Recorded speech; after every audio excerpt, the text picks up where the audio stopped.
Kassia inexplicably finds herself at the sorting ceremony of Hogwarts. She had initially intended to join Harry in saving the world, making her journey worthwhile, but little did she know this was a familial generation. If it is indeed a familial generation, so be it. It does not deter her resolve to save the world.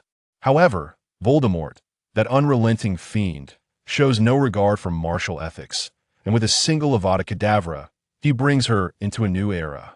Exhausted from experiencing the sorting ceremony once more, Kassia feels weary. She no longer wishes to engage. Perhaps it is best to leave the task of world-saving to the protagonists. Chapter 1. I wish to attend Gryffindor. Kassia regains consciousness amidst a cacophony of noise. The surroundings are bustling, and the people appear to be quite exhilarated, speaking in a foreign tongue that she surprisingly comprehends. Kassia, are you all right? A concerned inquiry reaches her ears, delivered in a fluent London accent, tinged with a hint of youthfulness.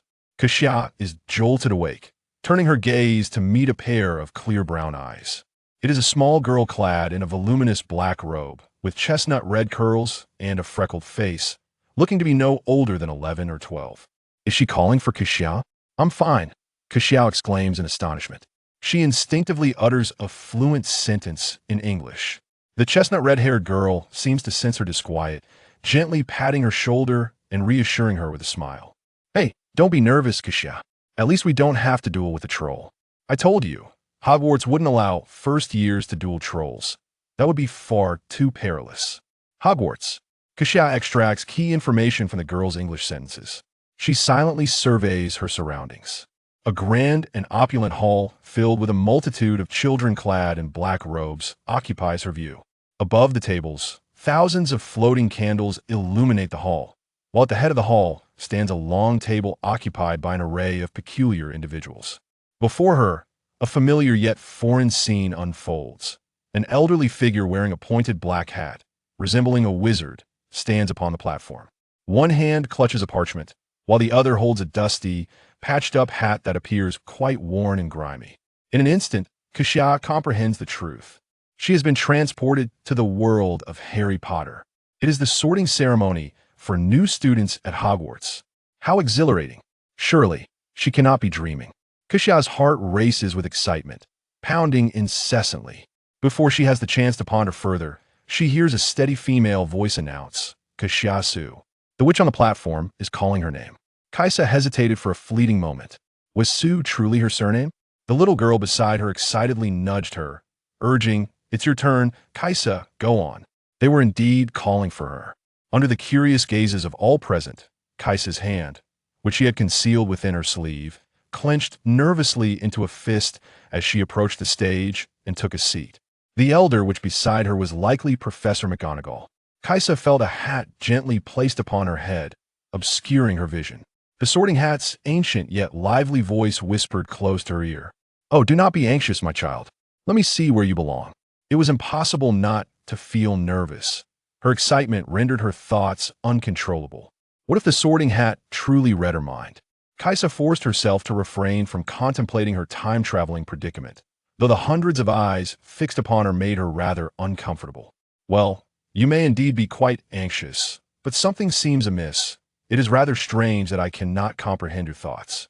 Above her, the apparently grimy hat twisted and turned, its wrinkled mouth opening and closing. Oh, I believe I understand, child. I mean, can you communicate with me in English? Perhaps you hail from a distant land, from the east. In a moment of astonishment, Kassia exhaled in relief. The sorting hat could not comprehend Mandarin. Although she had just spoken English fluently, her mental language system had yet to adjust. Nevertheless, Kassia delicately replied to the sorting hat in English. I apologize, sir. I may require a little more time to fully acclimate to English. Very well. If I am not mistaken, you are a young witch from the east. That is quite all right, then. Perhaps the sorting hat had lingered atop her head for too long, as Kassia noticed the murmurs among the audience growing more numerous. Based on my past experiences, I believe you might be suited for Hufflepuff, or perhaps Ravenclaw, which represent intelligence and sharpness. Both Hufflepuff and Ravenclaw were commendable options, yet Kassia had already made up her mind. The sorting hat inquired, Which house do you wish to join, child? Her heart raced and her hands trembled as Kaissa's eyes sparkled with anticipation. Sir, I wish to join Gryffindor. Having come this far, she certainly wanted to join the protagonists in saving the world. Who among them did not harbor dreams of being a hero? The Sorting Hat replied, I intended for you to choose between Hufflepuff and Ravenclaw. Are you certain, child? I recall that children from the East are often obedient, diligent, and eager to learn. For instance, last year, a young girl joined Ravenclaw. Kaissa was fervently enthusiastic about joining Gryffindor, yet uncertain if the Sorting Hat would heed her wishes. The Sorting Hat continued, Child, trust me, my sorting has never erred. I believe you are more suited for Ravenclaw. Very well. The Sorting Hat was indeed somewhat obstinate. Kaissa straightened her posture, relaxing slightly, remaining unperturbed. I shall join Gryffindor, and if you do not permit me, I shall rally forces at Hogwarts, unleash creatures from the Chamber of Secrets, and topple Dumbledore, bringing chaos to the wizarding world. No one shall find peace. The Sorting Hat exclaimed, I wish to summon Azkaban.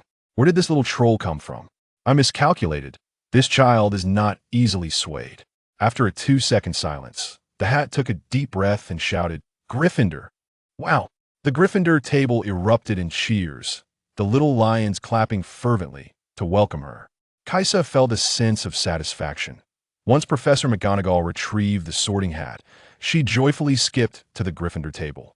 She chose the nearest available seat, surrounded by fellow young witches and wizards of similar age. To her left sat a chubby-faced boy with a tousled head of black hair, utterly adorable. Kaissa had noticed him on stage earlier. If she were not mistaken, this must be the protagonist. Although he bore some differences from the child actor in the films, he seemed excessively lively. The boy was animatedly conversing with his companion, nearly bouncing off his seat.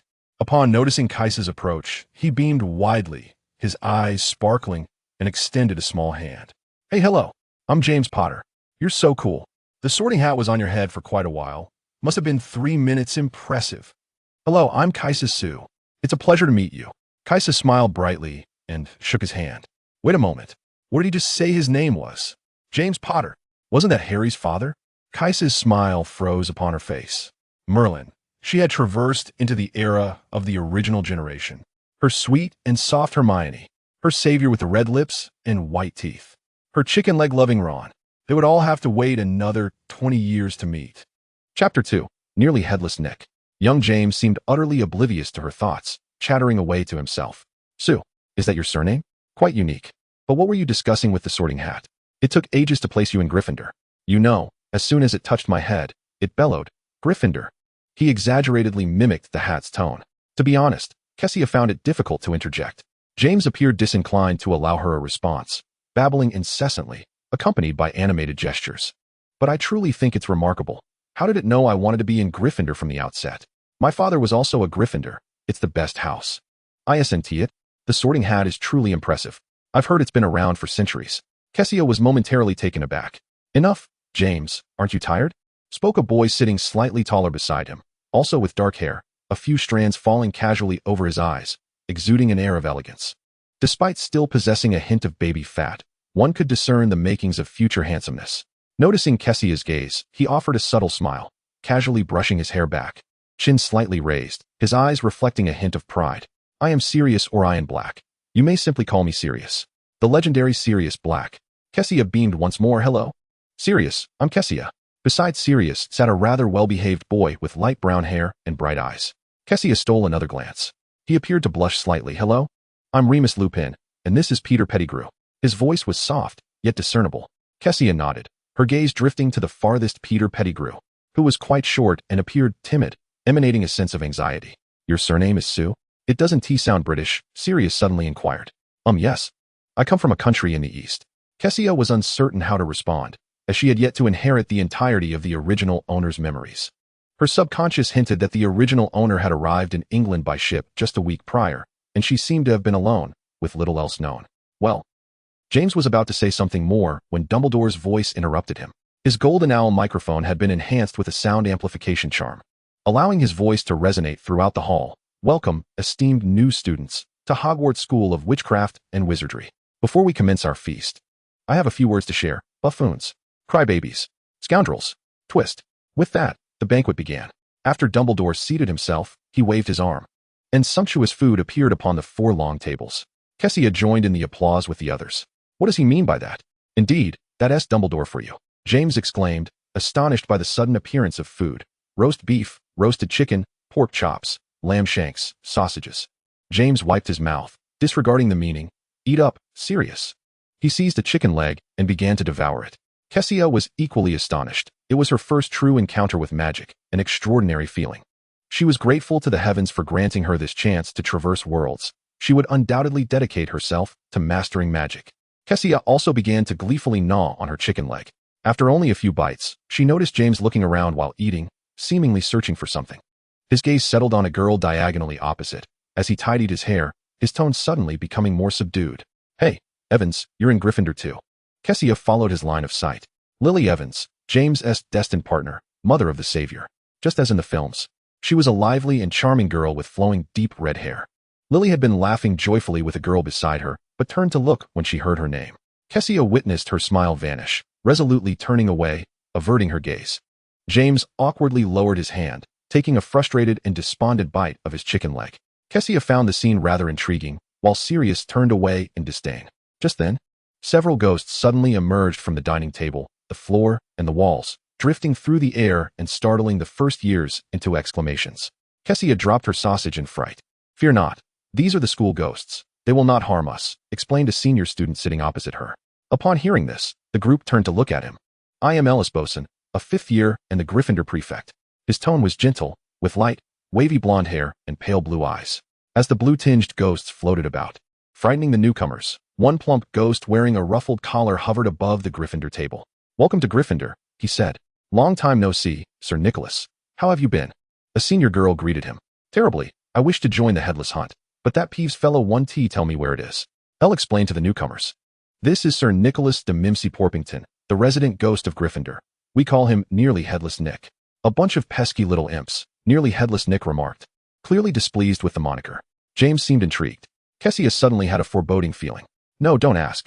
But alas, it was too late. An enthusiastic James interjected. The Headless Hunt? Nearly Headless? Why call it that? Her premonition rang true, and Kessia's heart skipped a beat. Sir Nicholas smirked, deliberately drifting closer to demonstrate. Like this.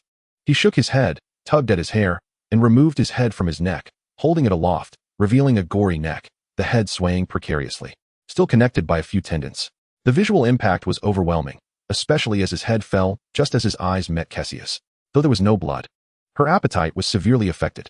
Nick's head landed right above the lamb shank on her plate, and Kassia felt despondent, as though the lamb shank had been sullied. Elle, noticing her hopeless expression, couldn't he help but chuckle. The upperclassmen had nearly all experienced this spectacle yearly and could now watch the ghost's performance with a straight face. James and the others were left speechless, while Nearly Headless Nick appeared quite pleased. It's what you wanted to see. However, I dare say I look far better than Bloody Baron, he said, before drifting away. Elle continued, the Bloody Baron is the resident ghost of Slytherin. He-s over there. The group simultaneously turned to glance at the Slytherin table, where a ghost sat, looking fearsome, his clothing and face smeared with blood, even more terrifying than Nearly Headless Nick. James remarked, all right, I concede that Nearly Headless Nick is indeed the more appealing sight. Beyond witnessing the ghosts, Kassia also noticed a frail boy at the Slytherin table. His face obscured by falling black hair, his complexion pallid. If she guessed correctly, he must be Severus Snape. Chapter 3. You sing beautifully. He sat quietly alone in a corner, as if others deliberately distanced themselves from him, leaving a considerable space beside him. Recognizing Severus was not solely based on his slightly longer black hair compared to others, but rather on the intensity of his gaze, which remained fixed on the Gryffindor table. He had originally been observing Lily, yet now it seemed he had become aware of Kassia's attention, turning his eyes toward her. His obsidian irises betrayed no emotion, and his lips were pallid, rendering him akin to a plant that had thrived solely in darkness. Caught in the act of peeking, Kassia instinctively offered a friendly smile before hastily averting her gaze. All right. James turned to her. Kassia, what were you about to say? Kassia chuckled awkwardly, placing a lamb chop onto his plate. Oh, it's nothing. Just eat up. These dishes will vanish soon. Really? Thank you. Kassia, you're truly kind. James was visibly touched, handing his sausage to Kassia. You should eat too. Kassia, you look too thin. With immense enthusiasm, James shared his food, while Sirius, observing their exchange, appeared perplexed. As if struck by a thought, His expression shifted into something peculiar, prompting Remus and Peter to glance over in curiosity. Under the scrutiny of their four differing gazes, Kassia could only finish 2 sausages with tears in her eyes. Once everyone had eaten their fill, the remaining food suddenly disappeared from the table, replaced by an array of puddings, apple pies, and cocoa cakes. Truly, there were desserts after the meal. Kassia's eyes sparkled with delight. She adored Hogwarts. Although the sugar levels were slightly excessive, after indulging in the desserts, and with all the food cleared from the table, Professor Dumbledore rose once more. Before we retire for the night, I have several important points to share with the new students. Firstly, do not venture into the Forbidden Forest, as it harbors many perilous creatures. Secondly, nighttime wandering is strictly prohibited at Hogwarts. After curfew, everyone must remain in their dormitories. Thirdly, first-year students are not permitted to participate in the Quidditch player selection. James protested, why can't first-years join? He was quite confident in his broomstick skills. It's the rule, James, Sirius remarked gleefully, patting his shoulder. A rule? James's eyes darted as he leaned closer to Sirius, whispering conspiratorially. Kassia could not hear, but judging by Sirius's gradually excited expression, she could surmise some of their conversation. They were undoubtedly discussing the Forbidden Forest and nighttime escapades. However, it seemed James possessed an invisibility cloak. Kassia felt a surge of temptation, her heart racing. Dumbledore continued, now, let us sing the school song together. With a gentle flick of his wand, a ribbon of color flowed from its tip, swirling above the table to form the lyrics. All eyes were drawn to the spectacle. Each person chose their preferred melody. On 3, sing, Dumbledore announced. Thus, everyone, including Dumbledore himself, burst into song. Hogwarts, Hogwarts, Hogwarts, Hogwarts. Teach us something, please. The hall echoed with a cacophony of voices, each pitch seemingly a world apart. Kassia, unable to sing, attempted to recite the lyrics, but faltered. The melodies sung by James and Sirius were too captivating and overwhelmingly powerful, not to mention sung at a volume that drowned out her efforts. Several times she opened her mouth, attempting to join in, only to be swept away by their uncontrollable harmony. She had no choice but to close her mouth, turning her head to watch the two of them lost in the joy of their song. Oh, James and Sirius sang with their heads held high, completely absorbed in the moment. It was only after the song concluded that they noticed Kassia's wistful gaze. What's wrong? James scratched his head, puzzled. Kassia replied, you both sing beautifully. Sirius crossed his arms, a proud smile gracing his features. It was all right, although it was my first time singing this song. As the final notes faded, Dumbledore led the applause. All right, he said, it is now time for bed. Prefects, please escort the new students back to their dormitories.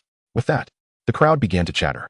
Al stood up, saying, now, new students, please follow closely behind me and do not wander off. I will lead you to the Gryffindor dormitory. Several little lions hopped off their chairs, forming 2 lines along either side of the long table as they followed Al. Kassia trailed behind James, weaving through the crowd. Hey, Kassia! Someone gently nudged her back. Turning around, Kassia saw the girl with auburn curls. She had seemingly heard Professor McGonagall call her Anna Queech. What a pity we couldn't be in the same house. I was sorted in a Hufflepuff, she said. Kassia smiled. It's all right. We will have opportunities to meet. Indeed. They chatted as they exited the Great Hall. James looked back. Kassia, make sure you don't get lost. Okay, Kassia replied. See you tomorrow, Anna. See you tomorrow. Blending into the line of little lions, Kassia followed Al up the marble staircase and through the corridors, witnessing the portraits on the walls come to life, whispering secrets about the new students. After navigating through hidden doors concealed by sliding panels and draped curtains for what felt like an eternity, Kassia couldn't help but feel troubled at the thought of having to traverse such distances daily for meals and classes. Finally, at the end of the corridor, they came upon a portrait of a plump woman. Password? She inquired. Apple pie, Al replied. The portrait swayed forward, revealing a circular opening in the wall through which they must crawl one by one. Kassia had managed to position herself at the front. She was the first to enter after Al. How unique, James remarked, peering around with curiosity once inside. Sirius followed closely. Of course, this is Hogwarts. Oh dear. It's Peter Pettigrew. He stuck at the entrance. The opening was not small, but it had some height, and little Peter, being both stout and short, could not get through. Ha ha. Several nearby couldn't hold back their laughter, accompanied by scattered chuckles from others. Kind-hearted Remus came to his rescue. Chapter 4, 2 envelopes. The timid Peter fumbled in a panic, wishing he could shrink into a ball and hide behind Remus. Perhaps you should consider shedding a few pounds, Peter, James suggested. I concur, Sirius added. Is everyone inside? Al counted heads, concluding, there are 9 of us. This is our Gryffindor common room. It was a cozy circular chamber, adorned with soft armchairs of varying heights. Another older girl approached. Ladies, please follow me. Our dormitory is this way. With Kassia and Lily included, there were 5 girls. Let me introduce myself. I am the Gryffindor prefect, Oracles. In the days to come, if you have any questions, feel free to seek me out. I am more than happy to assist you. Here we are. This is your dormitory. What do you think? She asked with a smile. It's beautiful, one little girl exclaimed. The space was ample, featuring 5 beds, each draped with deep red velvet canopies. I'm glad you like it. I must take my leave now. I wish you all a pleasant evening. Goodbye, prefect. After Oracles departed, the girls stood together, exchanging glances. I think we need to introduce ourselves. I'll go first. I'm Phoebe Sylvia, a half-blood witch. My father is a wizard, but my mother isn't. The girl who had spoken first, with golden locks, initiated the introductions. The other girls followed suit. I am Selena Abo, from a wizarding family. Both of my parents are wizards. Mary MacDonald, you may call me Mary. Both of my parents are muggles, and until the eve of my 11th birthday, I believed myself to be one as well. To be frank, when our family beheld the owl delivering the acceptance letter, we were utterly astonished. I, too, shared in the shock. My father and mother are indeed muggles. Had it not been for Professor Flitwick's personal visit, my family would have found it hard to believe in the existence of Hogwarts. Oh, by the way, my name is Lily Evans. Your hair is truly beautiful, said Mary. Lily's cheeks flushed slightly. Thank you. Only Kassia remained, and everyone turned to her expectantly. Kassia offered a warm smile. Hello, I am Kassia Sue, hailing from the East, specifically Huaxia. You may simply call me Kassia. The mention of the East piqued the curiosity of several. Mary exclaimed, that must be quite far. Did you come by plane? No, I traveled by ship, Kassia replied. Cool. I've never been on a ship before. Neither have I. Oh, I've never even traveled far. Can owls fly that far across the ocean? If magic is involved, perhaps it truly is possible. Their conversation flowed seamlessly, a delightful exchange. Kassia felt compelled to interject. I think so too, but it is quite late now. I believe we ought to pack our belongings. She wished to see what items within her luggage might evoke memories. Lacking the original owner's recollections, Kassia felt hesitant to speak too freely. Oh, the luggage. Phoebe suddenly remembered, my LYD. She hurriedly rummaged through her belongings. Who is LYD? Kassia inquired with curiosity. Lily responded. It's her pet, a cat. Phoebe said it was too rowdy, so she put it in a cage and didn't take it out. Merlin's beard. I hope it's all right. Phoebe retrieved a snow-white cat from the cage. How beautiful. Phoebe beamed. LYD is indeed stunning. She even has the bloodline of a cat lynx. I need to feed her a little now. May I choose this bed? She pointed to the bed nearest to her luggage. Of course, came the reply. After selecting their beds, the group began to organize their personal items. Kassia's luggage, aside from bedding and everyday study supplies, contained a small, deep brown suitcase. Sitting on her bed, pulling the curtain aside, Kassia opened the suitcase to find only a few items: a fountain pen, 2 envelopes, and an unremarkable pouch. The fountain pen appeared quite precious, showing signs of age. One envelope bore the words, to Kassia Sue. Kassia opened the envelope and extracted a letter written in English. Dear Kassia Sue, I hope this letter finds you well. I express my sincerest condolences regarding your parents. May they forgive me for this belated correspondence. Allow me to introduce myself. I am Abraxas Malfoy. Perhaps your father has mentioned my name to you. I wonder if you recall. I have been a long-time friend of your father, who once resided with me for a period. It was during that time that he met your mother. A fact you likely know. However, they may not have informed you that your mother, Adele, was a pure-blood witch. 5 years ago, your father wrote to inform me of your magical outbursts, and we were delighted.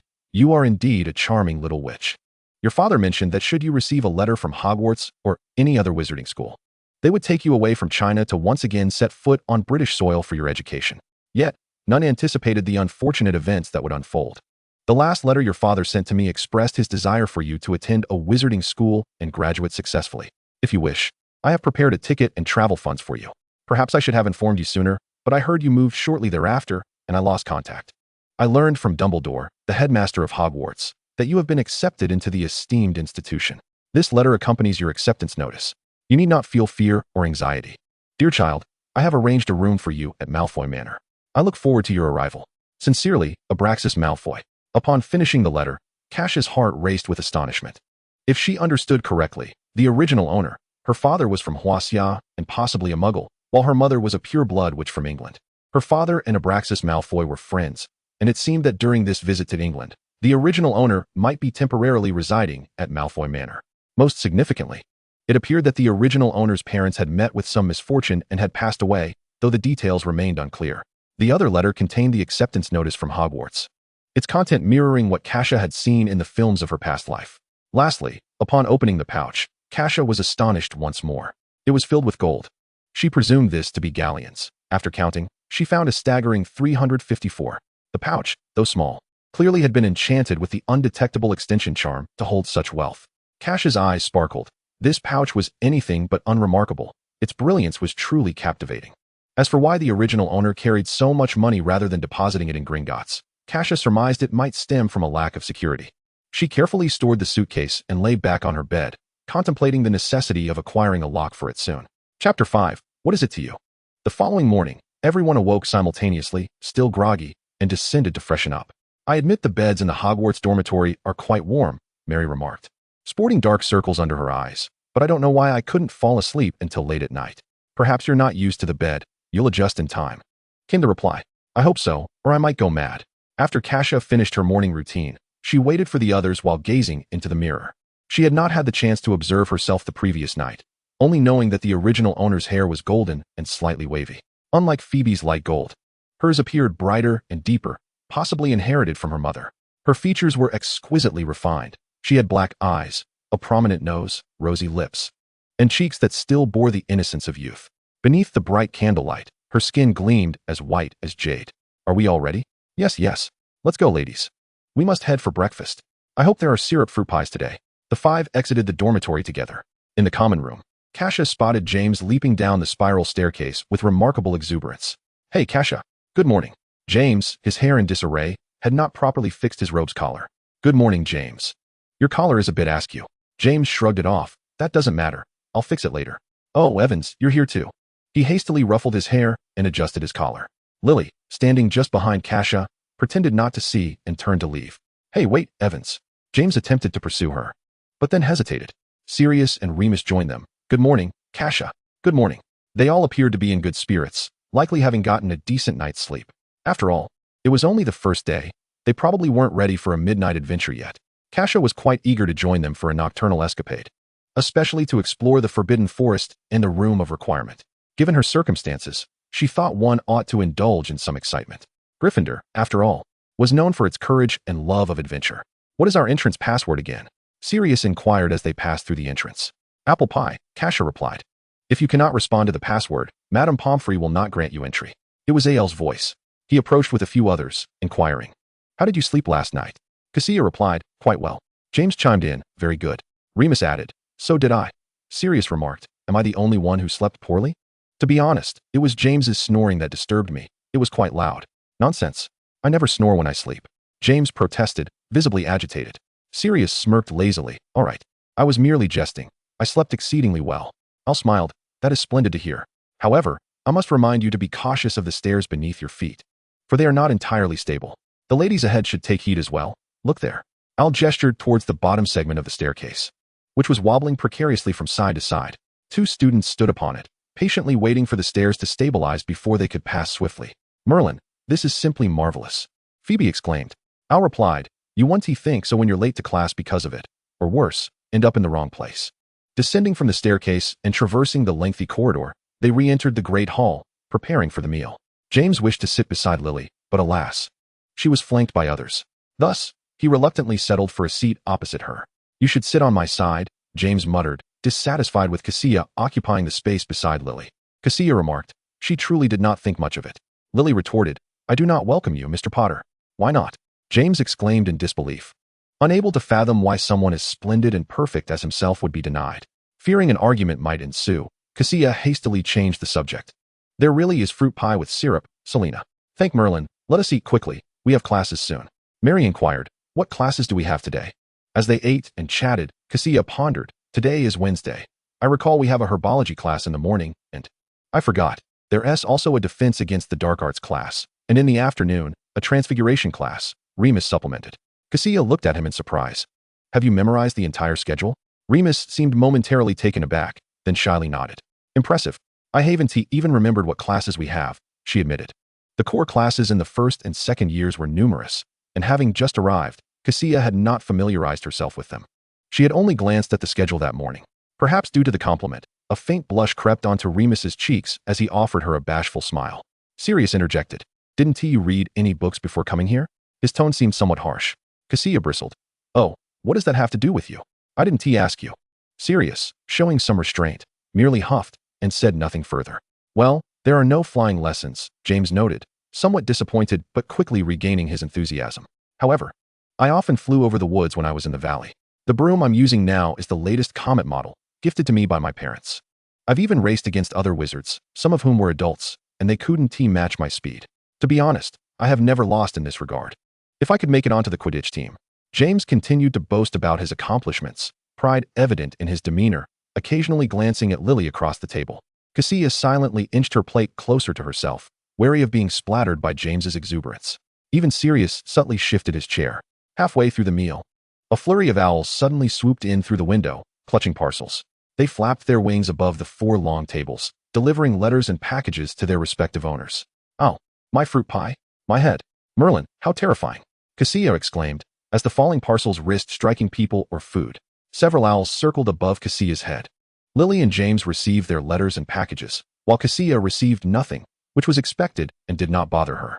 A larger snowy owl descended, dropping a red letter between Kassia and Sirius. The envelope hovered in midair, facing Sirius. All eyes were drawn to it. It was a howler. To Kassia, the letter appeared quite ordinary, but to Sirius and James, it seemed as though it might explode. Sirius's face turned a shade of pale, his expression grim. If there were an emotional palette, Kassia was certain his face would be the darkest shade. Open it quickly, brother, James urged, swallowing hard. Otherwise, things might get worse. Oh, I'm not sure we'll make it through breakfast safely. The corners of the envelope began to emit smoke. If it truly were to explode, Kassia would be the first victim, aside from Sirius. She regretted sitting in this position, wishing she had given way to James. Chapter 6. Are you mad? Sirius reached for the envelope, while the others hastily covered their ears. Nevertheless, they were still jolted by the thunderous sound that erupted. Sirius Black, how dare you, Mrs. Black's voice echoed throughout the great hall, resonating with more power than even Professor Dumbledore's voice amplification charm. Disgrace of the Black family. Good-for-nothing scoundrel. You were sorted into Gryffindor. That stupid, filthy place.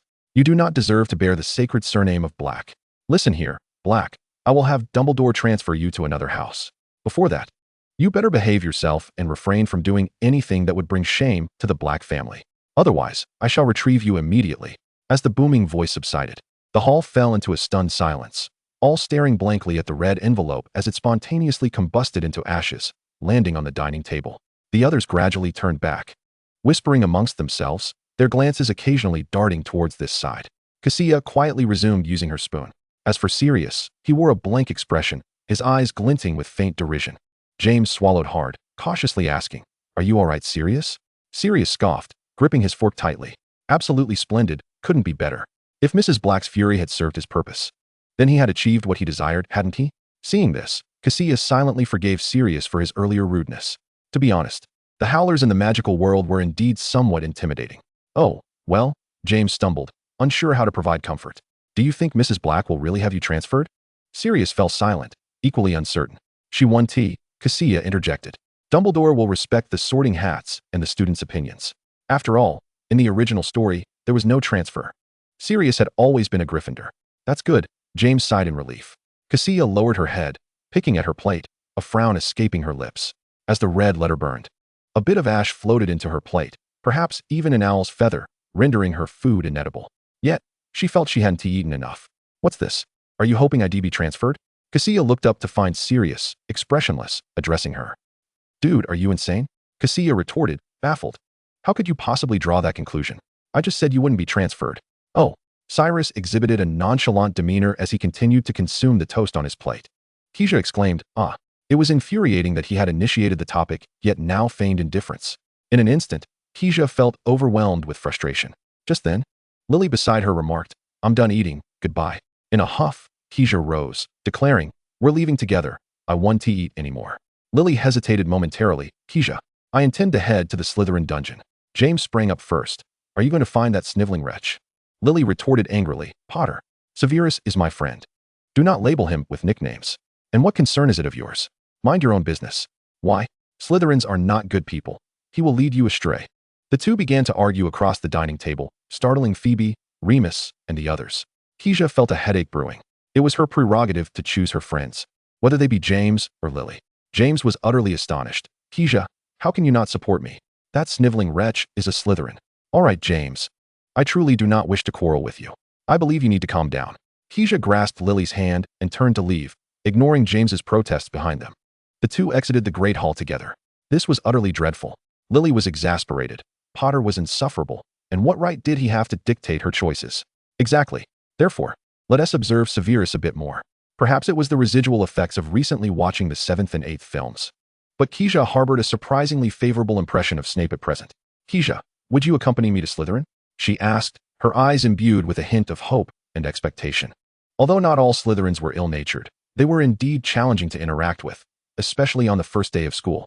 The thought of venturing into an entirely unfamiliar environment alone frightened Lily. Under the gaze of those stunning emerald green eyes, Kassia found herself unable to refuse. Of course, I would be delighted. Entering through the door on the right side of the marble staircase, they found themselves in Slytherin territory, where the walls were adorned with intricate serpent engravings. It seems they all harbor biases against Slytherin, Lily remarked glumly. Kassia soothed her. Slytherin holds biases against other houses as well. The two have been adversaries for ages, but not everyone is like that. The dungeon corridors were darker, resembling a labyrinth. At a fork in the path, Lily halted. Which way should we go? Kassia inquired. Lily shook her head. I don't know. Oh, let us take the left path. If we encounter someone, we can ask for directions. All right. However, it seemed luck was not on their side as they wandered for a considerable time without seeing a soul. Just as they contemplated retracing their steps, a tall boy emerged from around the corner, clad in a Slytherin green robe, a golden prefect badge adorning his chest. The most striking feature was his platinum blonde hair cascading elegantly over his shoulders, exuding an air of noble grace. Could it be Lucius Malfoy? Kassia speculated. Kassia, what are you doing here? The boy questioned, surprise evident in his voice. Kassia felt a twinge of anxiety. He recognized the original owner of her identity. We're here to find a friend, but we seem to have lost our way, Mr. Malfoy. She was momentarily at a loss for how to address him. Perhaps it was just an illusion, but she thought she detected a smile from Lucius. Well, even if you're reluctant to call me brother, you may refer to me as Lucius, just as you would at home. Kassia was taken aback. Was the original owner of her identity so close to Lucius? Lucius, she uttered, feeling inexplicably awkward, especially with a bewildered Lily beside her. Lucius acknowledged a friend. Did you meet him on the train? No, I'm accompanying Lily. Lucius nodded. Very well. I shall escort you to the Slytherin common room. Thank you, Lily replied. The three walked side by side, with Kassia in the middle. This path leads to Professor Slughorn's office. Hence it is seldom traversed by others, Lucius explained. What is the name of the person you are looking for? Is he also a new student this year? He inquired. Lily quickly responded. Yes, his name is Severus Snape. Mr. Snape? Lucius raised an eyebrow. As it happens, I know him. He led them to a stone wall. If you don't mind, you may wait here for a moment while I fetch Mr. Snape. Inside, the Slytherins will not show any courtesy to little lions. That is fine, we appreciate it. After Lucius uttered the password, the stone wall parted. Chapter 7. Thus was the Sorting Hat's division. Once he entered, Lily could no longer contain her curiosity. Who is he? Kassia? You seem to know him well. Kassia thought to herself that it was merely Lucius's one-sided familiarity, yet she was genuinely apprehensive about revealing anything in front of him. His name is Lucius Malfoy, and I am currently staying at his home. Oh, Lily nodded. Thankfully, she remained unaware of the implications of the Malfoy name and did not inquire further. About a minute later, the stone wall reopened, revealing Lucius alongside a young boy. Severus. Lily rushed towards him. The previously impassive Severus Snape softened his expression instantly. Let us talk over there. He indicated toward another corridor, and before departing, he expressed his gratitude to Lucius. You're welcome. Lucius's demeanor toward him was quite amiable. As Kassia felt her presence was no longer required, Lucius suddenly turned to her. Kassia, I have something for you. Severus, who had been about to leave, turned back to glance at her. Kassia's heart raced slightly as she saw Lucius produce an envelope from his cloak. This is a letter from my father for you. Kassia accepted the letter, sensing that the Malfoy family seemed genuinely concerned about her. Lucius continued, I was supposed to give this to you in the Great Hall, but something came up. I'm glad to have encountered you here. Thank you. Adhering to the principle that speaking too much could lead to errors, Kassia refrained from saying more. It's nothing. However, truth be told, I expected you to be sorted into Ravenclaw, not Gryffindor. Kassia deflected. The Sorting Hat decided that. Well, you must be aware of the long-standing rivalry between Slytherin and Gryffindor. If you encounter any difficulties in the future, do not keep them bottled up. You can always come to me for support. Bottling things up? Why would he say that? Does this imply that if she were bullied by Slytherins, she could seek his assistance? Kassia's heart raced faster, now frightened. Lucius's kindness was daunting. He certainly did not appear to be this warm-hearted in the original story. Kassia dared not say much more, merely nodding in agreement. Lucius smiled satisfactorily. Severus and Lily approached from the other side at an opportune moment. Do you need me to show you the way out? Lucius inquired. No, I remember the way. Lily, let us go. All right. Lily waved to Severus. Goodbye, Severus. Goodbye. After exchanging pleasantries, the two turned to leave. Although they encountered a few Slytherins along the way, fortunately, no incidents arose. Having met Severus, Lily was evidently in high spirits. Humming a little tune. By the way, Severus asked me about you. He wanted to know how you came to know that Malfoy. Oh, Keisha was unconcerned. It was fine if Snape knew. She merely felt fortunate to have escaped a calamity, as Lucius, at present, seemed oblivious to any anomalies. The two returned to their dormitory to retrieve their books before joining others for their herbology class. The letter was tucked beneath her pillow. Time was of the essence, and she intended to read it later that evening. The morning's herbology and defense against the dark arts classes were attended alongside Hufflepuff, fostering a harmonious rapport between the Gryffindors and Hufflepuffs. During group assignments, Kassia partnered with Anna. The herbology professor, Madam Sprout, the head of Hufflepuff, was of diminutive stature and exuded a kind-hearted optimism. When James accidentally damaged a mandrake, she refrained from deducting points. The defense against the dark arts instructor, Professor Nika, was a newcomer this year. He exhibited remarkable magical prowess and employed a lively and engaging teaching style that endeared him to the students, including James and Sirius. However, Kassia remarked that Professor Nika would likely resign after just 1 year. Upon hearing her words, James scoffed, instructing her not to speak to them. He propped his chin on his hand, turning away and presenting his fluffy black locks towards her. Are you still upset about this morning? Kassia stifled the urge to ruffle his hair, dismissing his childishness. Don't be so petty. How about we make a wager? Nika will undoubtedly only serve for a year. Who's being petty? James retorted instinctively, then inquired, are you related to Professor Nika? On what grounds do you assert he will resign next year? No, I've only just met him. A wager it is, Sirius readily agreed, though he added, but we won't go easy on you. No cheating if you lose. Kassia smiled. And neither should you. James tousled his hair, proclaiming, I, James Potter, am a man of my word. Kassia naturally trusted him. And thus the wager among the three was established. At noon, they gathered in the Great Hall for lunch. This time, Kassia deliberately sat with Lily and Elle in the upperclassmen area, avoiding James and Sirius to eliminate any possibility of James harassing Lily. She paid no heed to the furtive glances cast their way by James and Sirius. The afternoon's Transfiguration class commenced first, attended by Gryffindor and Slytherin. Under the tutelage of Professor McGonagall, the Transfiguration classroom was arranged with one desk per student, with only a modest distance separating them. James, persistently lingering, chose a seat behind Lily, with Sirius beside him, directly behind Kassia. Remus occupied the space next to Sirius, while Peter, lacking a seat in the back, eyed the empty space beside Kassia. As he prepared to approach, Kassia shot him a steely glance, her dark eyes unyielding. Peter, trembling, dared not sit, casting a pleading look toward Remus. Believing Peter sought to sit with James and Sirius, Remus was about to offer him his seat when another figure swiftly intervened. Come sit here, Sirius instructed Peter. James and the others were taken aback. What are you doing, Sirius? Don't you want to sit with me? James was reluctant to sit next to Peter. Sirius replied earnestly, I merely wish to sit in front to pay attention. All right then, Remus, you come over here, James conceded. Remus typically did not refuse requests, and the seating arrangement shifted to Lily, Kassia, Sirius, James, Remus, Peter. Was Sirius truly this studious? Kassia sensed something amiss. Her intuition suggested that Sirius harbored an inexplicable animosity towards her. Of course, given Sirius's arrogant demeanor, he appeared to bear ill will towards everyone except James and Remus. Oh, James and Sirius were true companions.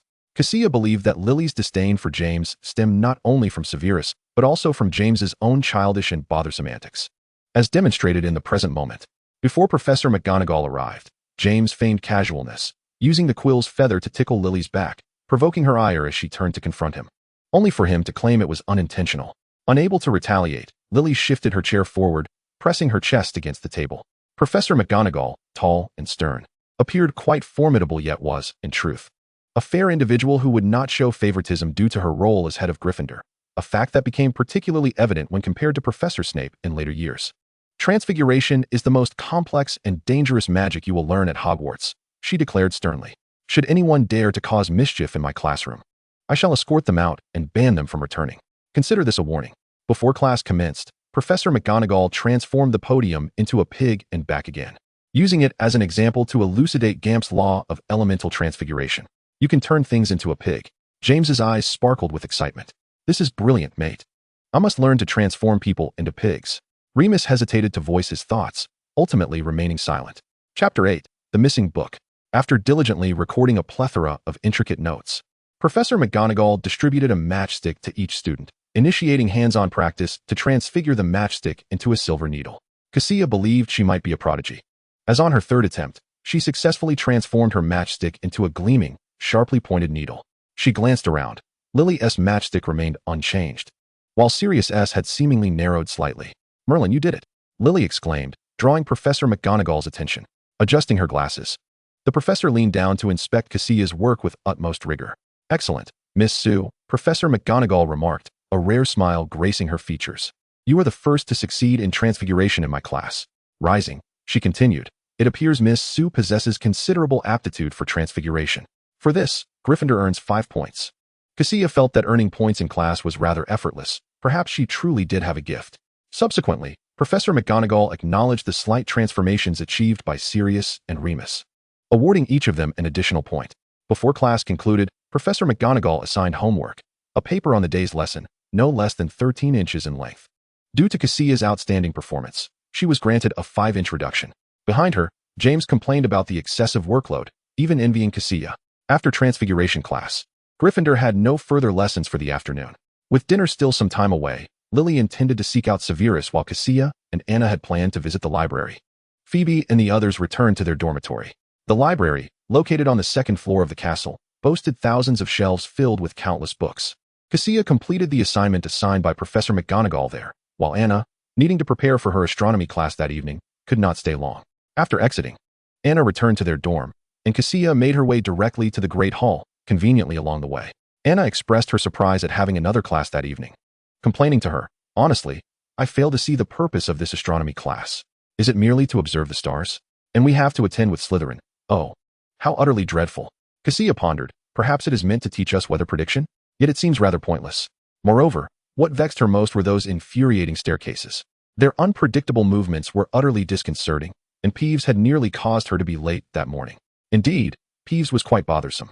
One could scare him off with the Bloody Baron. As the two individuals descended the marble staircase from the oak door, Kassia spotted Lily and Severus hastily rushing past her. "Kassia, haven't you returned to the dormitory yet?" Lily exclaimed, noticing her and pausing to catch her breath. Kassia shook her head. "What happened?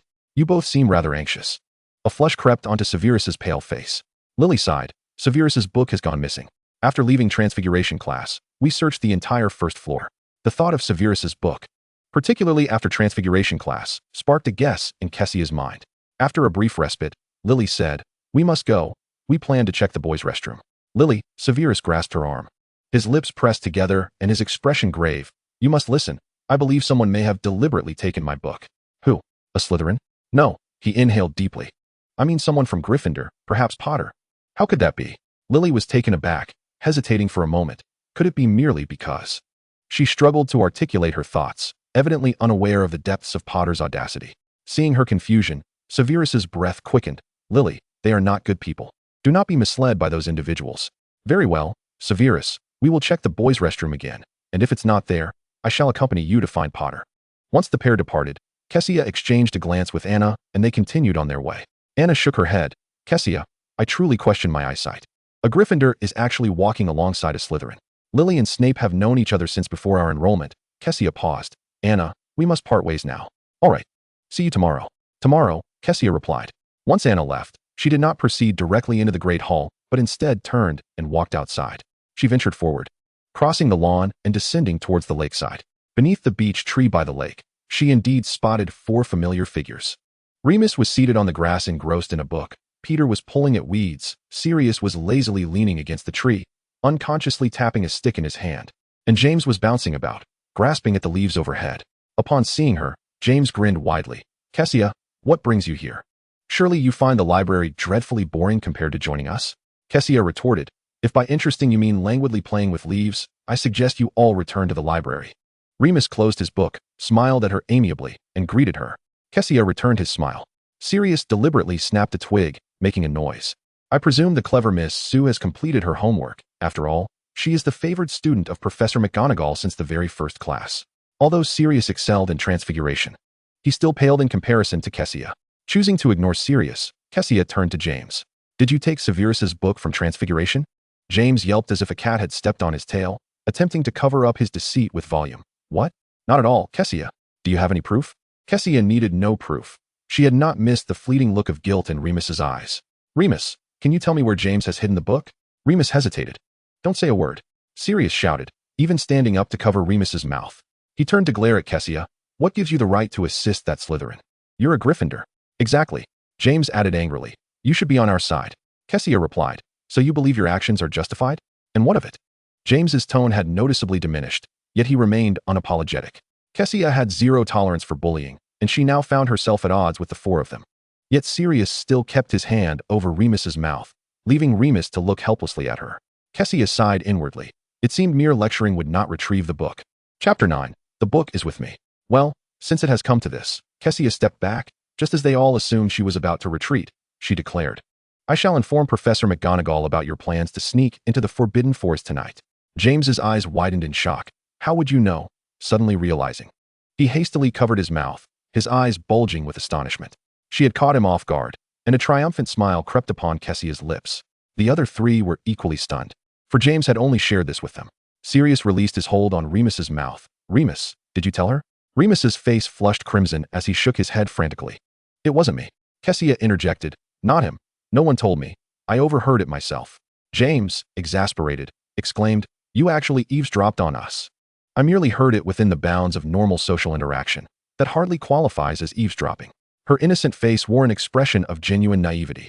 I now present you with two choices. First, you willingly return Severus's book, or second, I shall report you to Professor McGonagall, which would ensure you cannot undertake any clandestine activities tonight. James, torn between anger and reluctance, did not wish to relinquish the book so easily. He had yet to witness the panic of the Slytherins searching for his book. However, compared to his adventurous plans, the Slytherin could take a back seat. Fine, I agree. Wait. Sirius interrupted, crossing his arms and regaining his previous nonchalance. We did not take the Slytherin's book. Just as we have no intention of sneaking into the Forbidden Forest tonight. You must have misheard.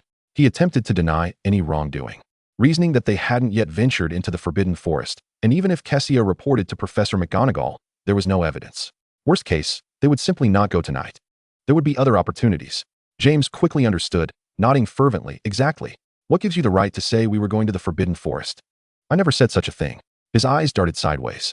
All right, the child possesses some sense. Kassia feigned exasperation. Then I shall have no choice but to inform Professor McGonagall that James possesses an invisibility cloak. Boo-hoo. Her words were abruptly halted as James rushed forward to cover her mouth. Keep your voice down. He glanced around to ensure no one was paying attention, then sighed in relief. You actually heard that too. Your ears are far too sharp. Kassia, how do you know everything? Kassia winked at him, and James suddenly realized the soft sensation of his palm still resting on her mouth. He jumped back as if shocked. You must not tell Professor McGonagall about this. James's ears turned beet red, his hands hidden behind his back. Sirius maintained his composure, while Remus and Peter looked around in confusion, their expressions a mix of bewilderment and uncertainty. Oh, Kassia, that is of little consequence. Now, tell me where you have hidden Severus's book. That had been her sole objective all along. James gritted his teeth, still reluctant. In the broom cupboard. It was Sirius. He glared. Since you fancy the Slytherin, you can go help him fetch it. With that, he turned away, leaving Kassia momentarily stunned by his unexpected reaction. Hey, Sirius. James glanced at Kassia, opening his mouth to say something, but ultimately fell silent as he turned to chase after Sirius. After saying farewell, Remus pursued them, accompanied by Peter.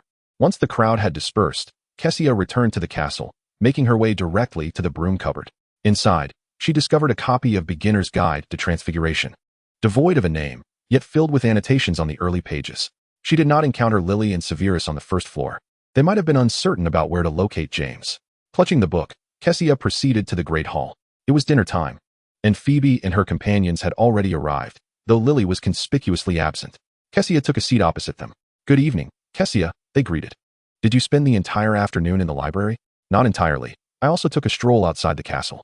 Tonight's dinner consisted of steak, boiled potatoes, potato chips, Yorkshire pudding, and, for some inexplicable reason, mint candies. The group engaged in lively conversation as they dined. Al sat beside her, saying, I heard you earned 5 points for Gryffindor. Miss Sue. Kassia blushed slightly, replying, Just call me Kassia. Miss Sue sounds rather odd. It wasn't that the surname was strange, but the accent with which the locals pronounced it felt peculiar. Kassia remarked, Professor McGonagall said I have a talent for transfiguration. Professor McGonagall? Few receive her commendation. As they spoke, James, Remus, and Peter entered the great hall in succession. Upon entering, James glanced around before settling beside Kassia, though his expression revealed displeasure, as if he still harbored anger. Kassia, where's Sirius? Isn't he joining us for dinner? James shot her a glare, cutting into his steak with irritation, reluctantly answering. Sirius said he wasn't hungry. At that moment, Lily stormed in, dragging Severus behind her. Did you take Severus's book, Potter? Return it at once. The commotion drew the attention of those nearby, particularly as Lily, accompanied by Severus in his green robes, approached the Gryffindor table, capturing the attention of nearly all Gryffindors. Al stood up, his demeanor serious. What is happening? James looked bewildered, struggling to comprehend the situation. Before he could gather his thoughts, Kassia interjected, Lily, the book is with me, not with James. Severus turned to her sharply. What? Lily was taken aback. Your book is with you. How is that possible? Kassia retrieved the top book from a pile on the table, handing it to Severus. This one, it has no name. Is it yours? Severus opened the book and glanced up, his expression a swirl of emotions. It is mine, he confirmed. Thank you, Miss Sue. However, where did you acquire this book? From the left door at the bottom of the stairs, she replied, maintaining her composure under the weight of numerous curious gazes. I found it in the corner after you all left. I intended to seek you out, but could not find you. Lily remained puzzled. But when we went to Slytherin, we didn't drop any books. The left door at the bottom of the marble staircase indeed led to Slytherin. Perhaps you simply didn't look closely enough, Kassia suggested. Fine. Lily sighed, calming her tone. Sorry, Mr. Potter, we accused you wrongfully. James was taken aback. Oh, it's no problem. Kassia glanced at Severus, who seemed unconvinced, his doubtful gaze flitting between Potter and Kassia. Chapter 10. You cannot step outside the dormitory. Al spoke up. It appears the issue has been resolved. So shall we proceed with dinner? His tone was notably serious, particularly directed at Severus. Severus turned to head toward the Slytherin table, and Lily hurried to sit beside him, perhaps fearing that Professor McGonagall would soon descend upon them. Once everyone was seated, Al softened his expression, stating, if any issues arise in the future, you may always come to me or Kurz, as prefects. Our duty is to assist you in resolving problems. Understood? Understood. They all nodded obediently. Al appeared satisfied. Enjoy your meal. I must take my leave. Once he had walked away, the group dared to converse quietly. Mary inquired about the situation, and Lily whispered an explanation to them. Beside Kassia, James fidgeted restlessly, casting conflicted glances her way, hardly touching his steak. Why did you say that?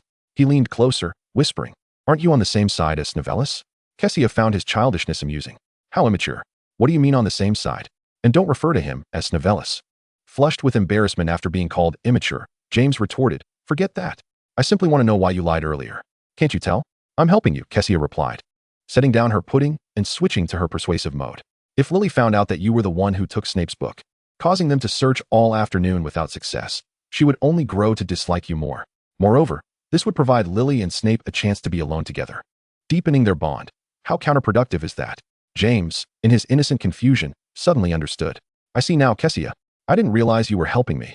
Following which, he felt a mix of gratitude and guilt. I'm sorry for being angry with you earlier. I didn't know you were considering my feelings. We thought you were in cahoots with Snivellus. It's all right, Kassia reassured him. Without Sirius, James was easily deceived, and a smile played at the corners of Kessia's mouth, almost uncontrollably. Once James grasped this, he seemed to lighten up, earnestly consuming his steak. Kassia leaned in. So, in light of our newfound alliance, might you consider including me in your nocturnal escapades tonight? Suddenly, James choked, his face turning crimson, drawing the attention of those nearby. Kassia offered him her untouched pumpkin juice, and after a few sips, he finally stopped coughing. What did you just say? He exclaimed, eyes wide, incredulous. Just an hour ago, he had been the one suggesting they report to Professor McGonagall, yet now he was being invited to break school rules. Are you sure you want me to say it here? Kassia asked, noting several pairs of eyes still fixed on them. James evidently realized this too. Remus, we should be going. See you later. He jumped from his seat, pulling Kassia along as they made their escape, with Kassia managing to swipe 2 pieces of toast on the way out. Once they ascended a flight of stairs, James slowed his pace, breathing heavily, eyes sparkling. Did you just say you want to join us on our night foray into the Forbidden Forest? Is that true? Of course it's true. Why would I lie to you? But you were just saying this afternoon that you wanted to report to Professor McGonagall. I was deceiving you. I told you. My earlier comments were all to help you. How could I genuinely report to Professor McGonagall? Kassia felt a twinge of guilt, fearing James might be angered by her ruse. However, to her surprise, instead of displeasure, She found him growing increasingly excited. "Merlin, that's simply brilliant, Kassia," he exclaimed, shaking her shoulders in enthusiasm. "It turns out we share the same dream. We both love adventure." Kassia tilted her head back. "Of course. I am a Gryffindor, after all." "Then you are destined to join us." As they chatted, James grew more animated. "I should tell you all about our plans. Oh, I must share this news with Sirius." He continued to chatter all the way to the Gryffindor common room, and had there not been others present, he likely would have continued for much longer. Kassia pushed him inside, suggesting they prepare separately and reconvene at 11 o'clock that evening. James, still yearning for more, exclaimed, "No problem. I shall relay this splendid news to Sirius immediately." "Wait a moment," Kassia interrupted, holding out a piece of toast, "and take this to Sirius as well." "All right." With a swift leap, James ascended the spiral staircase, his unruly hair flattened by the wind. The plan was a resounding success. Kassia returned to the dormitory in high spirits. As James burst through the door, he found Sirius cocooned in his blankets on the bed. "Oh, Sirius, wake up." Without regard for whether Sirius was truly asleep, he unceremoniously yanked him from his covers. "You cannot fathom the delightful news I have to share. Kassia has decided to join us on our adventure into the Forbidden Forest." Sirius, who had previously been immovable, suddenly sprang up from his bed, wide-eyed. "What did you just say?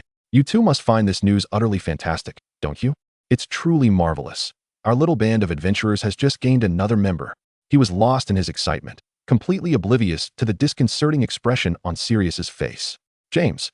Sirius slammed his hand onto the bed, erupting like a stick of dynamite. "What gives you the audacity to consider this good news? Have you forgotten how she threatened us this afternoon? She's allied with that Snevelis. For all we know, she might be just as fond of him as Evans is. Oh, and she even threatened to report us to Professor McGonagall. Are you not concerned that she might be luring us into a trap to inform McGonagall and catch us red-handed? I suspect that is precisely her intention." James was taken aback, his eyes wide with disbelief, the atmosphere growing tense in the wake of Sirius's fury. After a prolonged silence, Sirius seemed to realize he had overreacted, taking a deep breath and retreating back under his covers. "In any case, I refuse to venture into the Forbidden Forest with her. If she goes, I want to step out of the dormitory tonight." "By Merlin's beard, Sirius," James began, ruffling his tousled hair, "I didn't anticipate you would react so vehemently. I should have explained myself first. This afternoon's incident was a misunderstanding. Kassia isn't in league with Snevelis. She was actually helping me." To James's dismay, this revelation only further fueled Sirius's anger. "James, don't let her deceive you. She's nothing but a troll in human guise." Chapter 11. "Do you believe I will turn you into a pig?" James bristled at this, asserting, "Sirius, you cannot speak of Kassia in such terms. You don't understand. When Lily came to find me earlier, Kassia didn't betray us. She claimed she found the book on her own, with Senior Aspenson and several professors present. Just imagine the consequences had we been discovered stealing Snevelis's book. Professor McGonagall would not have shown us any mercy." Sirius paused, glancing at him with lingering ire in his eyes. "You're lying to me, aren't you, James? She has bribed you." "No." Just then, Remus and Peter entered the dormitory. James exclaimed, "Ask Remus if you don't believe me. He can attest to it." He dragged Remus over. "Remus, tell him. Didn't Kassia say she found Snevelis's book and didn't he expose us?" The two of them turned their expectant gazes toward Remus, who nodded in affirmation. "That is correct. Kassia is a good person." James turned back to Sirius. "See? I didn't deceive you, did I? We're going on an adventure tonight. Kassia won't expose us, and with Remus and Peter, we'll all go together." His excitement reignited. Sirius snatched a piece of toast from him, biting into it before turning away. "Even so, that doesn't change the fact that she used this matter to threaten us. Moreover, with so many of us. Do you think your invisibility cloak can accommodate us all?" "Well, squeeze. My cloak is quite spacious." Remus interjected, unable to contain himself. "Sirius, you seem to harbor a significant prejudice against Kassia." "Not at all," Sirius retorted, flaring up. "It's you who are all bewitched by her. She is the master of deception." All right, James placated. "You're right, but the toast you're eating was given to you by Kassia." Sirius froze.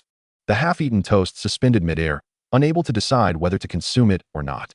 "Why didn't you say so sooner? You were so angry, how could I?" James replied, glancing at the toast in Sirius's hand. "Are you still going to eat it?" To be honest, he himself hadn't had enough to eat, and had it not been for Sirius not having taken a bite, he would have devoured it himself. "Of course. Why wouldn't I? She wouldn't poison me." "Would she?" Sirius declared, taking a hefty bite of the toast, stuffing his mouth full, and even snatching another piece from James's hand. "James." Remus hesitated for a long moment before finally speaking. "James, I think I'll sit this one out." "Why?" James furrowed his brow, loudly questioning. "Didn't we agree to go together?" Remus displayed an apologetic expression. Professor Dumbledore has stated that the Forbidden Forest is perilous, and we are not permitted to enter. If we get caught. Remus, I can't believe you're so timid, James exclaimed, exasperated. You are a Gryffindor. Remus stood firm in his refusal. While Peter also declared he wouldn't go, regardless of James's attempts to persuade them. Thus, their original quintet dwindled to a trio. Fine. Then tonight it will be just me, Sirius, and Kassia. After stating this, James turned to seek Sirius's approval, who had finished his toast and merely grunted in agreement. James smiled, delighted, and began rummaging for his invisibility cloak. Meanwhile, Kassia, upon the return of Lily and her friends, was writing a letter to Abraxas. She had just read the note Lucius had given her that morning, which was penned by Abraxas himself. The content expressed his concern for Kassia, inquiring whether she was facing any difficulties at school, and encouraging her to reach out to Lucius or write to him if she needed anything, urging her not to hesitate. Though Kassia had no pressing needs, out of courtesy, she intended to send a thank you letter to Abraxas, having the school owl deliver it the following morning. After a long day, everyone was quite fatigued, and after washing up, they dutifully retired to bed at 10 o'clock. Kassia had arranged to meet James at 11. But without any electronic devices, she feared she might fall asleep within that hour. Thus, she took out her wand and a copy of Standard Spellbook, quietly slipping out of the dormitory. As the clock approached 11, the Gryffindor common room seemed deserted, the fireplace flickering with a few remaining embers, and the armchairs appeared as shadowy silhouettes. James and Sirius, cloaked under the invisibility cloak, stealthily descended the spiral staircase. At the portrait hole, James cautiously opened a small gap in the cloak, glancing left and right. Where's Kassia? They moved like thieves, and even though there were no outsiders present, James was reluctant to remove the cloak. He seemed to relish this secretive sensation. She is probably too cowardly to come, Sirius scoffed, which is just as well. No sooner had he spoken than a voice from the nearest chair interrupted them. Who are you calling cowardly? A lamp flickered to life, revealing Kassia in her nightgown. Wand in hand. Do you believe I will turn you into a pig? You. Sirius fumed. I dare you to try. James quickly interjected. Enough of this quarrel. Let us not forget our purpose for being out tonight. Kassia, come inside. He widened the gap to allow her entry.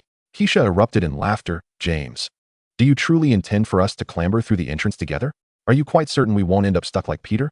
She genuinely questioned whether such a dim-witted James could ensure her safe escapade. Kassia relished excitement, yet that did not imply she wished to incur Gryffindor's ire, thereby branding herself as a troublesome pupil in the eyes of the professors. James suddenly realized, yes, we must first ascend through the entrance. With that, he removed the invisibility cloak, revealing both himself and Sirius. Let us proceed swiftly. I shall go first, and you two follow closely. With that, James adeptly crawled into the entrance, with Sirius and Kassia right behind him.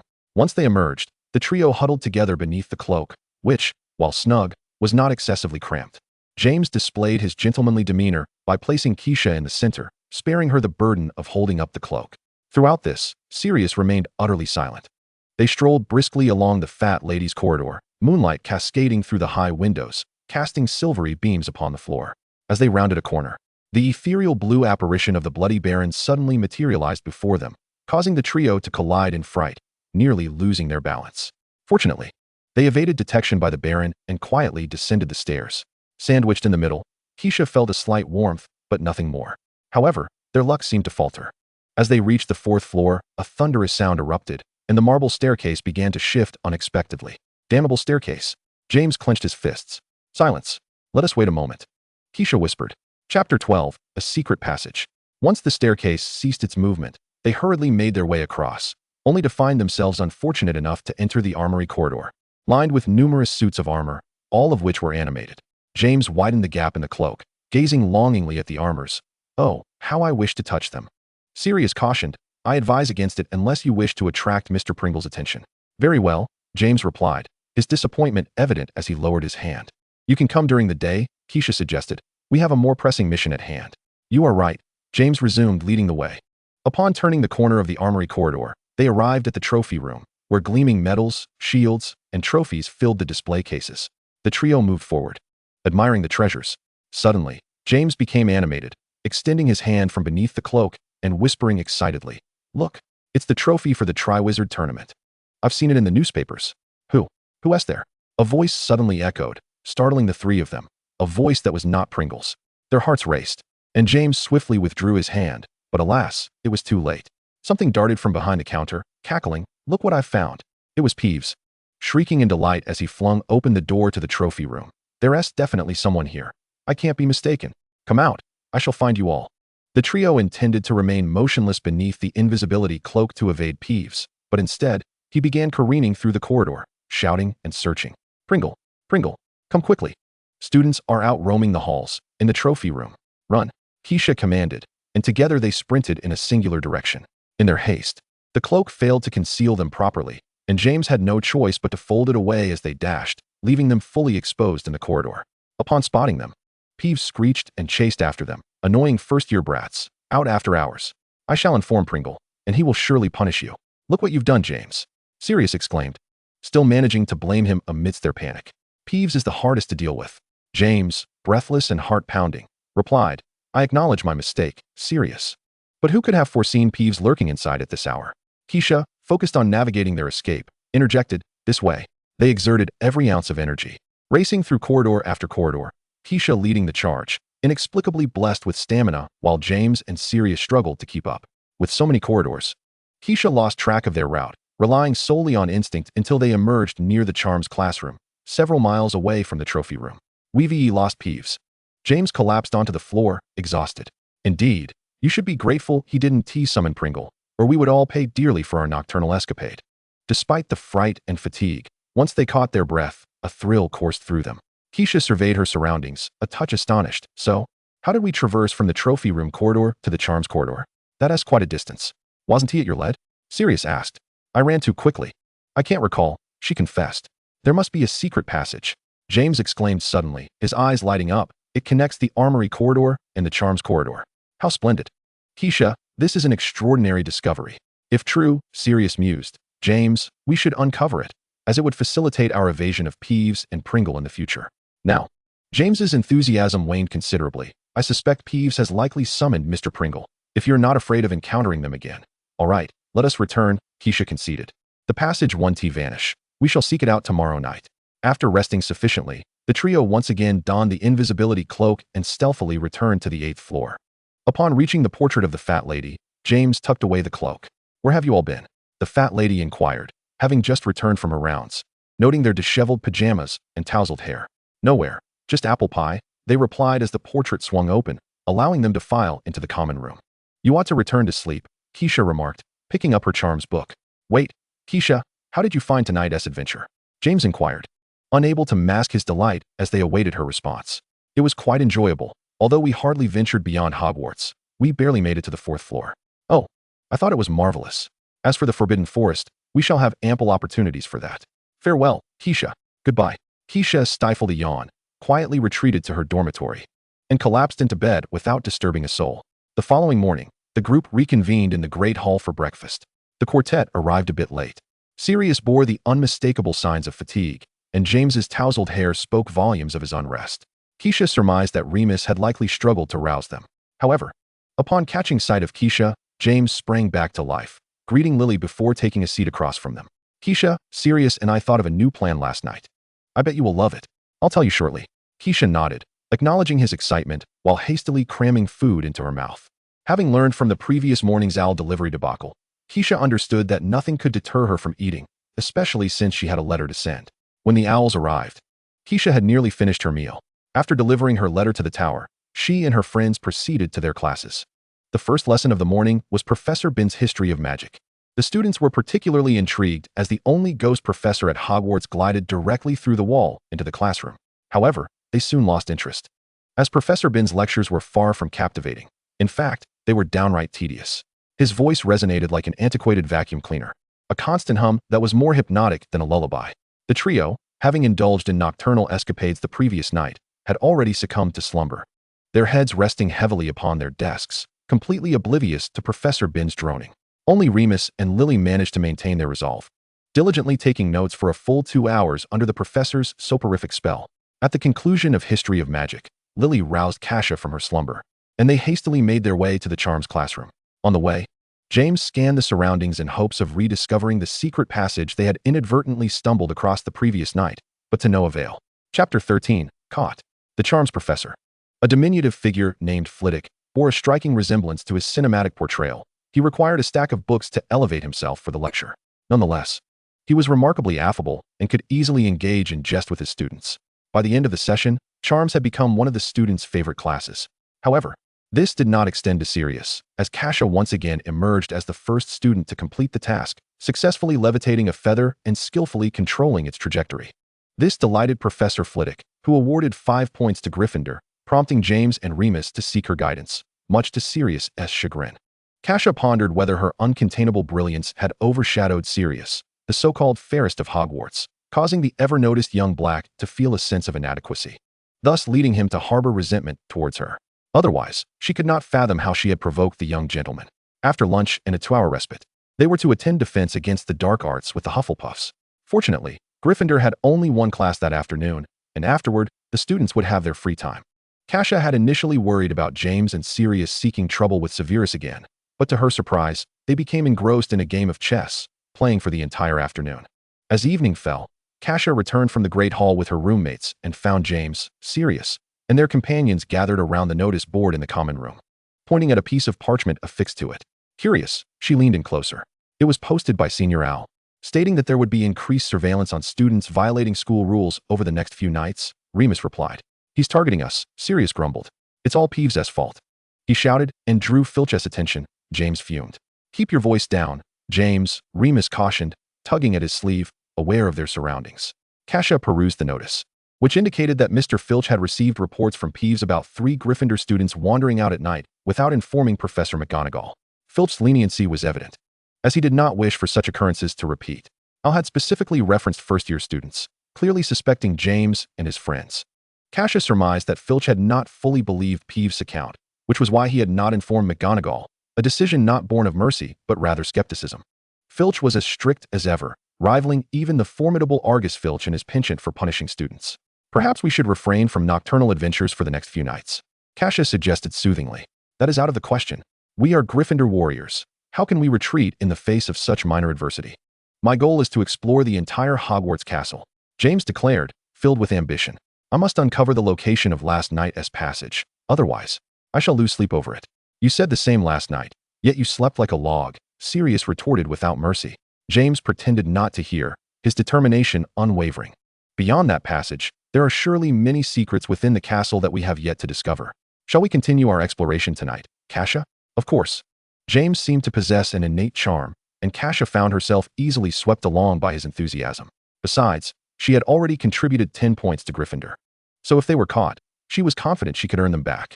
Thus, that night, Kassia stifled her drowsiness and waited until Lily and the others were fast asleep before stealthily slipping out of the dormitory. James and Sirius awaited her by the dim glow of a candle. However, the trio had underestimated the situation. By 11 o'clock, before they could even crawl out of the common room, they were caught by Al, who was stationed in front of the fat lady's portrait. Except for Kassia. Al seized James, the first to emerge from the hole, and Sirius, who was halfway through, while Kassia, noticing that Sirius had halted and hearing James's startled exclamation from outside, sensed something amiss. She contemplated for a mere moment, then, without a backward glance, abandoned the two and sprinted towards the girls' dormitory, ensuring her safety before settling into slumber. What transpired thereafter unfolded only in the morning. Although Al was gentle in demeanor, he was unyielding when it came to rule violations. He delivered a stern reprimand to the two of them and imposed a punishment requiring each to submit a 10-inch reflection by Saturday. Only after hearing their assurances of never repeating the offense did he allow them to leave. James was furious. You left us to fend for ourselves, he accused. I should have thrown you under the bus, Sirius added, equally irate. Kassia cleared her throat. Allow me to explain. Although Sirius made that remark, she knew he would not betray her even if given another chance. I was merely attempting to minimize our losses. Kassia sheepishly poured them each a glass of pumpkin juice. Consider this. Had I been caught, Gryffindor would certainly lose another 10 points, and Al would be even more irate. Perhaps your reflections would need to be longer than 10 inches. James bit into his sandwich with frustration. A mere deduction of points cannot compare to the loyalty we share as a daring crew. Kassia, genuinely contrite, quickly expressed her stance. It cannot. Of course not. I was wrong, James, Sirius. I promise I will never run off alone again. Seeing her sincere remorse, James gradually calmed down, yet firmly declared, even if it costs us our heads, we must not be torn apart. His youthful earnestness made Kassia unable to stifle a laugh. However, following this incident, James and Sirius refrained from mentioning nocturnal escapades for at least a week, preoccupied as they were with their reflections. On Friday, They attended 2 potions classes in the morning, shared with Slytherin and taught by Professor Slughorn. Kassia, intrigued by potions on her first day, paid close attention. Professor Slughorn, a somewhat balding and entertaining old man, taught with fervor and treated his students with kindness, albeit occasionally mispronouncing their names. During group assignments, James expressed a strong desire to partner with Lily, but she ignored him, turning to seek Severus instead. Kassia noted that James's gaze towards Severus grew increasingly hostile, and ultimately, James partnered with Sirius while she teamed up with Phoebe. The first practical task in potions required the pairs to concoct a simple potion for treating boils. They meticulously followed the textbook instructions, measuring dried nettles, crushing snake fangs, and simmering slug slime. To speak candidly, Kassia harbored a profound reluctance to engage with gastropods such as slugs, resembling snails devoid of shells. Fortunately, Phoebe was present. Kassia took charge of incantations and stirring. By the end of the lesson, Professor Slughorn had correctly pronounced the names of 6 students: Kassia and Phoebe, Lily and Severus, as well as James and Sirius. The first 2 pairs had concocted an exceptionally flawless potion in one attempt, while the latter group narrowly avoided an explosion of their cauldron. After 3 days of life and learning, Kassia and her fellow first years gradually acclimated to Hogwarts, its professors, and its spectral inhabitants. Even in the absence of electronic devices, Kassia found immense joy in those 3 days, forging numerous friendships. She and the quartet even seized an opportunity to explore the corridor of the Charms class, discovering a secret passage hidden behind a tapestry. Chapter 14, Flying Lessons. In recent weeks, due to incessant rain, students took refuge in the library for study or entertained themselves in the common room. It was not until they noticed a notice posted in the Gryffindor common room that spirits lifted. The good news was that flying lessons would commence on Thursday. The bad news was that Gryffindor students would share the class with Slytherin. What fan of Harry Potter does not harbor a dream of soaring through the skies on a broomstick? Regardless, Kassia found herself eagerly anticipating the flying lesson. James, even more enthusiastic than she, could be observed discussing his past flying exploits in various locales such as the common room, the Great Hall, and classrooms, occasionally boasting that he could instruct Lily on the art of flying. On Thursday, the weather, which had been dreary for days, finally cleared, with the sun shining gently, a perfect day for flying. Their flying lesson was to take place on the lawn opposite Hogwarts Castle, adjacent to Hagrid's hut and the Forbidden Forest. James's gaze frequently wandered in that direction, and Kassia instinctively knew he was contemplating a venture into the Forbidden Forest. 21 broomsticks lay neatly arranged on the grass as the Slytherin students arrived fashionably late. Once everyone had gathered, Madame Hooch approached with a broomstick in hand. "I am your instructor for flying lessons. You may call me Madame Hooch." She appeared quite stern. "Now, everyone, move to a broomstick. The first step is to command the broomstick to obey. Extend your hand and call out, 'Up, up.'" Instantly, the air was filled with this chant. Kassia's broomstick responded obediently, almost leaping into her grasp, while Lily's broom soared briefly before plummeting, and Mary's remained obstinately still on the ground. "Do not fear. Be more authoritative," Kassia advised. "The broom can sense your inner trepidation." Upon hearing this, both Lily and Mary shouted once more, and indeed, their broomsticks obediently soared into their hands. "Now, for the second step, you must mount your broom correctly, just as I demonstrate." Madame Hooch showcased the proper grip, her demeanor meticulous and deliberate in her instruction. James, restless beside her, could hardly contain his eagerness to fly, crouching down with both hands firmly gripping his broom, awaiting Madame Hooch's command. "Now for the third step. You may fly, but be sure to heed my commands. Do not ascend too high, no more than 10 feet. I will count to 3. 1, 2, 3. In a flash, James shot upwards like lightning, soaring several dozen feet into the air, while the others leisurely lifted their feet from the ground. "Come down," Madame Hooch bellowed. Everyone craned their necks, gazing up as James dove towards the ground, expertly straightening his broom just a foot above the earth, executing a graceful spin before landing, still laughing. His hair was disheveled, and he ruffled it further, as though he had just emerged from a thrilling Quidditch match rather than a simple flying lesson. When Kassia met his gaze, she discerned a glint of pride within his eyes. Madame Hooch was visibly incensed, directing her ire at James. "Mr. Potter, did I not explicitly instruct you not to fly too high? Do not presume that mastering the art of flying grants you free rein in my class. Everything must adhere to my direction. Due to your breach of classroom regulations, Gryffindor loses 3 points." A derisive snicker emanated from Severus's direction in Slytherin, prompting James to glare furiously in response. "Back to the ground, Potter," Madame Hooch commanded. Though he had successfully shown off, the public reprimand and point deduction, coupled with the mockery from his rivals, left James with a simmering frustration. Kassia cast several glances at Severus, feeling a burgeoning awareness. His face still bore an expression of schadenfreude and provocation in response to James. Madame Hooch resumed her instruction, and the remainder of the lesson proceeded without incident. As the days passed at Hogwarts, Kassia, along with James and Sirius, resumed their clandestine nighttime escapades after a brief lapse in vigilance from Senior Owl and Mr. Pringle. Occasionally, they would bring along Remus and Peter, exploring the castle's secrets under the cloak of darkness. The 5 young lions found themselves somewhat cramped beneath the invisibility cloak. Yet each adventure proved to be exhilarating. They traversed the entirety of Hogwarts, uncovering 6 hidden passages within the school, one of which led directly to Hogsmeade, culminating at Honeyduke Sweet Shop. During this period, Kassia, James, and Sirius were caught wandering at night on 2 occasions. On one instance, Kassia could have easily escaped alone, but out of loyalty to the spirit of adventure that James espoused, she chose to share in their punishment. Despite this, she remained a favorite among the professors, as she excelled in every subject, diligently completing all assignments, save for history of magic. Thanks to Sirius's frequent endearments, Kassia had grown to embrace the label of genius. It was evident that her mastery of spells surpassed that of her peers. She could successfully cast a new incantation within 10 attempts, provided she pronounced it correctly. Kassia sensed that her abundant magical prowess was a contributing factor, as Anna had claimed that her own failures stemmed from insufficient magical energy or an inability to harness it. However, Kassia experienced no such troubles. She felt as though her magical energy was an inexhaustible reservoir. Chapter 15, Remus.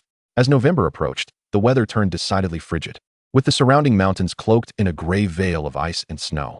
Kassia found herself casting warming charms daily, opting to forego the library in favor of completing her assignments in the warmth of the common room, where a fireplace provided solace. However, the insufferable Sirius had procured a muggle instrument, an acoustic guitar, and had taken to strumming it incessantly in the common room, disrupting her studies. Each time this occurred, Kassia internally admonished herself, reminding herself that this was the same Sirius who would one day be wrongfully imprisoned for 12 years, ultimately becoming Harry's godfather, which barely quelled her desire to unleash her frustrations upon him. Yet, in the present moment, connecting the sharp-tongued Sirius to the future savior of Harry was a challenge. This Saturday marked the commencement of Hogwarts Quidditch matches, with the highly anticipated Gryffindor versus Slytherin match as the opener. James was particularly invested, pestering Captain Guys daily about Gryffindor's preparations. On the Saturday morning of the match, Kassia was forcibly roused from her cozy cocoon by Mary, who insisted that arriving late would jeopardize their chances of securing the best viewing spot. Initially, Kassia believed that Mary had arrived sufficiently early, only to discover that James and his companions were already seated in the innermost layer. Kassia had underestimated their fervor for Quidditch. As she surveyed the scene, she noticed only 3 individuals. Where was Remus? He had taken a leave of absence to care for his ailing mother, a fact that James lamented, remarking on the unfortunate timing. As he was missing a thrilling Quidditch match, Kassia nodded contemplatively. However, the match proved to be anything but amicable for Gryffindor. On the field, a Slytherin player deliberately collided with a Gryffindor player in pursuit of a goal. This incensed the young lions of Gryffindor, with the crowd vociferously shouting about foul play. James's face flushed red as he yelled at the top of his lungs, nearly toppling into the field had Kassia not intervened just in time. Ultimately, Gryffindor lost the match by a mere 10 points, and that evening, Guys was so enraged that he refused to join the others in the Great Hall for dinner. The following morning in the Gryffindor common room, most were engrossed in games, creating a cacophony of noise. Kassia declined James's invitation, opting instead to retreat to the library to complete her assignments. Under the watchful eye of Madame Pants, the library was indeed serene. After finishing her work, Kassia navigated the shelves in search of a book to peruse. Almost immediately, her gaze was captured by a title about werewolves. She recalled that she hadn't seen Remus the entire previous day, and perhaps her recent normal interactions with him had allowed her to nearly forget that he transformed into a werewolf with each full moon. This marked the 3rd time Remus had taken leave. The book was thin, and upon concluding her reading, Kassia returned to the Gryffindor common room, where James and the others were still immersed in their game. "Has Remus returned?" she inquired as she approached. "Not yet," James replied, his focus unwavering on the wizard's chessboard. "He likely won't return until this evening." "Mind your own business, Miss Genius," Sirius interjected with his customary sarcasm. Kassia had grown accustomed to his remarks. "I wasn't asking you," she retorted playfully, "but I am inclined to meddle. You're interrupting our game," he snapped. Kassia mimicked his posture, tilting her head defiantly. "I did interrupt, so what? If you have the ability, come and bite me. Perhaps you need to transform into a dog right now." It was worth noting that Sirius's animagus form was indeed a large black dog. James had learned to ignore their bickering, having realized that their exchanges resembled those of toddlers squabbling. After all, Sirius would never truly turn into a dog to bite Kassia. All right, Kassia, do you have something to discuss with Remus? Indeed, I do, Kassia replied, suddenly recalling something pertinent. But it's not Remus I seek, it's you all. How peculiar. What matter could possibly compel the omnipotent Miss Genius to approach us? Sirius quipped, evidently accustomed to their playful banter. Seated atop her high chair, Kassia unceremoniously tapped his forehead, producing a sound that was neither too loud nor too soft. What I wish to discuss is Sirius. Could you please be a bit more earnest? Sirius was taken aback, having fallen victim to Kassia's surprise attack yet again. You hit me. This is the third time this month. The embarrassed young lord was about to rise in indignation when James swiftly restrained him. Hold on, Sirius. Let us first hear what Kassia has to say. Under Kassia's unwavering gaze, Sirius clenched his fists, turned away, and sulkily resumed his seat. You should be grateful you're a girl. Kassia feigned deafness and leaned in closer.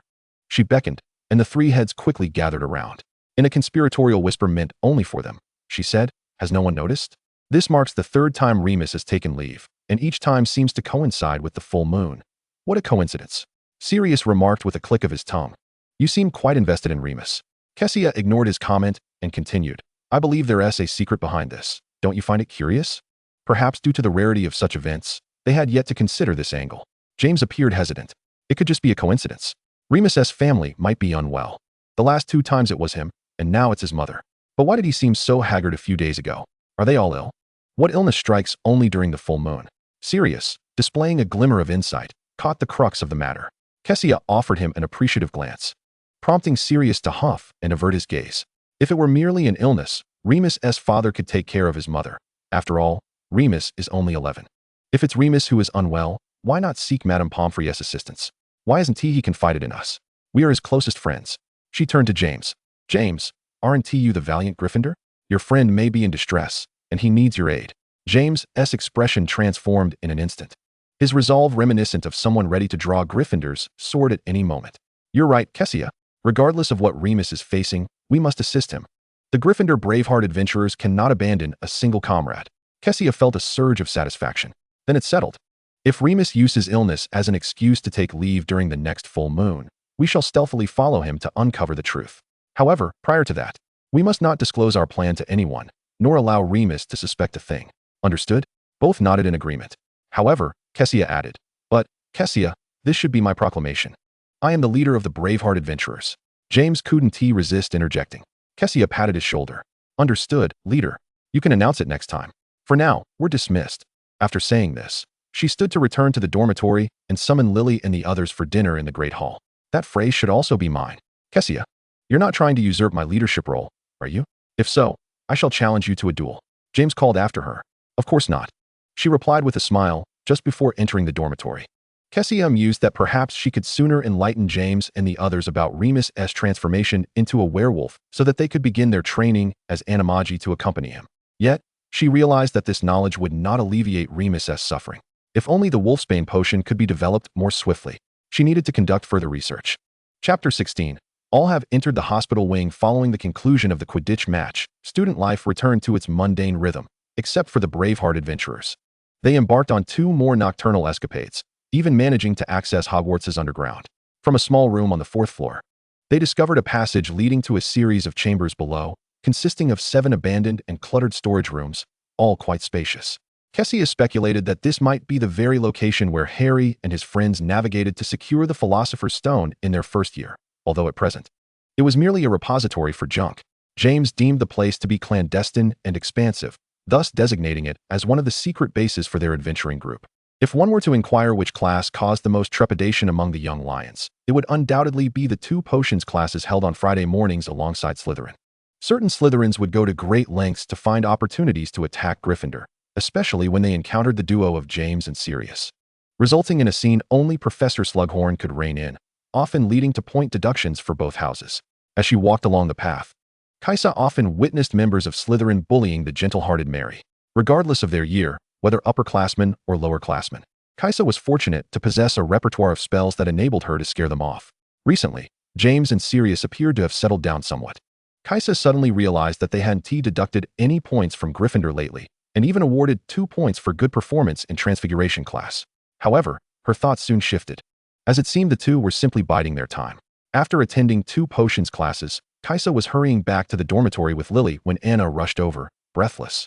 The four Potters got into a fight with a Slytherin, and they're all injured. Professor McGonagall has sent them to the hospital wing. What? Kassia could no longer remain seated. When Anna mentioned Evans, Lily also became agitated. Kassia, I'm going with you. Thank you, Anna, but we must leave now. The two hurried to the hospital wing, where they indeed found several familiar faces. Severus sat alone on a bed, while three others surrounded James. Severus. Lily screamed as she rushed to his bedside. How are you? I'm fine, Lily, Severus replied softly, though he hardly appeared unscathed. His leg was heavily bandaged. Invisible red marks marred his face. Kassia felt a pang of sympathy for him, but her perspective shifted when she glanced at James. James had a layer of white ointment smeared across one arm, and a significant portion of his hair had been cropped away at the crown, resembling a neat slice taken out of a round surface, an utterly ridiculous sight. As she looked over, James hastily covered the bald patch with his hand, but Kassia's sharp eyes caught the glimpse of it. With a sudden burst of laughter, Kassia couldn't help but giggle. What is so funny? James exclaimed, a mixture of embarrassment and irritation coloring his cheeks. Ha ha ha, Lily, look. Kassia's laughter grew louder. Thankfully, Madame Pomfrey was not present, or she would have surely been expelled from the room. Kassia. James seemed genuinely upset now. All right, I won't laugh anymore, Kassia said, pinching herself to stifle the mirth. Are your injuries serious? It's not too bad, just surface wounds. I certainly don't have a broken nose. That Slytherin is the one who's really hurt. James, under Kassia's warning gaze, quickly changed his address. His hand remained on his head, as if shielding his last shred of stubbornness. Oh, Kassia nodded. Don't you want to know why we got into a fight? Sirius interjected. Kassia paused for a moment. Isn't it obvious? You've had your disagreements for ages. Even a mere encounter on the path prompts verbal jabs. Honestly, you all are rather boring. With that time, you could learn more spells instead. Is bullying really that entertaining? Her words drew Severus' attention, while Remus and Lily nodded in agreement. Exactly. Lily shot a glare at James, her demeanor suggesting that had he not been on the hospital bed, she might have sought to avenge Severus. Kassia had surmised correctly. James and his friends had encountered Severus on their way to the Great Hall. At that moment, James had been talking about how his father was going to buy him a new broom. Upon seeing Severus, Sirius had called him a snot, prompting Severus to retort by mentioning James's reprimand in the last flying lesson. James, recalling the foul play by Slytherin during the Quidditch match, found himself with a pent-up frustration that culminated in a heated exchange, leading to an all-out brawl. Severus, fighting 2 against 1, inevitably sustained more serious injuries. While James's hair was shorn by Severus' spell, with his arm and facial injuries stemming from physical blows. It was only when Professor McGonagall arrived that the tussle was broken up, resulting in Gryffindor losing 20 points and Slytherin losing 10. In the hospital wing, Madame Pomfrey returned just in time to see the gathering and informed them they could stay for a maximum of 15 more minutes. You children are far too reckless, she admonished. It's lunchtime. You should head to the Great Hall. After exchanging a few more words with the four, James, clearly in pain, dropped the curtain to shield himself and urged them to hurry to the hall for their meal. All right, we'll bring the food back, Kassia responded, walking over to Severus' bed. How's your leg? It's not very serious. Madame Pomfrey said I can get up in a couple of days, he replied. That is good to hear. Severus didn't seem to bear any resentment towards her for her camaraderie with James. You haven't eaten yet, have you? Lily and I will bring you something. Thank you. Anytime, Lily said. We'll be off now. Goodbye. Goodbye. As Kassia and Lily reached the door, she was surprised to see Sirius and his friends waiting for her. You haven't left yet? She asked, taken aback. Humph. It was Remus who insisted on waiting for you. I'm merely accompanying him, Sirius replied. Remus smiled shyly. I don't think it will be for long. Let us go together. What a little angel you are, Kassia exclaimed. Thank you, Remus. She returned his smile. Come on, Sirius urged. The group made their way to the Great Hall for dinner, only to discover that nearly everyone seemed to know about the scuffle between the 2 Gryffindor cubs and the Slytherin snake, with Al and Ollie approaching to inquire if James was injured. Initially, the older Gryffindors had been upset about the point deduction, but upon learning that it was due to a confrontation with Slytherin, they erupted in indignation against Slytherin while expressing concern for James. Chapter 17, Christmas. At noon, as Kassia and Lily brought food to the hospital wing, they spotted Lucius standing beside Severus' bed. After exchanging a few words with Lucius, someone called for him, indicating he appeared rather busy. By the way, Kassia, he inquired before departing, are you staying at Hogwarts for this Christmas or heading home? If you're going home, I can inform my father to come pick us up. I plan to stay. Kassia had long since decided on this. Well, while I would love for you to return, Hogwarts is quite lively during Christmas. If you change your mind, feel free to find me. All right, thank you, Lucius. Lucius smiled. No need to thank me. My father instructed me to look after you. Now encountering Lucius, Kassia was able to maintain her composure over the past few months. She occasionally crossed paths with him and would merely nod in greeting. Lucius appeared genuinely concerned for her well-being at school. Once, when he saw her confronting several Slytherins alongside Mary, he intervened decisively, intimidating the audacious Slytherins. From his demeanor, it seemed Lucius might genuinely care for her. Kassia found herself less guarded around him, her reserved nature seemingly unremarkable to him. Perhaps the original owner of her body truly was of such temperament? While delivering the meals, Kassia also used a hair growth spell to restore James's hair to its former state. The others learned that she was currently residing at the Malfoy household, and when they inquired about her blood status, Kassia simply mentioned that her mother, Adele, was a pure blood, while her father was a muggle. Regrettably, neither James nor Sirius had ever heard the name Adele. It was during that time that Kassia developed an interest in her mother, Adele. There are few pure-blood wizarding families, and even Sirius was unaware of this one, suggesting that Adele might be her mother's given name rather than a surname. However, based on the letter Abracadabra had sent her before the school year commenced, it appeared that Abracadabra was only acquainted with her father. Otherwise, he would have referred to her parents instead of just her father. Thus, if Abracadabra was not familiar with her mother, why did he not indicate her full name during the introduction, merely using her given name? Kassia was significantly intrigued by this question. Perhaps she should personally inquire of Abracadabra. Yet, this Christmas, her subconscious urged her. She was reluctant to return to Malfoy Manor. Therefore, when Professor McGonagall came to register the students who would remain at school for the holiday, Kassia submitted her name. Sirius also opted to stay, leaving only the two of them from first-year Gryffindor not returning home, along with Severus from Slytherin. In fact, there were still about 10 days until Christmas. But it was an exceedingly significant occasion, so preparations commenced early. Before the Christmas holiday, James, Kassia, and Sirius had a vital task concerning Remus's illness and leave of absence. 2 days before the full moon. Upon awakening in the morning and keeping a watchful eye on Remus, Kassia had noticed his pallor and evident fatigue. She discreetly informed James and Sirius, urging them to be attentive to the matter. That evening, Remus appeared even more wan and worn. Unable to contain himself, James approached and asked, "Are you feeling unwell, Remus? Are you going to take another day off?" Kassia and Sirius turned their gazes toward him, causing Remus to tense up, his voice stammering, "I'm fine. Just a bit under the weather, but it's an old ailment." Just as James was about to inquire further, Kassia hastily diverted the topic. She understood that Remus would reveal nothing at this moment. Further questioning would only cause him discomfort. As anticipated, the next day, Remus requested leave early, citing illness as the reason. However, Gryffindor had a full day of classes, and they were unable to accompany Remus. James and Sirius were now convinced this was no mere coincidence. After class, Sirius suggested they could ask Professor McGonagall. Yet, she divulged no useful information, merely assuring them that Remus would be fine. Exiting Professor McGonagall's office, James was in a foul mood. Why do you think Remus won't confide in us about his illness? Does he not consider us friends? Why should we not respect his privacy? This is Remus's secret. Everyone has their own mysteries, Sirius countered. Kassia, why are you so intrigued by other secrets? Kassia shot him a surprised glance, astonished that the self-important Sirius could utter such words. However, observing Remus's recent behavior, it was evident that he suffered considerably during the full moon. If they could ascertain the cause, they might be able to assist him. Kassia endeavored to persuade him. "You make a valid point, Kassia," James replied, brimming with determination. "Sirius, are you not the least bit curious? One of our friends might be harboring a significant secret from us. If he returns home, how shall we investigate? Then let us follow him to see if Remus truly goes home," Sirius acquiesced. "Very well, for the sake of friendship, I shall assist Remus. However, this time, there would be no opportunity. They could only wait for the next occasion. Let us hope that next month, when Remus takes leave, we have no classes." "I calculated it.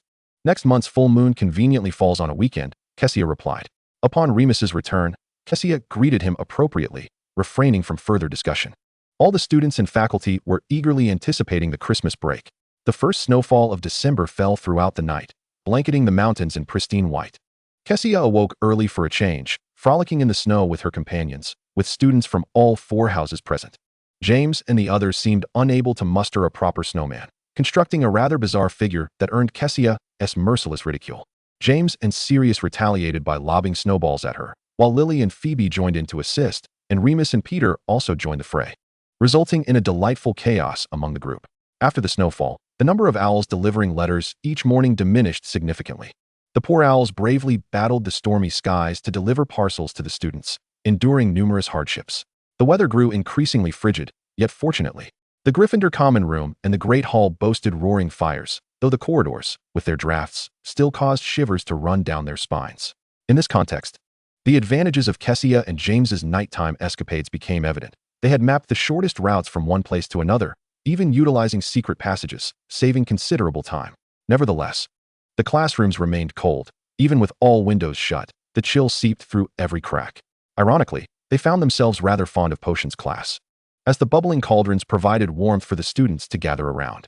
Emerging from the underground classroom, Kassia encountered Anna. A twinge of envy struck her, for Anna remarked that their Hufflepuff common room and dormitories were likely the warmest among the four houses. "I've suddenly come to appreciate staying at school," Anna said. "Let me show you the Great Hall. You won't believe how it has transformed." Intrigued by her words, Kassia and the others accompanied her to the Great Hall. Hagrid was dragging a fir tree through the hall, setting up 12 Christmas trees in the corners. Professor Flitwick was adorning the frosted trees, with each house possessing a uniquely decorated tree, rendering the hall magnificent. Enchanted snow, warm and dry, gently floated down from the ceiling. Kassia was once again awestruck by the wonders of magic. "It's so beautiful. Children, I knew you would adore it," Hagrid said, his large belly protruding as he approached. "With just one day until vacation, I hope you all have a delightful holiday." "Thank you. You too, Professor Hagrid." The six of them thoroughly explored the hall before reluctantly departing. "With no classes in the afternoon, we should head back to the dormitory to pack," Kassia, prompted by Lily, said. "What about you? I think I'll spend some time in the library." "All right, see you tonight then. Goodbye." Chapter 18. Christmas Gifts. Kassia arrived at the library alone, seeking to research some materials. She had yet to finish reading the sacred 28 pureblood families, and after greeting Madame Pants, she settled into a corner to continue her reading. This book detailed all the pureblood wizarding families in Britain, and Kassia hoped to find any mention of Adele. Just as she was halfway through, she suddenly heard someone calling her name. "Good afternoon."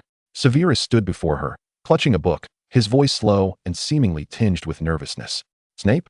Good afternoon." Kassia was taken aback by Severus's initiative to engage her in conversation. "May I sit here?" he asked, pointing to the seat across from her. Of course, she noted that. Compared to the first time she had seen Severus in the Great Hall, his chin was not as sharp, and his complexion had improved. It seemed he was faring better at school than at home. After taking a seat, he did not open his book. Instead, his gaze flickered towards the tome on Keisha's desk. "Why are you looking at that?" he inquired. Keisha seemed to grasp his intention. "I'm merely curious. I hail from China and am not well acquainted with British wizards, hence my interest." Severus nodded, yet remarked, "However, you do not appear to fit the mold. I mean, your hair is golden. Other students from Eastern nations at Hogwarts have black hair. My mother is British and my father is Chinese. I grew up in China with my parents," she explained. "So you are of pure blood?" he asked. "I am of mixed heritage. My father is a Muggle." Perhaps it was merely an illusion, but after she spoke, she thought she saw a hint of a smile cross Severus's face. "Are they both in England?" "No.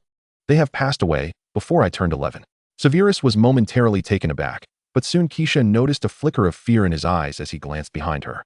Turning around, Keisha saw Mrs. Pants standing there, displeasure etched on her face, holding a feather duster. "If you wish to avoid being ejected, I suggest you keep the noise to a minimum." Perhaps due to having a relatively good impression of Keisha, Mrs. Pants merely issued a warning. Keisha nodded apologetically. Once Mrs. Pants departed, Keisha turned back and whispered, "Do you have any more questions, Severus? We can go speak outside." "No, none," Severus replied tersely. After a prolonged silence, his gaze wandered. "If you do not mind, you may simply call me by my name." "Very well, Severus. You may call me Keisha as well." The two fell silent, engrossed in their books. Over the next hour, Keisha finished her book, but regrettably, it did not mention the name Adele. Unable to find it, she decided to set the matter aside for the time being. After the holidays, the common room was far less crowded, allowing Keisha and Sirius a rare period of peaceful coexistence. After fetching food from the kitchen adjacent to the Hufflepuff common room, they played wizard's chess while eating. Initially, Sirius instructed Keisha on how to play. The chess pieces were alive, requiring no manual movement from the players. One merely needed to state the position to which a piece should advance, and the pieces would move of their own accord. A prodigious learner, Keisha quickly grasped the game, engaging Sirius in a spirited match after just a few rounds. However, the pieces she used were those borrowed from James, and they harbored no trust in her. Whenever she issued commands, they squawked and protested. "I refuse to go there. His sword could hurt me. Send the centaur instead. He isn't afraid of being struck." "No, I shall not go either. I want to remain here with the queen. Did you not see there is a knight? He could shield you. Why should I take the hit? Why don't you go?" Sirius laughed heartily at her predicament. Keisha's head spun from the noise. What does one do when children are disobedient? Hitting them was not an option, lest she injure her own hand. She feigned a ferocious tone, "Quiet down, or I shall toss you into the fireplace." Finally, the pieces fell silent. After a few rounds, they each returned to their dormitories to rest. Before bed, Kassia summoned several owls to deliver the Christmas gifts she had prepared for her friends. Lying in bed, she eagerly anticipated a hearty feast the next day. Having heard that the school had prepared a plethora of roasted turkeys, Christmas pudding, and baked scones. Upon awakening the next morning, Kassia immediately noticed a pile of packages stacked beside her bed, all Christmas gifts from her friends. She promptly donned her morning robe and leapt out of bed, joyfully unwrapping each one. The topmost package, sent by Lily, contained a red hand-knit scarf, which Kassia wrapped around her neck and admired in the mirror. It looked splendid. She continued to unwrap gifts while wearing the scarf. The second package, from Lucius, contained a bottle of pale blue perfume adorned with daisies. Inside was a small note that read, "I sincerely hope Kassia experiences joy every day." Kassia had read in a book that the perfume's intensity could fluctuate according to the wearer's emotions. If one felt happy while applying it, the scent would be stronger, whereas feelings of sadness might cause the fragrance to dissipate. Fortunately, Kassia thought, her gift to Lucius was not too shabby. She set the perfume aside. James's gift was a new set of wizard's chess, while Anna had sent 3 pairs of socks representing the 4 houses, which were quite lovely. Phoebe had sent her a large box of chocolate frogs, and Mary included a set of muggle lip gloss, a box containing 7 shades. Remus gifted her an automatic correction quill with a pale lavender feather, which perfectly suited Kassia's taste. Severus also sent a gift, a pile of nougat. Sirius, still at school, had also arranged for an owl to deliver a gift, a finely crafted mini muggle guitar, no larger than a palm, enchanted to play melodies automatically, serving as a delightful ornament on a table. It was thoughtful of him to remember the importance of gift-giving, Kassia mused, though she felt that the gift was entirely chosen according to his own preferences. If possible, she might consider returning the small guitar to him, believing he would appreciate it. Rising, Kassia retrieved the gift she had prepared for Sirius and sent it off with an owl. She had initially intended to deliver it to him directly, but now it seemed a hassle for the little owl. Upon exiting, Kassia did not find Sirius and instead accompanied Ollie to the Great Hall. The Hogwarts feast never failed to impress. The hall was bustling, as it seemed many had chosen to remain at school for Christmas. Everyone donned scarves and robes. Some even wore sweaters sent by their parents. Kassia, too, wore the scarf sent by Lily. Each round table was laden with delectable roasted turkeys, flaming Christmas pudding, and sweet pies, along with mead, which was only available to 3rd years and above. The tables were also adorned with whimsical wizarding cracker poppers that burst open to reveal unexpected gifts, akin to the excitement of opening a mystery box. After sampling some roasted scones, Kassia opened a cracker, which erupted with a loud bang and blue smoke, simultaneously revealing a paper wizard's hat. As the blue smoke dissipated, Kassia spotted Sirius striding towards her, arms crossed and head held high, appearing to be in good spirits. "Sirius, did you oversleep?" Kassia cheerfully initiated conversation. "I do not share the same fondness for lingering in bed as some do. It simply took longer this morning with all the gifts." In light of the roasted turkey, Kassia decided to let it go. "What is that on your chin?" he asked. "It's blue. Didn't you wash your face this morning?" "You are the one who hasn't washed." "I just unwrapped a cracker," Kassia retorted, wiping her chin with her hand. "And there's more," she added, dabbing again. "How utterly careless. It's right here." He bent down, his thumb brushing against the side of her chin. His movement froze for a moment before he quickly withdrew and averted his gaze. Kassia wiped the spot again where he had touched, finally deeming it clean. "Well, now it's clean," he mumbled, his thumb hidden within his sleeve curling slightly, as he endeavored to ignore the peculiar flutter in his heart. "Now we can commence our meal," Kassia declared eagerly. The two settled down side by side. After the banquet concluded, they returned to the common room. Kassia and several senior girls, including Olivia, gathered around the table with snacks, gossiping animatedly. Sirius was once again strumming his guitar, while others engaged in games of wizard's chess, exploding snap, hangman, and more. The corridor bustled with students dashing about. And in the courtyard, some were playing in the snow, their laughter echoing far and wide. Everyone was thoroughly enjoying their holiday. Chapter 19. The Secret Passage of the Whomping Willow. James, Lily, and others returned the day before the new term commenced, all having had an exhilarating holiday. That evening, they relayed their amusing tales in the Gryffindor common room, their words flowing like a torrent. A cluster of them sat in groups, while Kassia and Lily were seated together, missing James's impassioned recounting. Thus, the following morning in the Great Hall, James firmly insisted on recounting his story to her. Next came the familiar sight of owls delivering packages, and Kassia had grown accustomed enough to continue her meal without batting an eye. After dining, it was time for Professor Flitwick's charms class. Kassia studied diligently, and upon mastering the spell required for the lesson, She eagerly flipped through the textbook to explore new incantations. Whenever she encountered difficulty, she would approach Professor Flitwick, who adored her inquisitive nature and was always generous with his explanations. Her classmates had grown accustomed to her studious demeanor. Kassia had become the embodiment of a top student.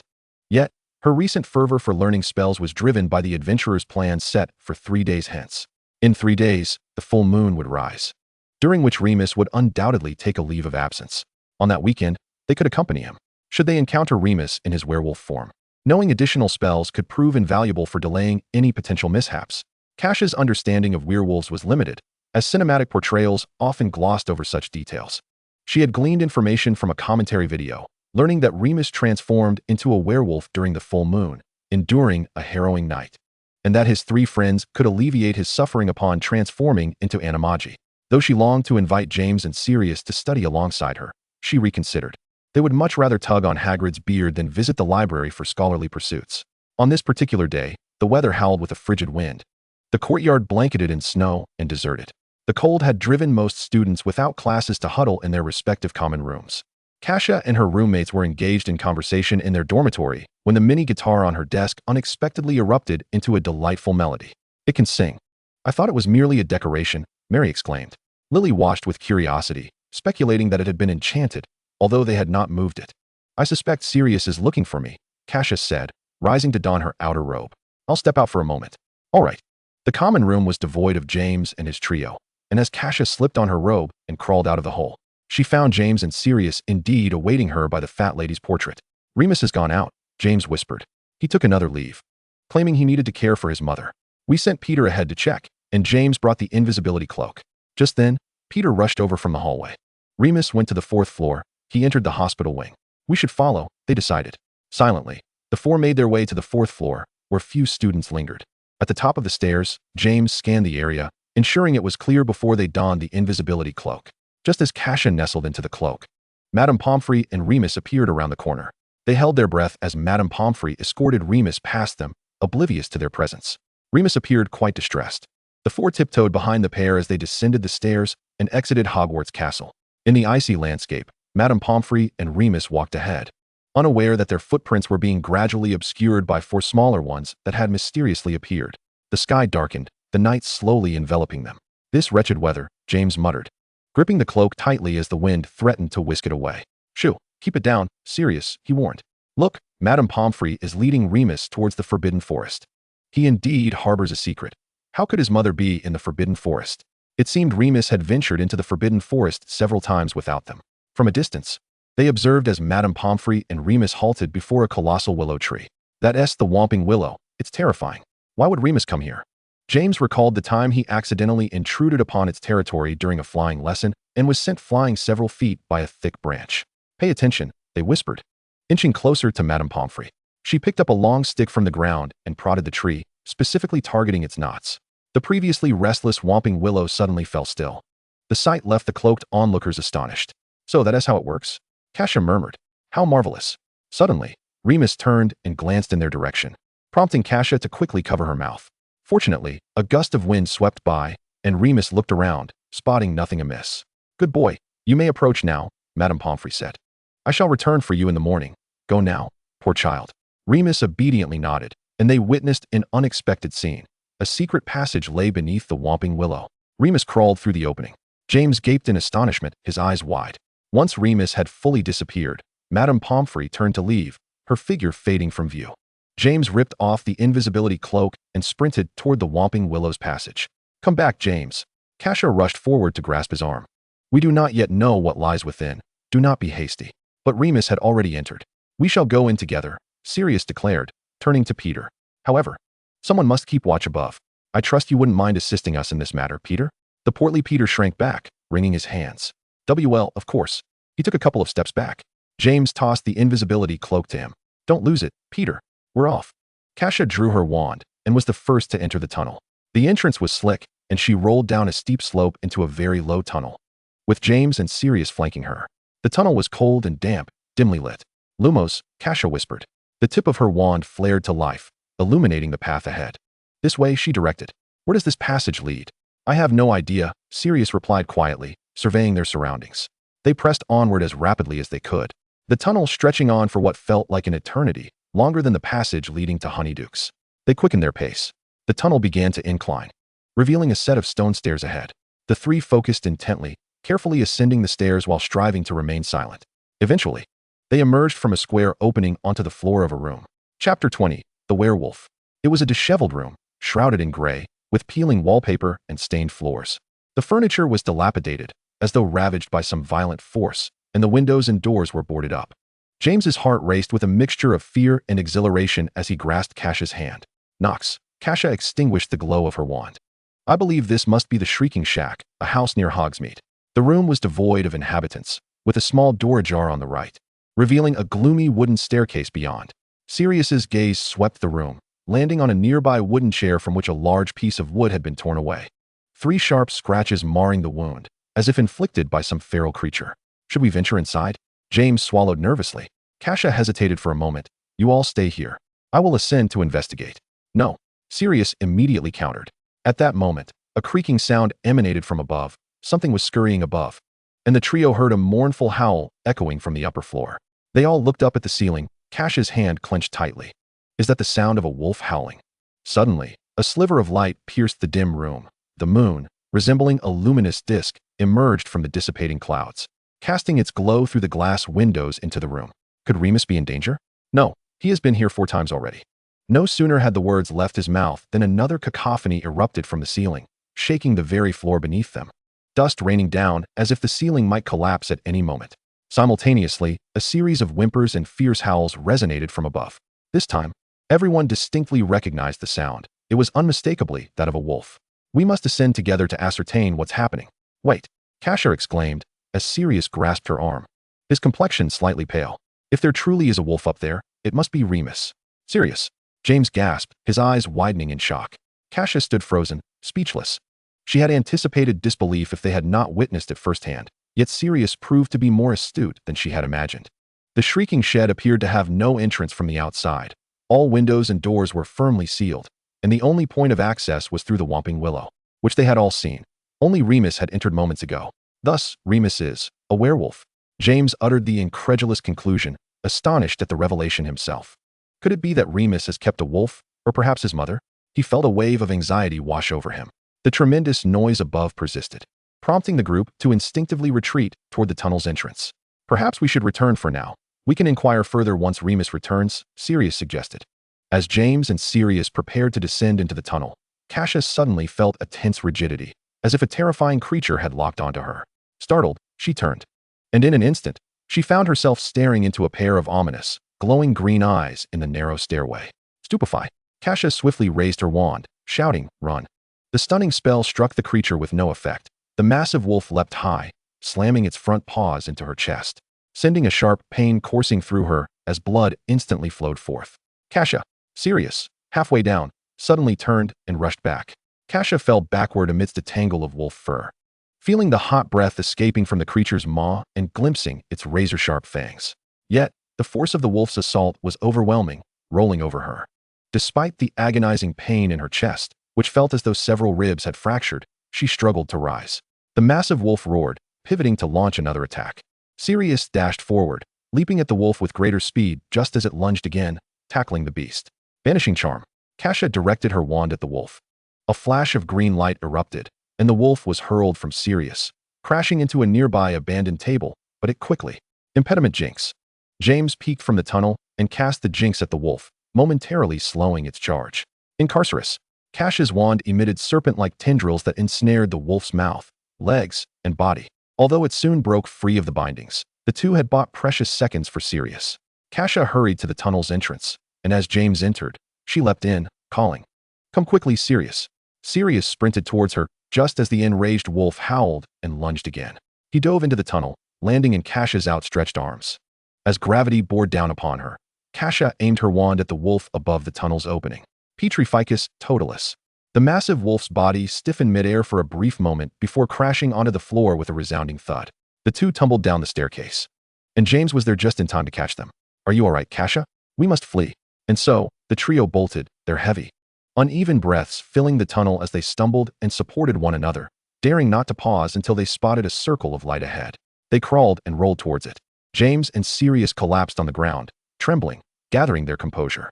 James reached out to touch the gnarled knot of the whomping willow. The small figure of Peter was startled, for the three appeared as if they had just emerged from a fierce battle. "You look unwell." "Huh," Sirius scoffed. "Good thing you didn't go in, otherwise you'd surely have wet your pants." Kassia's chest throbbed painfully, her shirt torn by the encounter, and the cold wind made her shiver as she touched her fingertips to the blood. "Kassia, are you hurt?" James and Sirius approached her anxiously. "Perhaps just a little, but it's nothing serious. It's merely a surface wound. If I had truly broken a rib, Madame Pomfrey would certainly find out about tonight's events." "You're bleeding. We must hurry back." "We can't go," Kassia interjected firmly. "I know how to treat it. Trust me. But your wound needs cleaning. I have antiseptic and white willow back there." "Very well." Her resolute demeanor left James and Sirius no choice but to acquiesce. They supported Kassia as they traversed the courtyard towards the castle's light. Chapter 21. This is not your fault. By now, curfew had set in, and the castle hallways were deserted. They donned their invisibility cloak and stealthily returned to the Gryffindor common room. "Oh, not you again," the fat lady grumbled, awakening with displeasure. "Silencio. That's the password for this week." The common room was illuminated only by the faint glow of the embers in the fireplace. "I need to get back to the dormitory." Kassia winced through the pain. "But your injury." "I will be fine, Sirius. I can manage." "Go ahead, Kassia. We'll wait here. If you need us, just call." "All right." Kassia recognized that she could not sway them. "If I'm fine, you should return to the dormitory and rest. But one thing," Kassia turned back, "we should keep a closer watch on Remus tomorrow." Upon returning to the dormitory, Kassia lit a lamp by the moonlight and retrieved the supplies for cleaning her wound from the bedside cabinet. The antiseptic was a cleansing agent for wounds. When Ryder was still around, he had accidentally scratched a fellow Gryffindor, and Kassia had prepared the solution in white willow, which remained unused until now. Perhaps due to the thickness of her clothing, the wound was not deep, only 3 longitudinal scratches staining her skin, painful yet bearable. In the realm of magic, it is generally understood that scars inflicted by werewolves, whether from bites or scratches, are everlasting. However, fresh wounds can be healed through the application of a concoction made from silver dust and the essence of white ginseng. Fortunately, Kassia possesses both of these remedies. After tending to her injury with a simple dressing of gauze, she reclined and allowed herself to relax. Despite her wounds, she harbored no regrets about the events of the night. Reflecting on the extensive damage within the room, she could empathize with Remus, who, in his werewolf form, must have felt immense distress. He had meticulously concealed his true nature, managing to evade the notice of James and Sirius for months, save for his occasional absences. Remus was typically a quiet and gentle soul, characterized by his kindness and subtle presence, always appearing when his friends needed him most. Occasionally, Kassia would catch glimpses of longing and envy in Remus's eyes as he observed James and Sirius. Had it not been for his lycanthropic condition, his childhood would not have been marked by constant relocations and the absence of friendships. Living in love, Remus deserved to be as confident and radiant as James and Sirius, yet without arrogance. With her mind drifting into a void, the adrenaline subsiding into a profound fatigue, Kassia soon fell into a deep slumber. In the Gryffindor common room, James and the others ascended the spiral staircase half an hour later. The following morning, Kassia awakened to a dull ache from her wound. Seizing the moment while Lily and the others were still asleep, she changed her bandages. They had no classes during the first period, and as Kassia entered the common room, James immediately approached her. "Your injury," he murmured, lowering his voice, worry evident in his eyes. "Is it serious? Shouldn't we consult Madame Pomfrey?" "It's nothing, James. I've already treated it." "Has Remus returned?" "Not yet. Sometimes he doesn't come back until lunchtime. Then we must find him quickly. You stay here. Sirius and I will go. Let Peter stay to look after you." "Where are Sirius and Peter?" "I don't see them. They've gone to the Great Hall to fetch food. Just wait here. They'll be back shortly." Kassia was astonished. "Sirius? Bringing food? For me?" James nodded. "Indeed, he seems to care about you. Although it appears there's some misunderstanding between you at times, your dynamic is rather peculiar." Kassia remained noncommittal. Sirius's words often irked her, but she regarded them as childish and harmless, responding in kind to avoid granting him satisfaction. "I'm going with you." "Absolutely not."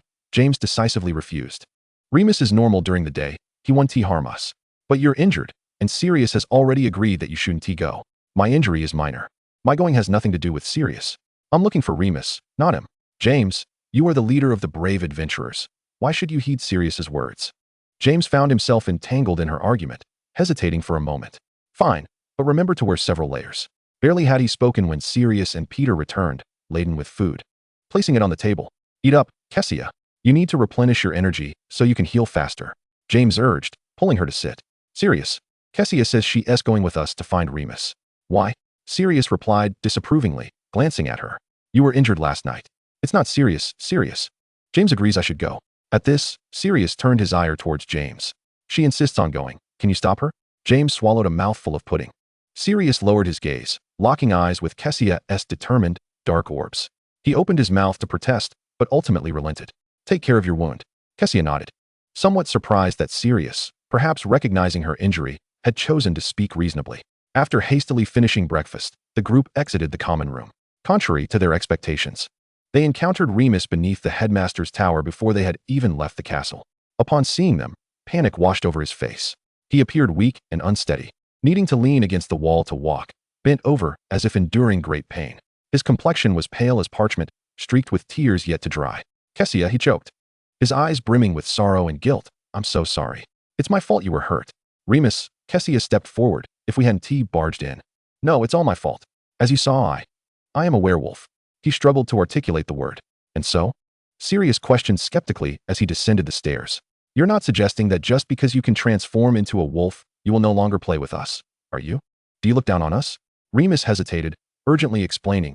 No, Sirius, I want to be friends with you, but what could possibly be the issue, Remus? You should have told us sooner. Had we known there was a secret passage in the Shrieking Shack, we could have made it another base for the brave adventurers. I assure you, no one else would find out. James expressed his fascination with the secret passage. Remus faltered, tears shimmering in his eyes. But I hurt you. And that is what truly pains me, more than being a werewolf. Ah, so you blame us for intruding into the Shrieking Shack? Kassia feigned innocence. I don't. He protested. I blame myself. Then this is not your fault. Remus, did you truly wish to hurt me? Of course not.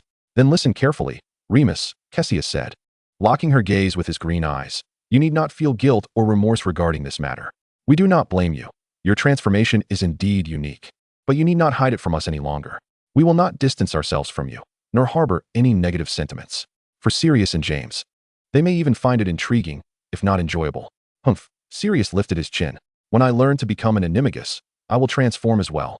And my form will undoubtedly be far more magnificent than that of a wolf. Remus stood there, his emotions shifting from despair to gratitude. And his bloodless lips curled into a faint smile. I'm sure you will, Sirius. Kassia, feeling uncomfortable under his gaze, shifted the topic. Now, let us discuss why you were beneath the headmaster's office, Remus. Remus stiffened momentarily before admitting in a barely audible voice, I was considering withdrawing from school. His words, though faint, were still caught by the keen ears of James, who immediately wrapped his arms around Remus, almost toppling him over. Ah, Remus, you can't just decide to leave the group without my consent as the leader of the brave adventurers. Don't you have any sense of responsibility as a member? Do you not recognize my authority? Do you wish to duel with me? If you leave, who will help us with our notes? Don't follow Kassia's example. He pulled Remus along, heading towards the Great Hall, while Kassia hurried to catch up. Remus, don't listen to James's nonsense. Sirius and Peter sauntered leisurely behind them. Chapter 22. Bertie Bott's Every Flavor Beans. After that day, the brave adventurers resumed their usual routine of attending classes by day and embarking on nighttime escapades. However, they only dared to venture out on mornings without classes or during History of Magic, for otherwise, they would surely face penalties from professors for dozing off the following day. In the lounge, as Remus presented Kassia with pudding and other sweet delicacies for the third time, Sirius could no longer contain his outburst. Remus, you are becoming her personal house elf. Remus chuckled shyly, explaining that Kassia's injury had not yet healed, making her somewhat inconvenient. What inconvenience? It's not like her injury is on her hands. Ever since she got hurt, you have been attending to her every need. Kassia interjected, somewhat displeased, though she felt a bit embarrassed by Remus's constant indulgence. Just a couple of days ago, you claimed it was a minor injury. Sirius retorted. So what? Remus is kind-hearted. Unlike you. Kassia softened her expression towards Remus, adding, I am indeed feeling much better, and besides, you still have your own injuries to tend to, Remus. You should prioritize your own recovery. At that moment, James ambled over and snatched a piece of pudding from Kassia's hand, popping it into his mouth. If I had known that getting injured by Remus would lead to such treatment, I should have let him bite me ages ago. Remus quickly offered another piece of pudding to Kassia. Please don't say that, James. Transforming can be quite perilous. I struggle to control myself. He gazed at James with a pleading look. James waved his hand dismissively. I was merely jesting. I read in a book that uncontrollable werewolves are only a danger to humans. Kassia swallowed a piece of pudding and remarked, if we all mastered the animagus transformation, We could accompany Remus on the full moon and avoid any danger. Thank you, Kassia, Remus said, gazing at her gratefully. However, learning to become an animagus is no simple feat. Professor McGonagall mentioned that without guidance, one could easily become lost in the process. Do you not believe in us? I refuse to accept that there is any magic my future hero James cannot master. All right, Remus, we must head to class. Professor McGonagall's transfiguration lesson does not tolerate tardiness. Kassia declared as she rose. Perhaps the exchange that day instilled a genuine confidence in Remus, for thereafter, he participated in all of James's activities, naturally steering clear of the full moon nights. Kassia began to diligently study the animagus ability. After completing her homework in the library, she would seek out a book on the subject. February at Hogwarts remained bitterly cold, with days of relentless rain and snow, causing multiple delays in James's plans for nighttime escapades. One afternoon, as the sun finally broke through the clouds, the members of the Courageous Adventurers Club, having been cooped up in the castle for days, eagerly dashed toward the beech tree by the lake. I feel like we've uncovered every secret of the castle, James said, peering around until he noticed Al was quite far from them, then continued, I want to explore the Forbidden Forest. It must be far more intriguing than the castle. Let's wait for clearer weather, Sirius suggested as he settled on a clean rock. Kassia, wand in hand, began to twirl it absent-mindedly, reminiscent of a pen spinning. After a moment's thought, she recalled that there was a room of requirement somewhere in the castle, though its exact location eluded her, and she had yet to find it even after all this time. The Forbidden Forest was indeed perilous, just as Professor Dumbledore had warned, if her memory served her correctly. Hagrid had a gigantic acromantula residing within, which had spawned numerous offspring. Kassia considered reminding James about the dangers once everyone had dispersed. James continued, honestly, I would rather visit Hogsmeade. You know, Giselle said the last time she had butterbeer, it was from there. Third years and below are not allowed to drink alcohol. Remus interjected. But we could certainly go to Zonko's joke shop, Sirius replied nonchalantly. All right, Remus, you can watch us drink from the pub. And Kassia, you will definitely join us, right? Of course, as long as we aren't caught. James, Sirius suddenly smirked mischievously, tilting his chin towards a certain direction. The group turned simultaneously to see what he was referring to.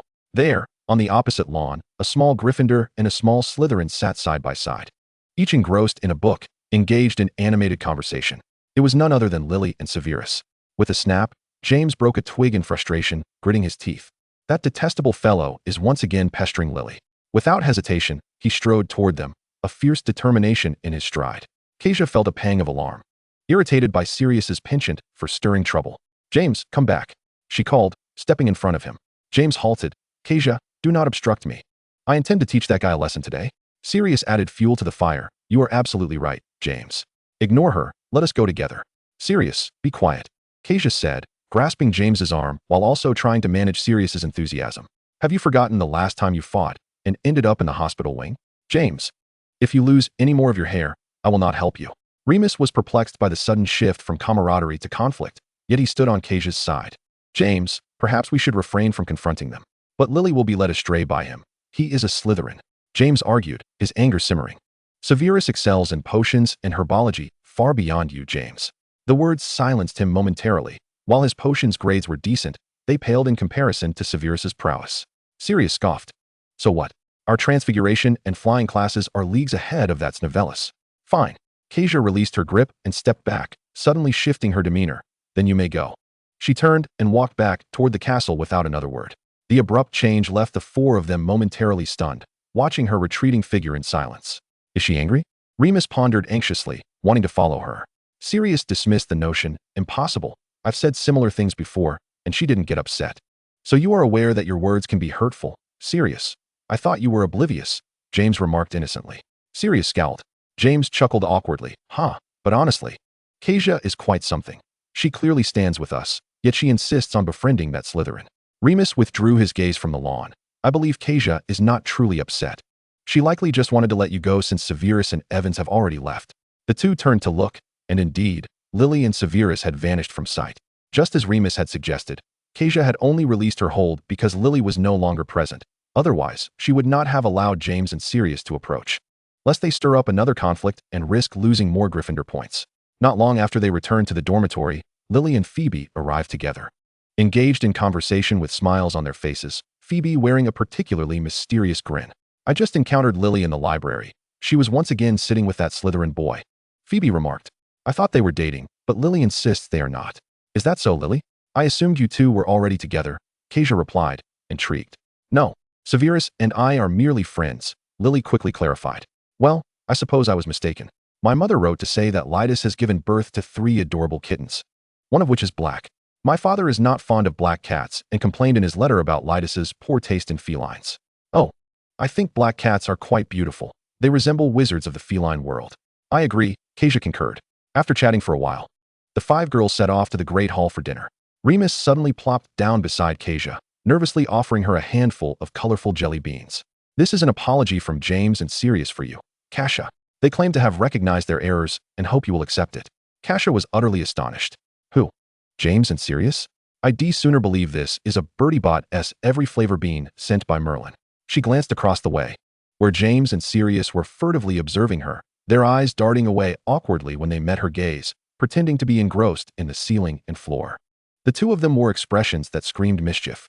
She picked a red bean from Remus's palm and extended it towards him. Remus, would you taste it first for me? Remus's eyes widened, shaking his head vigorously. No, this is from James and Sirius. All right then. Kassia didn't press him further and turned to offer Lily a bean. Lily, this is for you, from James. Kassia. Before Lily could express her doubts, James shouted to stop her. Kassia smiled. Is there an issue, James? James's face flushed crimson. All right, I confess, these are BirdieBot's every flavor beans, handpicked by Sirius, claiming they will definitely include flavors such as booger and rotten egg. James, you traitor, forsaking your friends for a pretty face. Sirius chastised him vehemently. Lily glared at him too. Mr. Potter, please refrain from such childish antics. James, feeling wronged, silently sat down, bearing the brunt of it all. Kassia was taken aback to see Remus joining their antics. They must have threatened you, Remus. She snatched all the BirdieBot's beans. Remus's face turned slightly pink. Do you still want to try them? I haven't tasted them yet. I'm curious about these little snacks. I have other flavors in my dorm. I'll bring them for you tonight. Thank you, Remus. Kassia ruffled his hair. The texture delightful. Truth be told, she had long wished to do so. You're welcome. Chapter 23, 300 points deducted in one night. That evening, the valiant adventurers engaged in their customary night stroll, boldly traversing the halls of Hogwarts without the need for invisibility cloaks, as if surveying their own castle. This is dreadfully dull, James remarked after passing through a secret passage. I almost wish Professor Pringle could see us. Then we could have a castle-wide chase. I bet he wouldn't be able to catch me, and I would wager that if you did that, the entire Gryffindor house would drown you in their saliva by tomorrow morning. There must be something in this castle that we have yet to discover. James exclaimed, oh, whatever it is, it certainly can't be more exciting than the Forbidden Forest. Why don't we go there now? He was brimming with enthusiasm. No. Professor Slughorn said he would be gathering Sneezewort and Sneezewort syrup in the Forbidden Forest tonight. We'd surely be caught. How about Hogsmeade? We could take the One-Eyed Witch passage. James, I genuinely want to open your head and see what's inside. Going to Hogsmeade in the middle of the night. Are you all right? Kassia couldn't help but scoff. James deflated. Where do you all want to go then? If you're truly bored, you could go find Peeves in the trophy room. Of course, we want to accompany you. In that case, forget it. James grumbled, rubbing his nose. Kassia felt somewhat hungry. Let us head to the kitchen. The others agreed. In the kitchen, a few house elves were bustling about. They greeted the group with respect. What would you like to eat, Kassia? Anything, as long as it's not pumpkin juice or pumpkin pasties. The house elves prepared syrup pies, black pudding, steak, and fries for them. The food consumed under the cover of night felt far more delectable than that served in the Great Hall. And the 5 of them feasted contentedly. The Hogwarts kitchen is undoubtedly one of our greatest discoveries. Every Hufflepuff knows where the kitchen is, James. We didn't have a Hufflepuff guiding us when we found it, Sirius. They chatted as they exited the kitchen, but as they opened the door, all fell silent. Before them stood a furious Professor McGonagall, tall and imposing. You again. If I'm not mistaken, this marks how many times now? A group of first-year students. Trespassing repeatedly at night. Potter, Black, if I hadn't seen it with my own eyes, I wouldn't dare believe it. And you, Sue, Lupin, Pettigrew. Professor McGonagall grew increasingly incensed as Kassia, Remus, and Peter gradually lowered their heads, resembling 3 students caught in wrongdoing. James attempted to explain, we were just hungry, Professor McGonagall. No more excuses, Mr. Potter. I have already forgiven you many times, yet you clearly show no remorse. Starting tomorrow, you will all be in detention for 3 months. 3 months, James gasped. If you still possess any common sense, you ought to remember what I said last time. I warned you that should there be another incident, I would not be lenient. What surprises me further is that you, Remus, and Kassia have chosen to join in their mischief as well. Professor McGonagall continued, moreover, You shall all pay a heavy price for tonight's escapade and your blatant disregard for rules. 50 points deducted from Gryffindor for each of you. 50 points each? 5 people. That's 250. Kassia was taken aback by the number calculating in her mind. She wasn't the only one. All were astounded. It was well known that no house had ever lost 250 points in one night. This time, they would indeed be submerged in the ire of all Gryffindors. The 5 of them trudged back, escorted by Professor McGonagall, and upon opening the door, the fat lady wore a look of schadenfreude, as if to say, "Serves you right for disturbing my sleep at night." Kassia lamented her choices. It was one thing for James and the others to lose points, but Al and Olivia had been so kind to her, and now she had cost Gryffindor 50 points. Next time, she vowed to wear James's invisibility cloak tightly, never to remove it under any circumstances. The next morning, James and his companions dawdled, hesitant to descend the stairs, fearing punishment. "Perhaps we should skip breakfast?" James proposed tentatively. "But we have class in the morning. We can't avoid going down forever." Remus replied, his face etched with worry. "Come on, let us go. We can't let Kassia outdo us," Sirius declared, ever the prideful one. Meanwhile, Kassia was equally torn. Yet she knew that what was inevitable would come to pass. "Let us go. Kassia, remember to bring your books." "All right, I'll be right there." She hoped Lily would still be kind to her upon learning that Gryffindor had been docked 250 points. As anticipated, when they passed the enormous Gryffindor hourglass, a crowd had already gathered, including students from other houses, who were laughing uproariously at the expense of Gryffindor, losing such a significant number of points. Gryffindor's score had nearly plummeted to 0. The once leading score had fallen to the last position, creating a staggering 100-point gap between them and the third-place Hufflepuff. The little lions were incredulous, frantically inquiring who had caused Gryffindor to lose so many points in a single night, a feat never before witnessed. James and his friends, for once, kept a low profile as they tiptoed into the Great Hall, only to overhear murmurs of quartos and point deductions. They recognized Quarto's Charlie and his girlfriend Minna Caller, both 7th-year Gryffindors, who they had often seen on their night escapades. Sirius glanced back at the hourglass, astonished. "Gryffindor has lost 300 points. What?" James, Remus, and Peter simultaneously turned their heads to investigate and found it indeed to be true. How is this possible? Hadn't Professor McGonagall stated that each of them would lose 50 points? Wasn't the total 250 points? How could 300 points be deducted? "Is there a flaw in the hourglass?" "There is no flaw," came a voice in response. It was none other than Charlie Quartos and his girlfriend, Minna Calloway, who had just been discussed. They settled beside the group. "I believe we owe you an apology," Charlie said. "We're truly sorry, lads. It was our rendezvous near the kitchen last night that attracted Professor McGonagall's attention, leading to your discovery." "Ah, so that's the matter," Minna added gently. "And there was a little girl involved. Please convey our apologies on our behalf." Remus replied, "We bear no ill will, Mr. Quartos, Miss Calloway. We shouldn't have been out at night." "True, while nocturnal escapades contravene school rules, they are indeed enchanting," Quartos interjected, only to receive a sharp pinch from Minna. "We shall take our leave now," Minna said softly as they departed. No sooner had they left than Kassia and her companions arrived at the Great Hall. Apart from Kassia, the 4 were utterly astonished by the hourglass's unusual readings today, sitting down at the dining table in disbelief. Kassia dared not speak, nor even glance at it. Merlin's beard. "This is utterly unbelievable. How could 300 points be deducted in a single night?" 300 points. Kassia gasped, looking up. "Wasn't it 250? James leaned closer, whispering in her ear about the earlier events. "Mr. Quartos and Miss Calloway came over to apologize to us." Kassia nodded in understanding, while Lily and the others began to suspect who had incurred the point deductions for Gryffindor. "Potter." Lily eyed James suspiciously. "Was it you?" Faced with Lily's scrutiny, James hesitated to confess, while Kassia timidly tugged at Lily's sleeve. "I'm sorry, Lily. It was James and his friends, but I was partly to blame as well." "How could this be?" The 4 of them stared at her in astonishment. "Kassia, did you accompany them on their nocturnal adventure?" Aside from their escapades, they couldn't fathom any other reasons for point deductions. Kassia nodded sheepishly, admitting she had indeed been caught by Professor McGonagall. "Kassia," Lily exclaimed, heartbroken. "You spend all your time with Potter and Black. They're leading you astray." James and Sirius exchanged confused glances. Why does this sound so familiar? Though Phoebe and her friends dared not confront James and Sirius directly, their expressions were filled with indignation, clearly resonating with Lily's sentiments. Sirius became incensed. "Miss Evans, mind your language. Is there anything wrong with what I said, Mr. Black?" Sirius's face instantly turned cold. All right, Kassia interjected, grasping Lily's arm. "I'm sorry, Lily. I promise it won't happen again." Lily sighed. "I don't blame you, Kassia." Kassia's heart melted as she embraced Lily, while the 2 boys looked on with complex expressions. Following the deduction incident, within a morning's time, everyone learned that James and his friends had collectively lost 250 points for the house. Suddenly, they became the target of blame, with the majority of the ire directed at James and Sirius. This was largely because Kassia was celebrated as both a genius and the most beloved student, frequently earning points for the house. Remus was well-liked and courteous to all. Peter was so unobtrusive that he hardly drew attention. While James and Sirius had also earned points for good grades, their deductions were far more substantial, losing 50 points at a time, whereas the others lost only 1 or 2. Professor Flitwick ordered them to write reflections, forbidding them from any outings until their tasks were complete. They were also to endure 3 months of confinement.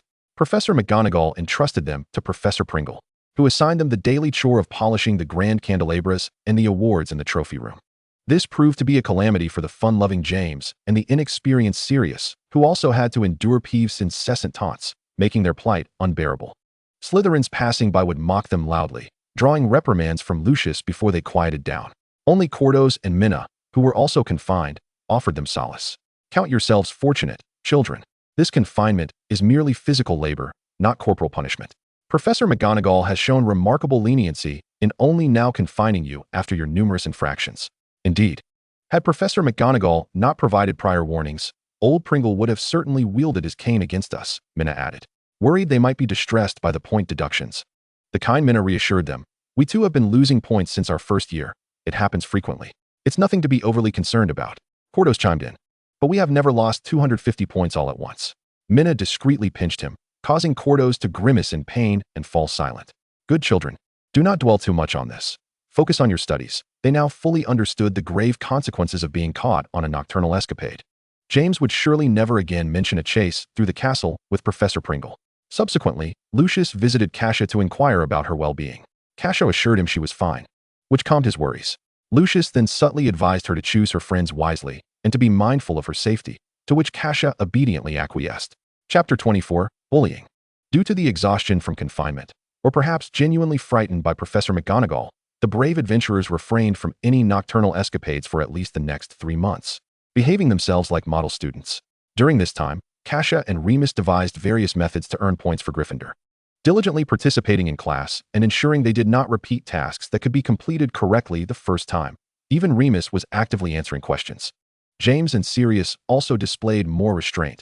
While their point additions were minimal, they at least compensated somewhat, which alleviated Professor Flitwick's cold demeanor towards them. When the 5 returned to the Gryffindor common room after several hours of confinement, they slumped into chairs in sheer exhaustion.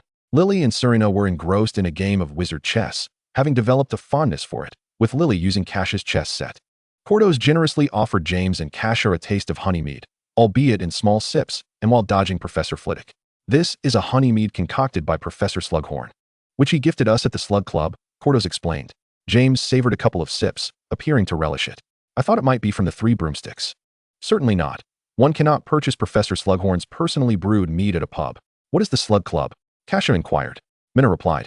It's a club personally founded by Professor Slughorn, where he invites students he deems talented, as well as notable figures from various fields, for dinners to exchange academic ideas. It's quite fascinating and also helps us expand our networks. Cordos added, Minna and I are members of the club, Miss Sue, and with your abilities, I am sure it won't be long before Professor Slughorn invites you as well. Thank you. Just then, Phoebe stormed into the Gryffindor common room with Mary, who had her head down, one hand covering her face. Lily rushed forward. What happened? Kassia set down her cup and hurried over as they guided Mary to a chair. When she lowered her hand, they noticed her eyes were already red from crying. Phoebe was seething with indignation. I witnessed a despicable Slytherin bullying Mary on the road, even using magic to tear her sleeve. She lifted the sleeve of Mary's other arm, revealing a gaping rip. How can they behave this way? We must inform Professor McGonagall. It must be that slimy creature. James, who had been eavesdropping on Phoebe's words, approached to voice his opinion. Lily, infuriated, interjected, Potter, please leave. Kassia pushed him aside, urging him to let Phoebe finish. It wasn't Snape. It was a guy named Avery, Phoebe clarified. James exclaimed, I know him. A pockmarked, rotund bully, daring to pick on us Gryffindors. Sirius, we must retaliate on behalf of our house. Kassia had lost count of the times she had restrained him. He was as reckless as a newborn calf. James, our detention isn't over yet. You need to calm down. With me, James Potter, on watch. He dares to bully Gryffindor? He clearly does not regard me as a threat. Kassia, I must intervene. As James spoke, he made his way towards the entrance. But Kassia firmly anchored him in place. Ignoring his protests, she said to Mary, "We should definitely inform Professor McGonagall." Trembling, Mary replied, "But I'm scared. They threatened me. If I tell the professor, they'll shave my head next time. This is outrageous." Lily clenched her fists. "We absolutely must inform Professor McGonagall. Mary, don't be afraid. The professor will protect us." Kassia added earnestly, "Lily is right, Mary. Avery and his ilk are bullies who prey on the weak. If you don't tell the professor, he'll think you're an easy target and will keep picking on you. You must show them that you're not to be trifled with. Only then will they think twice. Indeed, Mary, you should bravely confront this situation." Encouraged, Mary stood tall. "All right, I will go find Professor McGonagall. We'll accompany you," they affirmed. Before they left, Kassia warned James, "With no classes this afternoon, you'd better remain in the common room if you wish to avoid an additional 3 months of detention." "Oh, and Sirius," she added. Sirius, lounging on the sofa, remained indifferent. "What is it to me? I never said I would go." "I don't believe you haven't considered it," she retorted. "Uft. I couldn't care less about who gets bullied." He turned his head dismissively. Kassia ignored him and departed with Lily. Observing their intent to seek out Professor McGonagall, James hesitated and obediently returned to the sofa. Once Professor McGonagall was made aware of the incident, she deducted 50 points from Slytherin and handed Avery over to Professor Slughorn, the head of Slytherin House. She departed only after witnessing Slughorn impose a half-semester of detention on Avery. Subsequently, she comforted Mary, assuring her that if Avery dared to bully her again, she should inform her, and she would mete out an even harsher punishment, potentially expulsion. The following day, during flying lessons, Avery, standing among the Slytherin ranks, glared at them, but Mary felt no fear at all, thanks to Professor McGonagall's promise of severe repercussions. She even hoped Avery would bully her again, as that would surely lead to his expulsion. Yet, as Kassia had predicted, Avery was indeed a coward who preyed on the meek. Despite his fierce glare, he did not dare approach her. At most, he would hurl a few verbal insults, which Mary found trivial, as she and her friends would retaliate in kind. Soon, it was time for the Quidditch match. Detention could not deter James. Occasionally, when Professor Pringle was distracted, he would sneak out to watch Gryffindor practice, eager to see if they could defeat Slytherin. Jiso assured him that this time, Gryffindor would not lose to Slytherin, as Professor McGonagall would be officiating the match. She was known for her fairness, and if Slytherin attempted any underhanded tactics, she would immediately call a halt. In fact, Slytherin students were wary of Professor McGonagall and did not dare cheat during the match. Thanks to Jisa's diligent training, Gryffindor triumphed with a score exceeding 170 points. Everyone celebrated, except for Slytherin. That afternoon in the Great Hall, Jisa brought out butterbeer to celebrate with the players. Amidst a chorus of cheers, the detention for the members of the Brave Adventurers had only a week remaining, and seeing their commendable behavior over the past months, Professor McGonagall granted them a reprieve from the remaining week. During their free time, Kassia would take them to the library. They had discovered a method to study for becoming animagi, but were hesitant to attempt it. Kassia decided to conduct further research and inquire with Professor McGonagall when she had the opportunity. She spent most of her time in the library, encountering Severus several times. However, due to James and Sirius's presence, she could only exchange a few hushed words with him before parting ways. As the weather gradually warmed, everything proceeded in an orderly fashion. As Anna had noted, it was time for them to concentrate on their studies, with only a month remaining until final exams. Kassia's deep-seated reverence for examinations compelled her to allocate more time for revision, often studying in the library alongside Lily. Among their group, Lily consistently achieved the highest grades, allowing them to discuss problems together. Influenced by Kassia, James and the others also devoted themselves wholeheartedly to their final revisions. They often found themselves seated beneath the beech trees by the lake, practicing spells, such as transforming a twig into a spoon. Kassia would occasionally join them to memorize her notes. The most daunting subject was Professor Bin's history of magic. The ghostly professor was not one to highlight key points. Throughout the year, Kassia and the others had spent their classes dozing off, neglecting to take notes from the textbooks, let alone memorize the complex historical events and figures. The four of them took turns borrowing Lily's textbooks to mark important points and fill in the gaps, while James, Sirius, and Peter borrowed Remus's. Within a week, they had frantically copied notes from the entire book, followed by 3 weeks spent memorizing the intricate timelines, events, and figures. James had no time to seek trouble with Severus lately and had not caused any disturbances, improving Lily's attitude towards him. When he approached to greet her, she even nodded in response. When fatigue set in, they would lie on the grass to unwind.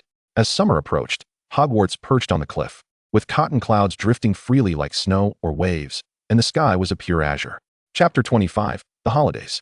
The sun blazed overhead, and the weather was exceedingly hot. Their first examination was theoretical, with peculiar questions posed in ways they had never anticipated. In the stifling classroom, everyone was engrossed in fervently writing. Professor Flitwick paced the aisles, not permitting early submissions. Once Kassia completed her work, she could only play with her quill, which had been enchanted to prevent cheating. Behind her, James's long legs were restless, poking Kassia's chair repeatedly, leading her to suspect he might be attempting to cheat. Sirius lounged in his chair, appearing indifferent. With his gaze 30 inches away from the paper, Kassia idly wondered if Sirius would need reading glasses when he grew older. Remus and Lily sat upright, their expressions serious, clearly focused on each stroke of their pens. Peter fidgeted anxiously, taking ages to write a single word, occasionally glancing in Remus's direction. Phoebe and Mary furrowed their brows intermittently, while Selena wrote for a while, then paused, flipping through the pages of her exam paper. Kassia surveyed everyone in the room before Professor Flitwick leisurely announced the conclusion of the examination.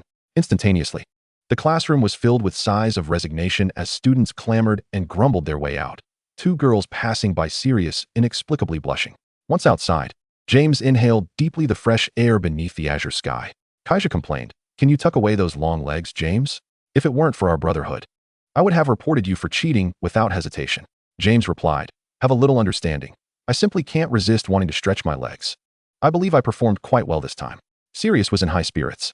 "Kassia, what did you write about Goblet's third law?" Remus inquired. "The antidote to a mixed poison exceeds the sum of the antidotes for each individual component," Kassia responded. Sirius pondered, "Is that so? It seems I may have written it incorrectly." "I did too," Remus lamented. "No worries. We should learn this in our third year. But I wonder why Professor Slughorn included it on this exam." "Enough of that. Let us go play by the lake," Kassia suggested. "Let us go to the astronomy tower. The view is splendid." She had developed an aversion to the lakeside, fearing another encounter with Severus. Anywhere is fine, as long as it's away from the classroom. In truth, this suffocating examination was merely the beginning. Despite the countless practice sessions prior to the exam, a myriad of questions arose during the actual test.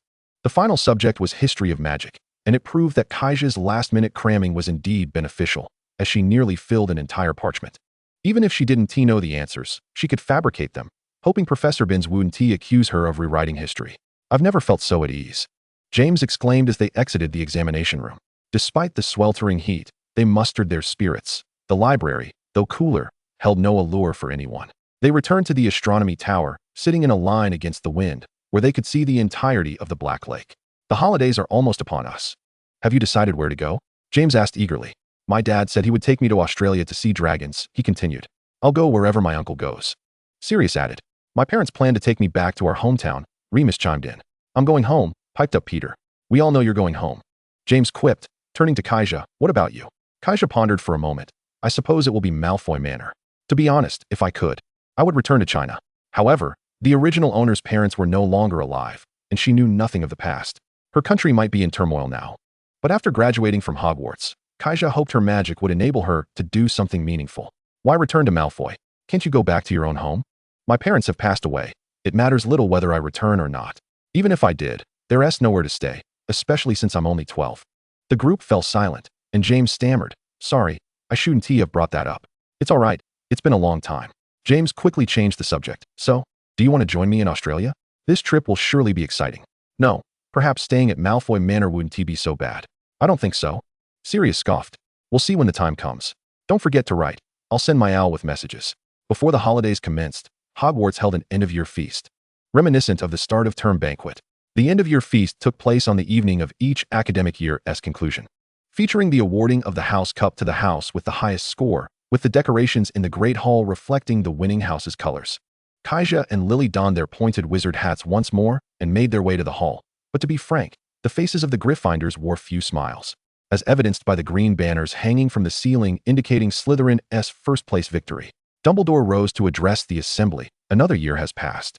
James discreetly produced 2 chocolate frogs, slipping one to Kassia and keeping one for himself. "I swear I won't let Gryffindor lose points next term," James whispered. "I don't believe you," Kassia retorted as she unwrapped a card featuring Dumbledore. "Just wait and see," James said, reaching out, hand it over.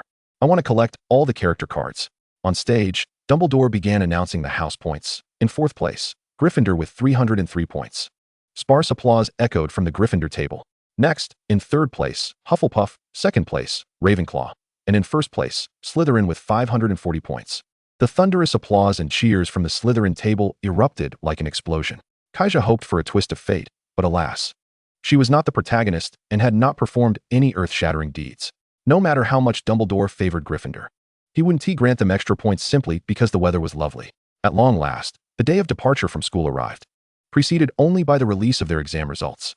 Kassia lived up to expectations, achieving the highest marks in her year, followed closely by Lily, while James, Sirius, and Remus also passed with commendable scores. After packing their belongings, they boarded a boat with Hagrid to traverse the lake, and for the first time, Kassia experienced the Hogwarts Express, journeying through lush forests and charming towns, their laughter and chatter filling the train. "Mary can come play at my house," Lily said. "My home is in Corkworth, England. Of course, you all can visit. The Muggle world has many fascinating things. Honestly, if I have the chance, I would definitely go," Kassia replied. She felt averse to Malfoy Manor, but knew she had to return. Sometimes Kassia mused about speaking to Abraxas about moving out. She could rent a place in the Muggle world. Her 300 galleons would surely convert to a considerable amount, sufficient for her to live independently. Perhaps the original owner had similar thoughts, which explained her carrying so much money. This fleeting thought passed quickly. "If you can come, I would be so happy, Kassia," Lily said enthusiastically.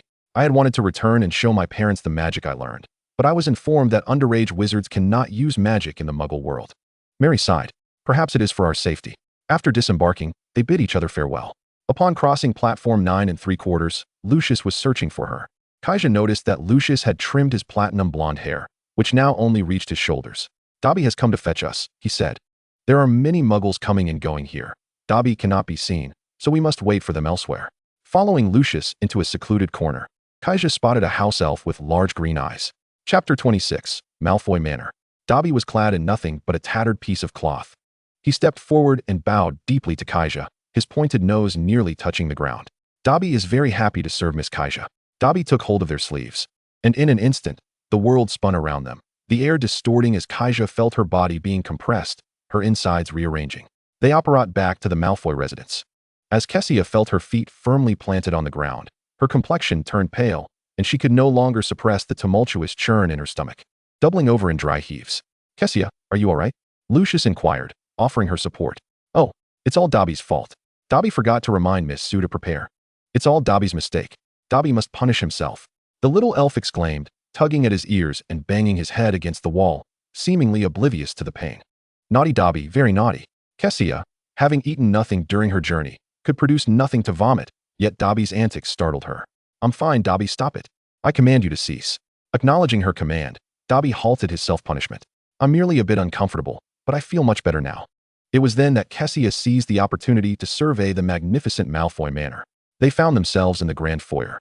The spacious hall was adorned with purple wallpaper and portraits, with the stone floor almost entirely covered by opulent carpets.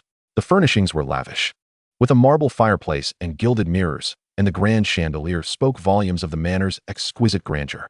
"Dobby has already placed your luggage in your room. Do you remember? It's the third room on the left of the second floor. You may go and rest for a while," Lucius informed her. "All right, thank you." The staircase was a spiral design, with each room's door boasting a unique style. Upon opening her door, Kassia was taken aback. The space was vast. In stark contrast to the dimness below, the overall color scheme was predominantly white, with hints of delicate pink in certain areas. Upon entering, she found a small sitting area with a sofa, coffee table, and candlesticks, and on the opposite side, two enormous floor-to-ceiling windows that offered a view of the manor's splendid rear garden. The Malfoy family owned 2 other estates of similar size. The bed was large, accompanied by a private bathroom and a vanity. Kassia suddenly felt that residing in Malfoy Manor was not so bad after all. The living conditions were undeniably impeccable. After organizing her belongings and freshening up, a knock echoed through the room. "Miss Sue, may Dobby come in?" "Of course, please enter." "Oh," Miss Sue said please to Dobby. "Miss Sue is as kind as ever. Dobby adores Miss Sue," Dobby exclaimed as he opened the door and entered barefoot. Kassia felt compelled to interrupt. "Is there something you need, Dobby?" "Indeed. The young master has invited Miss Sue to join him downstairs for dinner, and Dobby has prepared chocolate cake for her." "I understand. Thank you, Dobby." "Oh my," Miss Sue thanked Dobby. Dobby squealed in delight as he hurried away. Kassia conceded that Dobby was indeed kind and endearing, yet at times, he could be quite overwhelming. As she descended the stairs, Lucius was already seated. At the elongated dining table, despite there being only 2, there was an abundance of food. Lucius elegantly sliced a piece of steak. "Father has obligations this evening and is expected to return by tomorrow morning, so it is just the 2 of us." Kassia nodded in acknowledgement. A maid approached to serve them cake. Once they had eaten sufficiently, Kassia broached the primary reason for her return. Lucius, Mr. Malfoy mentioned that he and my father are good friends, and my mother as well. Do you know them? Lucius appeared momentarily taken aback before responding. My father is indeed good friends with Mr. Sue, but he is not familiar with your mother. Before I turned 6, my father often brought me to meet your father, and they shared many conversations. I even attended Mr. Sue's wedding to your mother, though my memories of it are rather vague. After a brief pause, a smile graced his lips as if recalling an amusing thought. Actually, you were born in England. When you were a month old, Mr. Sue allowed me to hold you, and shortly thereafter, he and your mother took you away from England. Kassia was somewhat astonished and then inquired, what about my mother? She seldom spoke to me about her life in England, including family matters. This question seemed to catch Lucius off guard. I'm sorry, I don't know much. Perhaps you could inquire with my father tomorrow about your family in England. Well, that's all right, Kassia replied, a hint of disappointment in her voice. After taking a few more bites, she stood to leave. Thank you for sharing this with me. Wait, Kassia, Lucius also rose. Though I may not be entirely certain, I believe that if there were no issues, Mr. Sue would not have entrusted you to my father. However, Kassia, you are entirely welcome to consider Malfoy Manor your home. His words conveyed a sincere warmth akin to that of a brother's love for his sister. Thank you, Lucius. Perhaps she could indeed look forward to seeing Abraxas the following day. Returning to her room, Kassia found herself at a loss for activities, so she retrieved a book to read. The Tales of Beetle the Bard was a children's book she had borrowed from Selena, and she cherished it dearly. For the legend of the three brothers originated from its pages. Another volume, Advanced Potion Making, contained an introduction to Felix Felicis. Kassia mused that in the face of future dangers, the potion would surely prove useful, and it was wise to prepare in advance. Yet the instructions for brewing Felix Felicis were exceedingly complex, with some ingredients difficult to procure, and the process required a lengthy 6 months of brewing. She needed to plan meticulously. Kassia lay in bed, engrossed in her reading until she eventually drifted off to sleep, only to be awakened by Dobby the next morning. Descending the stairs, she found an older gentleman seated at the head of the long dining table, his deep-set eyes framed by crow's feet. His platinum blonde hair slicked back with gel, revealing a forehead lined with wrinkles. This was Abraxas. It has been a while, Kassia. How have you been at school? Very well, without any significant issues, Kassia replied. She soon realized she had misjudged him. Although Abraxas spoke words of greeting, his eyes lacked the genuine concern Lucius had shown. Their exchange consisted of mere pleasantries. Only after Kassia had taken her seat did Lucius descend from upstairs. You've graduated now, Lucius. Yes, father, Lucius responded politely. Their interaction steeped more in formality than warmth. Good morning, Kassia. How did you sleep last night? Kassia smiled at him. Quite well, thank you for your concern. The maid had prepared their meal, and after responding, she quietly resumed her meal. It's wonderful to see you both getting along so well, Abraxas remarked. Now that you've graduated, the Malfoy should host a banquet, and I'd like you to organize it. If you don't mind, Lucius? Of course, it is my duty. Lucius had anticipated this banquet. Let us set the date for 3 days from now. Isn't that a bit rushed? The sooner, the better. Abraxas suddenly lifted his gaze, his expression serious. That one has little patience for waiting. Indeed, Kassia remained silent throughout the conversation, waiting until Abraxas departed before she turned to Lucius. Am I to attend the banquet as well? Naturally, a voice echoed from the second floor. Abraxas stood in the corridor, looking down with a faint smile. You are our most esteemed guest. Of course you must attend. With that, he turned and left the corridor. Lucius reassured her. It's merely a banquet, and we will invite a few friends from the Malfoy family. You might even make some new acquaintances. All right, Kassia graciously expressed her gratitude. She had intended to ask about her mother, but it was only after returning upstairs that she remembered. Chapter 27, The Banquet. In the past 3 days, only Kassia found herself unoccupied at Malfoy Manor. Lucius was preoccupied, as the newly graduated heir of the Malfoy family had numerous responsibilities to attend to. Abraxas was even busier, often out and about or sequestered within his chambers, only to cross paths with Kassia during mealtimes. At the dining table, Kassia seized an opportunity to inquire about her mother, Adele, but his response was one of forgetfulness, attributing it to a lack of familiarity, recalling only that her name was Adele. While this seemed a reasonable answer, Kassia could not shake her suspicions. Her intuition led her to distrust Abraxas, despite his current amiability towards her. Perhaps this was why, on some subconscious level, she sought to avoid the Malfoys, particularly Abraxas, despite his seemingly kind demeanor. Kassia was the first to receive a letter from James, who excitedly informed her that he had arrived in Australia via the port key and was soon to embark on an adventure into the primordial forests. His enthusiasm palpable in his words. Next came Lily's correspondence, wherein she lamented another quarrel with her sister Petunia, expressing her confusion over the deterioration of their relationship. Lily also extended an invitation for Kassia to visit her home. Then there was Sirius's letter, which mentioned that the Black family had received an invitation from the Malfoys and queried Kassia on her experience living with them. Wondering if she felt like a rabbit lost among wolves, Remus sent along a book, claiming it was fascinating and that she would surely enjoy it. Kassia found this perplexing. When had she established the persona of a studious individual? She had always been at the forefront of every adventure.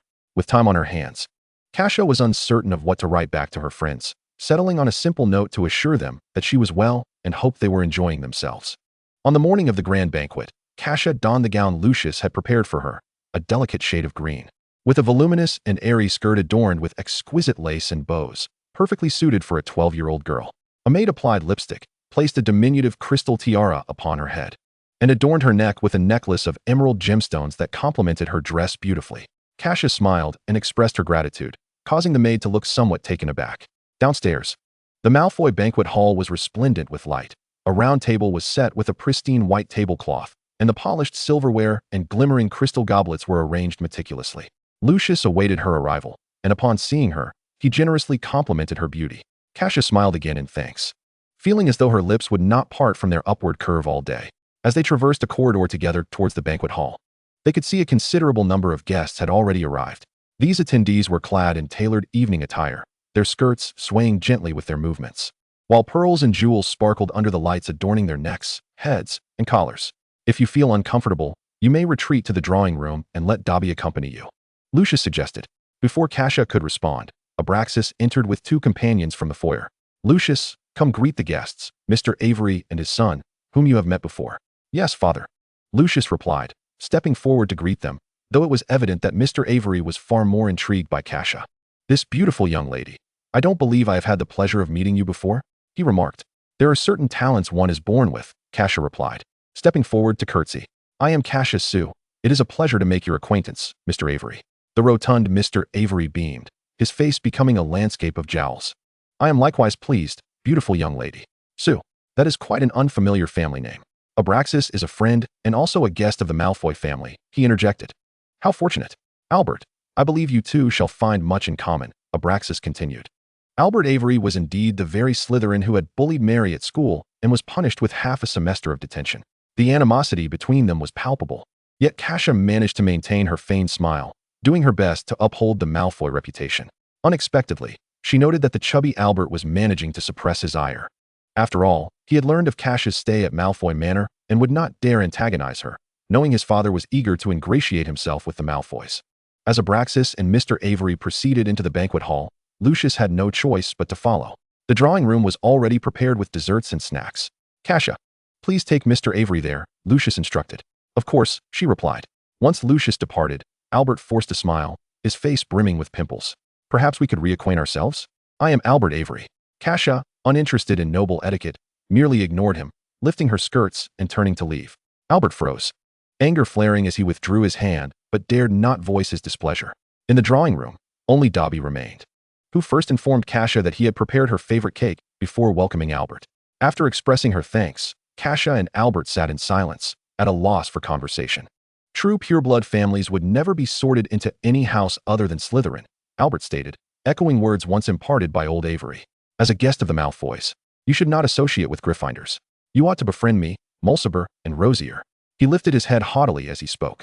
Perhaps a cleansing charm would be in order for your mind, Mr. Avery, Kassia replied coolly. Albert seemed poised to glare at her, but managed to restrain himself. Turning his head away, a familiar voice from behind interrupted them. Perhaps I should have arrived earlier. I might have witnessed quite a spectacle. Kassia turned to see Sirius, his lips curving into a playful smirk.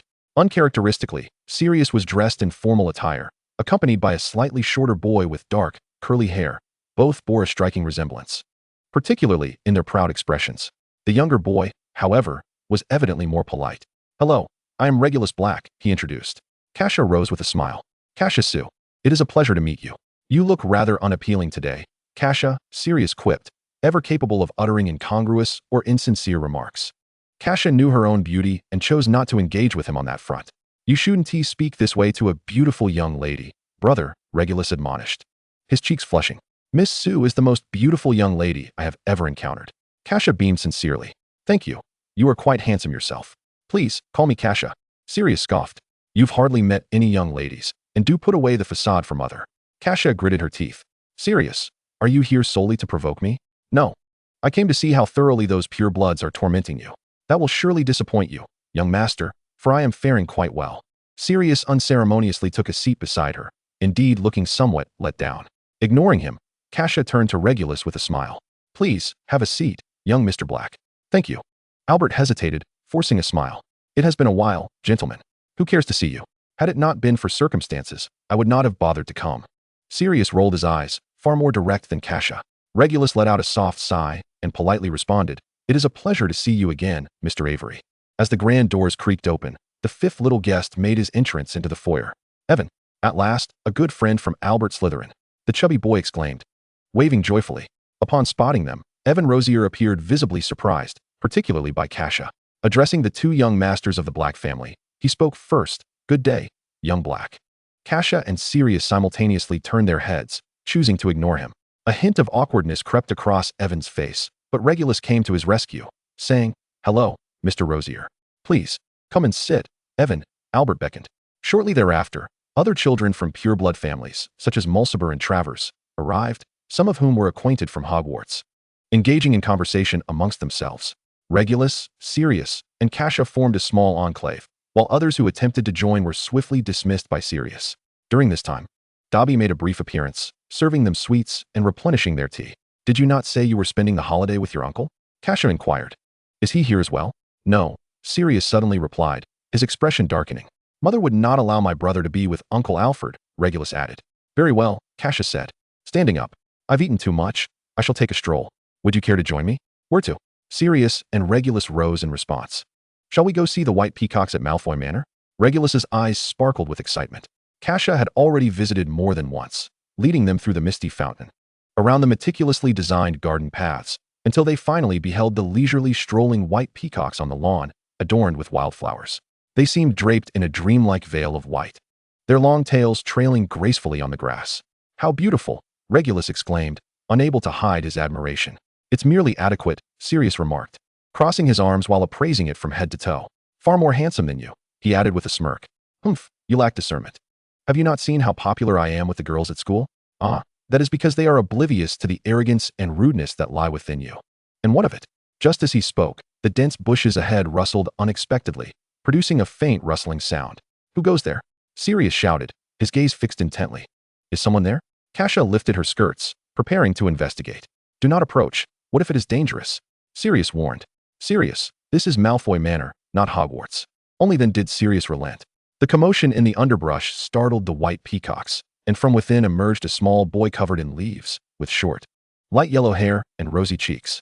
I apologize. I got lost and did not mean to frighten you, he said, looking younger than Kassia by 2 or 3 years, his eyes mirroring hers in black.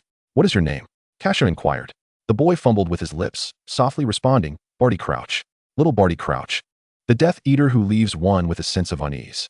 Let me help you clean up a bit, Kassia offered, acknowledging that her judgment may have been clouded by appearances. Who knows if he harbors ill intentions? Sirius scrutinized Barty with a critical eye. Sirius, if you remain silent, no one will mistake you for a mute, Kassia retorted. Barty cast a grateful glance at Kassia. Thank you. I am Kassia Sue. You may call me Kassia, she replied. Not everyone can call you Kassia. You know, Sirius remarked disapprovingly. Even the white peacock could, if only you could make it speak, Kassia quipped, then called out for Dobby. In an instant, the little house elf appeared before her, brimming with excitement. Oh, Miss Kassia requires Dobby. Dobby is so very happy. What does Miss Kassia require of Dobby? Could you assist Mr. Crouch in cleaning up? Of course, Dobby would be delighted to serve Miss Kassia, he answered eagerly. I am here, Barty said. Dobby approached him and silently cast a cleaning spell, instantly removing the leaves and dirt clinging to Barty's clothes. Thank you, Kassia, Barty said, his cheeks still flushed. It is my pleasure. All credit goes to Dobby. Kassia immediately regretted her words, for Dobby began tugging at his ears in delight, exclaiming, Miss Kassia praised Dobby. Dobby is the happiest little elf in the world. Dobby loves Miss Kassia. Sirius couldn't help but chuckle at the scene. Dobby, you may attend to other matters now. Kassia instructed. Dobby will go this instant, Miss Kassia. At last, Dobby departed, concerned that Barty might get lost again. Kassia led the 3 of them back to the sitting room. By then, several guests had already taken their leave. Not long after, Sirius and Regulus also exited. leaving Kassia to spend a little more time with Barty until he too departed before she ascended to her room. After resting for about an hour, dusk began to settle. And this time, Kassia was summoned to dinner by Lucius himself. The banquet has concluded, and a few guests remain to share a meal with us. Do not be anxious. They are all friends of my father, he reassured her. Very well. As she descended the stairs with Lucius and crossed the corridor, she locked eyes with a pair of beautiful, yet critically aloof ones. 3 guests remained, with only Narcissa being familiar to Kassia. The owner of those striking eyes possessed a mane of lustrous black hair, her head held high, exuding a nobility that seemed ingrained in her very being. Beside her sat a man with deep brown hair, his gaze also fixed upon Kassia. This is the young guest of the Malfoy household, Kassia Sue. Abraxas introduced her to them, neglecting to introduce Kassia to them in return, and it was evident that they had no intention of introducing themselves either. They merely scrutinized her, their eyes sweeping over her form. I hear you are in Gryffindor? The dark-haired woman inquired suddenly, her tone condescending. Indeed. It would be prudent to refrain from associating with those of impure blood. I trust you are wise enough to heed this advice. Her expression soured as she mentioned the particular term. Lucius cast a worried glance in her direction. Such sentiments seemed to pose no issue when uttered by a pureblood. Kassia remained silent, choosing not to respond.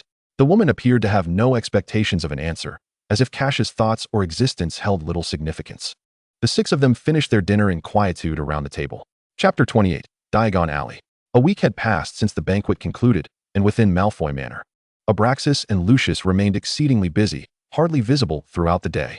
When they did meet, she could exchange a few pleasantries with Lucius about daily matters, but with Abraxas, only the briefest of greetings were shared.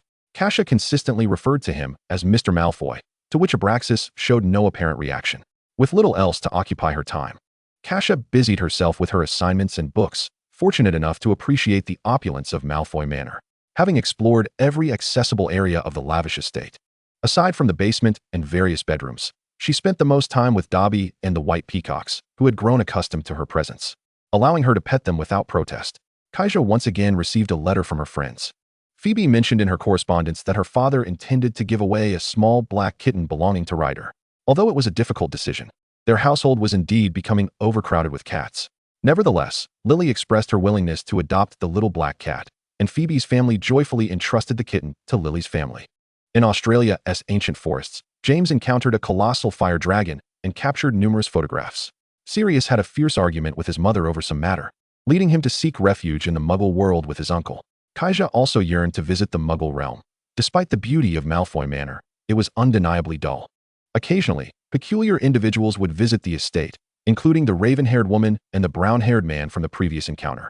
It was only later that she learned the raven-haired woman was Bellatrix Black, and the brown-haired man was her fiancé, Rodolphus Lestrange.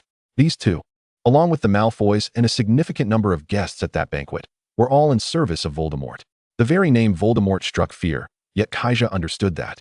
At the tender age of 12, she was not yet on his radar, rendering her relatively safe. At this stage, Voldemort should still be in the process of recruiting followers, building his power, and crafting Horcruxes. If her memory served her correctly, Lucius had joined the Death Eaters only after graduation, which likely explained his recent busyness. She recalled how she had initially arrived at Gryffindor, harboring grand dreams of saving the world alongside the main characters. Yet now, the protagonist had yet to be born, and the greatest antagonist, Voldemort, was still in his infancy. Nevertheless, Kassia's resolve to save the world remained unchanged. Having seen the films, she knew that confronting Voldemort and his Horcruxes could not be accomplished alone. If she could convey this knowledge to Dumbledore, perhaps that cunning old man could eliminate Voldemort before Harry's birth, granting him a peaceful and joyful childhood. However, Kassia was uncertain how to explain all of this to Dumbledore. What if he dismissed her claims and resorted to legilimency? Speaking of legilimency, Kassia had once believed it could only reveal the current thoughts of the user, but she had recently discovered otherwise in a book. It could even unveil memories long forgotten by the user.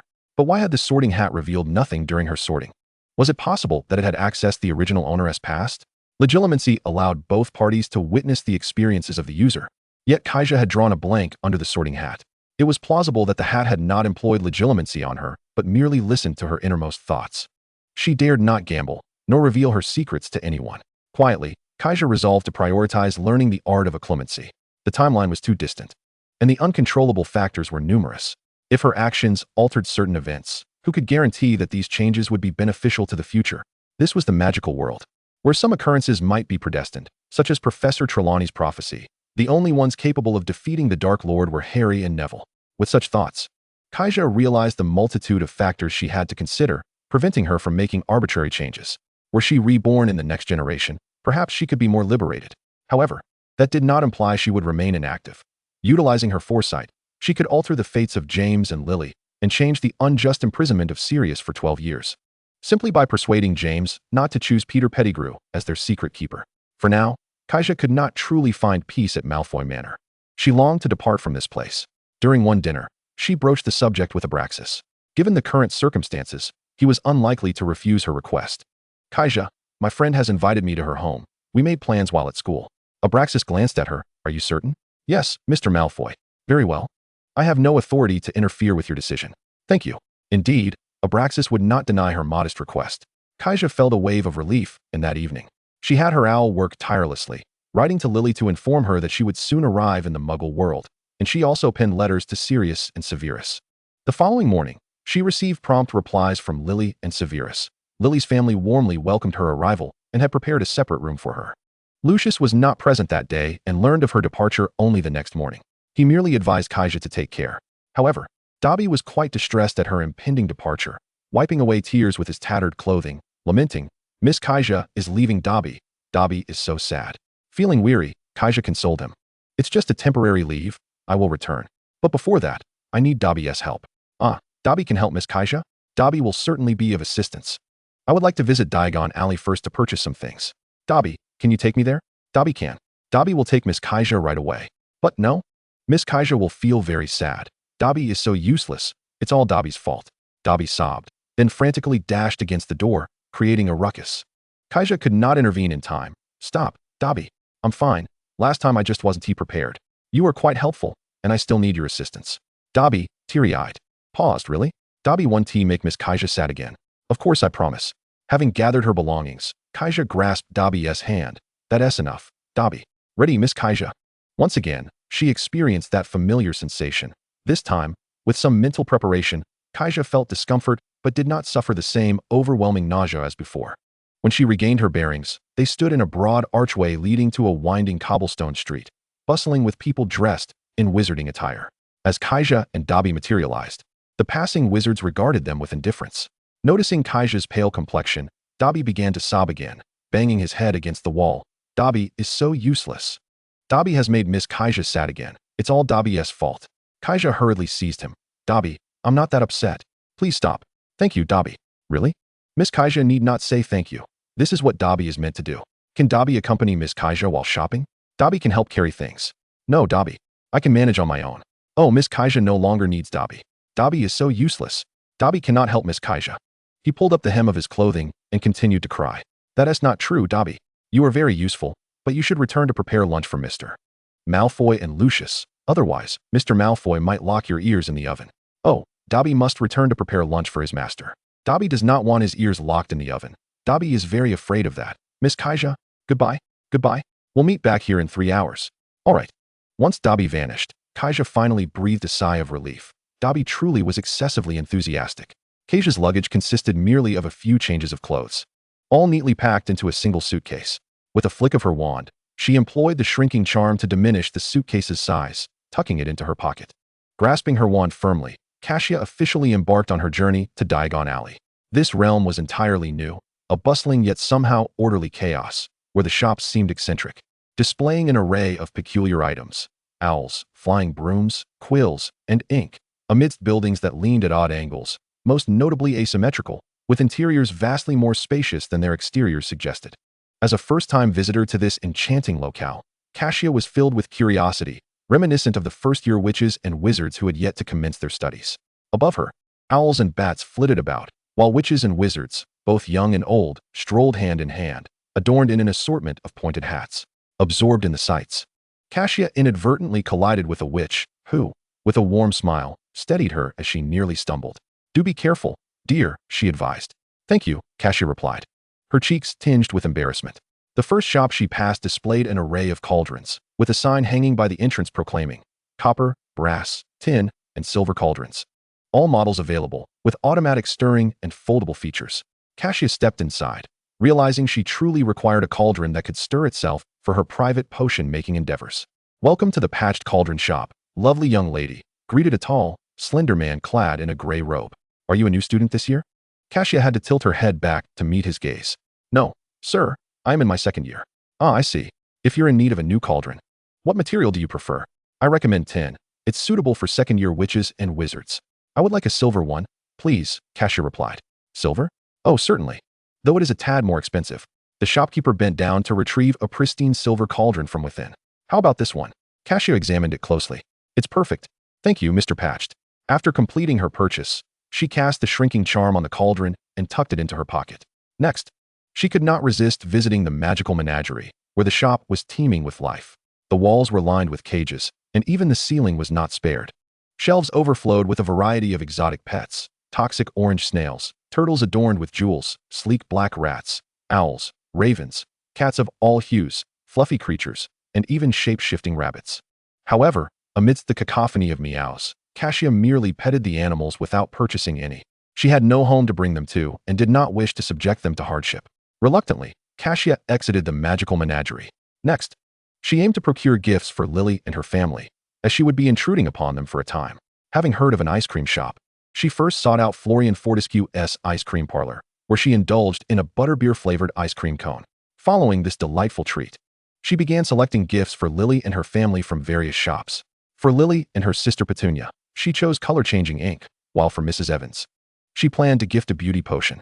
As for Mr. Evans, since Lily mentioned his fondness for stargazing, Kassia purchased a telescope from the Wizard Company. Magical supplies. After shrinking all her acquisitions with the shrinking charm and placing them into her pocket, she decided to explore the apothecary, as time was still on her side.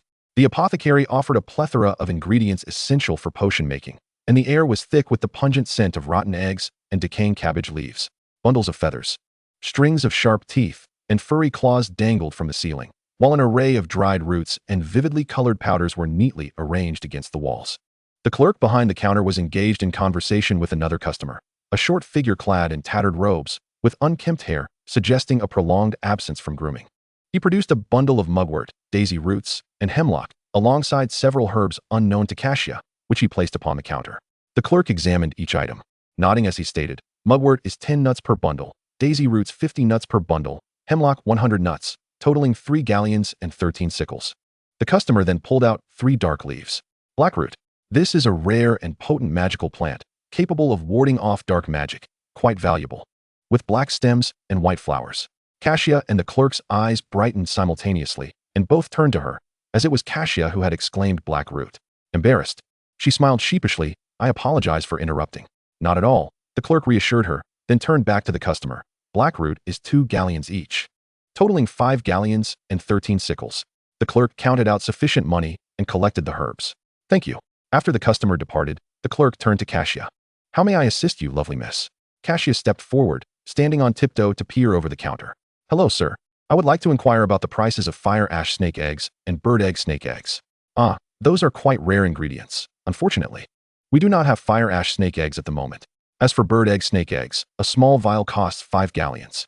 "Very well, I understand," Kassia replied, feeling a pang of disappointment. This was indeed too steep for her. Even though she still possessed several hundred galleons, she was aware that her future expenses would be considerable. Both ingredients were essential for crafting the Felix Felicis potion. "I would also like to ask," she continued, "do you buy materials here, as the previous customer did with mugwort, daisy roots, and blackroot?" "Certainly. We accept all sorts of materials, including animal-related ones," the clerk answered with a smile. "Thank you, sir. Goodbye." Exiting the apothecary, Kassia silently calculated her remaining funds. Her excursion to Diagon Alley had cost a total of 11 galleons, leaving her with a neat sum of 343 galleons. Though this amount seemed substantial, she was acutely aware of the impending expenses she would face, and thus it would be prudent to plan ahead. The plants that the apothecary purchased were plentiful in the Forbidden Forest, and she resolved to gather some herbs to sell there when she accompanied James on an adventure after the term began. Her next destination was the Muggle world, where she needed to exchange some galleons for pounds. This necessitated a visit to Gringotts. Gringotts was undoubtedly the most grandiose and imposing structure in Diagon Alley, with a diminutive yet formidable goblin guard wielding a weapon standing sentinel at the bronze doors. Upon entering, the goblin bowed to Kassia. She then approached the second set of doors, which bore an inscription, "Enter, stranger, but tread carefully." Reading the inscription from top to bottom, a goblin approached and beckoned, "Please, follow me." Kassia obediently followed him into a grand marble hall, where 2 rows of fairies sat upon high stools behind the counter, towering above even adult men. Kassia found herself craning her neck to look up at them. "Hello," she addressed a free fairy. "I need to exchange some currency," converting gold galleons into pounds. She produced the gold galleons she had prepared in advance, but due to her diminutive stature, she had to rise onto her toes and stretch her arm, barely managing to place the galleons at the edge of the counter. A soft chuckle erupted from behind her, causing Kassia's cheeks to flush crimson. Indeed, she appeared rather comical in that moment. Retracting her hand, she turned to find a stunning lady in red. "I apologize, dear, it was unintentional. You are quite adorable," she remarked with a smile. Kassia's face grew even warmer. "Thank you. Are you here alone?" The fairy stood up to inspect her, seemingly surprised to see such a small child visiting alone, especially to exchange wizarding currency for muggle money. "Yes, just me." "Very well." The fairy counted the galleons, totaling 20, which, at the current exchange rate of 1.5 for galleons to pounds, equated to 100 pounds. "Please give me 10 10-pound notes. Thank you."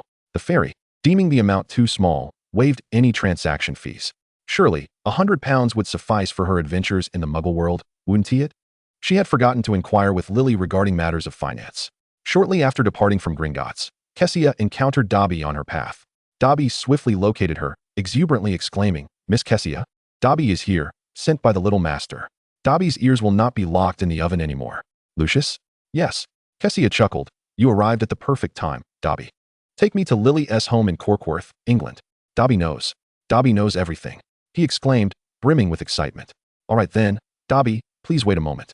Kassia led him to a somewhat open area, emptied her pockets, and restored her belongings to their original sizes, for magic could not be employed in the muggle realm. "All right, Dobby, let us begin." Kassia took Dobby's hand. Chapter 29, Spinner's End. After the third instance of apparition, Kassia felt increasingly accustomed to the sensation, and as the surroundings shifted, they arrived at a rather unkempt street.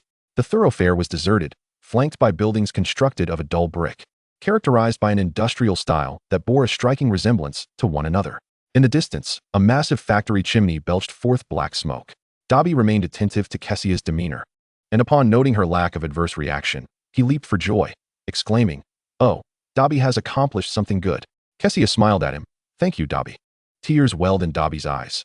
Kassia was the first person ever to express gratitude to him. No wizard had ever treated Dobby as an equal. Kassia gently patted his head. "All right, Dobby, you must return now. It would be unfortunate if someone were to see you." "Dobby will go now. Dobby will not trouble Miss Kassia. Goodbye." With tears glistening in his eyes, Dobby vanished, glancing back 3 times. Following the address provided by Lily, Kassia approached a 3-story boarding house, her excitement mounting as she knocked on the door. It swung open to reveal Lily's fiery red hair peeking out, her eyes sparkling with delight as she flung the door wide and enveloped Kassia in an embrace. "Kassia, Lily." Lily grasped her hand while the other helped carry Kassia's belongings. "Come in, Kassia. My mother has prepared lunch." Kassia carried little luggage. A suitcase contained her personal effects, and a bag held gifts for Lily's family. Mrs. Evans emerged from the kitchen, a gentle blonde woman of modest height, her eyes mirroring Lily's vibrant green, her face adorned with a warm smile. "Welcome, dear. Lily has been eagerly awaiting your arrival." Mrs. Evans bent down to cup Kassia's face and kissed her forehead before taking the luggage from her.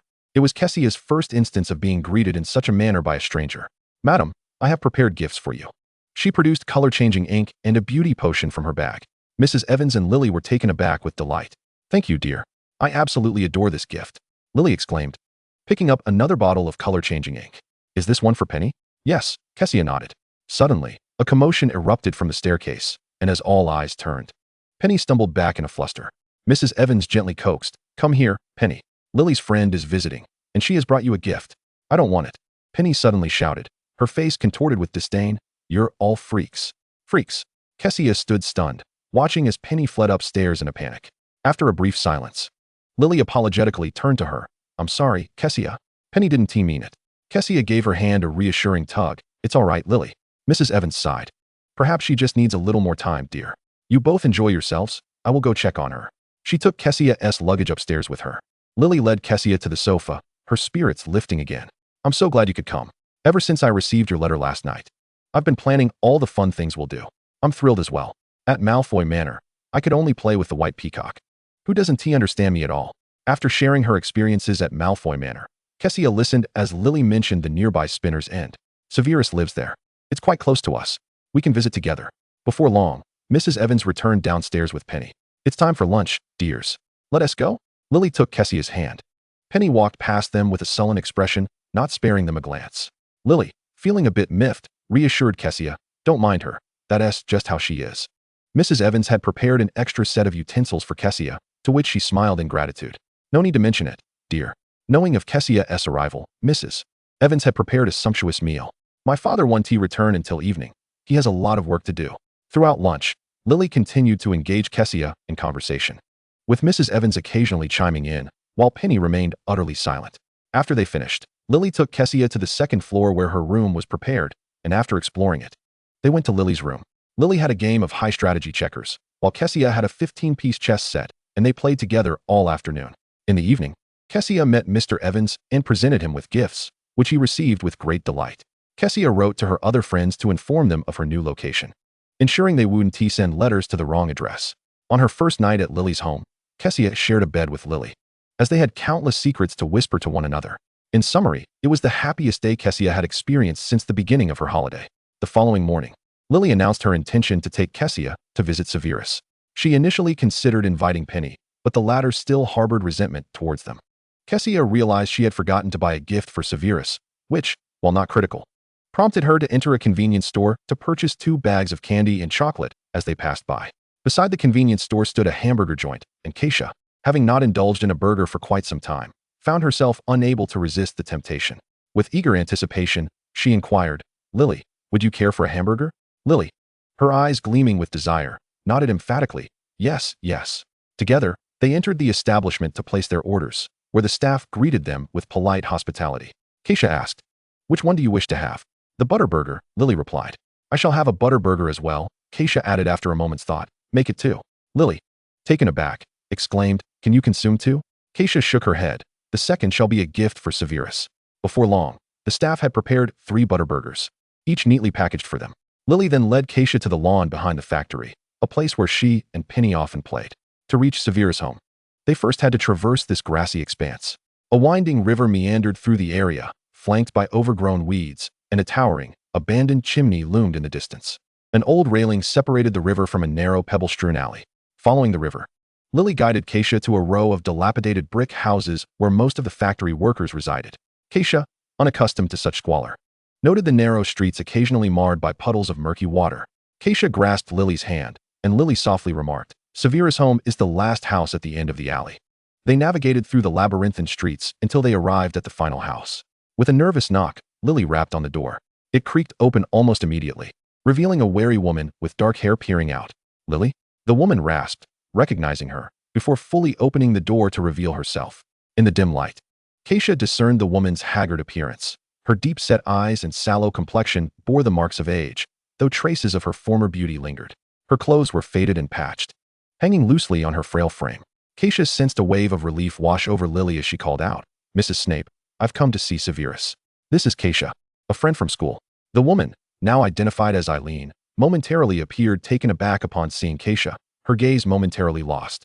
Kassia was an undeniable contrast to the life of a child in a backwater town like Cokeworth, adorned in a bright yellow dress that spoke of wealth, and her hair, a cascade of soft golden curls, framed her delicate, porcelain-like face. Her dark eyes, akin to autumn waters, sparkled with life, while her soft, full lips added to her enchanting visage. She resembled a young lady from a pure-blood family, nurtured with utmost care, a stark juxtaposition to the grimy alley surrounding them. Eileen parted her lips, averting her gaze, her fingers trembling slightly as she stepped aside. Severus is inside. Please, do come in. Thank you, Kassia replied, as Eileen watched them enter before closing the door behind them. With finances dwindling, she needed to seek employment. Inside, Kassia and Lily found themselves in a dimly lit, cramped living room furnished with worn-out furniture. 3 of the 4 walls were lined with towering bookshelves, enclosing the room. The sole source of light came from a candle chandelier hanging from the ceiling, barely illuminating the space. Thud, thud, thud. A small boy clad in a black robe descended the narrow staircase. Upon seeing them, he slowed his pace, halting on the last step, his figure partially shrouded in darkness. Severus? Kassia tentatively called out. Lily, beaming with joy, exclaimed, Severus, Kassia has come to play with us.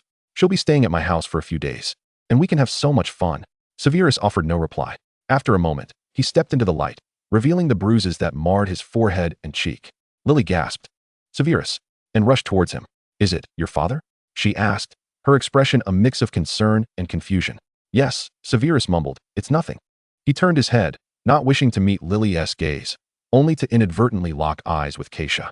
Feeling slightly awkward, Kassia scratched her nose, unsure of what to say, and instinctively extended a butter burger towards him. "Would you like one?"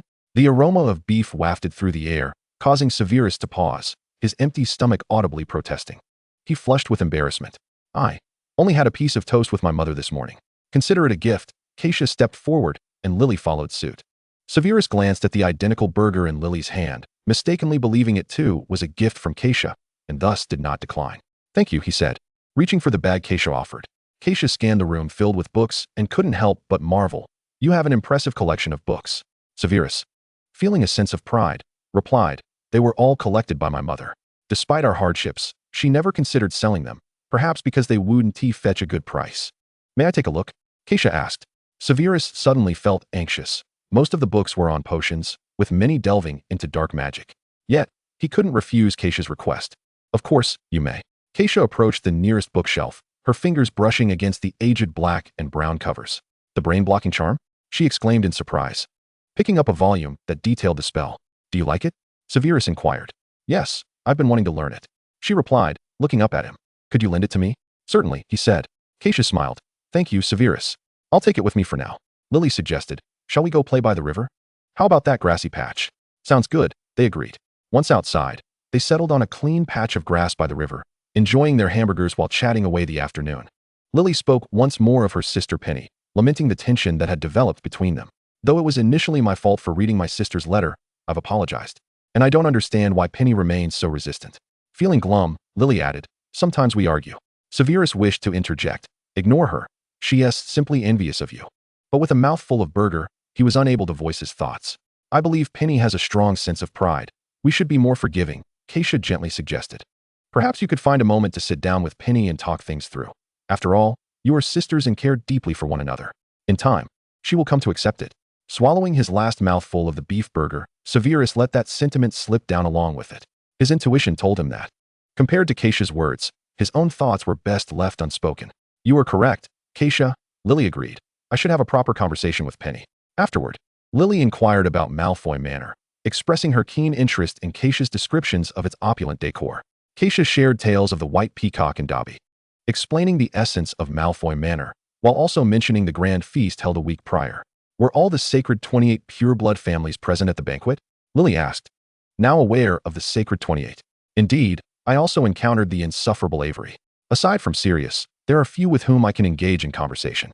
However, I have come to know Sirius's brother, Regulus, who is far more agreeable than Sirius.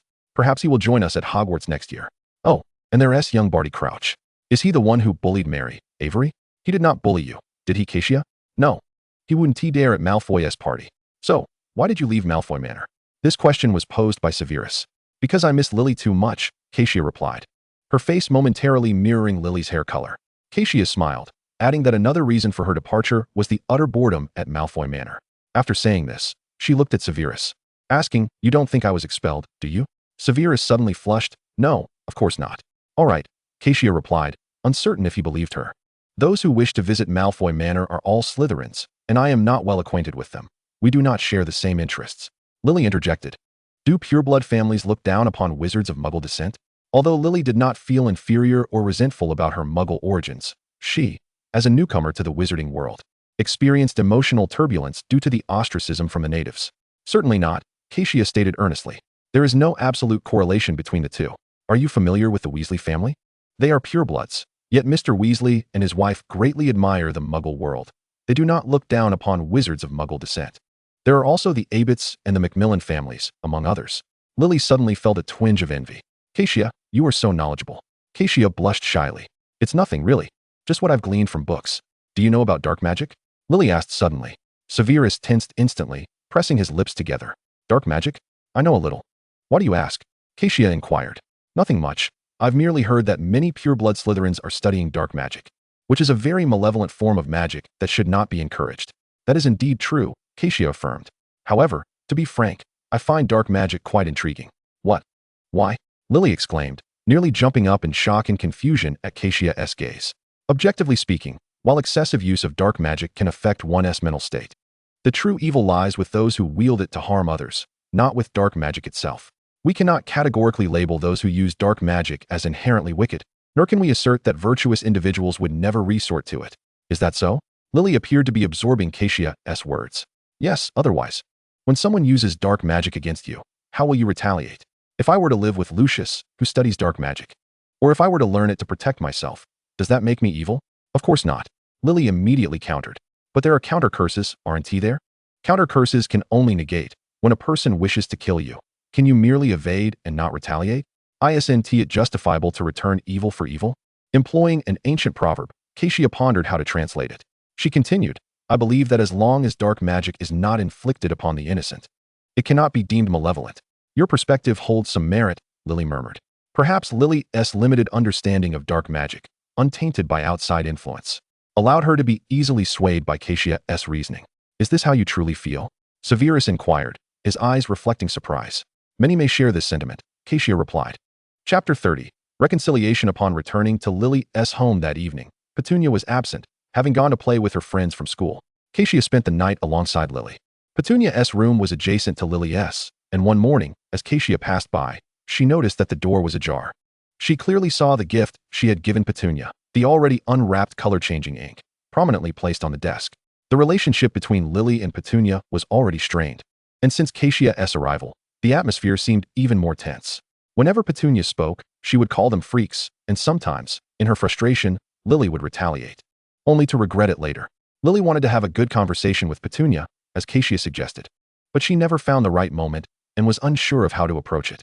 I think Petunia must be very eager for the magical world, Kassia said one night as they lay in bed, with Lily listening quietly. Petunia is quite brave. She dares to pursue what seems unattainable, even if the outcomes are sometimes disappointing. For this reason alone, Petunia is an extraordinary girl. She is sensitive and perceptive, needing more attention and our praise and affirmation, especially from her family. You can tell Petunia that as long as she believes in the existence of magic, she is indeed a part of the magical world. After all, many people in this world are still unaware that magic exists. Furthermore, magic is merely a part of our lives, not the entirety. Even without magic, Petunia is beautiful and intelligent, far from ordinary, and I believe she will shine in other realms as well. Kassia articulated her sentiments towards Petunia, recognizing that, had she been in Petunia's position, she might not have displayed such courage. You are right, Kassia. I now know how to speak to my sister. Lily replied with a smile. Good. Tomorrow we shall invite Petunia out, and after reconciling with her, we can all play together. After chatting for a while, both girls grew tired and drifted into a deep slumber. The next morning, after breakfast, Mr. and Mrs. Evans had errands to attend to. Leaving the three of them alone at home, Lily and Kassia exchanged glances, and with Kassia's encouraging gaze, Lily ascended the stairs, putting down her toys. Kassia waited for a moment, but suddenly heard Petunia's shout from upstairs, soon followed by Lily and Petunia racing down the stairs. Petunia agreed to play with us. Lily exclaimed, Who said I would play with you? It was Mum who asked me to watch over you, to prevent you from falling into the river. Petunia huffed, glaring at them. All right, it was Mum who wanted you to join us. I don't want to play with you at all. You're all freaks. Call us whatever you like. Let us go? Lily insisted, grabbing Petunia's hand and running outside. While Petunia struggled to break free, her face turned in anger. Kassia closed the door behind them, following at a respectful distance. They arrived at the swing lawn where they often played as children. Do you remember, Petunia? Lily said with delight. We used to swing here all the time, and you often pushed me. I've forgotten, Petunia replied coldly, pulling her hand away. Lily paused for a moment. Petunia, I think there may be some misunderstandings between us. We cannot continue like this. Why can't we be like we were before? Because we can't. Petunia's tone was harsh, her expression dark. Determined to reconcile with Petunia that day, regardless of her outbursts, Lily recalled Kassia's words. Perhaps in the past few years, she and their parents had inadvertently overlooked Petunia's feelings and thoughts due to their engagement with new experiences. I'm sorry, Petunia. Lily suddenly apologized, catching Petunia off guard, who momentarily froze, even neglecting to resist as Lily grasped her hand again. Upon seeing the swing, Lily became melancholic, reminiscing about their carefree childhood together. Back then, she hadn't understood.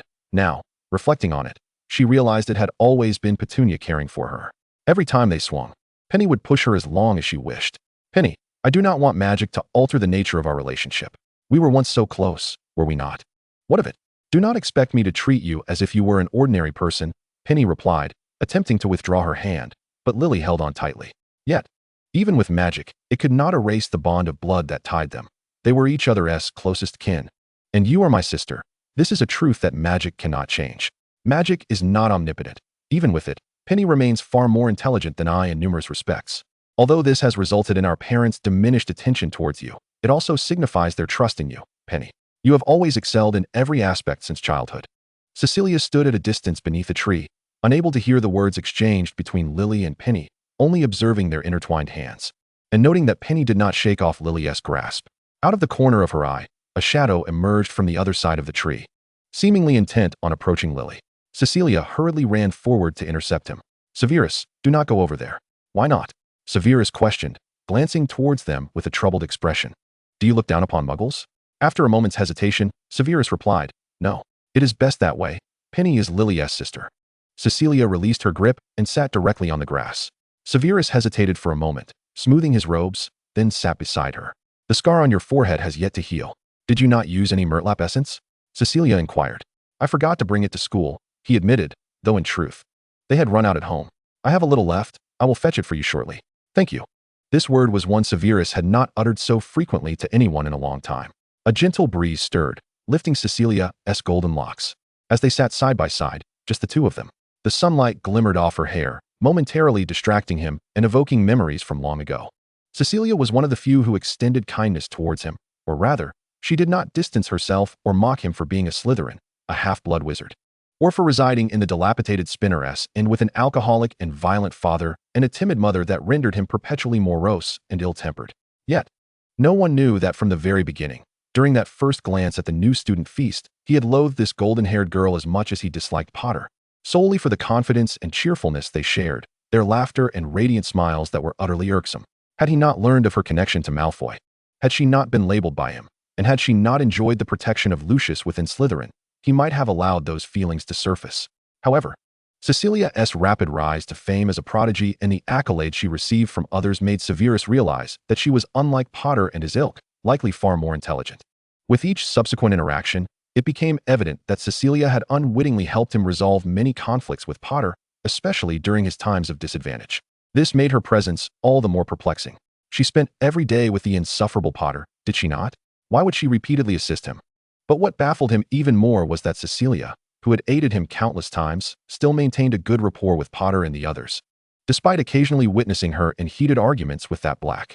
Oh, and she got along splendidly with Lily. They had never quarreled, unlike him, who often found himself unknowingly provoking Lily's ire. Severus even exaggeratedly suspected that Cecilia was a siren in disguise, enchanting everyone around her. Otherwise, why did it seem that all were so fond of her?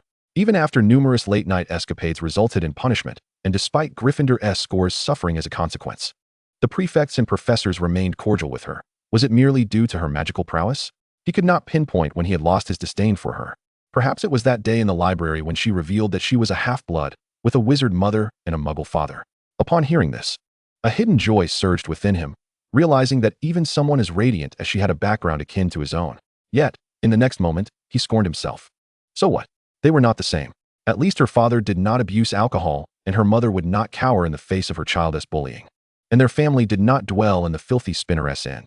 Thus, he blurted out the next question, but upon receiving her answer, all emotions and thoughts abruptly ceased. She was an orphan. No matter how good her parents had been, that was all in the past. For a moment, Severus found himself uncertain which of them was more pitiable. After their parting that day, he realized that his change in perception towards Cecilia stemmed from a subtle, shared sense of sorrow, despite it being a profoundly misguided and contemptible sentiment. Yet he felt that Cecilia did not require anyone's pity, nor did he himself. From that day forth, Severus quietly delineated the names of Cecilia and Malfoy, as well as separating Cecilia from that insufferable Potter. Severus, what are you thinking about? Cecilia waved her hand before his eyes, perplexed. Under the sunlight, Severus abruptly came back to reality, realizing he had been lost in thought. No, it is nothing. Cecilia stood up, brushing off the grass. Let us go. We can approach them now. I imagine she has reconciled with Penny. Severus lifted his gaze, seeing Lily pushing Penny on the swing. A complex mixture of emotions washed over him as he glanced at Cecilia, surprised that they had indeed managed to reconcile Lily and Penny. As Cecilia and Severus approached, although Penny still wore a stern expression, The animosity in her eyes had evidently dissipated. "Why are you all together again?" Penny inquired. Her disdain for Severus stemmed not from his magical lineage, but rather from his residence in Spinner's End. Noticing Severus's impending scowl, Cecilia tugged at his sleeve from behind. Lily cheerfully chimed in. "It's much livelier when we all play together." Indeed, Cecilia nodded in agreement. Severus felt his face flush with embarrassment, surprisingly refraining from retorting. Penny also chose not to say anything further, with Lily and Cecilia mediating. The four of them enjoyed a rare and pleasant afternoon together. When Mrs. Evans returned home that evening, she was pleasantly surprised to find the three of them seated in the living room, engrossed in a game of chess. She bestowed a kiss upon each of them and prepared a sumptuous dinner.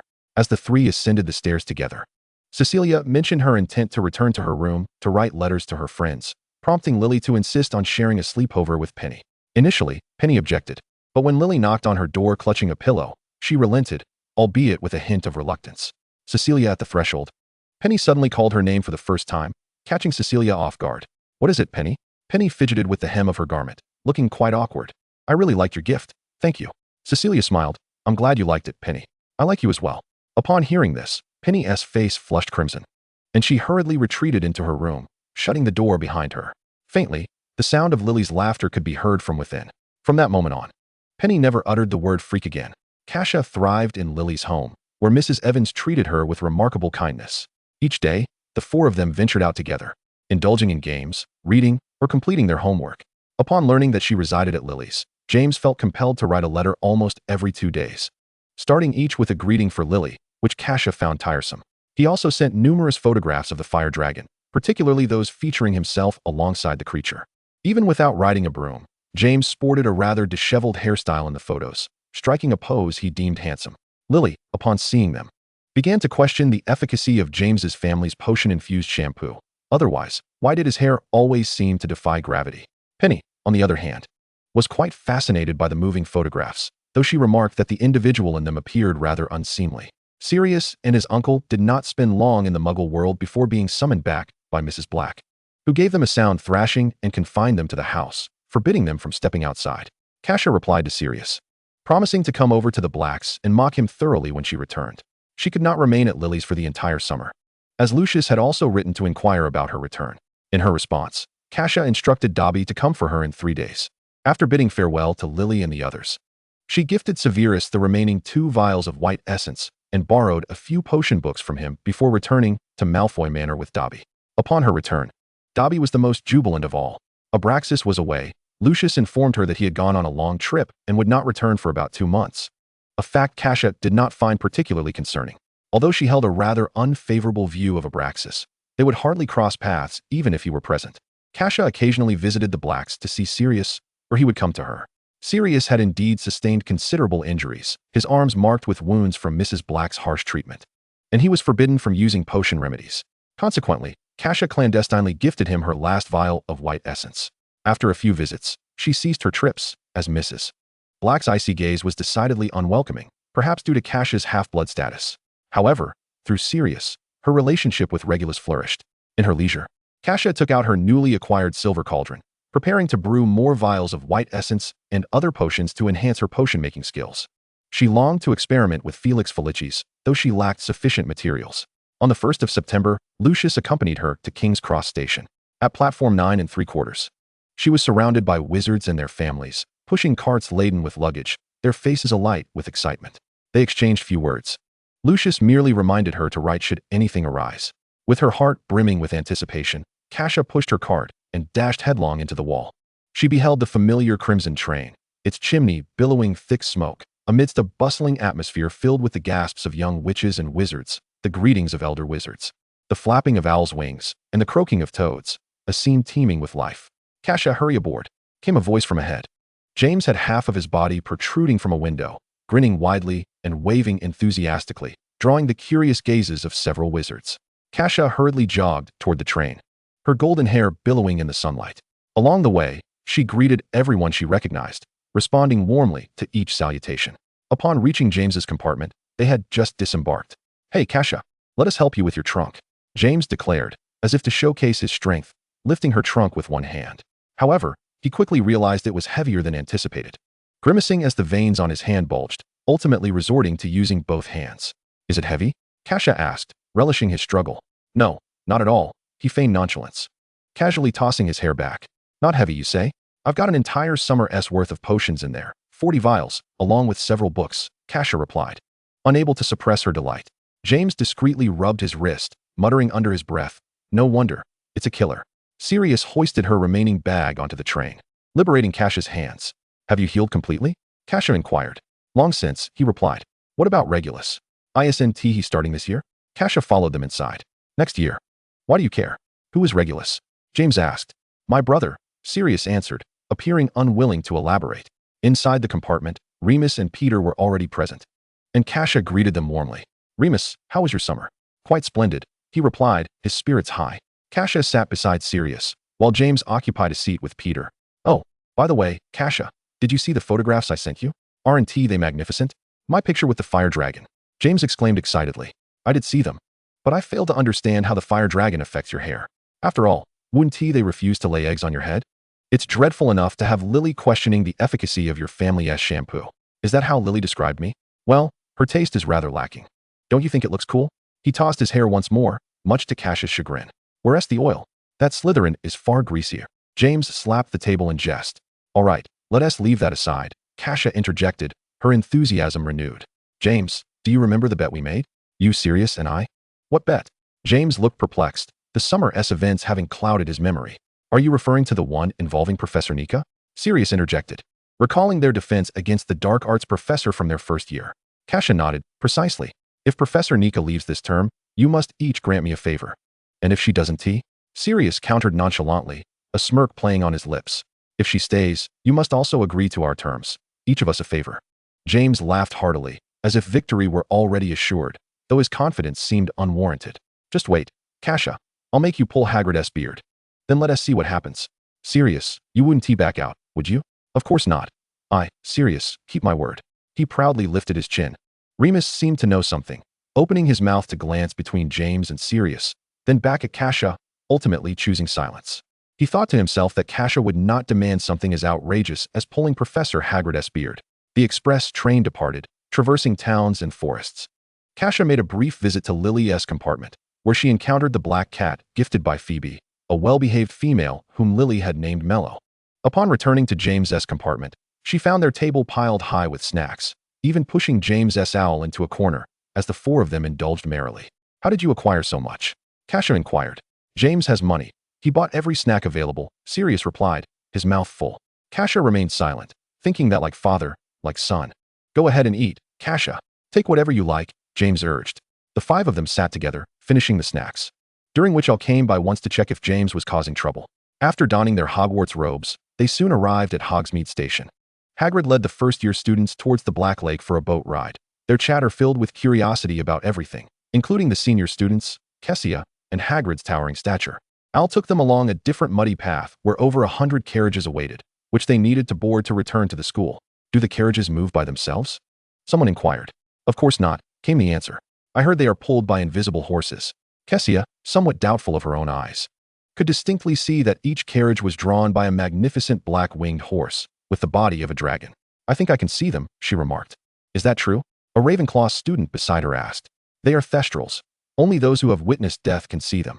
Does witnessing your own death count? Kassia pondered. Silence ensued as they boarded the carriages, which swayed along the rugged path, while a few well-fed students began to doze off. Upon arriving at the school, they would partake in the opening feast and the sorting ceremony for the newcomers. Kassia was quite familiar with the proceedings. This year's intake was not large. Each first year sorted into Gryffindor was met with applause from the upperclassmen. Sirius, however, was more preoccupied with peering towards the staff table, astonished to find that Professor Nika was absent, replaced instead by a professor he had never seen before. He nudged James, saying, Quick, find out where Professor Nika is. James also noted Nika's absence, and a sense of foreboding washed over him. Could she be late, perhaps on leave, or unwell?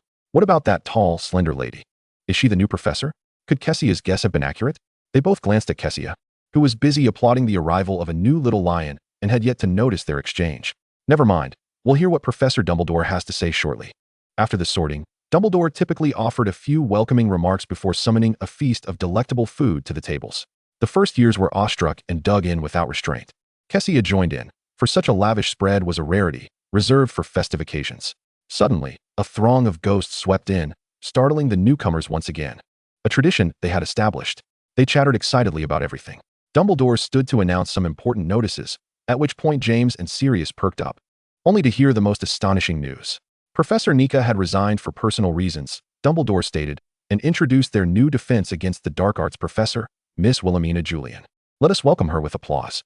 Miss Julian stood and offered a slight bow, eliciting a wave of applause from the audience. James nearly dropped his jaw in shock, and Sirius was equally taken aback. Kassia, clapping, flashed them a triumphant smile. A bet's a bet. Kassia, how did you know? Can you foresee the future? Sirius queried. Remus answered for her. Since 1946, the defense against the dark arts professors have never lasted more than a year. It's been the case every year since. Why? Remus hesitated. I've only heard that Voldemort cursed the position because Dumbledore refused his request to take it. James stabbed his fork vehemently into his pudding. That vile Voldemort. I, James, will defeat him one day. Sirius chuckled. With your fork, James? No, with my wand, James retorted. After Dumbledore concluded, he initiated the school song, and once finished, they returned to their dormitories. Something felt amiss. As they walked along the corridor, James suddenly turned back. Remus, you knew Kassia would win this bet, and didn't he tell us? Remus felt guilty. I only found out later. Kassia stepped in front of Remus, saying, James, regardless, I've won this time. You wouldn't go back on your word, would you? Would I? James replied. What do you want me to do? Steal Pringle's whip? Or burn William's robes? Kassia shook her head. Neither. Sirius, lazily chiming in, remarked, surely it can't be a duel with the merfolk at the bottom of the Black Lake. Would kind-hearted Kassia let us off the hook this time? Kassia turned, tossing her hair back. Dream on, Sirius. Though I haven't decided what yet. I will definitely not let you off. Oh, we'll leave it for now then. Chapter 32. Night Adventures in the Forbidden Forest. After the start of term, students swiftly settled into their regular academic routines, except for James. Over the summer, he had developed some peculiar sleeping habits. Finding himself restless at night and unable to rise in the morning, nearly causing his dorm mates to be late several times. His nocturnal restlessness was compounded by the new fifth-year prefect, Leander Selwyn, who was overly enthusiastic about his position, patrolling late into the night, particularly guarding the entrance against any rule-breaking antics from James and his friends, fearful of any points being deducted from Gryffindor. By the time Leander returned to the dorm for rest, Kassia and Sirius had already gone to bed, forcing James to readjust his schedule within a week. One morning, Kassia emerged from the dorm, still bleary-eyed. In the common room, James was busy showcasing his new Nimbus broomstick, the latest in the Firebolt series, to the other young lions. How are you, Kassia? He asked, flipping his hair, believing he looked quite dashing. He had only done this in front of Lily before. But since Kassia had commented on his greasy hair on the train, he now tried it with her too. I'm good, thanks. How about you? Kassia replied, her morning demeanor exuding a faint air of annoyance. She felt James was deliberately trying to irritate her. Now, her views differed from Lily's, for James's daily hair flipping, despite it not being greasy, was enough proof that his family's potion shampoo worked wonders. She resolved to buy herself a bottle to try. James, oblivious to Kessia's indifference, continued to boast about his new broomstick to everyone. I'm great. Look, Kassia, isn't it just the coolest? Want to give it a try? He waved the broomstick in front of the crowd. No need. Enjoy yourself, Kassia replied, walking past the throng. As she stepped out of the common room, she spotted at the other end of the corridor a Hufflepuff girl standing with Sirius and Remus. The girl's face flushed as she held out a pink envelope to Sirius. What a scene. Kassia instantly felt her fatigue evaporate. She crept closer, eager to witness the unfolding drama, but unfortunately, her stealth was compromised by the keen-eyed Remus. Good morning, Kassia, he smiled. Good morning, she responded. Sirius and the Hufflepuff girl noticed her too, and Kassia awkwardly waved. Hello to you all. Sirius suddenly grinned widely. What a splendid day. He took the pink envelope from the Hufflepuff girl, twirling it in his hands. Is this for me? A love letter? Do you fancy me? The girl in the yellow wizarding robe nodded, blushing yet bold. Would you be my boyfriend? Sirius's smile suggested he might just agree, but Kassia and Remus, knowing his character, instinctively felt otherwise. I wouldn't. Cyrus, with a mouth as cold as 36 degrees, uttered words of frigid indifference, devoid of any emotion, causing the little girl's face to turn pale in an instant. She seemed on the verge of tears, her eyes brimming with unspilled sorrow. And suddenly she snatched the envelope from Cyrus's hand and fled without a backward glance. Remus, feeling a pang of sympathy, questioned, Cyrus, is this really the right approach? To which Cyrus replied nonchalantly, oh, what does it matter to me? This marks the second time this semester. Unfazed, Cyrus crossed his arms and strode ahead. At the very least, this proves I possess far more charm than some. does it not? His gaze flickered towards Kassia. Kassia pondered briefly, deducing that some must refer to James. A stark comparison between the two made her countenance suddenly darken. If I had to choose between you two, I would select the giant squid. What is going through your mind? Cyrus glared at her. Kassia retorted, certainly not thoughts of you. The newly appointed prefect, Leander, despite his vigilance, could not avert disaster. In the first herbology class, James took great delight in deducting 10 points from Gryffindor, effortlessly shattering the promise made last semester about no further deductions. During the lesson, Professor Sprout instructed them on repotting mandrakes. When James clumsily uprooted one, he was startled by the ugly little creature, causing him to fumble and drop the mandrake to the floor. Instantly, despite everyone wearing earmuffs, chaos ensued as students jumped in fright, resulting in many mandrakes tumbling down. Professor Sprout's attempts to regain control were drowned out, and the lesson devolved into utter disarray. With only 10 points deducted, a testament to her excessive leniency, Lily spent the entire way lamenting James's carelessness, declaring she had never encountered anyone as reckless as him. A sentiment Kassia heartily echoed. The brave adventurers of the group embarked on their first nighttime escapade of the semester on a full moon, accompanying Remus to the shrieking shack beneath the willow tree. At Remus's behest, Madame Pomfrey would no longer accompany him, nor would she in the future. However, as a precaution, James and a few others donned invisibility cloaks. Remus was visibly anxious, fearing he might inadvertently harm them again. Listen to me, just this once. Do not go inside, now or ever, Remus implored earnestly. James draped an arm over his shoulder and reassured him, fear not, Remus, we would never court danger. Merely wish to frolic in the forbidden forest. Let us hope you are not deceiving me, Remus mumbled. Never, I promise, Kassia assured, patting her chest. Remus finally felt a sense of relief. Inexplicably, Kassia was the one he trusted the most. As Remus stepped into the secret passage beneath the willow, James removed his invisibility cloak. What shall we do with it now? There are no Pringles in the forbidden forest. Kassia, irritated, swatted the back of his head, realizing that Harry's habit of carelessly discarding things had clearly been inherited. James's genes were undoubtedly robust. Are you daft? Hagrid is in the forbidden forest, even without the cloak. Surely holding onto it would suffice. What if we are discovered? What if we lose it? James rubbed the sore spot where she had struck him, grinning. Just talk, Kassia.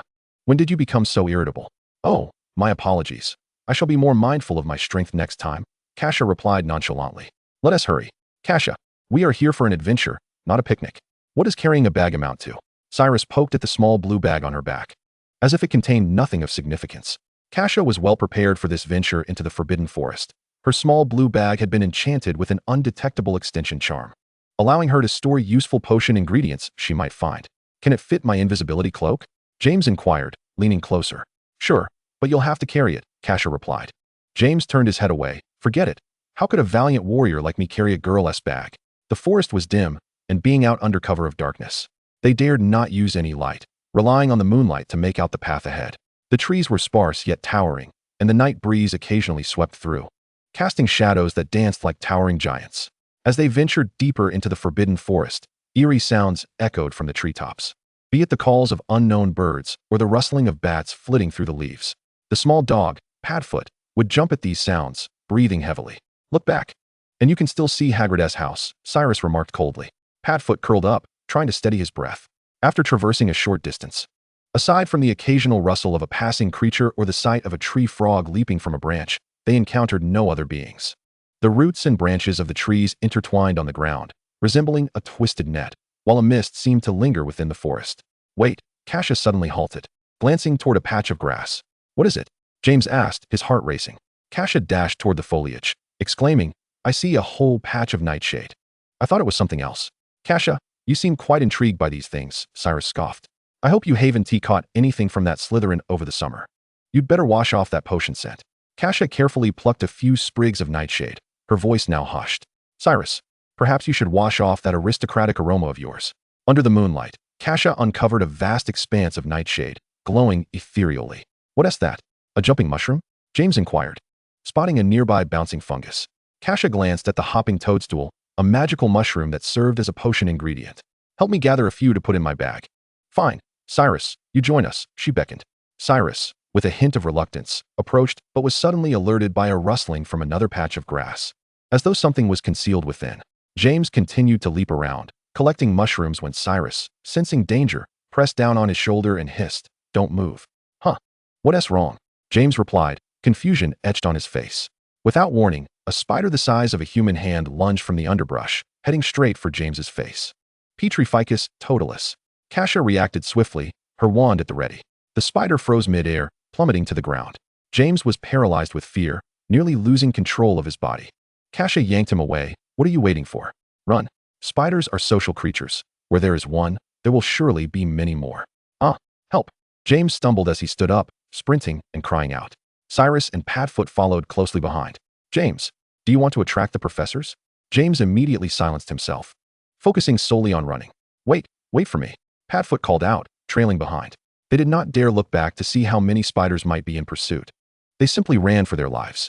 Kassia gasped for breath, her chest ablaze with pain, feeling as if she had met her exercise quota for the next 6 months. Only after they had completely fled the Forbidden Forest and reached Hagrid's brightly lit hut did they finally come to a halt, panting heavily. At that moment, no one dared to comment on Padfoot's loud breathing. After enduring a harrowing escape from the jaws of death, their faces flushed crimson, their chests heaving tumultuously. Surely, they must be safe now. When Hagrid emerged, he was taken aback by their presence. His towering, robust figure instilled a profound sense of security in the four of them. Such a delightful surprise, my dear children. Come in and have a cup of honey tea, and we shall converse at our leisure. With one hand, Hagrid hoisted one of them effortlessly and placed him on the staircase. The flickering candlelight cast a warm glow in Hagrid's wooden abode, where Fong the large dog was cozily nestled in a blanket. They gathered around the wooden table, each cradling a cup of honeyed water. Now, shall we discuss your venture into the Forbidden Forest? Hagrid's face assumed a stern expression. I suppose so, James reluctantly replied. What possessed you to venture there? You ought to know it violates school rules. The Forbidden Forest is exceedingly perilous. Fortunately, it seems you escaped unscathed this time. Hagrid, I merely wish to collect some fluxweed. Tonight is a full moon. I apologize for causing you any trouble, Kassia pleaded, her small face upturned, damp strands of hair clinging to her forehead, rendering her rather pitiable. Oh, very well, perhaps this can be excused. Hagrid softened his tone, pausing for a moment. I shall let you off this time, considering it is your first offense. But I hope there will not be a next time. This implied that he would not report their transgression to Professor Dumbledore or Professor McGonagall. James stared in astonishment. Thank you, Hagrid, Kassia smiled. It's getting late. We should be heading back. Hagrid, brandishing his pink umbrella, escorted the four of them down to the castle. Hurry inside now. Goodbye, Hagrid. At this hour, it was highly likely that Pringle and Leander were already asleep. How terrifying, James thought, still haunted by the ordeal. All thanks to Kassia. I saved your life, James. I am now your savior, and I believe you owe me quite a bit, Kassia exclaimed. James arched an eyebrow, a playful glimmer in his eyes as he draped an arm around her shoulder, a grin touching his lips. Of course, I remember. There will be ample opportunities to repay you. We've narrowly escaped once more, haven't we? Sirius chuckled lightly. For them, reminiscing about their brush with death was an exhilarating experience. Indeed, this adds yet another heroic feat to my resume. If Lily knew, she would undoubtedly be awed by my bravery, James beamed. Why not say it's your speed in fleeing that impresses her, James? Sirius quipped. Kassia interjected. Did I not mention there is a colossal eight-eyed spider in the Forbidden Forest? It has spawned numerous offspring, though they are hardly small. Did you say that? James suddenly slapped his forehead, jolted awake. Oh no, my invisibility cloak. Kassia rolled her eyes. It's with me. She had picked up the fallen cloak and the bouncing mushroom as James stood, hastily stuffing them into her bag while running. James chuckled. Thank goodness for you, Kassia. Chapter 33, The Quidditch Tryouts. The Quidditch tryouts were imminent, and discussions had been rife among the students over the past few days. In James and Sirius's minds, the significance of this event had eclipsed that of their nocturnal escapades. In the common room, as Gis entered, he was immediately surrounded by a throng of eager students, particularly first, second, and third years. They bombarded him with questions, some inquiring about what preparations were needed for participation, others asking why first years were ineligible, and yet others wondering if one could try out for 2 positions simultaneously. The barrage of inquiries seemed endless. James, Sirius, and Mary were among them. With James brandishing his new broomstick, regaling Gis with tales of his past glories in broomstick flying, despite Gis having heard them countless times. Growing weary, Gis shooed away the first years and instructed James and the others to await him at the Quidditch pitch, causing the little lions to scatter. Kassia and Lily had just returned from the Great Hall when they spotted students emerging one after another from the entrance, prompting them to step aside. Mary, upon emerging, eagerly invited them to watch her participate in the Quidditch tryouts. Will you come and see? She asked, her eyes alight with excitement. With nothing else to occupy them, Kassia and Lily agreed. Kassia, are you going to participate in the Quidditch tryouts? James called out as he peeked out from the entrance, unable to contain his anticipation. I'm not participating. I'm merely going to observe, Kassia replied. As James emerged, he suddenly adopted a more reserved demeanor. Ah, Evans, are you attending as well? He adjusted his collar, exuding charm. Lily remained expressionless, impervious to his allure. I hope you realize, I'm not attending for your sake, Mr. Potter. Sirius chuckled behind him. James, you ought to have a plethora of conversations with the Malfoy family's white peacock. Watching Kassia and the others depart, James remained undeterred. Just wait, one day, Lily will recognize my worth. The weather was rather dreary, overcast and windy, though thankfully devoid of rain. Many Gryffindor students had arrived. Remus had made a trip to the hospital wing that morning and, upon his return, found the stands already populated with spectators. He did not intend to try out for the Quidditch team, but merely came to support James and Sirius, with Wormtail trailing beside him. Even without sunshine, Kassia's golden hair stood out remarkably amidst the crowd, and Remus spotted her immediately. Kassia noticed him too, her eyes brightening as she raised her arm and waved. Over here, Remus. Remus couldn't help but smile faintly as he approached her. Good morning, Remus. Does your wound still hurt? Last month's full moon had seen Remus injuring his back, and according to James, it had left quite the bruise. It's much better now. Thank you, Kassia. Remus replied, his voice gentle and melodious. No need to thank me. I didn't do much to help. He lowered his voice. Your willingness to remain friends with me is the greatest assistance of all. Remus, you are a wonderful person, Kassia said, her gaze fixed intently upon him. I mean it. You are no less than anyone else, and everyone would be glad to be your friend. Her dark eyes bore a sincerity that was undeniably persuasive. Remus, for reasons unbeknownst to him, tilted his head slightly, a bashful smile gracing his lips. Jis had yet to arrive. James and Sirius donned their uniforms, mounting their broomsticks and soaring into the pitch, their helmets absent, hair tousled by the wind, red capes billowing behind them. After observing for a while, Lily remarked, though I loathe to admit it, Potter does fly rather well. If he joins the Gryffindor team, we surely stand a chance at victory this year. Kassia nodded in agreement, acknowledging this as one of James's few commendable traits. Just as they were conversing, Sirius suddenly swooped down towards them, his gaze fixated on Kassia as he shouted, Catch this. He tossed a dark object in her direction. The wind he stirred swept Kassia's golden hair back, and with his voice mingling with the rushing air. She instinctively extended her hands, deftly catching the object he had thrown. Once Sirius had zoomed away, Kassia opened her palms to reveal a brown centaur wizard chess piece, one she recognized all too well as belonging to James. James soon approached, hovering on his broomstick before them, his grin exuberant. Care to give it a try, Kassia? The feeling is absolutely exhilarating. Kassia quickly shook her head. I'd rather not turn my hair into a tangled mess. Very well, but didn't Sirius just give you something? Without waiting for Kassia's response, Sirius abruptly turned back, a taunting smile gracing his lips. That's inconsequential, James. Let us have a competition. All right, Sirius, I want to go easy on you, James retorted, his competitive spirit ignited. Disregarding the circumstances, he soared through the air, stirring up a gust of wind as they raced around the pitch, one trailing the other against the breeze. Kassia mused that before guys could arrive, the two would exhaust their stamina. The Quidditch tryouts commenced, with guys placing great emphasis on speed. He first instructed everyone to take flight together, promptly eliminating those who lagged behind, before organizing the remainder into groups based on positions for evaluation. James, flying solo, had already caught Guys' eye as a seeker. What Guys did not know was that prior to his arrival, 3 others had aspired to compete for the seeker position alongside James, but one by one, they fell to his challenges, leaving them to vie for other roles. Kassia spent the entire morning at the pitch. Had it not been for Lily and Remus accompanying her for conversation, she would have never endured such an extensive Quidditch viewing. By afternoon, the sky released a light drizzle, prompting everyone to gather in the common room for games. James loudly proclaimed his missing wizard's chess piece, the first to suspect Sirius. After thoroughly searching him and ransacking both the dormitory and the common room, he found nothing. When I find that culprit, they will surely taste the bitterness of dung bombs, James declared menacingly. Kassia felt the chess piece in her pocket, contemplating that it would be wiser to return it to Sirius at a more opportune moment. Unable to locate the chess piece, the group resorted to playing Exploding Snap. Engrossed for the entire afternoon, James and Sirius both secured spots on the Gryffindor Quidditch team, James as the seeker and Sirius as a chaser. Mary was selected as a reserve chaser, and she was elated. Since joining the Quidditch team, James and Sirius had become quite busy, with guys seizing every opportunity to train them. Leander welcomed this development, believing that keeping them occupied would prevent them from racking up points against Gryffindor. In a sense, Leander's desire came to fruition, as James and Sirius were so exhausted on several evenings that they collapsed into slumber, hardly mentioning their nocturnal escapades.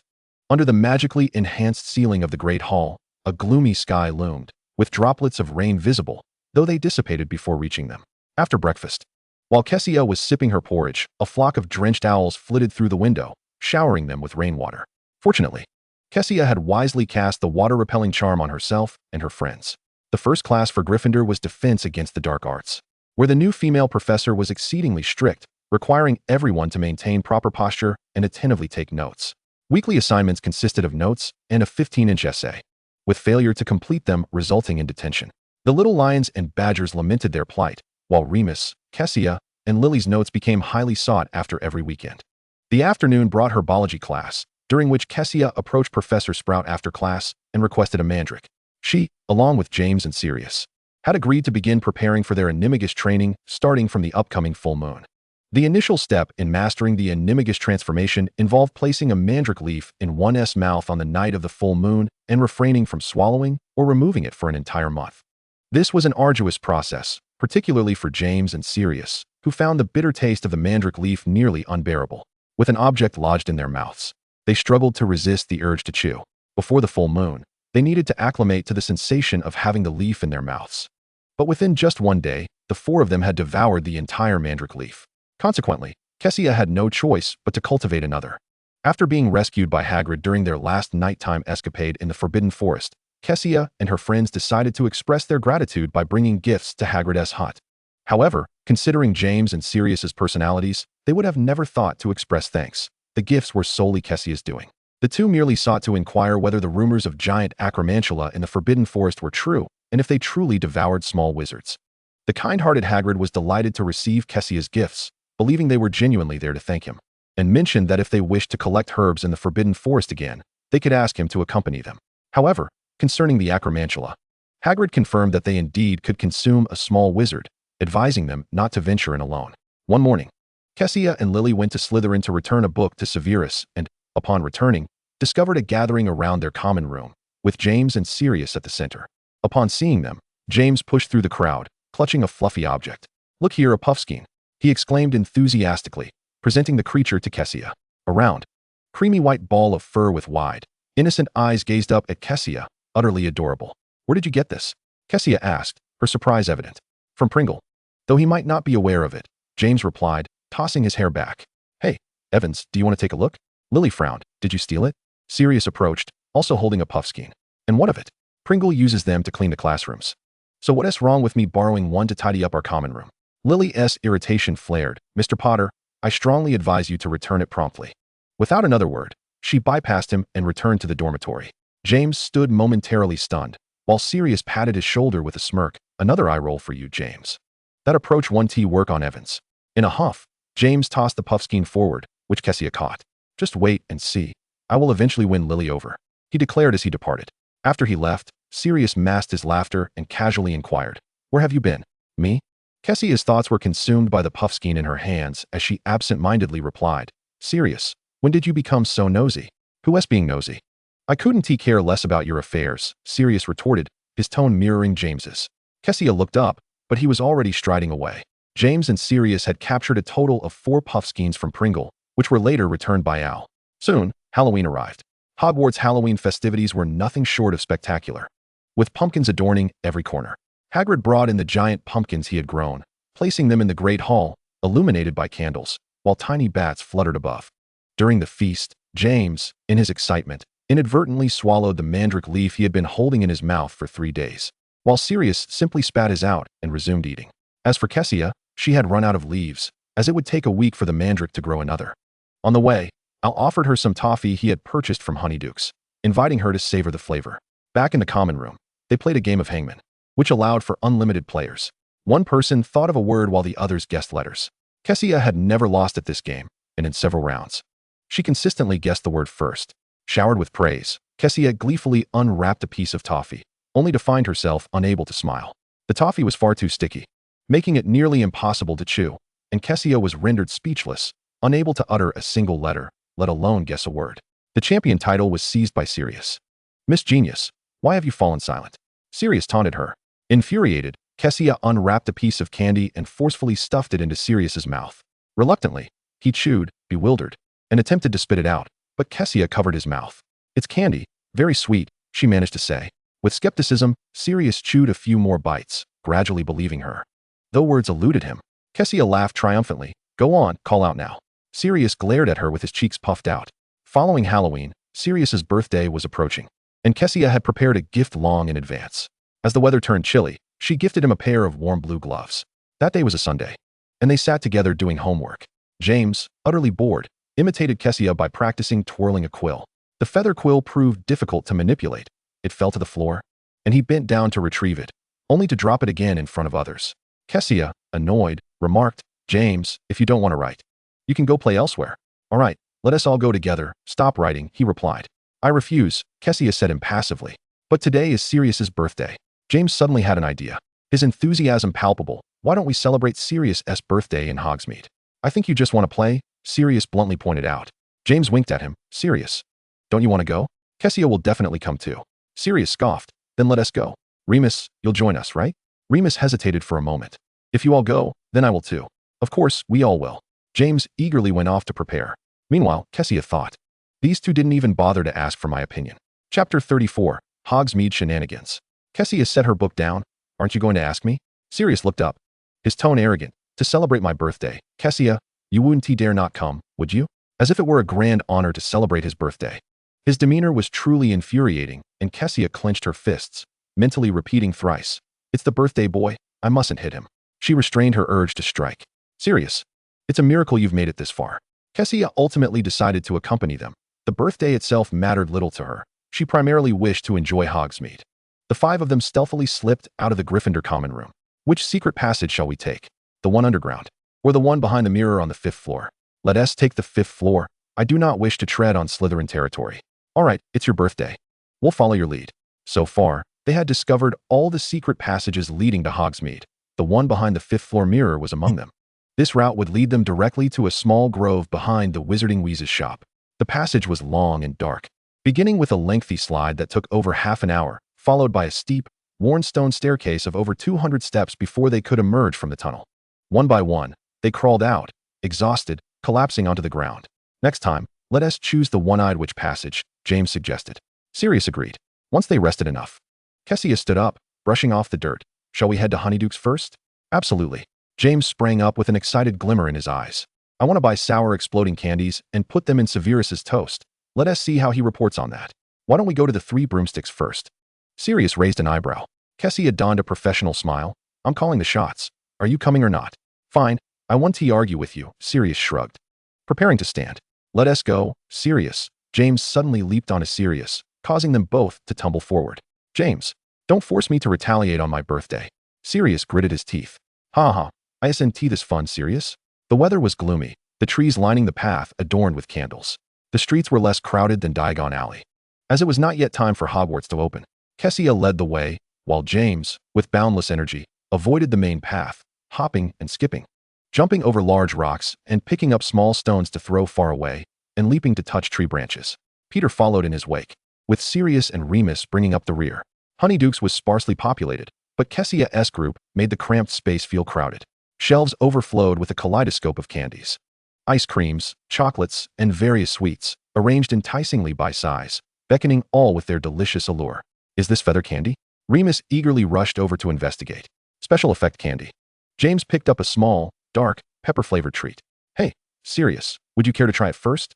"Will you dare try this, James? I guarantee it's quite delectable," Sirius replied, shaking a toad ice cream in his hand. "What is there to fear?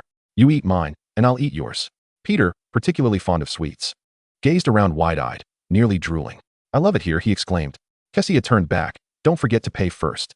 After tasting the toad ice cream from Sirius, James remarked, "It's truly delicious, but I feel something moving in my stomach." If one were to lift James's shirt at that moment, they might see his belly slightly undulating. Sirius thought to himself, "That's for sure. There's a toad in your belly, mate." But just as he opened his mouth to speak, a burst of red flames erupted, nearly singeing his hair and blackening his nose instead. "Ha ha ha ha." James clutched his stomach, laughing until it hurt. The others joined in, having never seen Sirius in such a state of disarray. Sirius had to eat a normal ice cream to quell the flames. Kassia and Peter bought a plethora of candies. each with various flavors, while Remus purchased only some feather candies and chocolates. James and Sirius indulged in an abundance of special effect candies and unique flavors. Exiting Honeydukes, they made their way toward the three broomsticks. Kassia rarely drank. In her previous life, she was prone to drunkenness, experiencing hallucinations akin to consuming poisonous mushrooms. She was uncertain if this remained the case, but dared not try it lightly. Meanwhile, James and Sirius drank with abandon at the bar, downing one glass after another. If one overlooked their baby faces and heights under 1.7 meters, one might genuinely mistake them for seasoned drinkers. Remus sipped cautiously, while Peter frowned, taking small sips, glancing at James, as if he were being tricked into drinking. "Aren't you going to take a sip, Kassia? I bet you'll love the taste." James's cheeks were already flushed. "Not necessary. I didn't drink the mead Cordos gave me in the common room, let alone now. Well, it's a pity we can only savor such delights in Hogsmeade. Why don't we bring some back with us?" Sirius suggested. "Excellent idea. Wait, what's that?" James's eyes locked onto something outside. The group turned to see three familiar figures, two thin and one stout, approaching the pub, none other than Slytherin's Avery, Rosier, and Mulciber. Sirius chuckled with a playful glint in his eye. They must have sneaked out as well, and the fun was about to begin. "Oh, Avery. The last time in potions class, you tossed a lizard my way, nearly causing me to explode my cauldron. I have yet to settle the score with him." Kassia leaped down from her seat, suggesting that if they wished to avoid losing points for Gryffindor, it would be prudent to hide first. "Indeed, hiding is essential. I do not want to be subjected to another ear-pulling lecture from Saren," James grumbled as he trailed behind Kassia, the five of them concealing themselves behind a large pillar. The trio from Slytherin entered and took the very seats they had just vacated, and at that moment, Madame Rosmerta appeared from behind, taking their order for 3 bottles of mead. "Excellent. It seems we are alone." That was Rosier's voice. "Our luck shines bright." Avery glanced around, noting nothing particularly remarkable, just 3 broomsticks. "We are fortunate to be out here. Albert, just think of Gryffindor's foolish lions. They would never suspect we could enjoy mead during the holidays." "Precisely," Mulciber sneered with pride, "especially that insufferable Potter and Black. They dare only to strut their stuff within the confines of the school." James stifled a snicker from behind the pillar. "Look at them, they're laughing so heartily." Sirius quietly brandished his wand, though it would not be long before their laughter ceased. "Not here, Sirius." Kassia pressed down his wand with her hand. "We should exit first." She crouched and gently slipped through another door. "Where to?" James glanced back at the trio, yet he followed after Kassia. The 5 of them crept along the wall, Kassia leading the way, resembling a string of candied hawthorns as they approached a side window, where they could just catch a glimpse of the Slytherin trio's profiles. And being closest to the grove, they could swiftly escape if discovered. "This place is quite splendid," Sirius remarked. "Kassia, you have finally applied your cleverness to something worthwhile." It was about time. Quite the contrary, Kassia thought of giving him a punch, though she feared it might bring him undue delight. "You should really be quiet. Silence is out of the question. I want to show them a thing or two." He raised his wand once more, aiming at Avery's goblet, serpenting. Fortunately, it was daytime, and the light emitted from the tip of his wand was not overly conspicuous. The 3 inside were engaged in conversation. Avery was grinning broadly, just about to bring the goblet to his lips when suddenly, a black snake shot out from the cup, striking directly at his face. "Ah!" Avery exclaimed in horror, dropping the goblet and tumbling over with chair and all. The other 2 were equally startled, leaping to their feet. The group of 5 crouched behind the window, stifling their laughter. "Did you see that?" Sirius exclaimed with glee. He fell in a most undignified manner. "Now, let us see what I can conjure." James also drew his wand, a mischievous glint in his eye. Avery, still shaken, watched as the black snake slithered from the cup and deftly made its way across the wet floor, disappearing into a hole in the wall. "What on earth?" Rosier exclaimed in disbelief. "How could there be a snake?" Madame Rosmerta, hearing the commotion, emerged to find a scene of chaos and furrowed her brow. "Oh dear. What are you all up to?" "I wouldn't know." Mulciber glared at her. A snake just leapt from the goblet. "Merlin, what nonsense are you spouting?" Madame Rosmerta responded incredulously, her tone stern. "How could a snake emerge from a goblet? You must be intoxicated." "Impossible," Avery shouted, his neck turning a deep shade of red. "I saw it with my own eyes." He pushed himself up, preparing to stand. At that moment, James thrust the tip of his wand through the window, aiming at the ground beneath Avery's feet. Glissio. Just as Avery managed to stand, his feet slipped unexpectedly, his hands flailing wildly in the air, and with a tremendous crash, he fell back to the ground, the sound echoing even more violently than before. Avery felt a searing pain in his backside, his face contorted in agony. "Well done, James," Sirius whispered with a grin. "Albert, how can you not stand?" Rosier attempted to help him, but with a single step, he seemed to tread on a slick patch of ice. losing his balance and crashing onto Avery. Poor Avery, caught in a vice, had suffered 3 blows in quick succession, leaving him speechless and wearing a mask of pain. Mulciber and Madame Rosmerta stood wide-eyed, both slipping and falling in succession. Mulciber was now too cautious to move.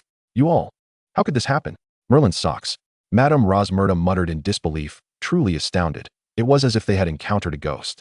The 5 behind the window were about to burst with laughter, their chests heaving and shoulders shaking. Kassia firmly gripped James's robes to stifle her laughter. Ahem, Kassia composed herself. Drawing her wand, now it is my turn. The other 4 gazed at her curiously, for it was her first time using her wand for mischief. You'd best pay attention. Kassia stealthily rose to peer inside.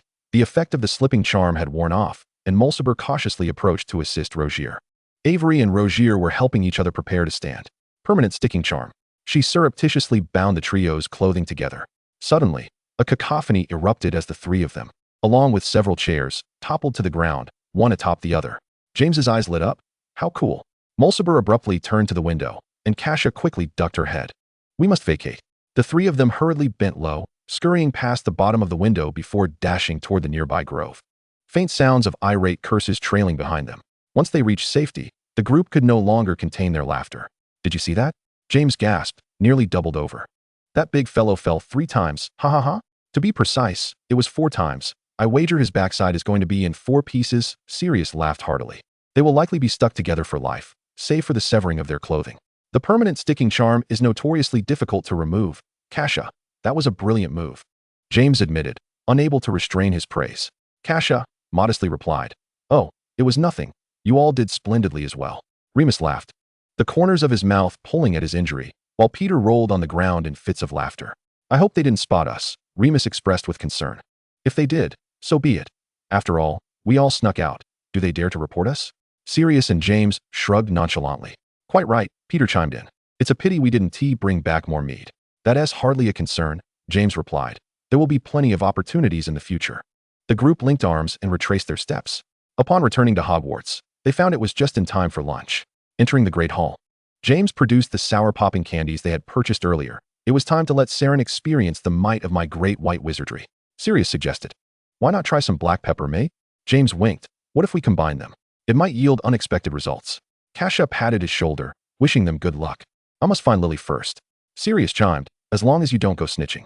Kassia replied, I have no interest in that.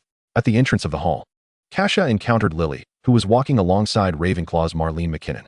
Kassia, we've been looking for you. Lily waved her over. Come here. Just in time. I was about to seek you out as well. Kassia withdrew a handful of mango-flavored chewy candies from her pocket and offered them to the others, urging them to sample their delightful taste. Thank you, said Marlene. Curiously, Lily popped one into her mouth and inquired, where did you get these? It's not important. However, you just mentioned you were looking for me? Marlene replied, it's Professor Slughorn. I just encountered him, and he asked me to relay a message for you too. He would like you to find him before next Monday. Kassia pondered, but what is it about? He didn't specify. Marlene shook her head, but I suspect it pertains to the Slug Club. The professor probably wants you to join. The Slug Club? What is that? Lily asked, hearing the term for the first time. I'm not entirely sure, but Professor Slughorn should clarify it for you. Marlene succinctly explained. Kassia nodded, I understand. Would you like another candy? No, thank you. Chapter 35, A Troubled Mind. I assure you, he is the most pretentious person I have ever encountered, James exaggeratedly declared. Every day he barks at the top of his lungs. I am the head boy. I am the head boy. But what is the reality? Other than reporting others. What else can he do? Your observation is rather inaccurate, James. He can also breathe fire, just like he did earlier, akin to a gigantic turkey. With that incessant gobbling sound, Sirius remarked, chuckling heartily. Ha ha, Sirius, your description is so vivid that it ought to be shown to Kassia. Indeed, he resembles a turkey, huh? James added, each of his quivering locks narrating his delight. Remus trailed behind them. Keep it down, will you? I mean, even if you are in Gryffindor. Severus only cares about his own honor, and he will deduct points from you regardless. I couldn't care less. That evening, when Kassia returned to the common room, she found a group of children who had just successfully pulled off a prank, laughing together. Kassia, what a pity you missed it. James was flailing about, reenacting Leander's comical antics, gaping his mouth wide to mimic the fire-breathing scene. It was utterly lifelike. Kassia conjured the image in her mind and couldn't help but laugh. Didn't he singe his hair? She asked as she settled onto the low sofa beside James. No, alas, he replied. And that's not all, Sirius interjected. adopting a high-pitched tone to mimic Leander's voice. You must have done this. I'm going to tell Professor McGonagall. TSK, TSK, TSK. One might think Professor McGonagall is his mother. James laughed so hard he tumbled off his chair. His tongue was burned through. Peter gestured animatedly. That was all thanks to my pop rocks. He must have been furious, humiliated in front of the entire school, Kassia mused. That makes it all the more splendid. Doesn't he it? James exclaimed. We executed 2 pranks flawlessly today. As their laughter waned, Sirius reclined against the sofa, his longer dark hair cascading behind his ears, revealing his handsome face, with a lazy yet triumphant smile lingering on his lips. This birthday is absolutely marvelous, he declared. You should be grateful for my greatness as the leader, James quipped, oblivious to the concept of humility. Oh, the leader? Goodness. Sirius played along, feigning a dramatic tone. Could you be the legendary leader of the daring adventurers capable of wielding the Gryffindor sword? The world's greatest white wizard? The finest seeker in Quidditch? Puffed, ha, Kassia. Remus and Peter burst into laughter, giving no regard to James. Even James, typically thick-skinned, could not withstand such mockery and, in a fit of frustration, leapt onto Kassia, covering her mouth. No laughing. Kassia, as if struck by a heavy stone, turned crimson under the weight of James, pushing him away with all her might. Ugh. You're so heavy, get off. Sirius and Remus instantly ceased their laughter, and Remus helped Kassia lift James off her. James, you hurt her. Concern flickered in his eyes. Are you all right, Kassia? Kassia cleared her throat a couple of times, waving her hand. I'm fine, still alive. James' ears flushed red. What is so funny? ISNT at the truth? I will eventually become the greatest white wizard in the world. Don't you agree, Peter? Peter eagerly nodded. Absolutely. Sirius, inexplicably irked, chimed in. Hey, don't speak too soon. Brother, it might just be me. James replied. Okay, I admit you have some talent in charming girls, Sirius. But I am the leader of the daring adventurers. As they conversed, Remus poured a glass of water for Kassia. What daring adventurers? I never claimed that. Sirius tilted his head just in time to witness this scene, his expression suddenly darkening. James scratched his head. Do you think the name is unappealing? Fine. I want to change it. He appeared quite conflicted. Sirius ignored him, seemingly not even hearing his words. Do you truly think Remus is your house elf, esteemed Miss Kassia? He began teasing her again. Kassia, accustomed to Sirius' occasional antics, responded, Are you suggesting that you wish to personally serve me as a house elf? I wouldn't mind. Remus smiled gently at him. It's all right, Sirius. It's just pouring a glass of water. I'm more than happy to do it. Sirius' expression darkened instantaneously. James continued, animatedly suggesting, How about we come up with a new name? It must embody my grandeur and might, so that when people hear it, they'll know it's us, and it should instill fear in our enemies. Kassia instantly thought of a word. Are you suggesting the Marauders? The Marauders? James's eyes lit up. That's brilliant. It sounds so cool. Kassia, that's an excellent name. From now on, we are the Marauders. What do you think? Remus nodded. I think it's quite nice.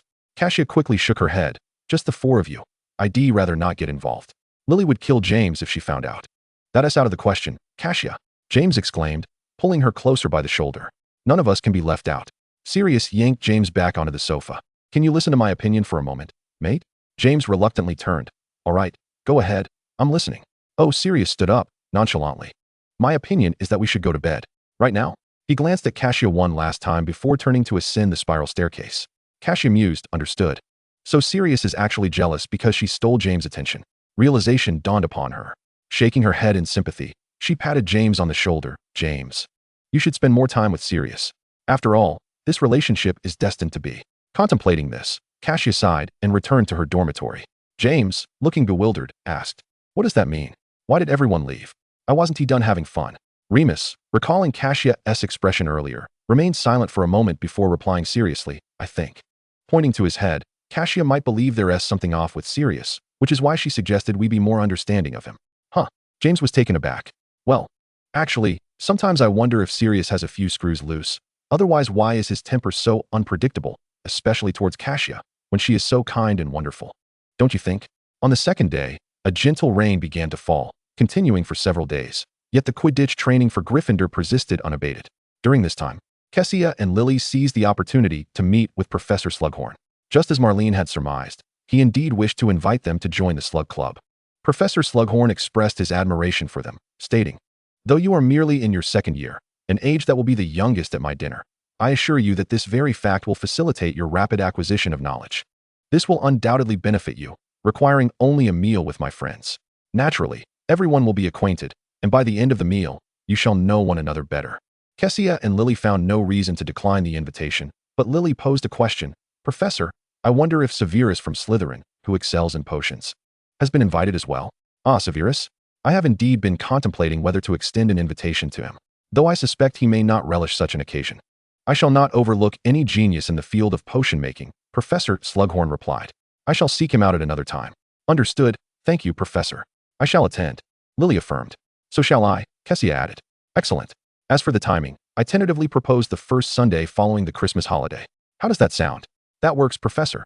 The rain outside subsided, and the Quidditch matches were gradually approaching on the horizon. This would be the first official match for James and Sirius, with Gryffindor facing Slytherin, a rivalry they had long anticipated. At this moment, James had become the darling of Gryffindor, his flying skills widely acknowledged. Last academic year, Slytherin had claimed the House Cup, and many were eager for James to reclaim glory for Gryffindor on the field. James brimmed with confidence, assuring everyone that if they failed to triumph over Slytherin, he would offer his head as a ball for Mulciber to kick. Slytherin, too, was eager to redeem itself, especially Mulciber, Avery, and Rosier, with Mulciber serving as Slytherin's chaser. They seemed aware that James and his friends had played a prank on them during their embarrassing moment in Hogsmeade, likely provoked by a glimpse of Kessia's golden hair through the window. That day, the trio had returned to the castle in a rather peculiar state, their disheveled attire drawing much attention and mockery. They had cursed all the way back, ultimately resorting to returning to their dormitory to cut their clothes to shreds. As the match approached, Guys was working tirelessly to ensure their training was rigorous. During their leisure, Kassia often accompanied Remus to the library to complete assignments. Recently, Kassia had made an intriguing discovery. In a historical tome of notable figures, she encountered Merlin, a household name in the wizarding world, often invoked in colloquialisms. Through this book, Kassia gleaned a deeper understanding of Merlin, a powerful and wise wizard, adept in transfiguration and possessing foresight. While Kassia was not particularly invested in Merlin's life story, she was intrigued by the claim that his formidable magical prowess stemmed from his lineage, although she remained skeptical of its veracity. The historical text also mentioned a book on dark magic, suggesting it contained detailed information on this topic. It was evident that this book was forbidden, likely residing in the restricted section of the library. Though Kassia did not yet possess the authority to enter that area, she contemplated using invisibility or borrowing James's cloak. However, as her interest was merely piqued, she decided to set the matter aside for the time being. On Saturday morning, the sky was shrouded in mist, and James, unusually, rose early without the usual prodding from Remus. Upon entering the Great Hall, he greeted everyone except for Slytherin, maintaining his enthusiasm even in the face of Lily's frosty demeanor. "Today, I shall surely win Lily over with my prowess on the field," he confided to Sirius. Sirius scoffed, "May your daydreams come true. Just wait and see." The match commenced at 11 o'clock, with the stands gradually filling with spectators, comprised mostly of students and professors, including even Headmaster Dumbledore. Kassia and the other young lions waved crimson triangular flags, while some Hufflepuffs and Ravenclaws joined in with their own red flags, all hoping for a Gryffindor victory, with Slytherin alone wielding green flags. On the field, the red-robe team and the green-robe team took to the center amidst the enthusiastic cheers of the crowd. The referee for this match was Madame Hooch, who instructed both team captains to shake hands amicably before blowing her whistle to signal the start. Quidditch matches were undeniably exhilarating. Although Kassia held little interest in the sport, the sight of robes billowing in the air, the crescendo of cheers from the audience, and the spirited commentary of the announcer stirred her emotions. 14 players soared through the air, the quaffle darting hither and thither, the bludgers occasionally transferring from one player's grasp to another. James and Slytherin's seeker soared higher, both scanning for the elusive golden snitch. Cavalier was Gryffindor's keeper, and as Mulciber hurled the bludger directly at him, he charged forward, deflecting it aside, prompting a jubilant flurry of red flags and cheers from the crowd. Sirius seized the opportunity, catching the bludger that had been deflected by Guys and sprinting towards Slytherin's goal. The red cloak billowed behind him as he was closely pursued by Slytherin's other chaser, Gabs. Mulciber charged in from the side, his gaze menacing. Sirius suddenly ascended, and as the two Slytherin players followed suit, he deftly tossed the ball down to Guys, who caught it securely and darted toward Gryffindor's goal. Just then, Gryffindor's beater, Finnegan Tredden, swung his bat and sent the bludger crashing towards Slytherin's keeper, William. William was compelled to evade, and seizing the moment, Guys hurled the quaffle with force, sending it straight through the goalposts as William had passed. The crowd erupted into a cacophony of cheers, the announcer exclaiming, "Gryffindor leads Slytherin 10-0. Chapter 36, The Quidditch Match. Sirius glided along one side of the pitch, provocatively smiling at Mulciber, executing what he called the pocock's baiting tactic. You fool. Mulciber glared at him with a fierce intensity, as if he intended to devour him whole. However, the tide of the game soon shifted. Slytherin's chaser, Berdino, demonstrated formidable skill, scoring twice in quick succession and adding 20 points to Slytherin's tally. The Gryffindor students in the stands watched anxiously, with Mary and Lily nearly losing their voices from cheering, their faces flushed with excitement. Unbeknownst to them, a light rain began to fall from the sky, yet the fervor of the crowd remained undiminished, their voices ringing out loudly, while Kassia discreetly cast a water-repelling charm for her friends. On the field, the bludger was captured by Gryffindor's Austin, who sprinted forward with the ball. Pursued closely by Slytherin's Gaps, Sirius approached from the side, and as Austin timely tossed the ball, the synergy cultivated during practice came to fruition. Sirius caught the ball and swiftly changed direction. Just as he was about to throw the ball toward Gryffindor's goal, Mulciber suddenly lunged at him from behind. "Watch out!" The commentator exclaimed in surprise as Sirius felt the brisk wind rushing behind him. However, the ball was about to slip from his grasp. If he dodged now, it would undoubtedly fall into the hands of Slytherin. Amidst the audience's breathless anticipation, Sirius thrust the ball forward with all his might. Mulciber did not attempt to intercept the quaffle. Instead, he barreled towards Sirius with unrelenting speed, and it was clearly intentional. A foul. Slytherin had committed a foul. The commentator and the crowd erupted in outrage, their shouts echoing throughout the stadium. The quaffle sailed into the Gryffindor goal, yet Sirius was knocked off his broomstick. Keisha's heart leapt into her throat, her gaze fixed on him. They were hovering at an altitude of over 180 feet. Fortunately, one of Sirius's hands remained tightly gripping the broom handle, keeping it perfectly aligned. "Sirius!" James swiftly soared towards him, grasping his other arm, while Giselle and the other Gryffindor players swooped in around him to thwart any further Slytherin attacks. With James's support, Sirius managed to remount his broom.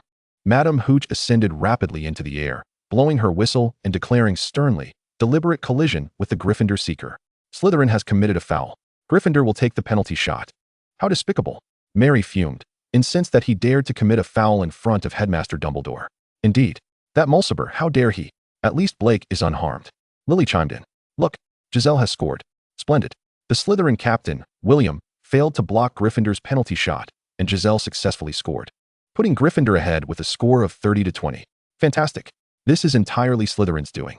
The commentator, a Hufflepuff and friend of Giselle, narrated with palpable enthusiasm. James took to the skies once more, searching for the elusive golden snitch. The rain had ceased, and the match continued with fervor. The score remained tightly contested. Gryffindor held a temporary lead, but only by 30 points. After dodging a bludger, James suddenly spotted a glimmering golden object floating 30 feet above him. His heart raced as he propelled his broom towards the golden snitch with determination, drawing the attention of many, including Slytherin's seeker, Selwyn. As Selwyn followed James, he scanned the surroundings, but found nothing. Whether James truly spotted the snitch or was merely feigning, Selwyn was unwilling to take the chance. Adjusting his course, he entered the inner circle to keep pace with James, the two flying side by side. James was entirely focused on the snitch, which suddenly dived downward. In a burst of excitement, James surged after it, diving downwards. At that moment, Selwyn swung his right arm, elbow aimed squarely at James. Reacting swiftly, James tilted his body, executing a somersault in midair, managing to evade Selwyn's assault with a complete 360-degree spin on his broom. However, by the time he regained his balance, the golden snitch had vanished from his sight. "Foul!" The audience from all three houses shouted in unison, and Professor McGonagall stood up in indignation. Madame Hooch awarded Gryffindor another penalty, this time to Austin, who unfortunately missed his opportunity. "What a pity," Gary Ken remarked. "William successfully defended that shot. But Gryffindor still leads Slytherin 60-40.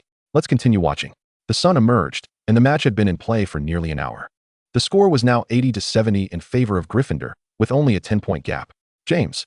Sirius suddenly shouted, prompting James to fly in his direction. Ahead of Sirius, the golden snitch was darting forward at great speed. A bludger came flying, and Sirius bent down to evade it, while James closely pursued the snitch, with Selwyn also racing towards them. The distance between James and Selwyn narrowed as they approached the snitch.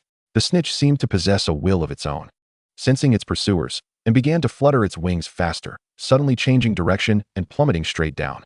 James's excitement surged as he pressed down on his broom, diving after it. This was his forte. Selwyn lagged half a step behind, but remained in close pursuit. The snitch was now tantalizingly close, its fluttering wings clearly visible. Selwyn tilted his broom, preparing to employ his own maneuver. Yet at that moment, James accelerated downward, shifting his weight and leaning forward on his broom. Selwyn missed his chance. skewed off course by his own momentum. The roaring wind mixed with the audience's cheers, his hair whipping in the gale, as James's speed intensified, even though he was barely 10 feet above the ground. "I've got it," he exclaimed, capturing the snitch just a foot from the ground, swiftly riding his broom and gliding with his knees almost touching the earth, ultimately raising the golden snitch high into the air for all to see. The cheers from the sea of crimson in the stands swelled like a tide, drowning out Madame Hooch's whistle, while Garrican shouted at the top of his lungs, his spittle spraying the golden trumpet. Upon landing, the Gryffindor players embraced one another, while the young lions in the stands squealed and jumped down to surround them. James stood at the center, basking in the adulation, a rosy hue gracing his cheeks, his disheveled hair tousled, and a triumphant smile gracing his lips. A throng of admirers surrounded them, refusing to leave until they returned to the locker room.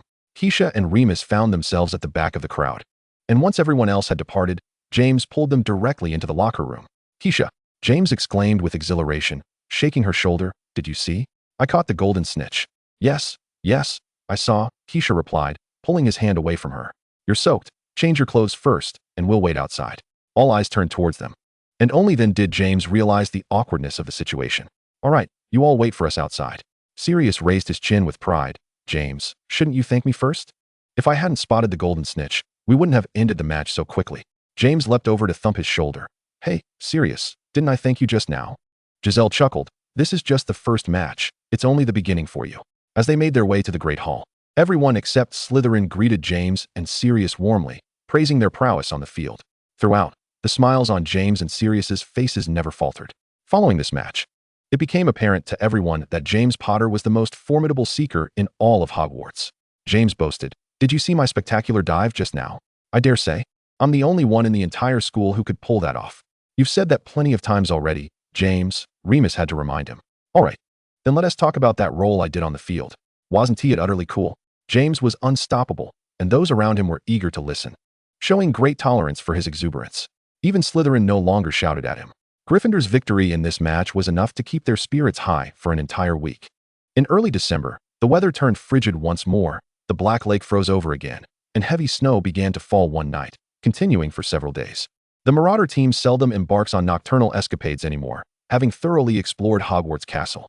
However, Kassia has yet to uncover the Room of Requirement, remaining blissfully unaware of its location.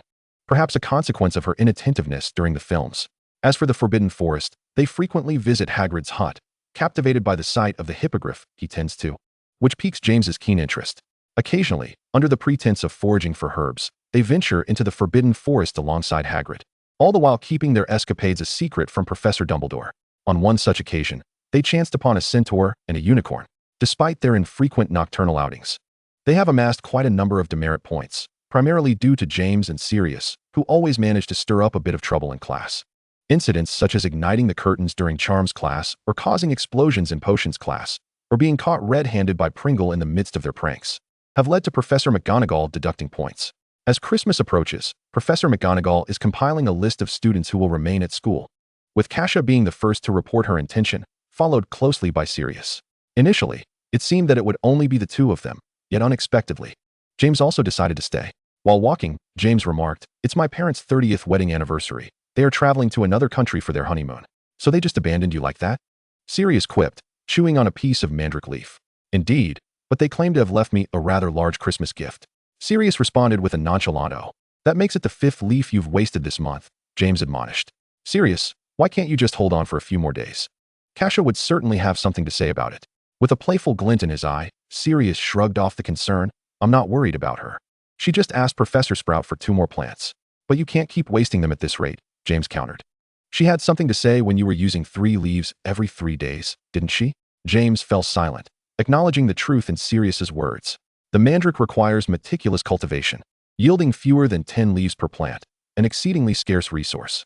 Although Kassia currently possesses 3 plants, it remains insufficient for their needs. As of now, James holds the record at 13 days, Peter at 7, while Sirius's shortest span is merely 3 days. Kassia, however, has managed to persevere for over 2 weeks. By the next full moon, she should be ready to officially begin her animagus training.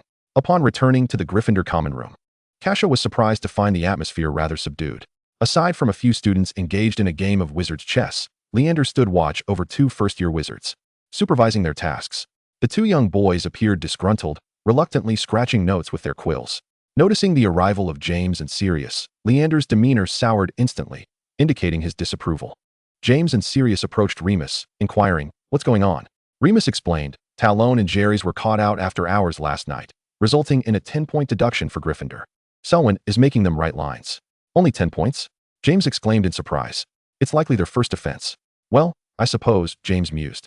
Casting a discreet glance at Selwyn and exchanging knowing looks with Sirius, both sharing the same mischievous thought. Remus, understanding their intent, whispered, "Don't go too far." Sirius chuckled. "What about the dumb bombs? They've all been used up, but there's still some exploding snap bubblegum. That will do nicely. He certainly won't enjoy that," Remus replied, feeling relieved, and returned to his reading. When Kassia and Lily returned, they were greeted with a room filled with bubbles resembling bluebells. It was quite a sight, though Leander clearly disagreed, vocally demanding that James and Sirius clean up the mess. Most of Leander's ire was directed at the two, allowing the first-year boys to seize the opportunity and flee. It wasn't until Al arrived to mediate that Leander finally relented, allowing James and Sirius some respite. As they regained composure, they realized that Talon and Jerry's had vanished, prompting Leander to storm out in search of them. Al, however, insisted that such antics should not be repeated, to which the two complied obediently. James and Sirius reclined on the sofa, laughing heartily as they recounted their recent mischief to Kassia, with Peter chiming in enthusiastically. "Where have you been?" James asked after finishing his tale. Kassia replied, "Mello seems to be unwell, so Lily and I took her to the hospital wing." "Who is Mello?" Sirius inquired. "Lily's cat. The black one that often plays in the common room." "Oh, I thought it belonged to a first year." Remus, intrigued, asked, "Can Madame Pomfrey treat animals?" "Not really. Which is why Lily plans to take Mello home for treatment over Christmas." Just then, Kassia noticed something amiss. "Sirius, do you still have that leaf in your mouth?" Chapter 37, The Second Christmas. Sirius shrugged, apologetically stating, "Sorry, I accidentally ate it again." "Sirius," Kassia exclaimed, exasperated, "I only have 3 leaves left." A flicker of guilt crossed Sirius's eyes. "It will grow back, so why are you in such a hurry?" Remus looked uneasily between them, unsure of whom to support. James, however, quickly aligned himself with Kassia, pointing at Sirius. "It's easy for you to say. Do you have any idea how difficult mandrakes are to cultivate?" Sirius widened his eyes in disbelief. "Hey, James, are you still my brother?" James coolly replied, "It depends on the situation. Occasionally, I am." Hearing Sirius, Kassia retorted angrily, "This is the last time I'm giving you a leaf. If you eat another, you can just go ask the professor for more yourself." For once, Sirius begrudgingly conceded. Nodding, "All right, I promise this is the last time." With only 3 days until the Christmas holiday, Kassia received 2 letters at breakfast in the Great Hall, one from Lucius and the other from Petunia. Both letters inquired whether she would be returning home for the holidays. Kassia and Petunia frequently corresponded, now having developed a close friendship. In this instance, Petunia invited Kassia to spend Christmas at their home. Although Kassia had submitted her name to remain at school, she replied to Petunia, suggesting that she could visit the Evans family during the summer holidays to play with her and Lily. On the eve of Christmas, the weather was unusually clear, and before the snowfall began, Kassia decided to visit the Olery to send her prepared letters and gifts. She first asked Mary to check in Diagon Alley for some potion ingredients, such as Ashwinder eggs and snake eggshells, as Mary's parents were treating her to a new broomstick in celebration of her being selected as a Quidditch reserve. Kassia began preparing to practice more complex potions, with Felix Felicis being one of them. As for the ingredients, some could be obtained from Professor Slughorn, while others she would purchase herself. At the Olery, Kassia fed the owls some toast and nuts before entrusting them with her gifts. The owls affectionately nuzzled her palm before soaring into the distance. This year, Gryffindor had more students remaining at school than the previous year, and the common room was still bustling with activity. Al was organizing the remaining students to decorate the Christmas tree, while James regaled the 2 first-year wizards with tales of the Marauder team's nocturnal exploits, imparting his wisdom. He spoke animatedly, his enthusiasm palpable, as Talon and Jerry's listened in awe, showering him with praise and admiration, which only served to inflate James's ego further. Sirius was once again strumming his guitar, seemingly in possession of a new sheet of music, which he played rather melodiously. However, his hair appeared to have grown considerably, the tousled curls nearly obscuring his brows and eyes. Even so, Kassia had to concede that this fellow was undeniably handsome. His surly demeanor could easily enchant many young witches, rendering them utterly captivated by his visage. The following morning, as Kassia stepped out of the dormitory, she was greeted for the first time by Talon and Jareth in an unusually reverent tone. Kassia was taken aback, and after some inquiry, she learned that James had propelled their team of marauders to newfound heights the previous day, leaving these 2 youngsters in awe of everyone in their group. Throughout the day, Kassia felt increasingly uncomfortable under the admiring gazes of the two boys and yearned more than ever to distance herself from James. On Christmas Day, Kassia arose to find a greater abundance of gifts awaiting her. It took a considerable amount of time to unwrap each one, and upon exiting the dormitory, she discovered that James and Sirius had been waiting for quite a while. En route, James expressed disdain that Kassia's Christmas gift to him was merely a comb, asserting that he had no use for such an item. Kassia retorted, "Dislike it? Then give it back to me." "No way. You've already gifted it to me. How can I possibly reclaim it?" Upon arriving at the Great Hall, James was positively elated, having never anticipated that the Christmas festivities at Hogwarts could be so delightful. He eagerly unwrapped several colorful packages, unveiling a small white rabbit, 2 wizard hats, 3 insect specimens, and 4 colorful balloons. During the Christmas holiday, the trio stealthily ventured to Hogsmeade once more, this time finding it far more crowded than their previous visit. The fir trees were adorned with colorful streamers and candles, while the entrance to Honeydukes was decorated with glistening icicles, leaving no space for anyone to stand.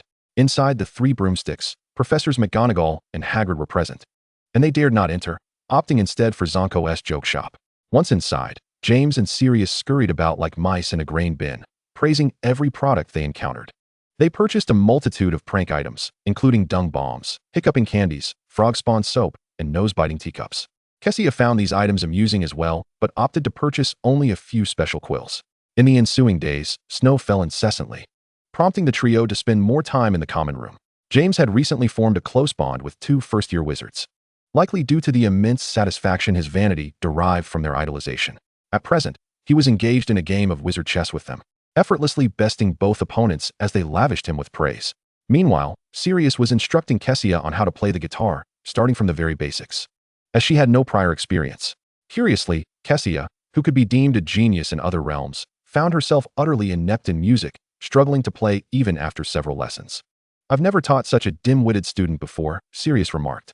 Kassia shot back, "That's only because I'm the only student you've ever taught. Even if I were to tutor 100 others, you would still be the dullest." Sirius huffed in frustration. "Where's the stupidity in that? Have you ever considered the root of the problem could lie with you? After all these years, have you ever exerted effort to learn how to teach others?" Kassia never engaged in self-recrimination. Indeed, the proverbial formula proved effective, rendering Sirius speechless for the first time, much to James's amusement. After a full day of effort, Kassia finally managed to play a complete piece under Sirius's guidance. As the Christmas holiday came to an end, students returned to their regular classes, and the most arduous task upon their return was undoubtedly the first lesson in defense against the dark arts.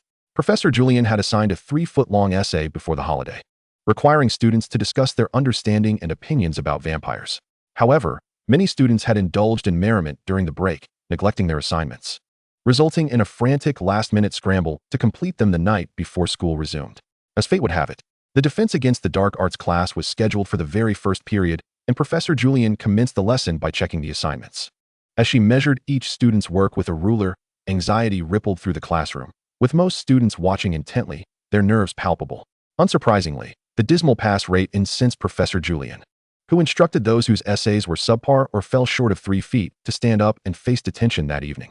Logically, Kassia, James, and Sirius should not have been called to stand, as they had ample quiet time and space to complete their assignments at school, especially Kassia, who had meticulously adhered to the requirements, ensuring her work was undoubtedly satisfactory. Indeed, Professor Julian notably commended her assignment in class. However, Kassia could never have anticipated that her standing was due to the striking similarity of her work to that of James and Sirius. Nearly every 3 sentences matched verbatim, with the culprits too lazy to even substitute synonymous words, making it glaringly obvious that they had copied. Professor Julian remarked, "I trust the 3 of you aren't sharing a brain, are you, Miss Sue, Mr. Potter, and Mr. Black?" She stood before them with a sardonic smile. "So, whose brain are you using? Perhaps the other 2 could forego attending my class in the future." Kassia lowered her gaze, casting a discreet glare at the 2 boys, who had assured her that they merely needed a few last inches and were only taking inspiration from her work. And yet, here they were, almost having copied her name as well. The 2 were acutely aware of their misstep. James offered her a sheepish grin, while Sirius averted his gaze, staring anywhere but at her. Despite the trio's silence, Professor Julian could easily deduce who had copied from whom based on their previous classroom behavior. Yet she harbored a deep disdain for such conduct, sentencing all 3 to detention. Fortunately, Gryffindor had Mary and Selena to keep her company, while Hufflepuff had Anna and 3 other Badgers, totaling 9 students in detention. The punishment entailed copying from the textbook, with Professor Julian showing no mercy regarding ink usage. They were to transcribe the entire section on vampires 3 times, a task that took them an entire week to complete. From that day forth, Kassia vowed never to borrow James and Sirius's work again. On Friday, after a potions class, Slughorn summoned Kassia, Lily, Severus, and Avery, reminding them not to forget the upcoming soiree on Sunday at 6 in the evening. Lily was thrilled that Severus would be attending, asserting that he should make more friends, particularly from other houses. Professor Slughorn was correct. Perhaps they would indeed meet some remarkable individuals. I heard from Marlene that Ravenclaw's 7th-year Guffey has also been invited to the dinner the day after tomorrow, Lily cheerfully remarked. Upon returning to the common room, they found James and his friends once again under scrutiny from Leander, writing lines. Upon inquiry, they learned that on their way back, they had thrown a few dung bombs onto the freshly cleaned corridor, only to be spotted by Professor McGonagall, resulting in a 10-point deduction. Writing lines had become second nature to them, and they quickly completed their assignments, handing them over to Leander, who looked both furious and resigned. James cheerfully plopped down beside Kassia. "What did Professor Slughorn want with you?" he asked. "He selected a few of us to attend a dinner," Kassia briefly explained. "How dull." Sirius chimed in, reclining on the sofa, though it was unclear what he found tedious. Remus joined them, inquiring if there was nothing to do. "I surmise that your transfiguration assignment remains unfinished, Sirius. In truth, even without writing it down, I could effortlessly recall those concepts." Sirius exuded confidence. On Saturday, Kassia took the time to accompany Remus to the library to complete their holiday homework. In the afternoon, Kassia initially intended to commence the preparation of a Felix Felicis potion, but time proved insufficient, as the brewing process required 6 months. Consequently, Kassia reluctantly set aside her ambitions and redirected her focus towards studying beauty potions, love potions, and Veritasium, among others. On Sunday evening, Kassia and Lily arrived punctually at Professor Slughorn's office. Upon their entrance, only 2 seats remained unoccupied, and all eyes turned towards them. Precisely as Professor Slughorn had indicated, the youngest attendees were indeed second years. "You have arrived right on time, precisely at 6, Professor Slughorn remarked, gesturing for them to sit. "Thank you." The office was expansive, surpassing the size of a classroom, adorned with stout pillars and draped in brown curtains. At its center stood a colossal round dining table, capable of accommodating a dozen or more guests. Kassia and Lily settled into their seats, conveniently positioned beside one another. To her other side sat a boy from Ravenclaw in the same year, whom she had previously encountered in class. He had brown hair and perpetually rosy cheeks, exuding an endearing charm. Although Kassia recognized him, they were not well acquainted. "Well, everyone is here. Allow me to say a few words," Professor Slughorn began. "This gathering primarily aims to foster friendships, which is splendid, is it not? Of course, the food I have prepared is quite delectable, and I trust you will not refuse it." Kassia glanced around. There were 12 individuals in total, and she was familiar with only 4 of them from her year. Fortunately, sitting alongside Lily alleviated any awkwardness. "First, we must extend a warm welcome to the new members of the club, whom I trust you all know, given their remarkable talents." Professor Slughorn introduced Kassia and the others in turn, before engaging them in light conversation. The soiree was not particularly extraordinary, yet it was pleasant enough. By the end of the meal, Kassia had nearly memorized everyone's names and year, which would be advantageous for future encounters in the corridors. Indeed, as Professor Slughorn had asserted, the food was delightful, far surpassing that of the dining hall. The following morning, the great hall was shrouded in ominous clouds, and the students anticipated inclement weather. Owls sporadically fluttered through the windows, delivering letters. After breakfast, they hurried to their first class, Charms. James and Sirius resumed their Quidditch training. As a final match awaited in May, determining whether Gryffindor would claim this year's Quidditch Cup, Jizzy always prepared months in advance for such events. In just a few days, it would be Lily's birthday, and both Kassia and James were diligently preparing for the occasion. James declared his intention to procure a truly unique gift for Lily, and had it not been for Sirius and Remus' intervention, he might have even considered taking Lily to the 3 broomsticks in Hogsmeade. At times, Kassia genuinely questioned whether James's mind was filled with fluff, for he seemed to believe that his own preferences would surely align with those of others. Chapter 38. A Great War at Hogwarts. "What have you prepared?" James inquired. "That is a secret, James. I cannot divulge it, lest you pilfer my idea." James thumped his chest in mock indignation. "What of the fundamental trust between friends? Are you not a true brother?" Kassia replied. "It depends on the situation, occasionally." James momentarily faltered. "Just wait, Kassia. I shall prepare a gift for Lily that far surpasses yours by 1,000-fold." James inexplicably began to compare gifts with Kassia, his gaze towards her imbued with a peculiar intensity. If Kassia were to describe it, she would say it reeked of thievery. That day, Kassia, along with Mary and others, celebrated Lily's birthday in the astronomy tower, where the scenery was breathtaking. They conjured a table and several chairs with magic, creating a splendid arrangement.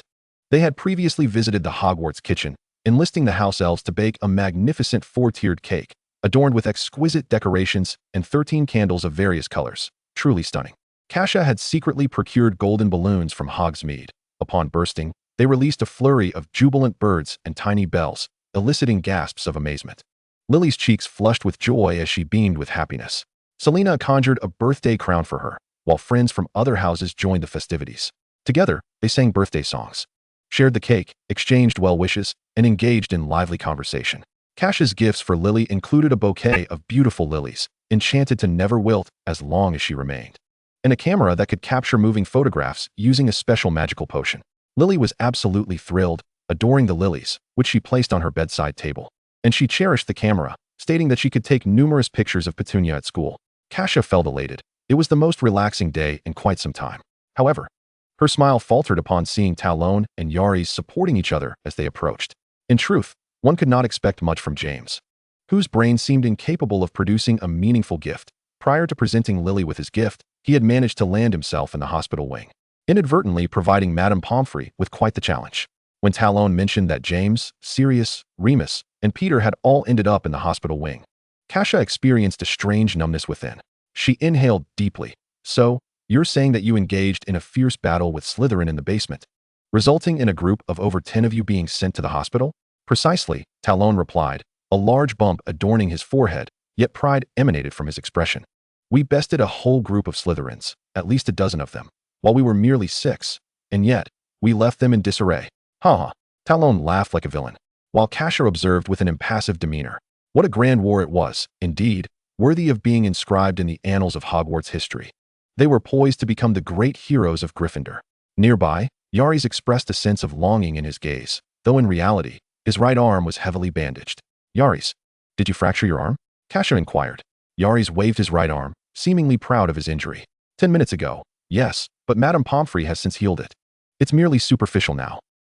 Kassia felt an inexplicable urge to learn just how badly they had fared. I'm going to check on them in the hospital wing. Talon interjected, not yet. Madame Pomfrey has barred visitors due to the number of patients. Yaris nodded in agreement. Indeed, we were sent out due to a lack of available beds. Kassia felt sympathy for Madame Pomfrey. She truly bore too much burden, whether from generations past or the current, all converging upon the Potter family. Very well, Kassia replied, somewhat disappointed, hoping that James's injuries were severe enough for her to see them in the hospital the next day. Suddenly recalling something, she asked, what about Snape from Slytherin? Is he also in the hospital wing? Snape? Who asked that? Talon asked, gazing blankly at Yaris. Yaris pondered for a moment before recalling. Oh, you mean that greasy git? Yes, he is. He was pecked in the face by a bird conjured by Black. Upon hearing those 3 words once more, Kassia clenched her fists, her eyes narrowing. Did James prompt you to use that name? From her expression and tone, the 2 individuals keenly sensed an undercurrent of menace, instinctively retreating and lowering their voices. We were merely unaware of his name. Listen closely, Kassia stated with gravity. His name is Severus Snape. It would be prudent for you not to adopt James's habit of frivolously assigning nicknames. Have you understood? Kassia's formidable reputation lent her words considerable weight, and the 2 youngsters quickly nodded, affirming their understanding. Kassia relaxed her fists. Very well, return to your rest. Farewell. They hurriedly exchanged supportive glances as they made their way back to the common room. The first 2 classes of the afternoon happened to be potions, attended by both Slytherin and Gryffindor.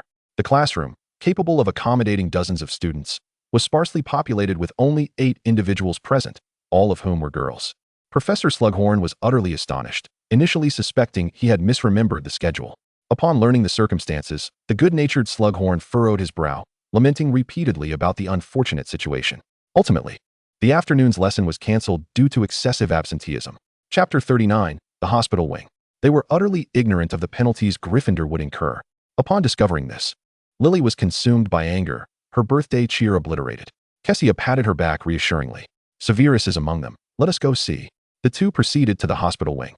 Upon entering, they found Professors McGonagall and Flitwick present, both wearing grim expressions. Kassia and Lily were taken aback to see all 10 beds occupied, with first and second-year students among them, several of whom Kassia did not recognize. The injured were in various states, some seated, others reclining, some with limbs suspended, others bandaged, bruised, bloodied, scorched, or drenched. In summary, the array of injuries illustrated the ferocity of the recent conflict. Madame Pomfrey was applying a healing ointment to Mulberry's back. Merlin's beard. She gasped upon noticing the girl's arrival. "I hope you are not here seeking my assistance." "We are here to visit the patients, Madame Pomfrey," Lily replied. "You may stay for only 15 minutes. As she moved to tend to the bed beside them, she muttered, "All my ointment wasted on you lot." The grimace on Rogier's face indicated that Madame Pomfrey was not being gentle in her ministrations. "Over here. Come quickly." James beckoned excitedly from his hospital bed.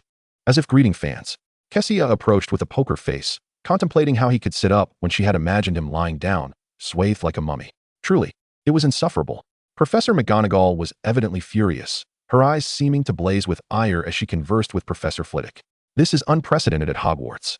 I never envisioned such a debacle among a group of children, completely disregarding the honor of their house. I had thought them merely mischievous." Kassia dared not greet her, swiftly bypassing McGonagall to position herself between James and Remus. Remus appeared relatively unscathed. His facial injuries were old, and aside from a minor arm injury, he seemed well. Peter was nursing an injured ear. James, however, bore more significant wounds, a bruised face, a lacerated lip, and an arm in a sling. Upon seeing Kassia, he grinned, only to wince as the movement tugged at his lip, causing him to suck in a sharp breath. "Serves you right," Kassia remarked. James feigned heartbreak. "You are not here to comfort us. I am here to mock you." "Ha ha ha," Kassia retorted dryly, eliciting a chuckle from Remus. James sighed dramatically. "You should witness my recent valiant exploits. Perhaps you would grow fond of me, and now you might inquire about my well-being." Kassia had never encountered such unabashed audacity. "We're serious?" she asked, scanning the room for him. The only bed shrouded in blue curtains belonged to him, completely concealed. As Kassia approached the curtain, she was about to draw it back when a voice called out, "Don't come in." It was unmistakably Sirius. Kassia halted, puzzled. "Are you not dressed?" Sirius, clutching the blankets tightly, replied, "I am." Yet, if Kassia were to enter, she would discover a thick bandage on his nose, a swollen cheek, and a blackened eye. Entirely devoid of his usual handsome demeanor. James laughed uproariously, only to inadvertently jostle his injury, rendering him speechless. Remus, suppressing a smile, remarked, "Sirius has been injured in the face. He likely wishes to avoid company." Perhaps in a fit of jealousy over Sirius's looks, someone had taken advantage of the chaos to land a couple of punches on his face. Consequently, Sirius had retaliated by unleashing a flock of birds that left every Slytherin with at least some scratches. Kassia clicked her tongue. Lamenting that she had not brought the camera intended for Lily, she would have captured this moment. "Attempt to take a photo, and you will regret it." Sirius's voice echoed from behind the curtain, brimming with indignation. Kassia lowered her hand, allowing the prideful young lord some semblance of dignity. "So your gift is a camera?" James inquired. "And a bouquet of lilies," Kassia added. James's eyes widened with realization. "How did I not think of lilies? What were you planning to give?" Kassia asked. Her curiosity piqued. Well," James stammered, his gaze drifting. Judging by his demeanor, Kassia genuinely believed James had prepared a surprise for Lily, but was too embarrassed to reveal it. However, the next moment, Remus interjected, "James hasn't prepared anything at all." "What?" Kassia exclaimed, astonished. "What have you been doing all this time?" "He initially intended to gift her a love potion," Remus continued, "but I managed to prevent that. Then he wanted to present a life-size statue of himself, convinced it would outshine your gift." Kassia gazed at James in disbelief, who was now fixated on the blue blanket draped over his legs. "This blanket is indeed a blanket." And then, Kassia felt numb. With James, such absurdities suddenly seemed entirely plausible. Thankfully, Severus's bed was situated far enough away that Lily could not overhear their conversation. James remained silent, prompting Remus to elaborate. But James wouldn't carve his own statue, so he abandoned that idea. After all, his hands couldn't even manage to build a snowman. Then, by chance, he spotted Lily enjoying some filled candies, prompting James to decide to purchase every filled candy from Honeydukes. However, just as they exited the 5th classroom, they witnessed Talon and Jarius embroiled in an argument with 3 first-year Slytherin students. James intervened, and coincidentally, Avery and his group were also present. It was unclear who struck first, but a brawl ensued. Remus had no intention of participating. He merely wished to separate them, but the chaos escalated, drawing more and more individuals into the fray, regardless of age. Only the colors of their robes mattered. Somehow, it devolved into a melee involving over a dozen students. Not limited to mere punches and kicks, wands were drawn, spells were cast, and chaos reigned. Eventually, a passing Hufflepuff summoned Professor McGonagall, who managed to disperse the crowd. Upon hearing this, Kassia was at a loss for words. "I believe I have underestimated you all. Once again, these individuals have profoundly reshaped Cassia's perception. Do you not think my demeanor appears more formidable and valiant? James, with the usable hand, nonchalantly tousled his hair. I remain quite unaware of the thickness of your skin. Kassia remarked with a shake of her head. James stiffened. Madame Pomfrey approached, reminding them to be mindful of the time, as the injured required their rest. Children. Ignoring James's ire behind her, Kassia made her way to Severus's bedside. He seemed less gravely injured than James, with only a bandage wrapped around his forehead. Some bloodstains on his face, and his clothes wrinkled, as if they had been soaked and then magically dried. Are you seriously hurt? Kassia inquired with concern. Not too badly, he replied somewhat brusquely. Kassia remained silent, turning to Lily. We should be on our way. Lily nodded, promising to visit him again the following day, waving goodbye to Severus. As she turned back, Kassia noticed a slit in Sirius's curtain, through which a single eye peered out, heavy with contemplation. After their eyes met, he hastily drew the curtain shut. It was quite perplexing, yet there was something about Sirius's secretive demeanor that Kassia found oddly disconcerting. Hey, Evans. As they passed, James greeted Lily, who shot him a fierce glare, causing him to sheepishly lower his hand.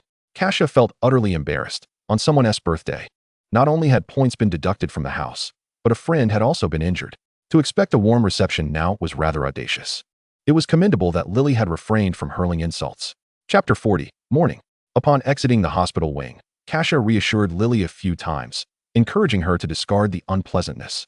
And together they headed to the library to complete some assignments before going to the Great Hall for a meal.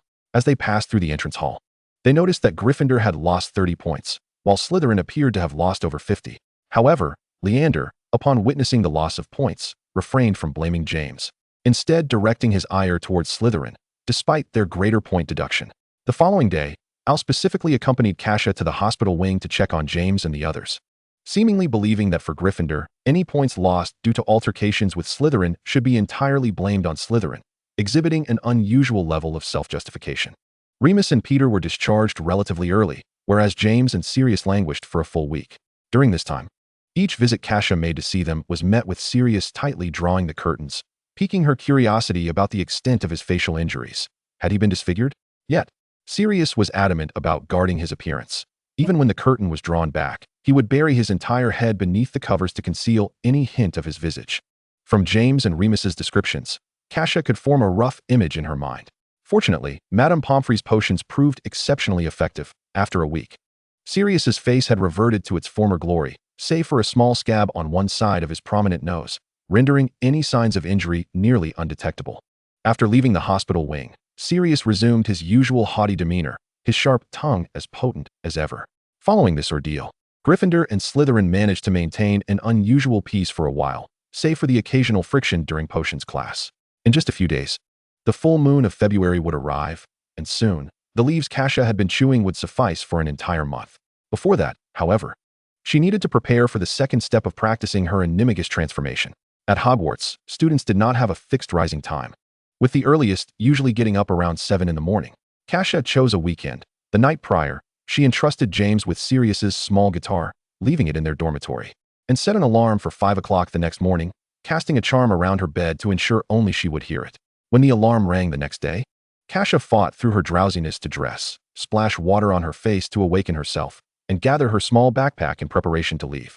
At precisely 5 o'clock, Sirius's small guitar also chimed beautifully, but to James, who was groggily stirred from his slumber, it sounded like a harbinger of doom. James, Kassia is calling us. Remus nudged him. With great difficulty, James turned over, his eyelids seemingly glued together, unable to open even a sliver. Remus, let him be, if he can't get up. We'll go without him. Sirius had already donned his clothes, and Peter had done the same. At this, James bolted upright, exclaiming, No? How can we embark on an adventure without me? Without my leadership, you'd be devoured by 8-eyed spiders. He immediately sprang out of bed. Sirius scoffed, as if to say, Really? How many times have we been discovered because of you during our escapades? Have we? James chose to forget, chuckling awkwardly. As the four of them yawned their way downstairs, the common room remained shrouded in darkness, save for the flickering embers of the fireplace, where Kassia awaited them. I was genuinely worried you might not wake up, she remarked, taking the guitar from Sirius. You underestimate us, Kassia, James retorted, somewhat disgruntled. Oh, James. I suspect your tardiness is solely due to your inability to rise on time. Just 1 minute late. So indeed, it was your delay that caused the holdup then. James had no retort, exclaiming, Kassia, you are becoming quite the eloquent speaker. I can hardly keep up with you now. Kassia replied, You haven't said a word to me since the start of first year. At this moment, Hogwarts' corridors were exclusively theirs. Dappled lights spilled onto the floor, and peering out the windows revealed a misty expanse. The distant dawn quietly broke, snow still clung to the trees and hills, and the entire castle seemed enveloped in a soft, radiant glow. I longed to soar on a broomstick and take a flight around. James sighed as he gazed out the window. Sirius lazily stretched. If you wish, I could wake you at this time tomorrow. I think I'll pass, James immediately conceded. Exiting the castle, the group headed towards the Forbidden Forest, where they needed to gather morning dew and the cocoons of the demiguise, venturing into a part of the forest that had remained untouched for a whole week. The light within the Forbidden Forest was considerably dimmer, fortunately. Hagrid had taken them there a few times recently, enabling them to skillfully navigate around the territories of the Acromantula and Centaurs. Though it was only February, some magical plants within still bore flowers and fruit. After collecting the dew, Kassia even managed to gather a few sneezewort and aconite. Remus expressed curiosity about her use of these herbs, given that potion classes did not require students to bring their own supplies. Kassia explained, I brew them privately. I have 2 cauldrons. Where do you brew them? In the dormitory? That seems rather implausible. In the 3rd floor Moaning Myrtle's bathroom. Moaning Myrtle?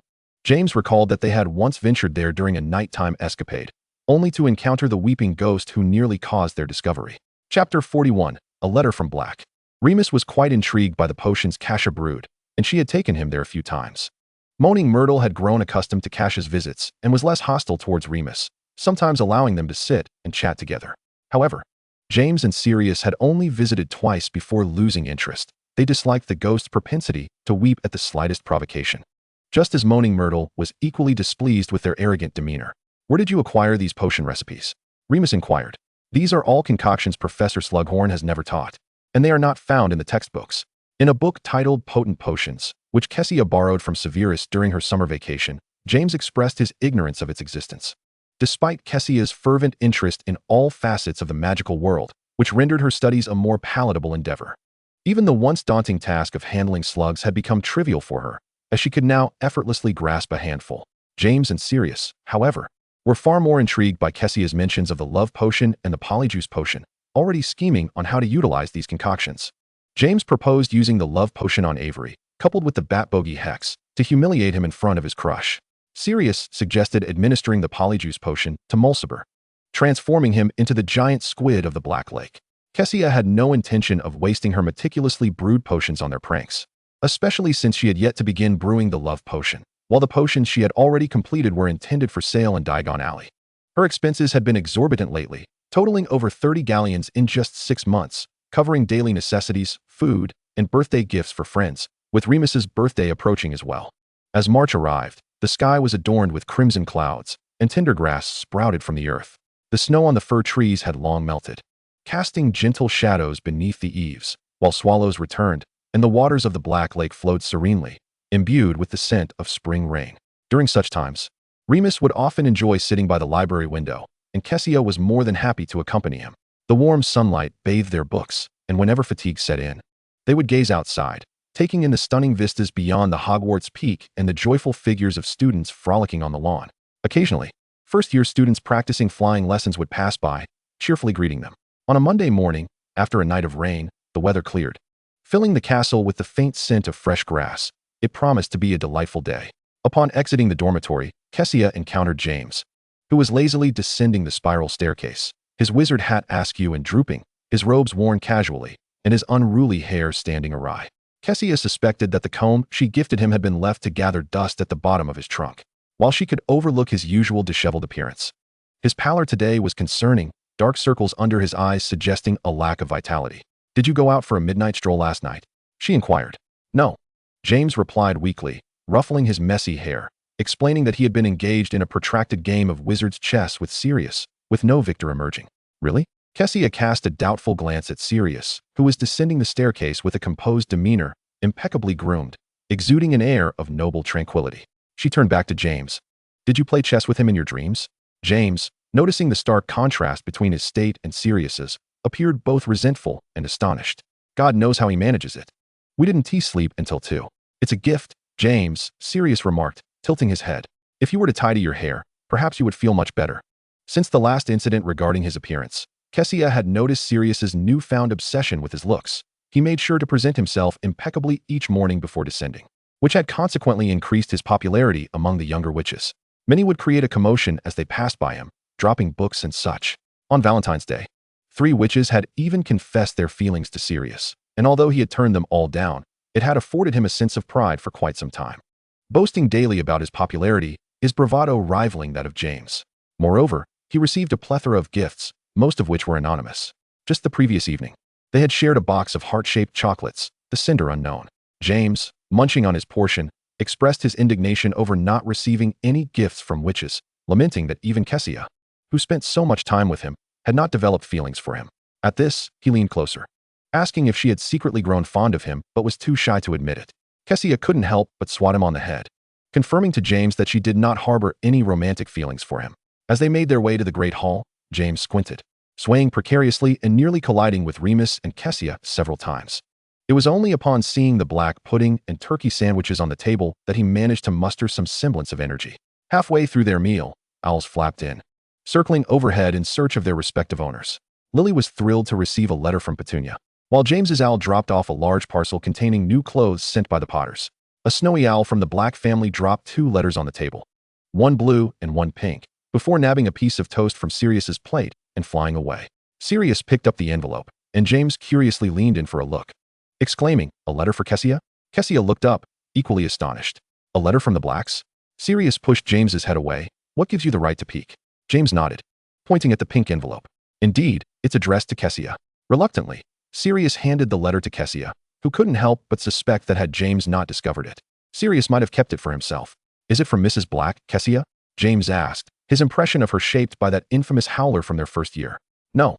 It must be Regulus," Kassia replied while opening the letter, considering that she only knew 2 people from the Black household. "Who is he?" Lily inquired. "Regulus is Sirius's younger brother. I don't think you've ever mentioned him, Sirius. Is your relationship not very good?" James leaned in, eager to know what the letter contained. Sirius remained silent, prompting Kassia to explain. "Regulus received his acceptance letter from Hogwarts yesterday. He'll be joining us this September." "Really?" James seemed more elated than Sirius. "Does this mean we will be gaining a new member for the Marauders?"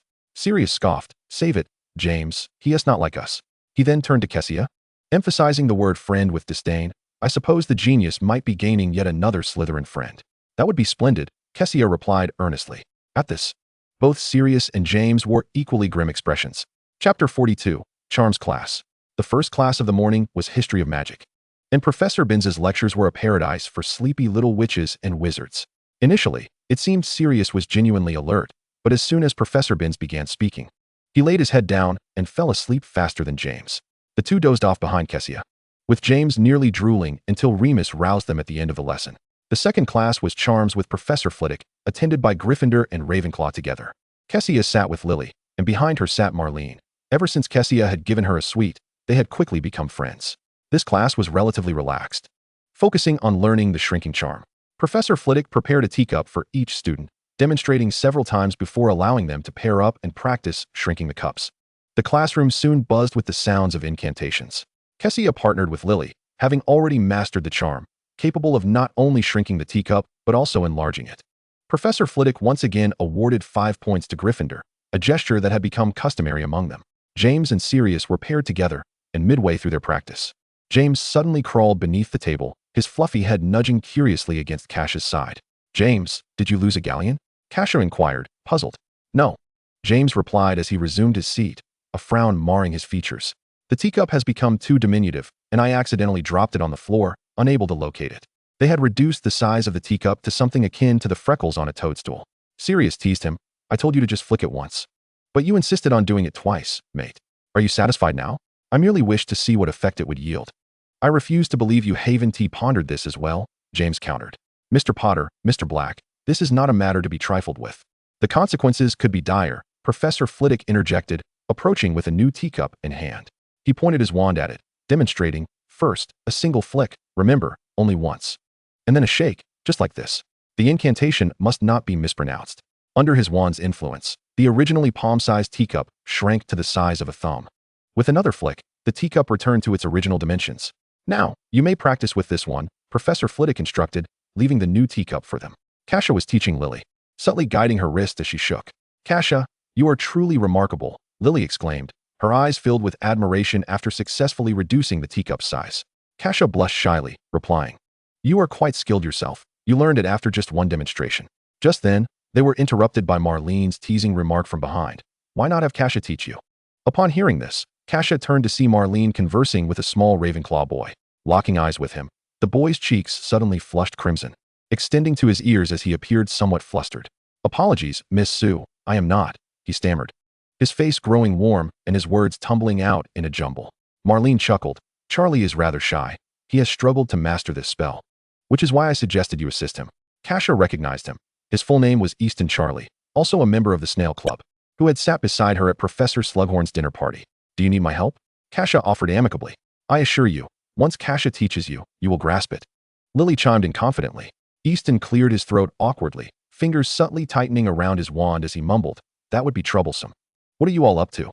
Sirius inquired, his expression impassive as he turned to interrupt Easton's unfinished sentence. Marlene frowned. "Mr. Black, this hardly concerns you. What is going on?" James leaned in, his curiosity piqued, eager to know what was happening. "We don't need your involvement, Potter," Lily retorted, her expression stern. James smirked slightly, adopting his signature pose of tossing his hair. "Oh, Evans, I'm here to assist you. Feel free to ask me anything." He produced his own successfully shrunk teacup, his tone somewhat boastful. "Look, I have mastered this spell." Lily scoffed. "Please, Kassia taught me ages ago." "Oh," James replied, slightly deflated as he set down the small teacup. "Who couldn't he do it?" Sirius crossed his arms, his tone less than pleasant. "It can't be the exceptionally clever Ravenclaw, can it?" Kassia frowned. "Sirius, could you speak more kindly? It isn't his fault. He doesn't need to be involved." At this rate, my sympathetic view of Sirius, who spent 12 years wrongfully imprisoned before emerging to protect Harry, is rapidly dwindling. Easton regarded Sirius with a hint of wariness, while Marlene, incensed, slammed her hand on the table. "Why can't it be? Mr. Black, you're overstepping your bounds." The commotion had drawn the attention of others, and the classroom fell silent as all eyes turned to them. Professor Flitwick hurried over. "Is there a problem, children?" In the presence of the professor, they dared not act out of line. Marlene lowered her hand, and Easton glanced at Kassia, hesitating before saying, "I haven't mastered this spell yet, Professor." "Oh, no matter. I will teach you, Mr. Charlie," Professor Flitwick said, raising his wand as he approached him. "Others who are struggling may come over to observe. I will demonstrate once more, including how to pronounce the incantation." As he concluded, a couple of small wizards rushed over, forming a circle around him. Professor Flitwick, ever patient, demonstrated several times, and the spell was not particularly difficult. By the end of the lesson, everyone had mastered the shrinking charm. Despite a minor incident, they did not lose any points, which was considered quite favorable. However, thoughts of the afternoon's defense against the dark arts class filled everyone with dread, as Professor Julian announced that he would quiz them on the knowledge of Caput Draconis, with those unable to answer facing detention. Thus, after lunch, Kassia and the others began to review their notes, sacrificing their afternoon rest. Chapter 43. Preparations for a Birthday. In her leisure, Kassia pondered what kind of birthday gift to prepare for Remus, ideally something that would evoke a sense of surprise. Over time, her fondness for Remus had only intensified. As a werewolf who transformed every month, Remus often sustained injuries, making him the one most deserving of care. However, ever since he had accidentally hurt Kassia, he had been particularly attentive to her well-being. In Kassia's eyes, Remus was the epitome of kindness and purity, a small angel whom no one could dislike. When the group discussed Remus's upcoming birthday in the common room, they all agreed to prepare a birthday celebration, as it conveniently fell on a Saturday. "Oh, you needn't prepare anything for me," Remus said, feeling somewhat embarrassed. "Why not?" Sirius interjected. "This is a momentous occasion." Kassia nodded in agreement. "Rest assured, Remus, we will handle everything. You only need to invite your friends." "Very well," Remus relented, adding, "just us few. No need for a crowd." "Shall we choose a venue then?" James suggested eagerly. "The basement? The 5th dungeon classroom? The Shrieking Shack? The Death Day Party Hall?" He grew increasingly excited as he listed these places, all of which they had discovered during their nighttime escapades, now deemed secret bases by James. Kassia remained silent. "Could you not select a brighter location? Why would there be a Death Day Party Hall? Remus is celebrating a birthday in the land of the living." Sirius chuckled heartily. "James, why not designate the Death Day Party Hall as your birthday venue? I dare say the ghosts would be most welcoming." "Let's avoid that," James replied, rubbing his nose. "What about the 3 broomsticks in Hogsmeade?" "I don't drink," Remus stated firmly. "Come on," Sirius said, reclining into the sofa, legs crossed. "You can't go without drinking at all.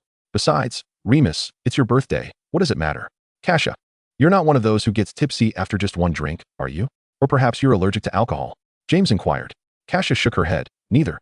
but I lose control after drinking. The real issue is that I black out. Ah, I see. You're concerned about making a fool of yourself, Sirius remarked lazily, leaning back. Kassia retorted, I'm worried about you embarrassing yourself. Sirius, mind your face. I might even throw punches after having a drink. After this, she turned to Remus. But it's all right, there are soft drinks available. What do you think about the 3 broomsticks? If it's feasible, that would be splendid. However, we can't be certain whether Hagrid and Professor Slughorn will frequent the pub that day, a small voice chimed in. Good point. James felt deflated. It seemed that a trip to Hogsmeade was out of the question. What about the astronomy tower? Kassia remarked, recalling that they had last celebrated Lily's birthday there. That works, Remus replied. With Remus's agreement, the other 3 fell silent. Before heading back to the dormitory, James stealthily approached Kassia and inquired about the gift she had prepared for Remus. You're not trying to compete with me, are you, James? How childish of you. Or do you genuinely wish to pilfer my idea? Kassia scoffed. Of course not. James retorted, puffing out his neck. I merely wanted to ask, is it wrong to want to know in advance? I shan't tell Remus. Oh, I don't believe that for a second, Kassia replied, patting James on the shoulder. Honestly, I think whatever you give him, Remus will accept, except for love potions and life-size statues. After she spoke, she heard James mutter, I can't carve a life-size statue either. How about an autograph from me? After all, I shall undoubtedly become a renowned figure in the wizarding world. Kassia's expression turned complex. An autograph? Not even a dog would desire that. She turned and headed straight back to the dormitory, leaving James heartbroken in her wake. Remus's birthday celebration was set for the evening. As the day was reserved for the house elf to be confined, following his incorrect answer in Professor Julian's defense against the dark arts class. The weather was splendid. With the sun shining brightly and the grass vibrant with life, the sky is sapphire blue. The playful Gryffindors had mostly ventured outside, leaving only a few stragglers in the common room, where James and Sirius were engaged in a game of wizard's chess. James sighed deeply. I never imagined we would be this bored, brother. Knight to e4, Sirius stated, his gaze fixed on the board, feeling somewhat lethargic himself. How about we head to the library to find them? I can guarantee that from the moment you step inside, Madame Pants will be watching you like a hawk.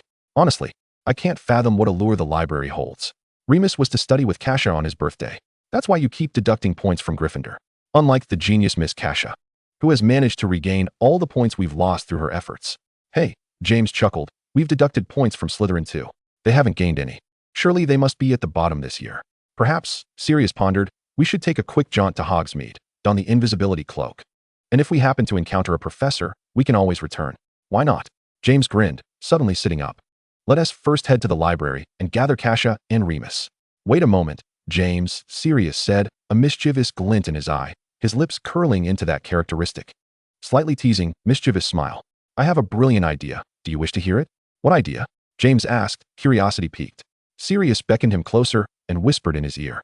A moment later, James's eyes lit up, his pupils dilating with excitement and a hint of apprehension. That sounds splendid. But, are we really going to do it? Sirius clicked his tongue. James, when did you become so timid like Remus? Are you afraid? Impossible. James scoffed at the notion of fear. What a ludicrous thought. I, James Potter, have never feared anything since the day I was born. Let us go right now? Sirius smirked lazily. Then let us proceed. The pair bypassed the library and, avoiding the throngs of students, made their way through the one-eyed witch passage towards Hogsmeade. Meanwhile, Remus and Kassia remained blissfully unaware of James and Sirius's escapades.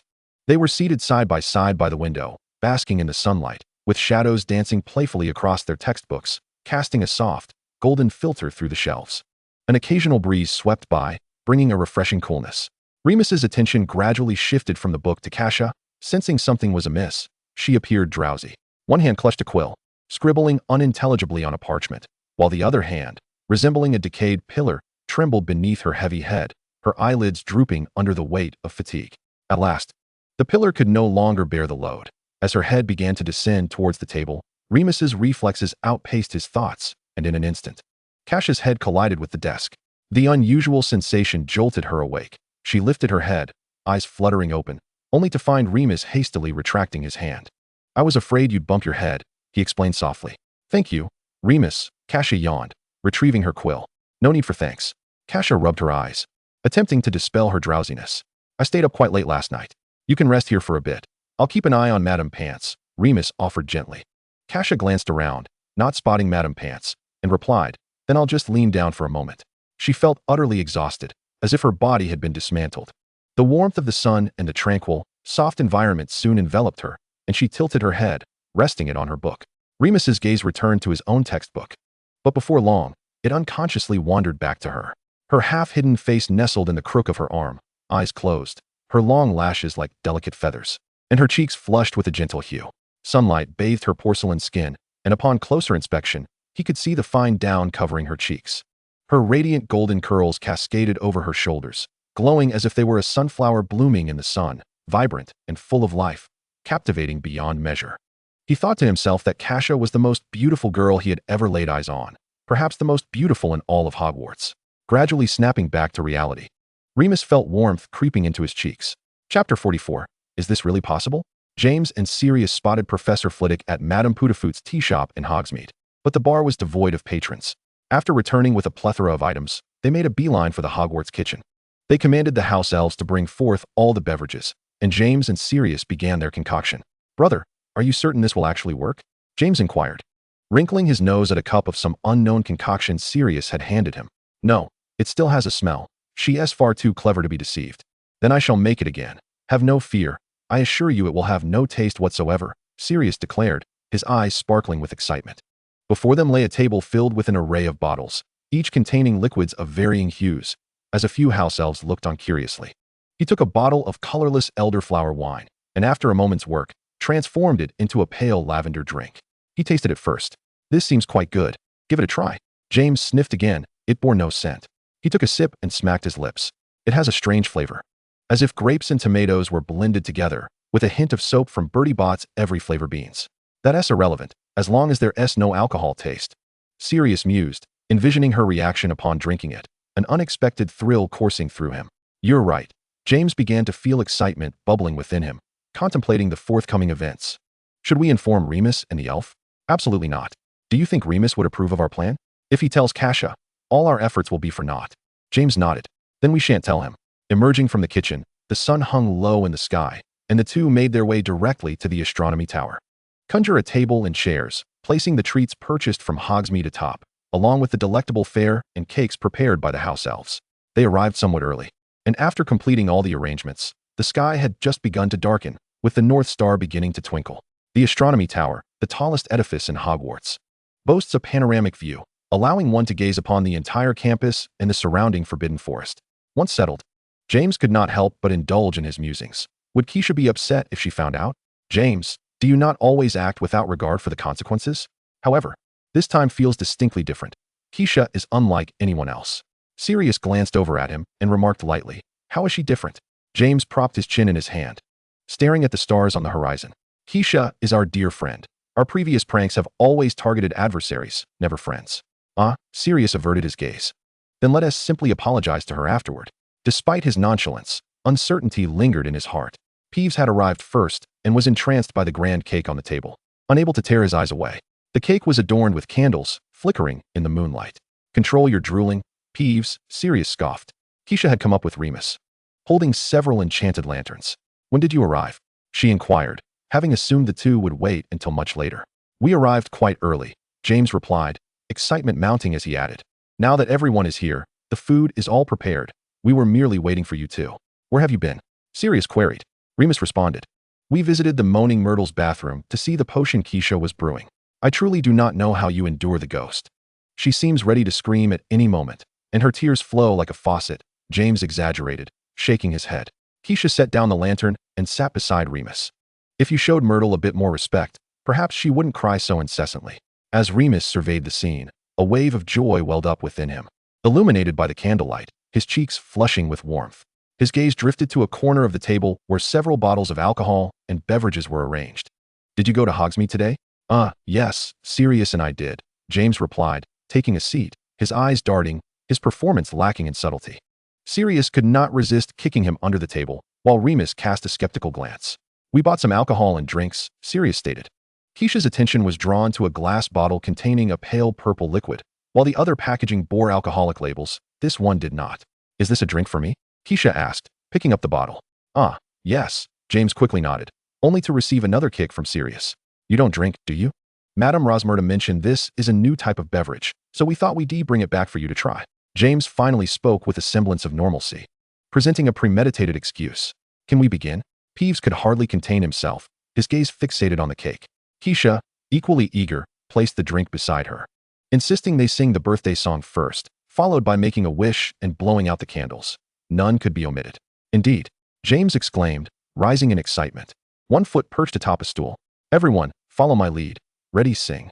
Suddenly, the astronomy tower resonated with an imperfect rendition of the birthday song. Lacking in skill but abundant in emotion, James's voice rang the loudest as he clung to Remus's shoulder, reveling in the moment. It must be said that despite the passage of time, his singing remained distinctly recognizable, a territory Kassia had never ventured into. How splendid! Upon concluding the song, James clapped vigorously, brimming with self-satisfaction. Kassia, feeling slightly overwhelmed, took a sip of her drink, a peculiar taste enveloping her palate. Yet, it seemed that beverages in the wizarding world were often an assortment of strange flavors, prompting her to indulge in a few more sips. And she found herself becoming somewhat addicted. Sirius, who had been observing her closely, felt a spark of excitement. He said nothing, feigning indifference as he took a sip of his nettle wine, his gaze continually flicking toward her. James, still standing on the stool, was animatedly chatting away. And in Kassia's eyes, he appeared to be dancing, akin to an exaggerated priestess in a moonlit ritual. She arched her brows, amused by her own description. "Let us cut the cake," Remus suggested, having heard Peeves' stomach growling with hunger. "No." A resolute voice interrupted James's dance, capturing everyone's attention. Kassia's hand rested on the arm that Remus had extended toward the cake, her dark eyes unusually earnest. "You haven't made a wish yet." The warmth of her touch sent Remus's heart racing, yet Kassia seemed to be in an unusual state. Under the warm yellow light, her face was flushed, the blush creeping to her ears. James noticed that Kassia's drink had diminished by nearly half a bottle, disbelief washing over him. "Surely, wasn't he intoxicated?" "I think she might be," Sirius remarked, his gaze fixed on her hand resting on Remus's arm. "What do you mean?" Remus inquired, confused. While Kassia's gaze became increasingly glazed, her eyes shimmering with moisture. James swallowed hard. What we gave her was not a beverage, but alcohol. "James!" Remus exclaimed, his face a mixture of shock and disapproval, concern evident in his eyes as he looked at Kassia. "Are you all right, Kassia?" The four of them stared intently at her. She appeared unwell, her state resembling someone who had consumed not merely half a bottle, but half a case. In truth, Kassia felt magnificent, as though something within her was on the verge of breaking free. Yet, she remembered this was a birthday celebration. Who was it that was celebrating? The flickering candles before her danced like the strobe lights of a bar, causing her head to spin slightly. James remained perched on the stool, watching her intently. Kassia tilted her head slightly, her expression puzzled. "Why have you stopped dancing?" she asked in Chinese. "For individuals, for question marks." "Is she speaking to me?" James pointed to himself, bewildered. "What did she say?" "I didn't understand." "Forget the dancing," Kassia replied, disliking being forced into anything. She preferred voluntary actions. This one wasn't right. She needed another. Her gaze shifted downward, landing on the handsome, charming face of a boy with light brown hair. "Handsome," Kassia suddenly exclaimed, her eyes sparkling as she fixed her gaze intently on Remus. The outburst startled the group, yet they soon found themselves wide-eyed in disbelief. Kassia had kissed Remus on the lips. In that instant, chaos erupted. With a loud thud, James genuinely fell from his stool, landing hard on the ground, grimacing in pain. Sirius sprang to his feet, his stool crashing to the floor behind him. "Oh heavens!" Peeves shrieked, dashing around with his hands on his head. Remus stood frozen, his body stiffening, his mind blank, the faint scent of alcohol lingering in the air. The only sensation he felt was the soft touch of Kassia's lips, sending a tingling sensation throughout his body, rendering him immobile. Suddenly, a powerful force yanked the two apart, and Sirius stood seething with anger between them. Remus's face flushed crimson, his heart pounding like a drum, as if it would leap from his chest. "What are you doing?" Kassia exclaimed, her brows knitted in displeasure, feeling as though her arm had been painfully tugged, unable to break free.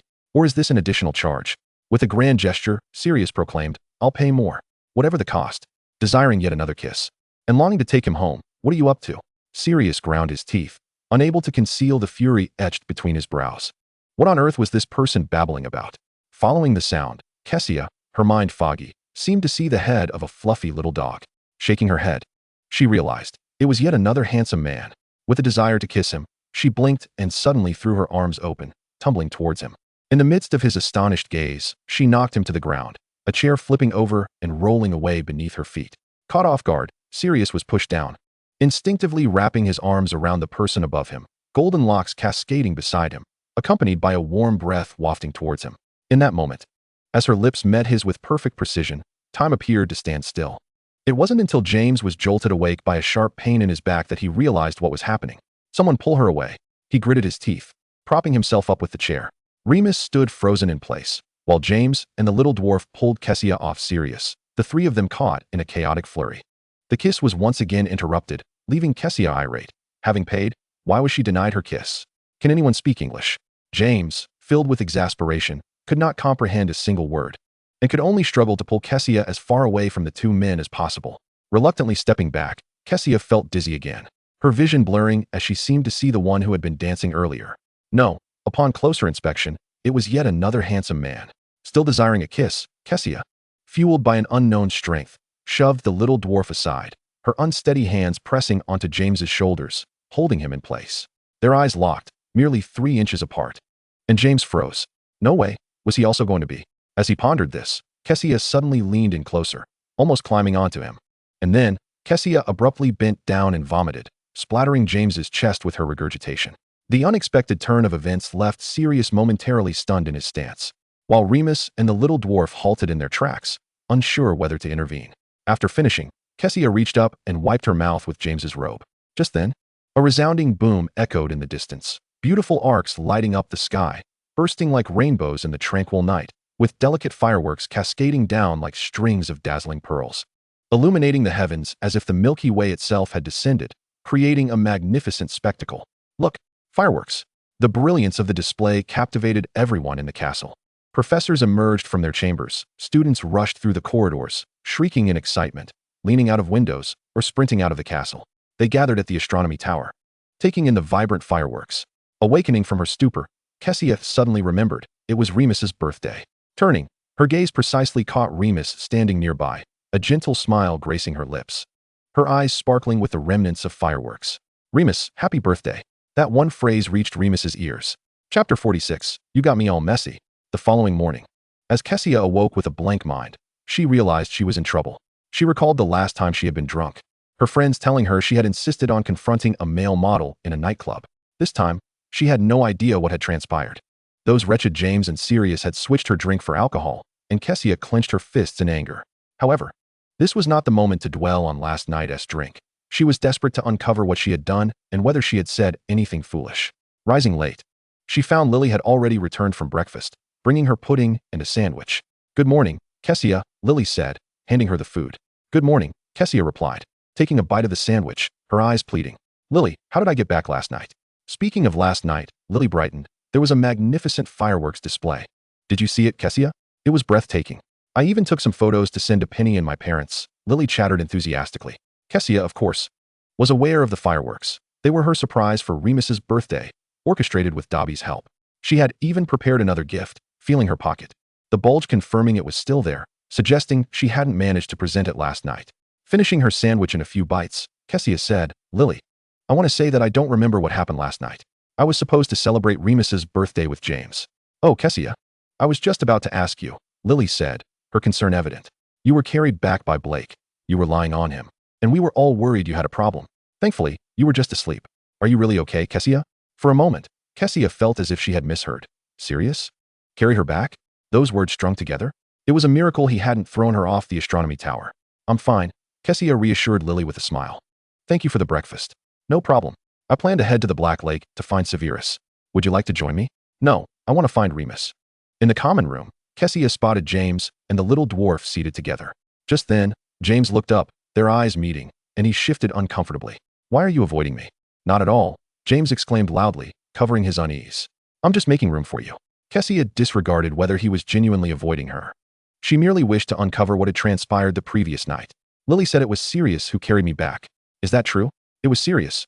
James finally managed to say after a long pause. Is that a problem? Of course it is. Kassia leaned closer to him. Did I get drunk last night? Yes. James hastily added. But it was Sirius's idea. I merely went along with it. Kassia was no longer interested in that. What did I do after I got drunk? She inquired. Upon asking, she noticed James's expression growing increasingly mournful, as if she had committed some unforgivable act against him. You got me all messy, he said. I made a mess. Kassia questioned, incredulous. James nodded emphatically, recalling the previous night, feeling both angry and wronged. Why was it that she could embrace and kiss others? Yet on his turn, she had vomited? It left him returning home, shrinking back, afraid to greet anyone, lest Lily witness his soiled state, ruining his esteemed reputation. Kassia pressed further, and what else? The more James thought about it, the angrier he became. You got me all messy. He raised his voice. Is that all? Just that? Kassia expressed her skepticism. You got me all messy, James reiterated, his face still filled with sorrow, as if it were a grave matter.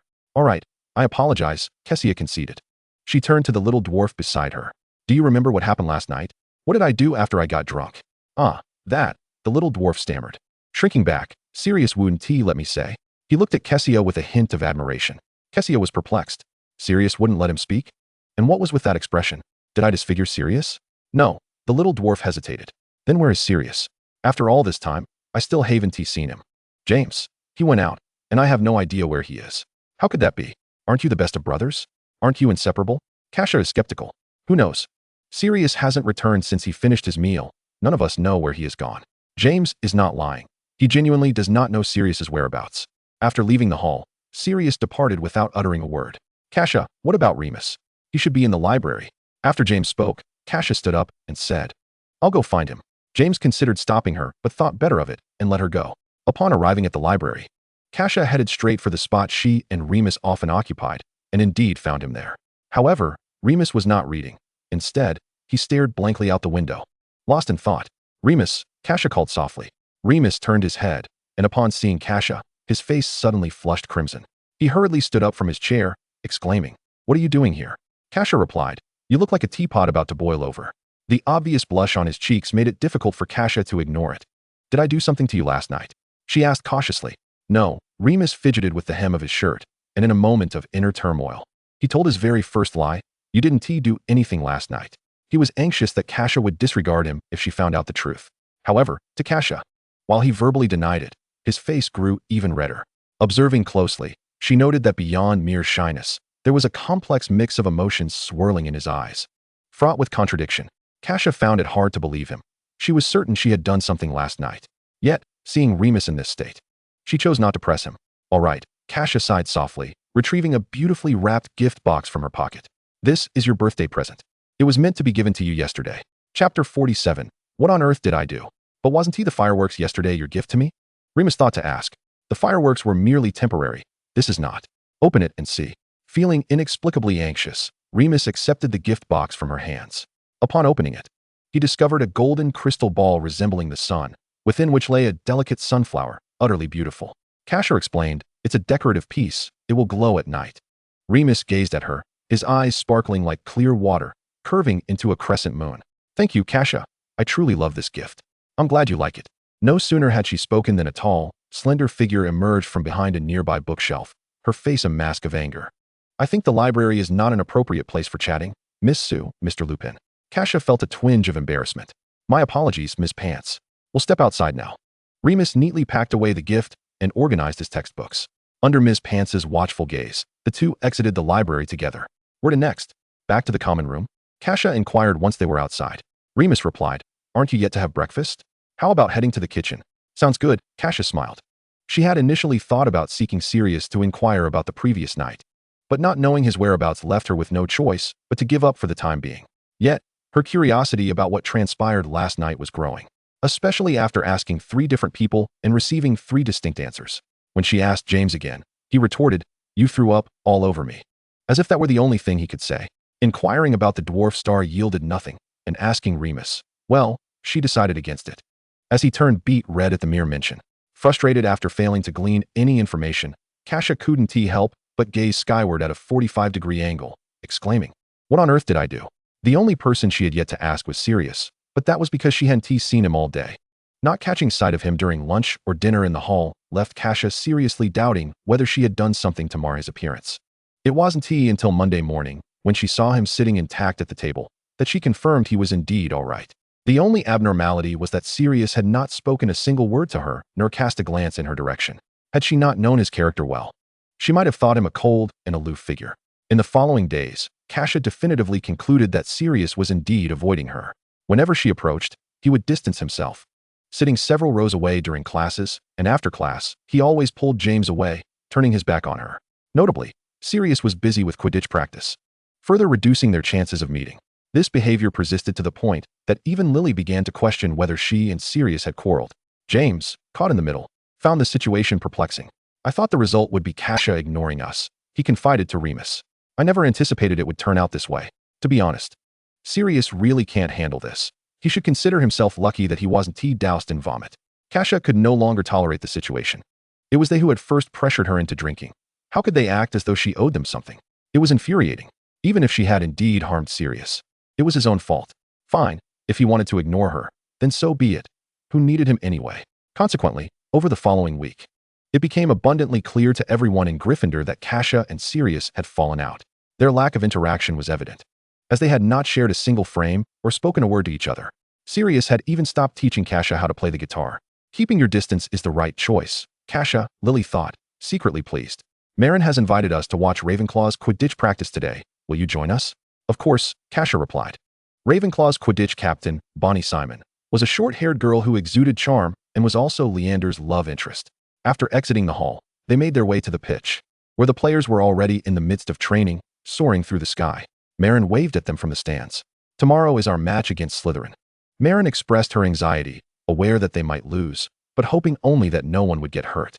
Bonnie had spent 3 weeks in the hospital after the last match. But that Slytherin lot loves to foul. They often resort to violence, Lily exclaimed in frustration. Marin sighed deeply. Let us not dwell on that. Do you remember Easton? He is training up there as well. Yes, I saw him yesterday, and we exchanged greetings. Kassia, what do you think of his performance? Very impressive, Kassia noted, observing that in just 10 minutes, Easton had scored 3 goals. Marin smiled. Easton is the best chaser on the team. Meanwhile, in the audience, the 3 girls chatted away, unaware that someone on the 2nd floor of the castle was watching them through the library window. I bet they're definitely talking about Charles, James said, peering through binoculars at the scene outside, his tone resolute. Why is that? Remus inquired. James lowered his voice. Because I overheard a conversation between Lily and McKinnon yesterday. They mentioned that Charles likes Kassia. Look, he just scored again. James pointed toward the pitch. Sirius snatched the binoculars from him, zooming in on the field. Just in time to see Kassia and her friends applauding. P.S. Nothing special. Do you really think he can outplay me? After observing, Remus took the binoculars back. That is hard to say, James replied, turning to Sirius. Honestly, brother, why have you suddenly begun to distance yourself from Kassia? It was just a kiss. Kassia is stunning. You're not losing out. Sirius glared at him, retorting, I told you not to mention that again. James persisted, I really don't understand your thought process. It was our mistake, yet it has turned into this. To be frank, if I were Kassia, I might never speak to you again. Sirius remained silent. At this moment, James suddenly realized that this was unacceptable. He slammed his hand on the table and stood up. What will happen to our future adventures if you two's relationship has deteriorated like this? No. Sirius, I must ensure that you reconcile. As the captain, it was his undeniable duty to address the discord among team members. Lower your voice, Remus urged. Be careful, Miss Pants, James. Just then, they noticed Miss Pants storming towards them through the shelves, wielding a feather duster. She's coming. We should leave, James said hurriedly, pulling Sirius to sneak away from the other side.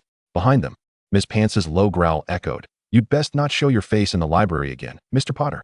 They finally dashed out of the library, stopping only after they were far enough away, relieved that her feather duster hadn't struck them. Come on, I'll take you to find Kassia, James said, leading Sirius towards the Quidditch pitch. Wait, Sirius tugged at him. What are you waiting for? It's been long enough, Sirius. Do you really hate her that much? Kassia was just drunk. If she were sober, she wouldn't have kissed you. Besides, she has forgotten all about that night. Sirius's expression darkened instantly. His jaw clenched as he seemed to harbor resentment. I know. Then why are you still avoiding her? After a moment of silence, Sirius turned his head away. Give me a bit more time. He had not fully come to terms with it. James refused. No, I can't tolerate this any longer. Tomorrow, at the latest by tomorrow morning, I will apologize to her. Really? Don't lie to me, James said, half skeptical. You're the one who said it. I did. Sooner or later, we must confront it. After all, it's impossible to never speak to her again, Sirius thought. Chapter 48, Apology. The next morning, in Professor Bin's History of Magic class, the 4 of them entered and headed straight for Kassia's seat. Sirius moved stiffly, sitting on the other side of Kassia under Lily's watchful gaze. James flashed what he believed to be a charming smile. Good morning, Evans. Lily raised an eyebrow. If you could just move a bit further away, I think this morning would be much better. Isn't this far enough? James exclaimed, surprised, considering there were 2 people between him and Lily. Just then, Professor Binns floated into the classroom, and Lily opened her book, saying nothing further. Without so much as a greeting, Professor Binns launched directly into the lesson, monotonously reading from his notes and textbook in his usual droning tone. while several students had already prepared themselves for slumber. Since Sirius had sat down, Kassia had not spared him a glance. Although Professor Bin's lecture was lulling her into drowsiness, she managed to persist, marking significant names and dates in her textbook. It wasn't until she felt someone nudging her arm that she snapped out of her stupor. "Are you all right?" Sirius mumbled, his voice so low that if Kassia had keen ears, she might not have caught it. "Isn't it a bit late for you to ask that?" Kassia replied, somewhat speechless. However, Sirius's willingness to lower himself surprised her. It seemed that night she hadn't been as harsh as she thought. After a prolonged silence, long enough for Kassia to nearly doze off, Sirius spoke again. "I'm sorry." His voice was too soft, and with Kassia feeling drowsy, she didn't quite catch what he said. "What did you say?" she asked, turning to look at Sirius. Realizing she truly hadn't heard him, Sirius took a deep breath, steeled himself, and raised his voice. "I'm sorry." He forgot they were still in class. His declaration drowned out Professor Bin's lecture, awakening several students who had been dozing off. In an instant, all eyes were on them. The atmosphere fell silent, and Kassia, feeling the awkwardness, lowered her head. She could confidently say this was the loudest noise in Professor Bin's class history. Professor Bin's, surprised, looked up and pondered for a moment. "Oh, Mr. Black, do you have a question?" "No, I don't." "Then please remain quiet," Professor Bin's replied, unfazed. "Let us continue. In eastern Romania, they married and had a lovely daughter until the 19th century. Before long, everyone returned to their previous state of drowsiness." "Hey," Sirius whispered again. "Did you hear that?" "I heard," Kassia replied, putting down her quill. "So, can you tell me what happened that night?" She was still eager to know. Sirius paused for a moment, then quietly raised his textbook to hide the faint blush creeping to his ears. "You didn't do anything." This sentence slipped out softly from his throat. Kassia glanced at the professor at the podium, and while he was distracted, she swiftly reached over and pulled down Sirius's textbook. Looking into his eyes, "Then why are you avoiding me?" "I'm not." Sirius turned his gaze away, clearly reluctant to discuss the matter. After a long pause, Kassia sighed. "All right, if you don't want to talk, then don't. If you really were beaten up, knowing how much pride you have, you wouldn't say a word about it."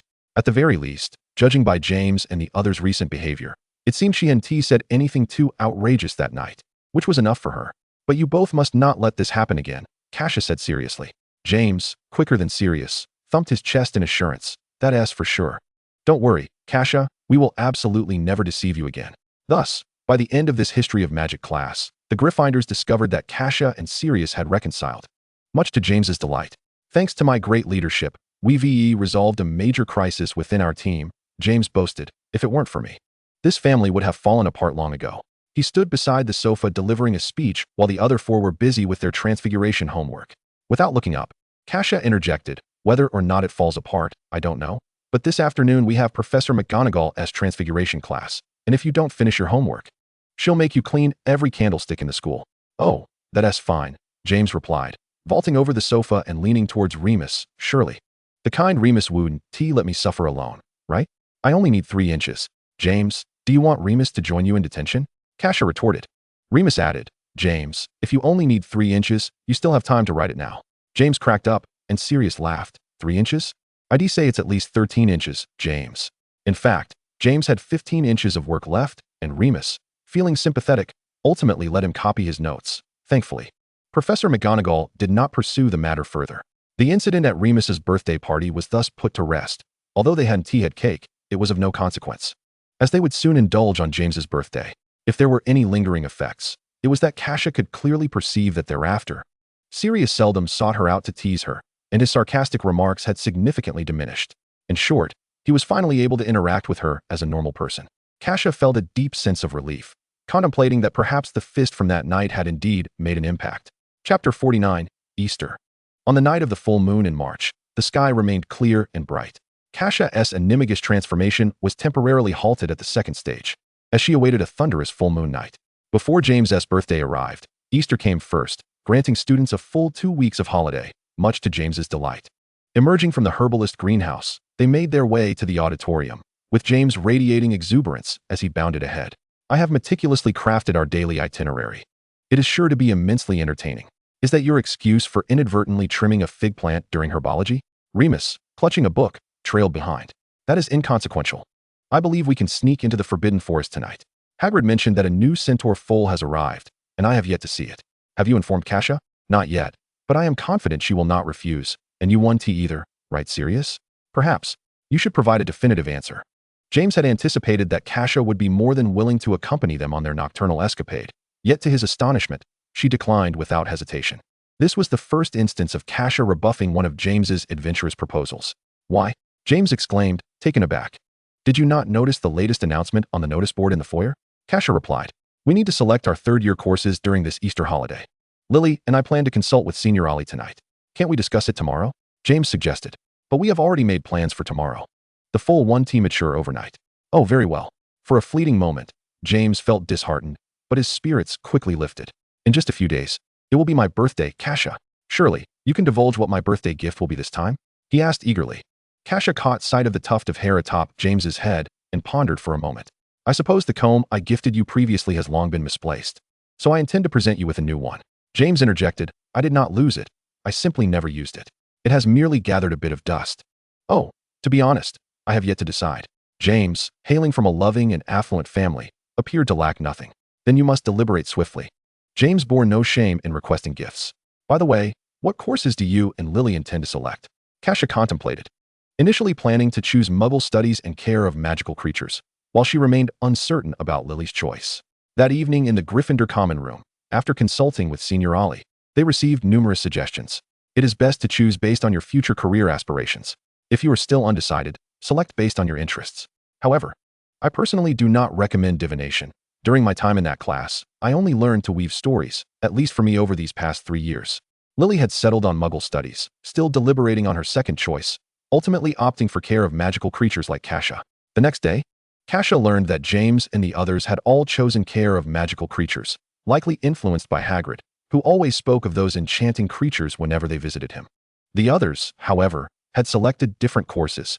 James and Peter opted for arithmancy, Sirius for Muggle studies, and Remus for ancient runes. On the second night of the holiday, Kassia, along with them, stealthily ventured into the centaur territory of the Forbidden Forest. James was delighted to spot the frolicking centaur foal by the riverbank, an utterly adorable sight. On his birthday, Kassia gifted him a golden snitch. Previously, James had attempted to pilfer one from the team's locker room, but was caught by Austin and had to scurry away in disgrace. As a seeker, he ought to have an abundance of golden snitches. Yet after every match, amidst the celebratory embraces, he invariably found the snitch mysteriously absent. Kassia's golden snitch was procured with Dobby's assistance, who mentioned that Lucius and Abraxas were currently absent from Malfoy Manor, allowing him ample time to assist Kassia. The Easter holiday proceeded smoothly only on the first day of James's adventurous plans. The remaining time was consumed by Quidditch training, as Gryffindor's next match was against Hufflepuff. The training was intense, compounded by a plethora of holiday assignments, particularly in defense against the dark arts, which were numerous and too daunting to copy. Consequently, James and Sirius collapsed into bed every night, too exhausted to entertain thoughts of nighttime escapades. Kassia's recent concern centered around another matter. Lily had mentioned that soon after the Easter holiday concluded, Severus had requested another week off. "Is something amiss at home?" Kassia inquired. "His mother is ill and hospitalized, and Severus must return to care for her," Lily replied, her demeanor somber and filled with worry for Severus. "Why?"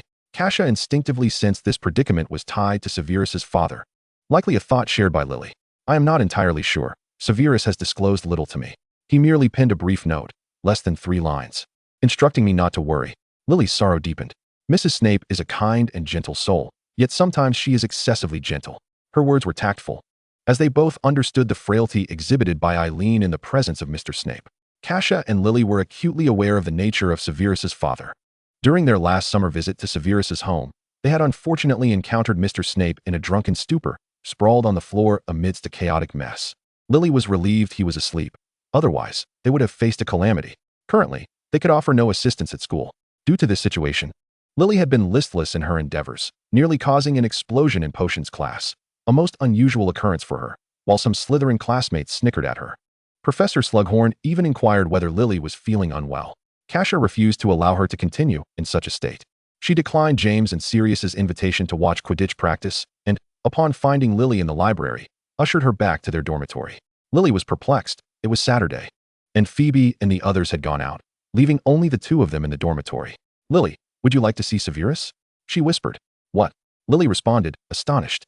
"Of course, I would, but we have no reason to take time off." "No need for permission," Kassia asserted. "Do you remember Dobby? He can freely use apparition within the school and can also take us to find Severus." "Dobby?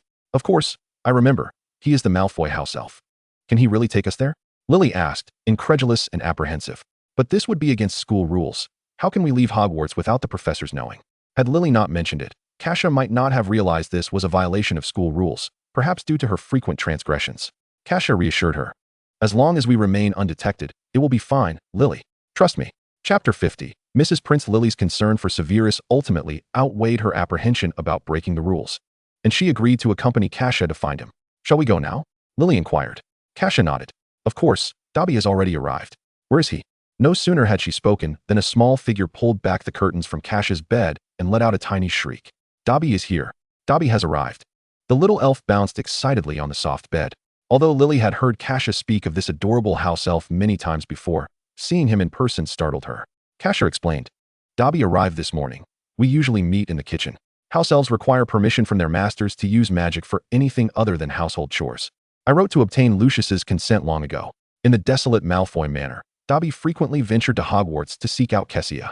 The kitchen was home to 100 house elves, and Dobby soon made several dear friends, relishing the joy of their playful camaraderie. Hello, Dobby, Lily remarked, her curiosity piqued as she observed the tattered pillowcase adorning him. Her surprise palpable. Why not don another garment? Ah, Dobby has no clothes. Poor Dobby doesn't even possess a pair of socks. At this, Dobby sorrowfully concealed his face with his hands, weeping. Kassia explained, if a master provides clothing to a house elf, it signifies their freedom, which is why Dobby has never received any garments or socks. Once he had cried enough, Dobby performed a somewhat ungraceful gentleman's bow. Oh, it is a pleasure to meet you, Miss Evans. Kassia inquired. Dobby, could you guide us to Spider Alley? Quietly, without alarming anyone. Of course, he exclaimed, his joy bubbling over. Dobby absolutely adores Miss Kassia. Dobby can temporarily escape Malfoy Manor, no longer having to iron his own hands, and is willing to do anything for Miss Kassia. With that, Kassia and Lily each took hold of one of Dobby's hands, Lily feeling a flutter of nerves. Kassia reassured her, do not fear, simply concentrate. The process of apparition may be slightly painful. Lily nodded, and in the next moment, a powerful force surged from Dobby's hands, enveloping them entirely, and they found themselves on a familiar street. Despite the bright sunlight, the dilapidated brick houses of Spider Alley appeared utterly lifeless.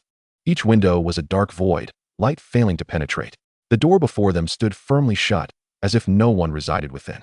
Oh, Dobby has never seen a place like this. Mississippi, may Dobby accompany you inside? He implored, tugging at his bat-like ears. Certainly, Kassia replied, but you must hide well. We cannot allow muggles to notice you. Dobby will manage. Dobby will certainly manage. Lily, unable to contain her impatience, urged, let us enter, Kassia.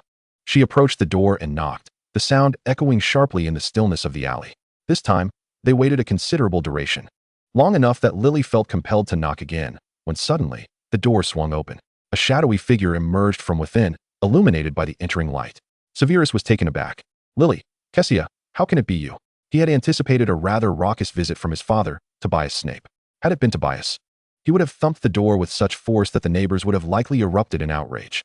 Yet, he could never have imagined that Lily and Kassia stood on the other side. Sev, I was so worried about you. So Kassia had Dobby bring us to see you. Lily exclaimed, a hint of delight in her voice. As she spoke, Severus noticed a house elf with large green eyes and ears peering cautiously from behind Cassia's legs. After a moment of silence, he opened the door wider, inviting them in. Severus turned, limping slightly as he entered, his right leg seemingly injured. Kassia then noticed that he was still clad in his wizarding robes, a noticeable gash marring one side of his forehead, the crimson blood now congealed into a scab.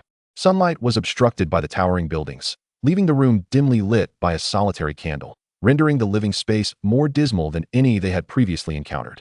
The sofa was shoved aside, chairs lay overturned, mingled with shattered glass from broken bottles, and even some books from the shelves had been carelessly tossed onto the floor. The entire home bore the marks of a violent intrusion, leaving the two visitors with a sense of awkwardness in their surroundings. Forgive me for having nothing to offer you, Severus murmured from the dimly lit staircase. Lily's eyes reflected concern. It's all right, Sev. Are you okay? Is your leg hurt? It's fine, he replied after a pause, adding, I am glad you came to see me. What about Mrs. Snape? Is she well? Lily inquired.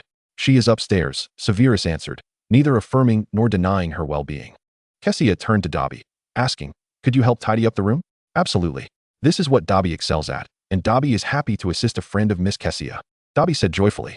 With a wave of his hand, powerful magic emanated from Dobby, and the disordered furniture gradually returned to its rightful places. The scattered books floated back to their shelves, and even the shattered glass bottles were restored and neatly placed upon the table. Witnessing this, Severus murmured a heartfelt, "Thank you." Glancing at Kassia, "You are most welcome," Kassia replied. "May we go upstairs to see Mrs. Prince?" Under their watchful gazes, Severus slowly ascended the stairs, beckoning, "Please, follow me." Lily and Kassia quietly followed Severus's lead up the narrow wooden staircase, which creaked slightly underfoot, traversing a corridor where faint rays of sunlight could be glimpsed. The upstairs rooms were even more cramped.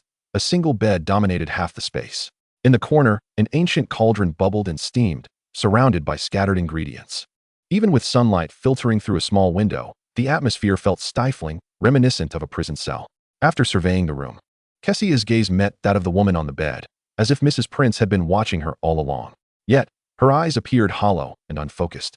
Yet when Kassia looked her way, a faint smile instinctively curled at the corners of her lips. Lily could not suppress a quiet gasp, her eyes widening. The gaunt figure of Eileen sat against the wall, her skin marred by countless scars and burn marks, horrifyingly reminiscent of inhuman suffering. She lay languidly in the sole beam of light, akin to a wilting rose. "Why are you here?" Her voice was hoarse, as though she had not spoken in ages. A fleeting glance caught Dobby, crouching by Kessia's side, and Eileen froze, momentarily lost in the familiarity of the sight. How long had it been since she had seen something so both familiar and strange, taking several seconds to register what it was? "We came to see you." Lily spoke softly, her emotions complex. "Thank you," Eileen murmured, lowering her gaze, seemingly unable to confront the weight of their scrutiny. "Do you need to go to the hospital?" Lily hesitated, wanting to ask why Mrs. Snape had allowed herself to fall into such a state. While she had heard adults speak of it before, this was the first time she witnessed Eileen's plight so starkly. She longed to inquire why she did not resist, why she did not report it, or even seek a divorce. Eileen shook her head. "A few days of rest will suffice. After that, there will be another time." Kassia interjected abruptly, catching the attention of both Lily and Eileen. "What I am about to say may seem presumptuous, but I feel compelled to speak. If you continue to harbor this attitude, this situation will never cease." "What did you say?" Eileen's eyes gradually regained focus. The room fell into a profound silence, as if even the bubbling cauldron had stilled. The air thick with tension as Kassia's powerful words resonated clearly in the ears of all present.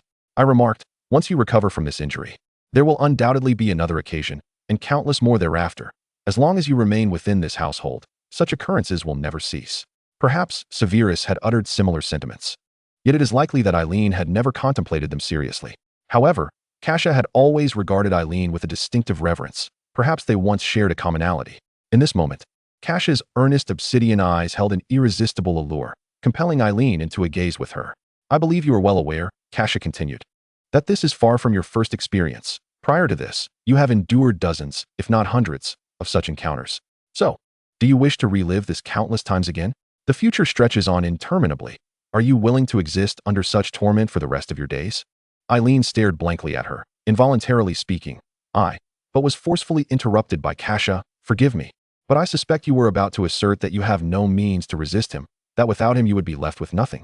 That you believe he loves you and will surely amend his ways," and similar platitudes.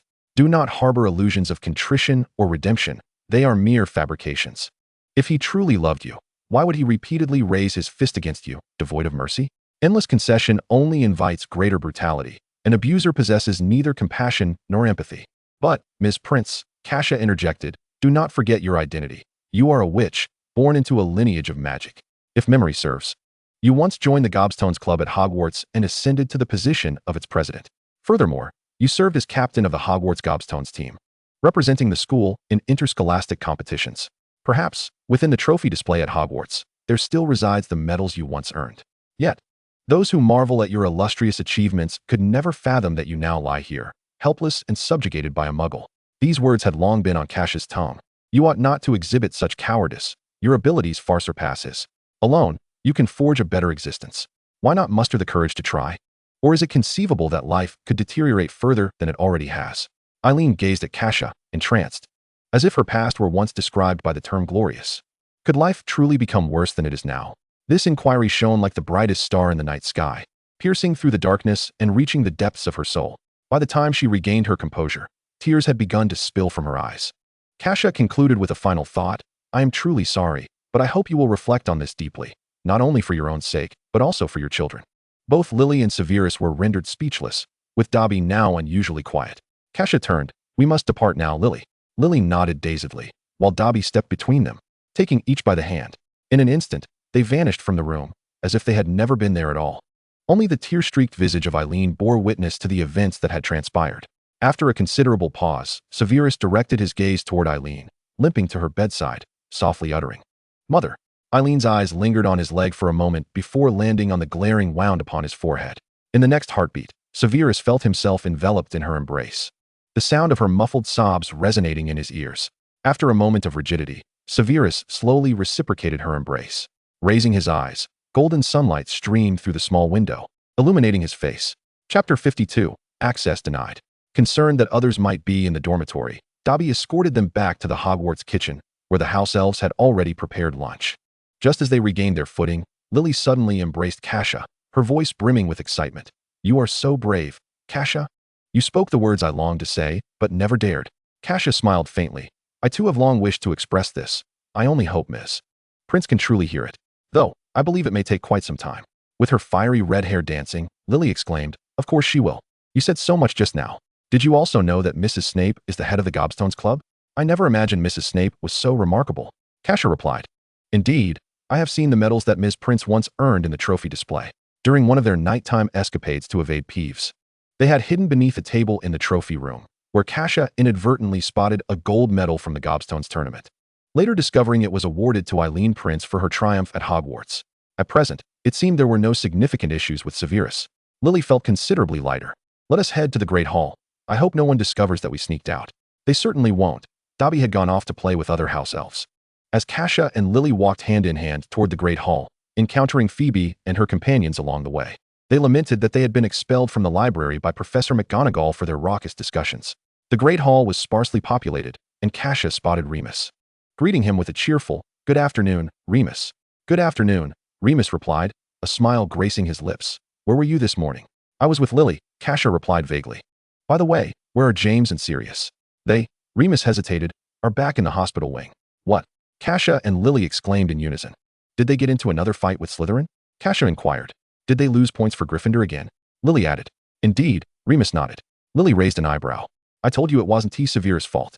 Kassia felt a sense of absurdity and exhaustion wash over her, akin to the feeling of returning to town only to find the archers and wizards had inexplicably perished in her absence. What happened this time? Was anyone seriously hurt? How many points were deducted? "Not serious," Remus replied. "Slytherin wanted to claim the Quidditch pitch, and during the dispute, James snuck behind the Slytherin crowd and threw a dung bomb, which led to a brawl. Both houses lost 60 points. The field was supposed to be ours." Guys banged the table in frustration. Those despicable Slytherins were the ones who broke the rules first. Kassia, enjoying her steak, suggested, "Once I finish, I'll go check on them. Would you like to join me?" "Remus?" "Sure." After lunch, Lily, Phoebe, and their friends returned to the common room to complete their homework, while Kassia, Remus, and Guys went to visit James. Guys had brought lamb chops and pudding for them, intending to nourish the two, but was thwarted by Madame Pomfrey's strict prohibition against bringing food into the ward. "Patients require a light diet. I trust you understand this, Mr. Andrus," Madame Pomfrey stated sternly. "I have already prepared lunch for them." "Very well," Guy sighed, disappointed, and ate the lamb chops himself. In the infirmary, Sirius was engrossed in a book about Quidditch, while James lay on the bed tossing the golden snitch in the air. Upon seeing Kassia, he shot upright with indignation. "Why did you only arrive now? What was I supposed to do? Wait for you to recover before coming?" Sirius set his book down. "Where were you this morning?" "I was with Lily," Kassia replied. "Did you read a book too, Sirius?" "Why shouldn't I?" Sirius raised his chin defiantly. "Kassia, come here. I need to speak with you." James beckoned her closer with a conspiratorial gesture, making her apprehensive. "What is it?" As she was about to lean in closer, Sirius's voice suddenly rang out. He expressed his desire to sneak a peek at the Phoenix's rebirth in Professor Dumbledore's office. James nearly sprang from his bed, nearly aggravating his injury, exclaiming, "Why are you being so loud? What if someone hears us?" As he glanced around, he noticed that no one was paying attention, which allowed him to breathe a sigh of relief. Sirius, with a casual flick of his wand, replied, "I've cast a silencing charm. They can't hear us." Kassia could hardly believe that James harbored such audacious thoughts, remarking, "You truly are bold, James, to set your sights on Professor Dumbledore." To be honest, the idea of the Phoenix's rebirth sounded exhilarating, but considering the old man, perhaps it was best to abandon the notion. "We have the invisibility cloak," James whispered. Kassia shook her head. "It's useless, even with the cloak. Professor Dumbledore would still see us." James continued, Hagrid said that Dumbledore will be leaving Hogwarts that day to attend a funeral. He asked Hagrid to look after the Phoenix. So we needn't worry about being discovered. Kassia was skeptical. Why would Hagrid tell you that? Does he not know your group's nature? Hagrid just let it slip accidentally. Remus interjected. Kassia replied, as expected of Hogwarts resident gossip. Are you going, Kassia? James asked expectantly. I might as well go. With James covering for us, why not? After spending 2 days in the hospital wing, James and Sirius were discharged and returned to Hagrid's for further inquiries, only to be shooed away. You'd best behave yourselves. Hagrid huffed. I need to feed Fluffy and don't have time to entertain you. Even with Dumbledore away, if you dare trespass into the headmaster's office, I'll inform Professor McGonagall and have her put you in detention. With the end of term approaching, I imagine you wouldn't want to lose points for your house at this time. James fervently assured Hagrid that they wouldn't go, and upon returning, he confidently promised Kassia that they would absolutely not be discovered. Dumbledore was set to leave the school on Thursday, and that morning, Remus read in the Daily Prophet about the passing of Hepzibah Smith. It seems Dumbledore is attending Mrs. Smith's funeral, Remus remarked. Kassia lamented. We have classes in the morning, so we can only go in the afternoon. I hope the Phoenix can wait for me to arrive before it is reborn. James poked at the pudding on his plate. That morning, they had herbology and transfiguration classes, where Professor Sprout showcased fully grown mandrakes, resembling boisterous children, some chirping while others remained silent. This reminded Kassia of the 3 mandrakes she had in her dormitory, 2 of which were quite lively and often bullied the more reticent one. She had been plucking their leaves less frequently, as James and Sirius had progressed to the second stage, while only Wormtail lagged behind. Once she found some free time, she intended to return the 2 lively ones to create a more vibrant atmosphere. During Transfiguration class, Professor McGonagall informed them that exams were just a month and a half away, prompting a chorus of groans from the Gryffindor and Hufflepuff students, as none were particularly fond of examinations. Our adventure should commence now, my friends, James declared enthusiastically, seemingly unaffected by the looming exams. After class, he rushed to the dormitory to retrieve the invisibility cloak, and after a hasty lunch, the group stealthily made their way to the headmaster's office. The office was located in a solitary tower, rarely visited, which proved advantageous for their escapade. In broad daylight, they did not don the invisibility cloak, but at the tower's staircase, they were halted by a massive stone gargoyle. Dumbledore is not here. You cannot enter unless you can utter the correct password, the grotesquely ugly stone creature declared. Is there a password required for this too? James was astonished, as it was their first attempt, and he had not anticipated needing a password to enter the headmaster's office. Without the password, I will not let you in, the gargoyle insisted. James pulled them aside to mutter, what now? Should we ask Hagrid again? Chapter 53, The Headmaster's Office. What do you suggest we say? Perhaps something like, hey sir, could you tell us the password for the headmaster's office? We only want to know, we won't go in. Sirius mimicked James's tone. Hagrid would send Fluffy to bite us. Remus hesitated, suggesting they might as well return. Kassia pondered for a moment before stepping forward to the gargoyle. The password is Fizzing Wisby. Correct, it rumbled, and with a loud thud, the gargoyle jumped aside, revealing a spiraling staircase that began to rise slowly. The 4 stood in stunned silence. Kassia, how did you know the password was Fizzing Wisby? Did Hagrid tell you in secret? James exclaimed, nearly dropping his jaw in disbelief. How could that be? Kassia explained, Dumbledore enjoys sweets. This week at breakfast, we've noticed an extra couple of Fizzing Wisbies each morning that were not there before. She had merely taken a chance and was surprised it had actually worked. However, was everything progressing too smoothly? Kassia felt a twinge of doubt, but James had already bounded up the staircase. Come on, Kassia, he called out softly from ahead. No turning back now. Kassia followed closely behind Remus as they ascended the stairs. This staircase is incredible, James marveled as it rotated on its own. At the top of the spiral staircase stood a glimmering chestnut door adorned with 2 brass knockers shaped like griffins. James, Remus, and Wormtail donned the invisibility cloak, while Kassia and Sirius had mastered the disillusionment charm, allowing them to remain unseen without the cloak. James cautiously pushed the door open. The headmaster's office was a spacious, beautifully circular room, adorned with portraits of former Hogwarts headmasters, all of whom appeared to be peacefully slumbering, softly snoring. Various silver instruments emitting comical sounds buzzed and whirled on slender-legged tables. After ensuring that no one was present, James quietly shut the door, removed the invisibility cloak, and Kassia and Sirius also revealed themselves. The Phoenix, Fawkes, perched on a tall golden perch behind the door, appeared quite lethargic, resting its head on the branch, with feathers scattered across the floor. Their arrival elicited no response from it. Sirius couldn't help but lean in for a closer look, murmuring softly, "It's quite ugly." Fawkes weakly lifted its head to glance at him. "The Sword of Gryffindor." James gasped in a hushed tone, his eyes gleaming as he stared at the cabinet against the wall, eager to approach it. "Don't touch anything, you little rascal. I suspect you snuck in here." A familiar voice startled them, causing everyone to jump. They turned to see the Sorting Hat perched on a shelf, speaking. "Sorting Hat, is that you?" Kassia asked, bewildered. "Oh, little troll, we meet again. I now acknowledge you as a Gryffindor. At least Ravenclaw wouldn't have the courage to sneak into the headmaster's office at this hour." The Sorting Hat chirped cheerfully. Sirius approached. "We entered after saying the correct password. What gives you the right to accuse us of sneaking in?" "Because I am the most intelligent hat in the world, the greatest invention of all, and nothing escapes my keen eye," the Sorting Hat declared proudly with its split seam. Kassia laughed. "Hey, James, there's someone here even more narcissistic than you." Sirius interjected. James would never admit to being self-absorbed. "I, on the other hand, am undeniably so." James tossed his hair back. On the wall, an elderly figure depicted in a portrait seemed disturbed by the interruption.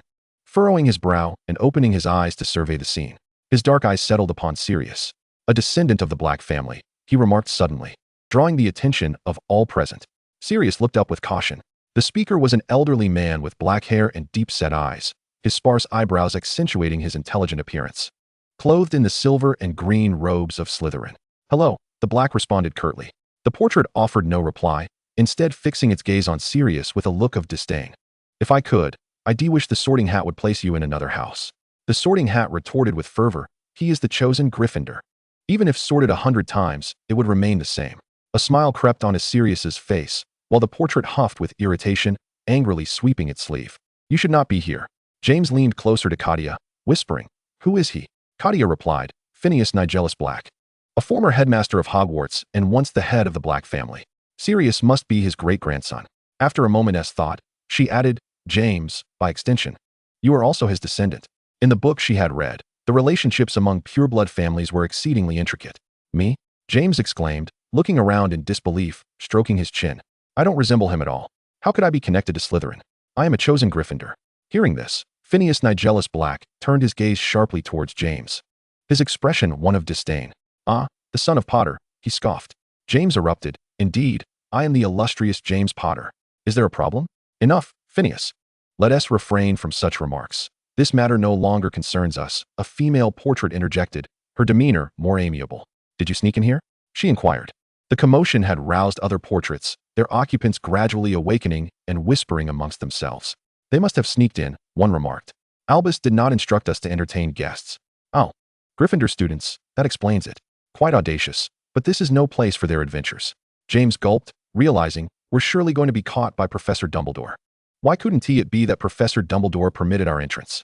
Kassia replied calmly. "Huh." James looked at her as if she had spoken nonsense. While the portraits ceased their chatter, "Nothing escapes Albus's notice," the kindly lady continued. "One cannot be so absolute. Delirious," another voice chimed in. Suddenly, a few feet of green flames erupted from the fireplace, and Dumbledore stepped through the flames, a cheerful demeanor gracing his features. "There are still many things I do not know in this world." "Professor?" The group tensed. "Hello, children. Is this a welcome for me?" Dumbledore playfully winked. James pondered for a moment before confidently declaring, "Indeed." At that moment, Kassia's hand connected sharply with the back of his head. Chapter 54, The Resurrection of Fawkes. "Haha. If I hadn't just returned from a funeral, I would be quite happy," Dumbledore remarked, producing a jelly sweet from seemingly nowhere. "Would you like a taste, children?" They all shook their heads. "Sweets can brighten our spirits," he said, unwrapping one and popping it into his mouth. "Did you know we would come?" Remus asked curiously. "Perhaps I can indulge my students' small wishes," he replied, smiling. Fawkes is quite eager to showcase himself. As if in response, the ailing phoenix let out a gentle cry.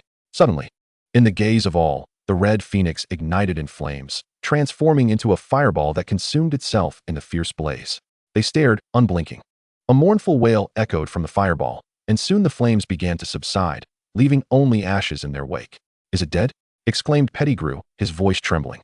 "Nothing can truly die," Dumbledore said, his expression turning grave, "or it may be reborn, or live on in the hearts of people." His words were profound, leaving the room in silence. Amidst the quiet, a tiny creature resembling a newly hatched bird emerged from the ashes, its wrinkled body pink and featherless. Dumbledore's smile returned. "Perhaps we can come back to see Fawkes as it grows. By then, it will boast golden and red feathers that will surely astonish you." "Thank you, Professor Dumbledore," Remus expressed gratefully. Just then, a gentle knock echoed at the office door, which opened automatically to reveal Hagrid's enormous figure entering. "Oh, I knew it. You're a bunch of restless little rascals," Hagrid said, glaring. James, you promised me you wouldn't come. It's all right, Hagrid, Dumbledore chuckled, producing another jelly sweet.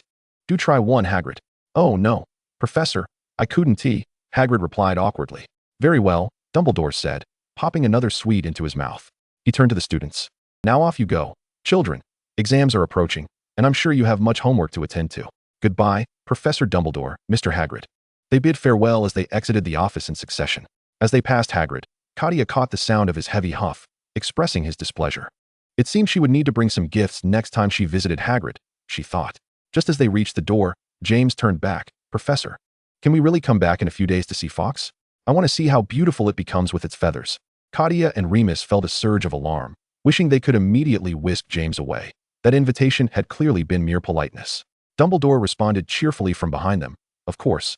The office of the headmaster always welcomes your visits. Satisfied, James departed, and Kassia closed the door behind her, casting one last glance at Dumbledore's kind gaze. Professor Dumbledore is truly a wonderful person, James remarked with admiration.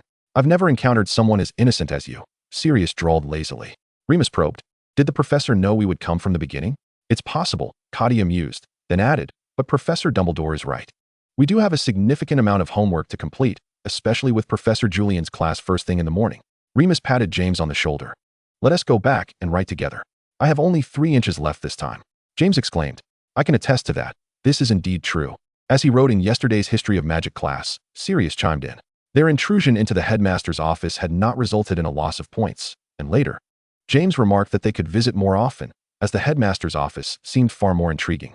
The students faced not only the impending final exams, but also the approaching Quidditch finals. Having won against Ravenclaw in their last match, Gryffindor would now face Slytherin.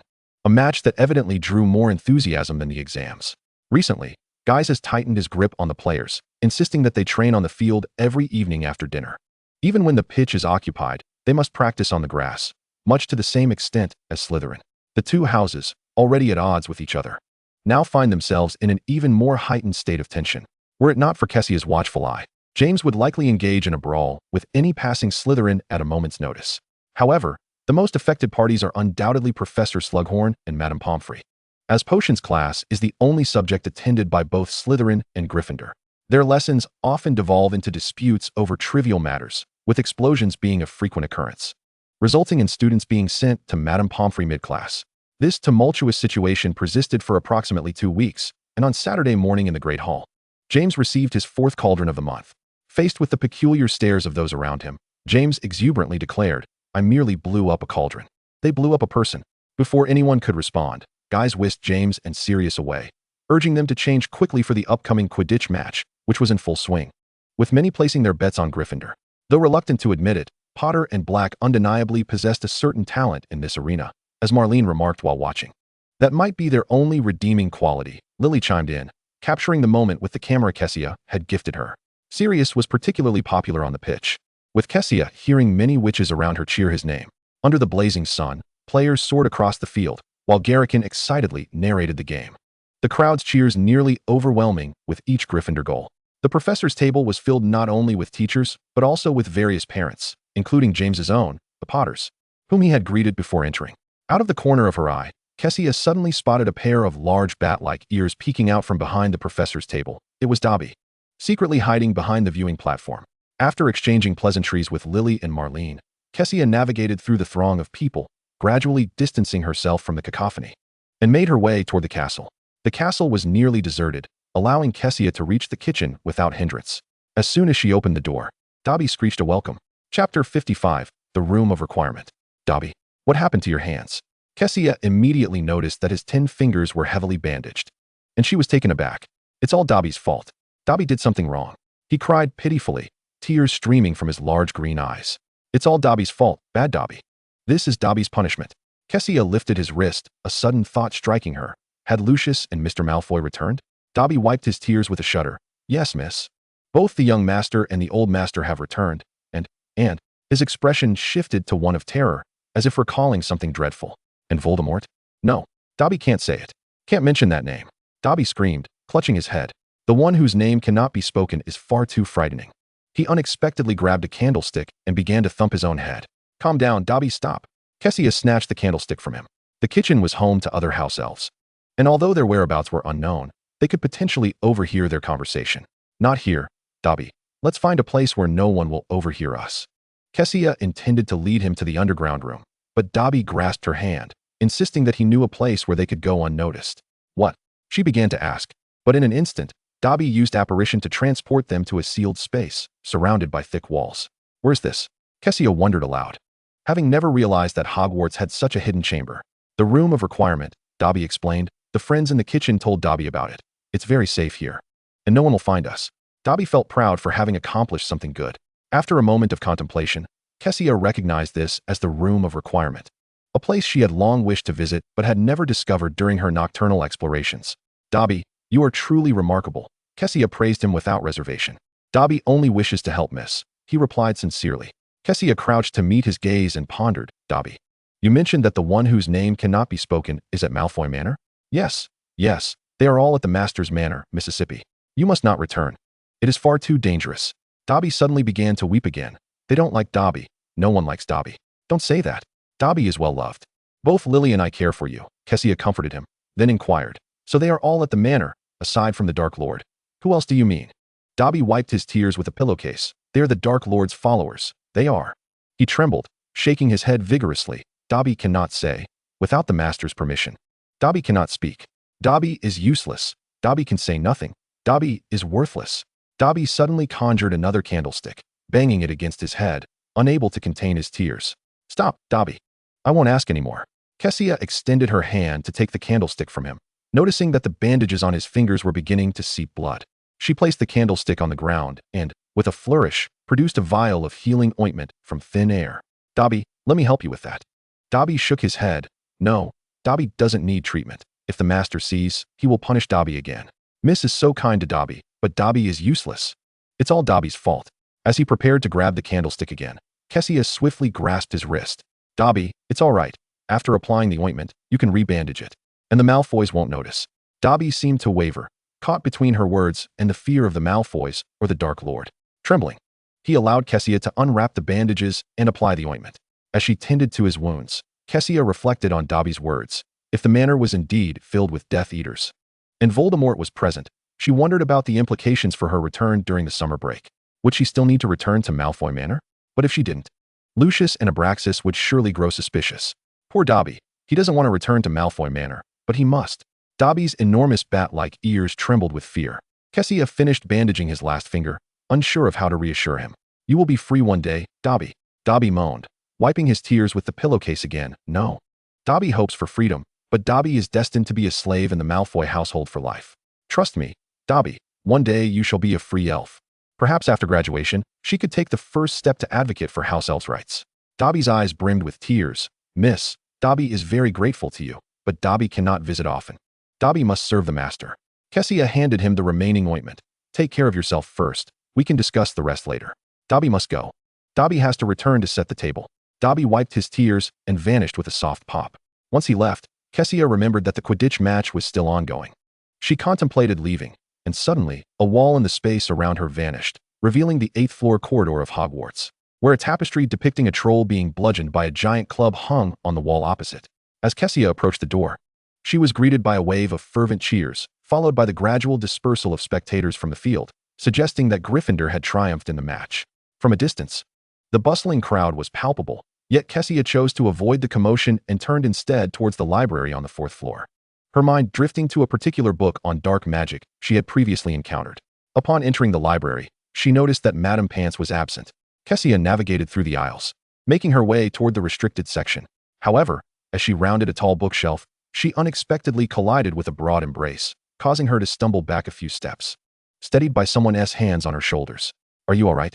A concerned voice inquired from above. Al? Kassia looked up to find that she had bumped into Al. I'm sorry, I'm fine. Al released her once she regained her balance. That is good to hear. Why didn't you go to the match? It's over now. Kassia replied succinctly. What about you? Just then, a throng of students surged into the library, including Madame Pants. I came to look up some information. Al said gently, stepping aside. Go on in. There may not be any space left soon. Thank you. Al. Kassia nodded and proceeded inside. Unfortunately, with the sudden influx of people, she found herself unable to access the restricted section. The library always brimmed with students as finals approached. And despite her efforts to squeeze through, Kassia was ultimately pushed back. Resigned, she decided to return to the common room.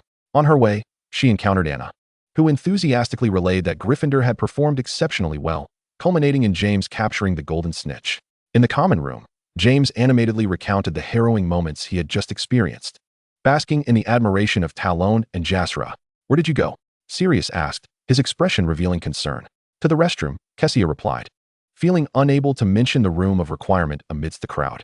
"Hey, Kassia," James redirected his boastful narrative toward her. "You missed out. It was thanks to me that we won the match." "Don't say that, James. By the time you caught the golden snitch, we had already widened the score," Sirius remarked nonchalantly. "Not so fast, Sirius," James began to retort, but his gaze caught a glimpse of a familiar red-haired figure, and his face brightened with a smile. "Good afternoon, Evans. Did you see the match?" "I caught the golden snitch," he declared proudly. Lily hesitated for a moment, her tone somewhat stiff. "Oh, I saw it." This marked the first time Lily had responded to his greeting, prompting an idiotic grin from James.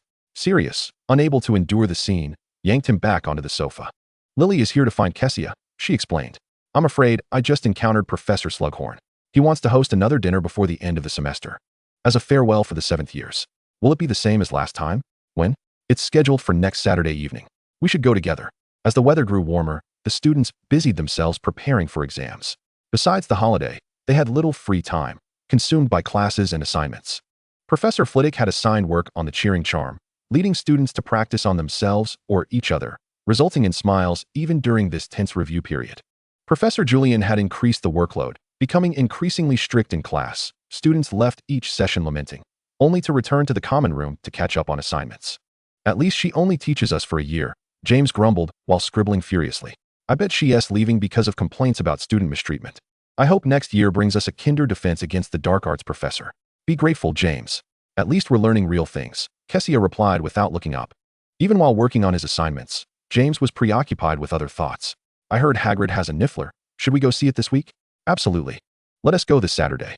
In addition to their defense against the dark arts assignments, they needed to memorize relevant content for history of magic, including complex names and corresponding event dates. James remained fixated on Dumbledore's Phoenix, Fawkes, and one weekend, he rallied a few friends to visit again. Dumbledore welcomed them, and the feathered Fawkes, now larger and displaying its wings proudly, circled around them, lingering longest near Sirius. As days passed, Kassia visited the abandoned restroom every Tuesday and Saturday to check on her potion brews, which had filled several bottles. She planned to sell them during the holidays, though she had yet to decide where to go. To avoid encountering Voldemort, she needed to ensure that Lucius and Abraxas remained unsuspecting. The best option seemed to be returning to China. To be honest, she was quite eager to revisit her homeland. Kassia took the opportunity to sneak into the restricted section a few times, casting the disillusionment charm to enter undetected. However, to her disappointment, she found none of the books she sought, not even similar ones containing the information she desired. That morning in the Great Hall, Kassia received a letter from Penny, inviting her to visit the Evans family over the summer. Lily had also been incessantly urging her to stay at her home for a few days during the break. Accompanying the letter was a copy of the Daily Prophet, which contained a shocking announcement. Death Eaters had brutally murdered the Rogies family. This news spread like wildfire throughout Hogwarts that morning, inciting a wave of fear and outrage, particularly from those outside Slytherin, who consequently found Slytherin even less favored. The Rogies family belonged to an ancient wizarding lineage, originally pure-blooded but had later intermarried with Muggles, residing in the Semar Plane. Kassia borrowed the newspaper that Remus had subscribed to, which featured a lengthy commentary on the incident in the upper right corner. Accompanied by a moving illustration, a green dark mark hovered over the charred remains of the Rogies' home, depicting a snake emerging from the mouth of a skull, an emblem of the Death Eaters. James was infuriated, ranting about the incident all day long. In the common room, he raised his wand, declaring, "One day, I, James, will defeat Voldemort." Lily was more concerned. "Kassia, are you still planning to return to Malfoy Manor this summer? I've heard they are all Death Eaters." Kassia had been awaiting news from Dobby. After their last encounter in the room of requirement, Dobby had sneaked back into the abandoned restroom while the Puffskein was away. However, their meeting was brief, and Dobby was unable to disclose much, only informing her that Voldemort was still at Malfoy Manor and that the dark mark had appeared on Lucius's arm. "To be honest, I haven't decided where to go yet," Kassia admitted, "but I definitely cannot return to Malfoy Manor. The Death Eaters are all pure blood, and Voldemort is determined to eradicate all half-bloods and muggles. As a half-blood, entering there would be akin to walking into a lioness den. I can't count on Malfoy to protect me." "Oh, I truly wonder how the original owner's father became friends with the Malfoys. Surely, the original owner's parents couldn't have been followers of Voldemort, could they? Thoughts flitted through her mind, elusive and indistinct. Did the original owner's mother, Adele, belong to the Death Eaters? But why would she marry a muggle? Or was her father not a muggle? Yet why did the letter only mention Adele as a witch? Kassia's mind was flooded with a myriad of thoughts in a single second. Why don't you simply not return and come back to Corkworth with me? Lily said, interrupting Kassia's reverie. Chapter 57, Headmaster Dumbledore. James appeared from nowhere, brimming with enthusiasm. Come to my house. Kassia, with me, you will be absolutely safe. I assure you. You will have a delightful summer. Sirius followed James, merely joining in the excitement. Why not consider the Black residence? Kassia sighed helplessly. Unless I have lost my senses. Lily disregarded their chatter, and Kassia, in a state of inner turmoil, pleaded, Lily, grant me a little more time to contemplate. She wished to return home, but discovered her personal effects box lacked any identification, leaving her oblivious to the original owner's identity in China, and thus unable to purchase a ticket back unless she could soar on a broomstick. Before making her decision, Kassia penned a letter to Malfoy, refraining from mentioning her return to Malfoy or home, merely summarizing her situation at school in a manner akin to a casual letter, and noting that the holidays were approaching in less than a month. However, before she could dispatch this letter, she received 2 letters from Abraxas and Lucius. Notably, Abraxas's letter arrived by owl, while Lucius's was delivered by Dobby. In the morning, Kassia received Abraxas's letter in the Great Hall and encountered Dobby in the restroom at noon. Dobby was as hurried as ever, seemingly avoiding someone while following Lucius's orders. His body bore several new scars, and his 10 fingers were wrapped in bandages. Kassia had only time to provide him with a few bottles of white essence. The contents of the 2 letters were starkly contrasting. Abraxas's was brief, stating he would arrange for someone to collect her during the holidays, yet it mentioned nothing of Voldemort. Lucius began with a simple inquiry about her recent life at school, then subtly indicated that Malfoy Manor was presently unsuitable for holiday residence. He instructed Dobby to provide her with some galleons, suggesting she might stay at the Leaky Cauldron or with friends for the time being. After Dobby departed, Kassia weighed the heavy pouch of coins, filled with uncertainty. She could not help but speculate. Did Abraxas wish for her to join the Death Eaters? But she was merely in her 2nd year. Why should such matters even cross her mind? Even the Savior Harry had several years' grace. Initially, Kassia was merely curious about the identity of the original owner's mother, Adele, but now she sensed that her father's identity was equally complex. Regrettably, she knew nothing about the original owner, not even the addresses for the 2 letters sent to China. This feeling was utterly dreadful. Until now, she had never regarded identity with such significance. Yet she was at a loss as to where to begin her inquiries. It felt as though something had diverged from its intended path, causing Kassia to be distracted and unfocused in all her endeavors these past few days. At the front of the classroom, Professor Flitwick was explaining the fundamentals of the duplication charm, with everyone listening attentively, save for Kassia. Is it Valentine's Day? Sirius suddenly interjected. What? Kassia snapped back to reality. No, Valentine's Day has long passed. Then why have you been staring at him? Who? Following the direction of her earlier daydream, she realized she was gazing directly at Easton Charles, who quickly diverted his gaze, feigning concentration on the lesson, though his face and ears were flushed crimson. I was daydreaming, Kassia admitted, resting her arm on the desk. Are you feeling unwell? Lily inquired with concern. Kassia shook her head, and just then, the bell rang. Professor Flitwick announced the end of class and jumped down from a thick stack of books. This was the only class this morning, Lily remarked while gathering her belongings. Are you still thinking about Malfoy? Before Kassia could respond, Professor Flitwick approached her. The Gryffindor students halted in their tracks. Don't be alarmed. I am merely a messenger, Professor Flitwick said, glancing at Kassia. Headmaster Dumbledore requests your presence in his office. James's eyes lit up. Professor, may I join? Professor Flitwick waved his hand. Oh, no need.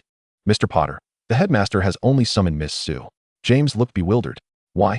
Kassia was equally curious, as the last time they had snuck in and during subsequent visits to see Fawkes had all been James's idea. Alas, Professor Flitwick admitted he did not know. Can we follow? Sirius asked, looking at him slowly. Just wait outside. Oh, well, Professor Flitwick hesitated momentarily. All right, that should be fine. Thus, a throng of James, Sirius, Lily, and Mary made their way to the headmaster's office. James walked to Keisha's left and whispered, Do you know why the headmaster is looking for you? Keisha replied, No. But if it's because we disturbed Fawkes previously, don't blame me for being the first to report you. Lily, walking on her right, shot James a glare. What Fawkes? It must be your fault, Potter. Unjust. James exclaimed. The headmaster himself said our presence is always welcomed in the office. He emphasized always as if to highlight his innocence. Lily, Keisha patted her shoulder, The headmaster seeking me likely isn't a significant matter. There's no need to worry. At the base of the stone gargoyle, Professor Flitwick recited the password for the week. He turned back. This is where we part. Children, I will accompany Miss Sue upstairs. Keisha followed him up the spiral staircase, uncertain of the headmaster's intentions, but instinctively sensing it related to her recent troubles. Professor Flitwick knocked, and the door swung open automatically. Upon entering, Keisha saw Dumbledore standing before Fawkes the Phoenix. The headmaster's office appeared unchanged from her previous visit, the only difference being the absence of Phineas's portrait from the wall. Dumbledore's face broke into a smile. Ah, you've arrived. Today. He donned a purple linen robe adorned with intricate patterns. Phileas, thank you for bringing her over. You're welcome. If there's nothing else, I shall take my leave. Professor Flitwick replied. Goodbye, Phileas. Go about your business, Dumbledore said kindly, nodding. Once Professor Flitwick exited, Dumbledore approached his desk and picked up a cup of tea. Do try some, Keisha. May I call you that? I've just prepared some cherry syrup. It's quite delightful. He smiled as he offered it to her. Of course. Keisha accepted the cup without hesitation, taking a sip. The flavor of cherries was present, though the sweetness was more pronounced. Nodding under Dumbledore's expectant gaze, she remarked, It's delicious. I knew no one could resist sweetness, Dumbledore winked. You summoned me for something specific? Keisha took another sip of the syrup. Chapter 58, A Letter. Oh, indeed. He seemed to recall, moving behind the desk to retrieve something from below. Keisha's gaze followed him, and a book beside the desk suddenly caught her attention. Its brown cover and the title of the topmost book were strikingly familiar, a compendium of dark magic. This was the forbidden book she had sought in the library's restricted section, but had been unable to find. Did Dumbledore also peruse these volumes? Was it mere coincidence? From behind the desk, Dumbledore produced a letter, and to Keisha's astonishment, the envelope was inscribed in Chinese. This letter is from your family, Keisha, Dumbledore stated. My family. Kassia received the letter with profound astonishment.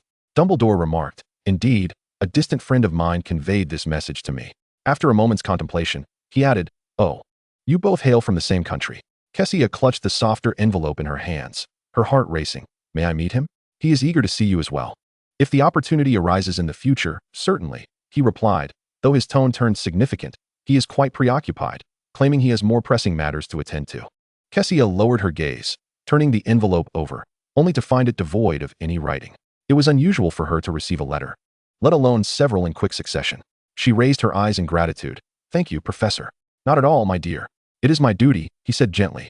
Her attention drifted to the books on the desk, and Dumbledore, intrigued, approached to pick up the top volume.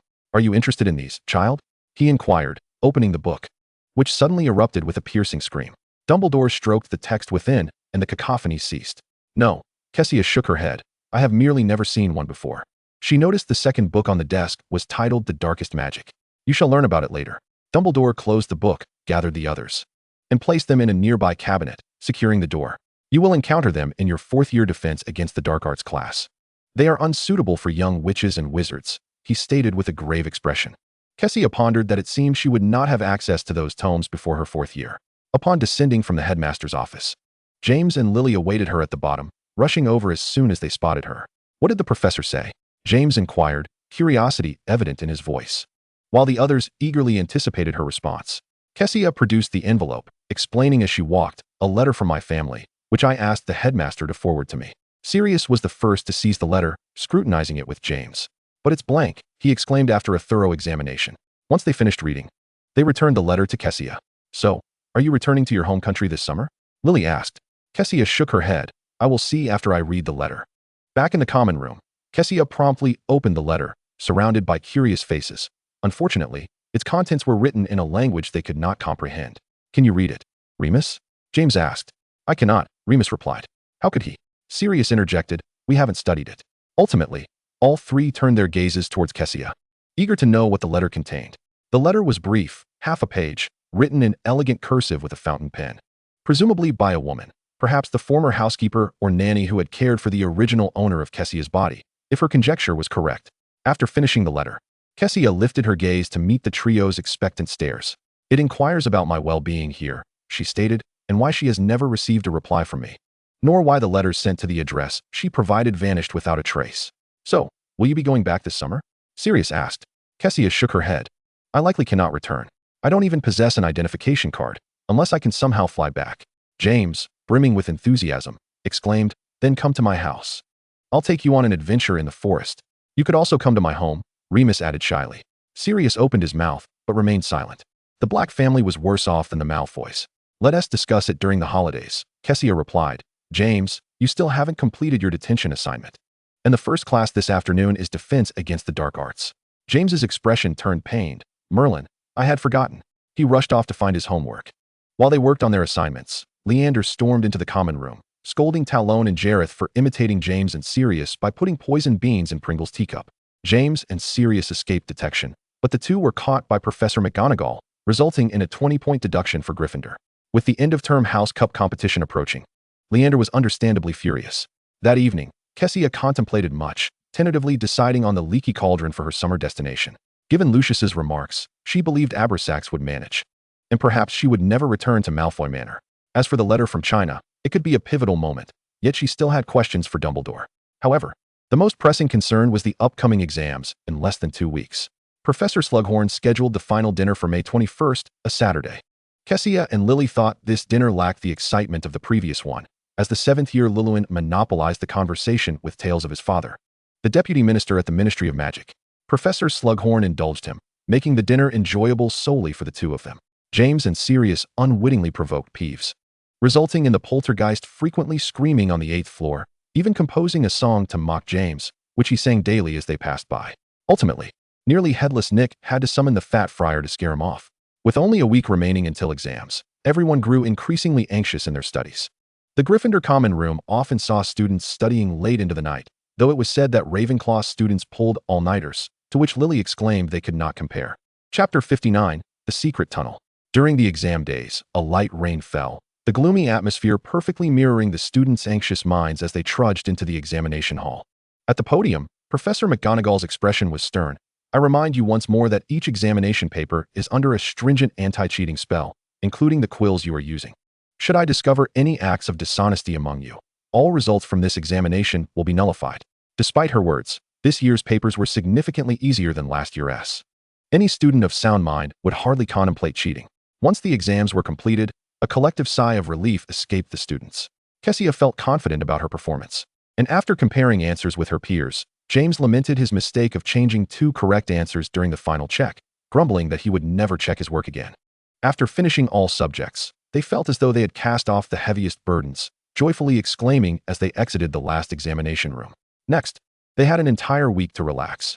Even though the rain persisted outside, it did not dampen the students' spirits, many relishing the chance to soar through the air on their brooms despite the drizzle. Shall we celebrate in Hogsmeade? James proposed excitedly. Remus closed his book. I'm in.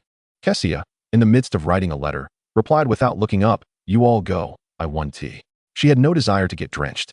Sirius, idly twirling his wand, a habit he had developed, remarked, I won tea go either. Why not? James asked, surprised by the refusal from 2 of his friends. He settled onto Sirius's sofa, leaning over Kessia's desk, where she was writing. Do you have a better idea? Kassia replied, I need to visit Dumbledore in his office shortly. James turned to Sirius, and what about you? Sirius paused, contemplating, then looked up and said, I imagine Fawkes must be missing me. Kassia glanced at him before returning to her letter. Sirius appears to be quite favored by Fawkes. During my previous visits, Fawkes has constantly gravitated towards him. Perhaps the Phoenix is also captivated by appearances. It seems Fawkes has a penchant for good looks. James remarked, I've seen enough of you. Haven't you had your fill? Undeterred, he turned back to look at Kassia. Shall we wait for you to emerge from the headmaster's office before we proceed? Kassia let out a soft sigh, inexplicably feeling a maternal instinct as she observed James, who resembled an unruly child eager for adventure. Remus settled beside her, curiosity piqued. Are you writing to your family? The characters on the paper look just as indecipherable as last time, but they appear rather beautiful. Yes, Kassia nodded. This is Chinese. Chinese? The other 3 were intrigued by her mention of the language and leaned in for a closer look. James, suddenly interested, exclaimed, Kassia, why not teach me Chinese? Kassia was taken aback. You want to learn Chinese? Why? James replied cheerfully. What if I embark on an adventure in your country someday? I, James Potter, must traverse all forbidden realms. His ambition was palpable, brimming with exuberance. Sirius interjected, then I wish to learn too. Remus's eyes sparkled with expectation as he gazed at Kassia, clearly indicating his desire to learn as well.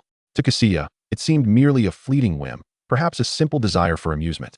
I'll teach you when I have the time, she said. That has settled then, James declared. So shall we prepare to head to Hogsmeade now? His resolve remained unyielding.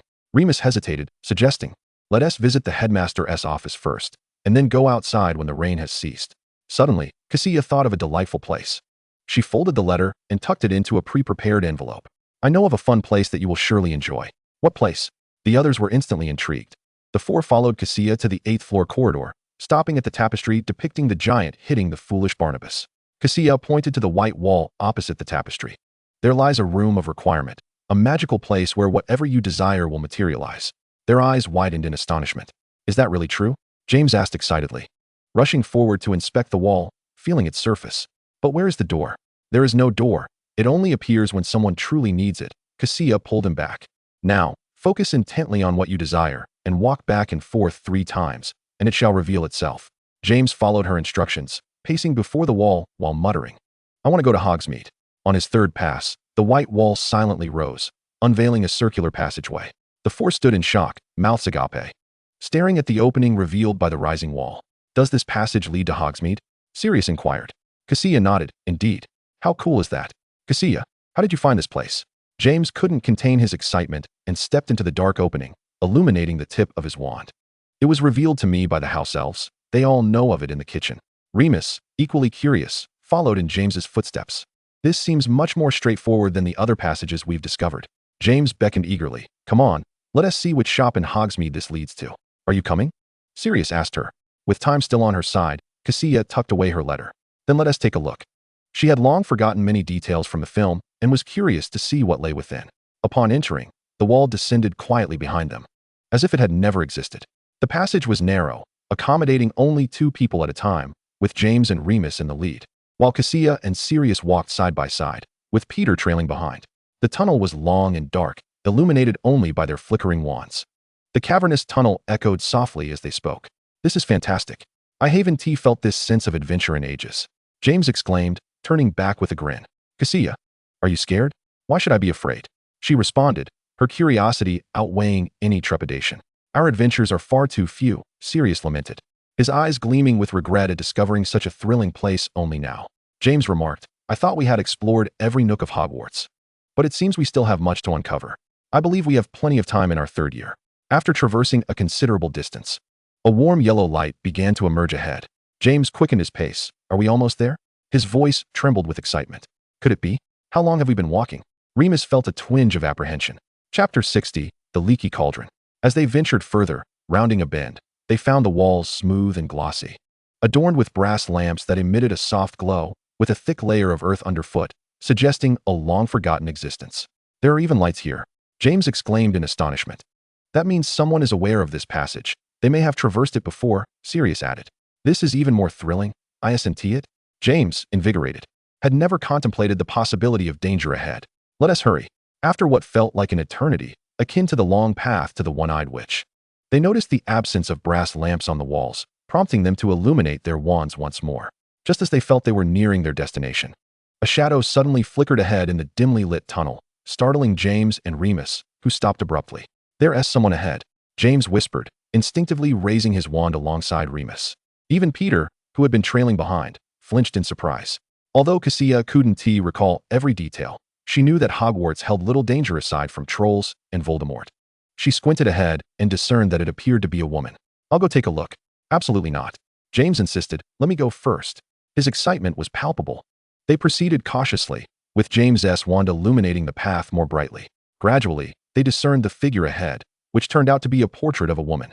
In the dim light, the portrait depicted a charming, quiet girl with long, tawny hair and green eyes, standing on a path beneath a blue sky and white clouds, gazing at them with a mixture of timidity, curiosity, and shyness. They were taken aback to see such a young girl, momentarily frozen in place. Kassia recognized her immediately. This was Dumbledore's long-deceased sister, though she had forgotten her name. Hello? James tentatively greeted her.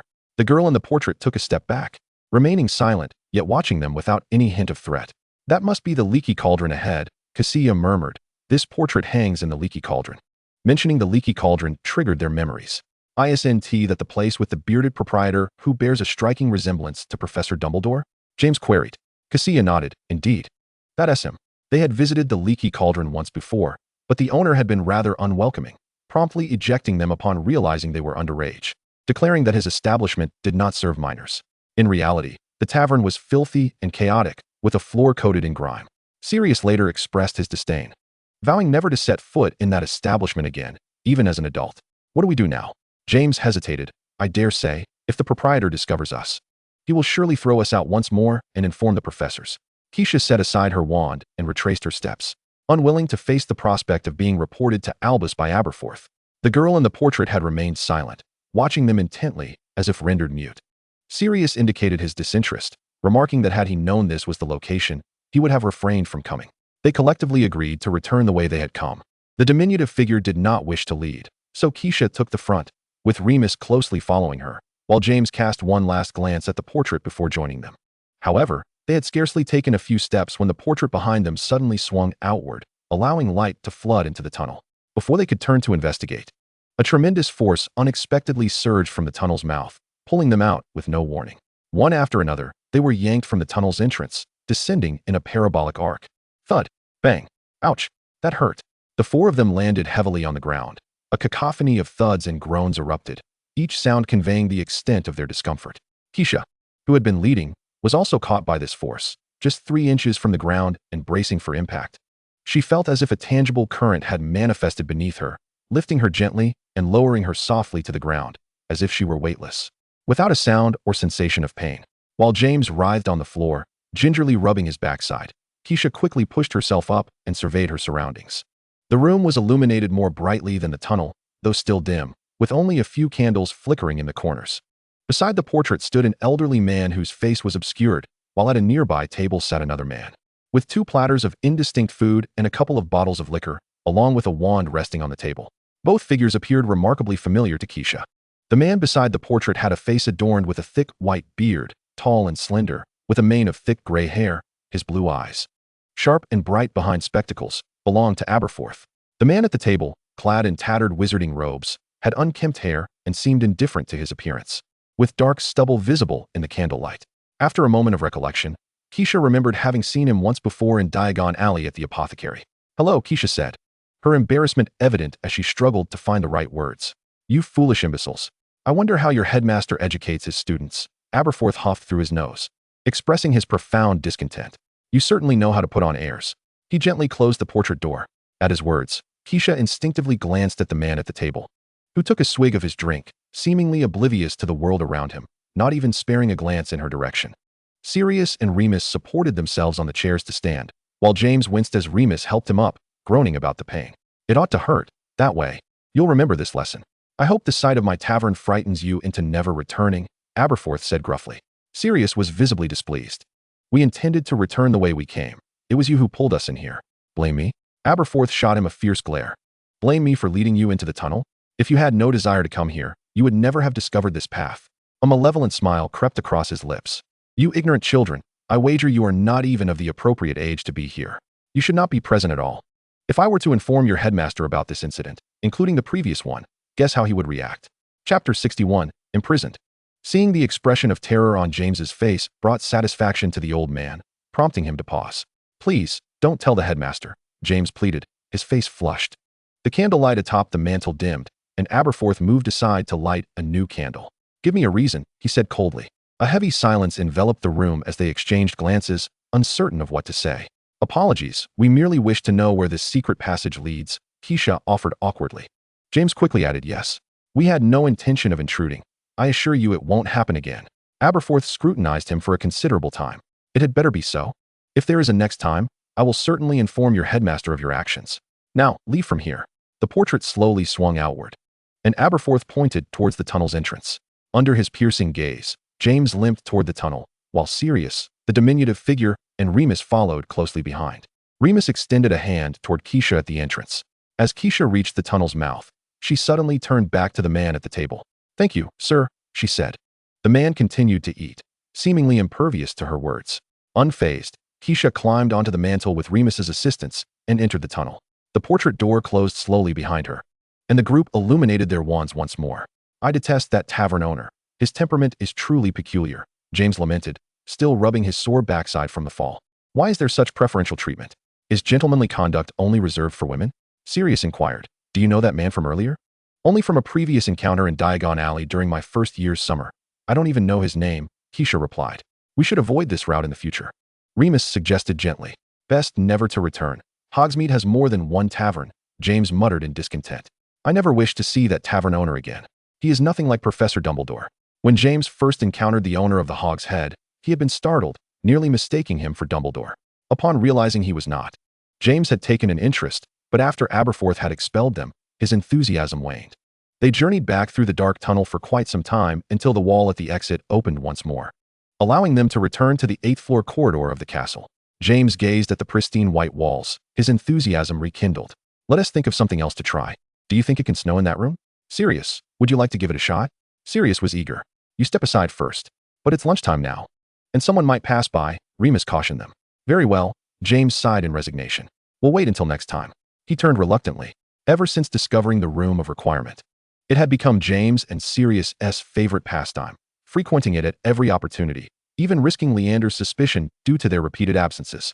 The final potion Kassia brewed this semester was a dreamless sleep potion for Mrs. Evans, with the ingredients supplied by Lily, who merely borrowed Kassia's cauldron.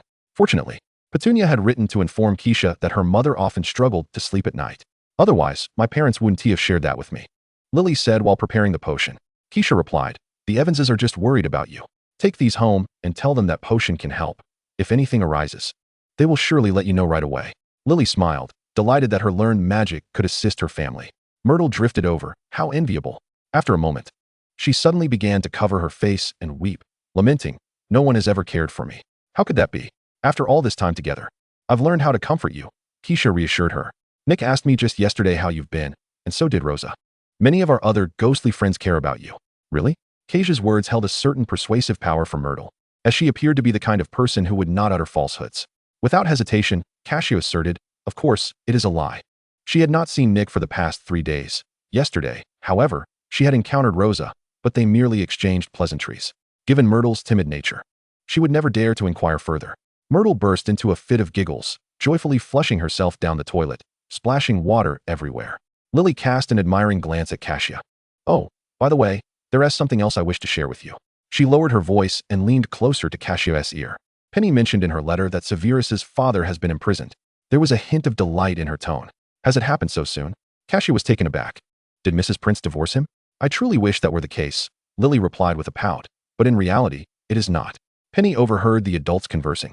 They said it was because Mr. Snape had assaulted Mrs. Prince while intoxicated. This should have been a familiar occurrence for the neighbors, but this time was different.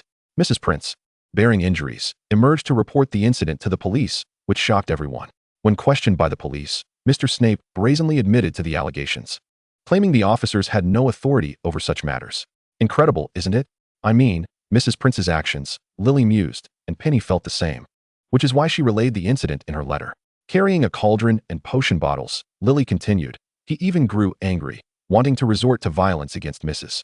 Prince in public, but was stopped by concerned neighbors. Ordinarily, if the police chose to ignore it, they could. However, the neighbors rallied to support Mrs. Prince, berating Mr. Snape. They discussed this all the way to the Gryffindor common room, where the fat lady was yawning slowly. Password? She inquired. Winter's snow, Kassia answered, unable to resist asking. Did you go out visiting again last night? Oh, the fat lady stammered. I was only out for a brief moment. However, Talon said no one came to open the door until midnight, Kassia pointed out. All right, children, hurry inside. The fat lady deflected the topic. Kassia followed Lily into the common room, and Lily continued, and you know, someone like Mr. Snape will never be welcomed anywhere. Coincidentally, one of the police officers was someone he had previously offended. Therefore, once that officer learned the details, he took Mr. Snape away. I hear he has been in the police station for nearly a week now. After hearing all of this, Kassia concluded that it indeed sounded like a fortunate turn of events. Are the police planning to keep him for a few days? Hey, Kassia. James rushed over from a corner sofa, vibrant and lively, holding a deck of cards. Sirius brought something fun.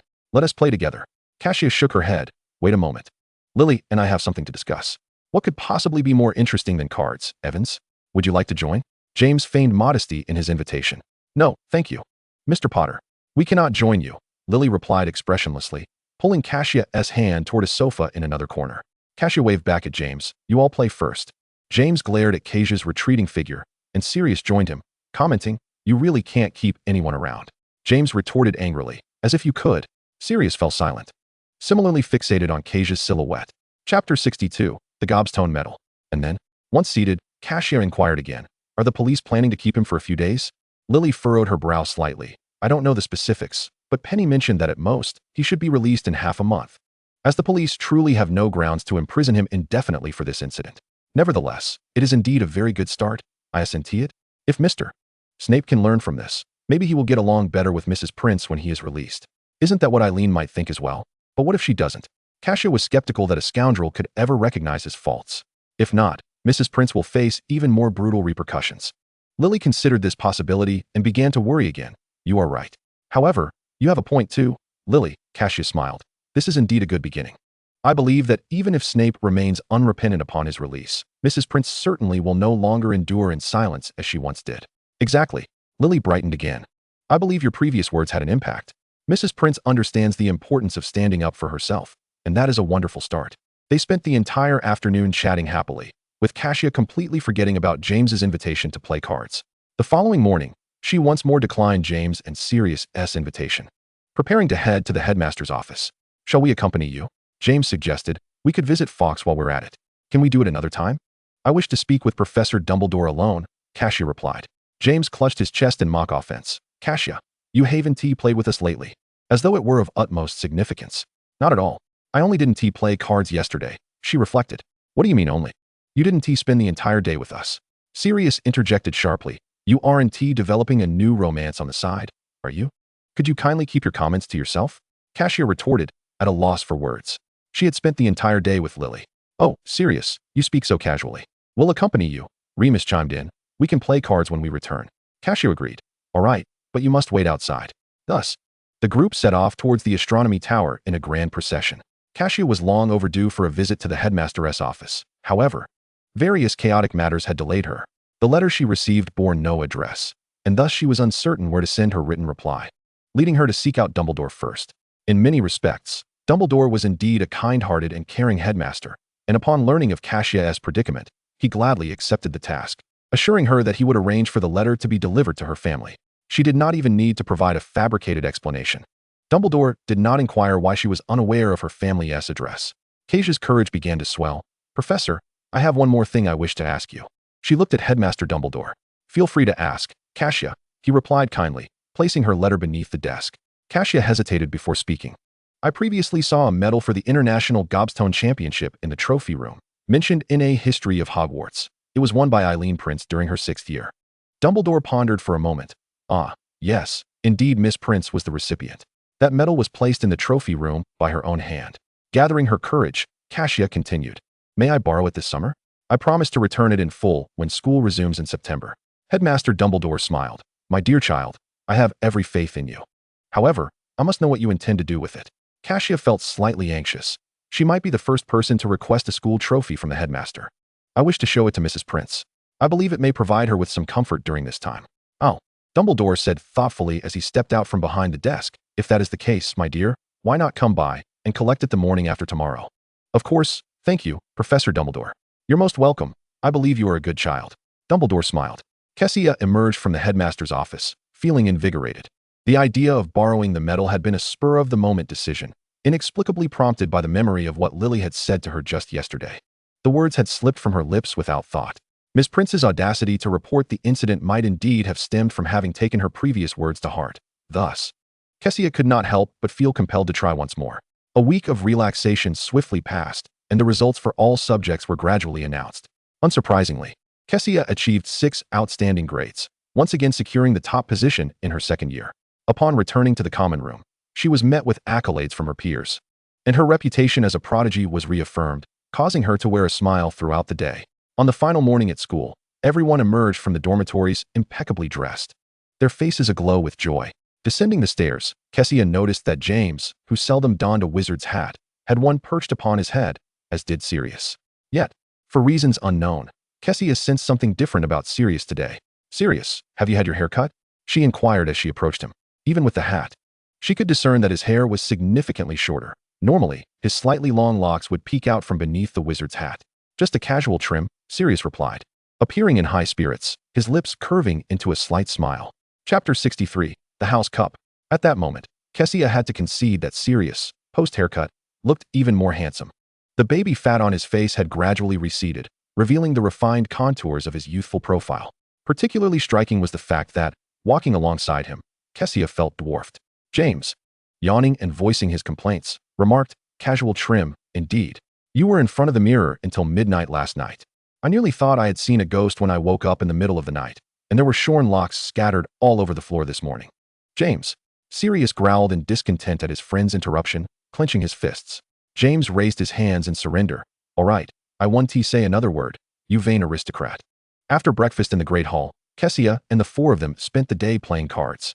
The British card games differed entirely from those Kassia had played previously, but thankfully, the suits and numbers were the same.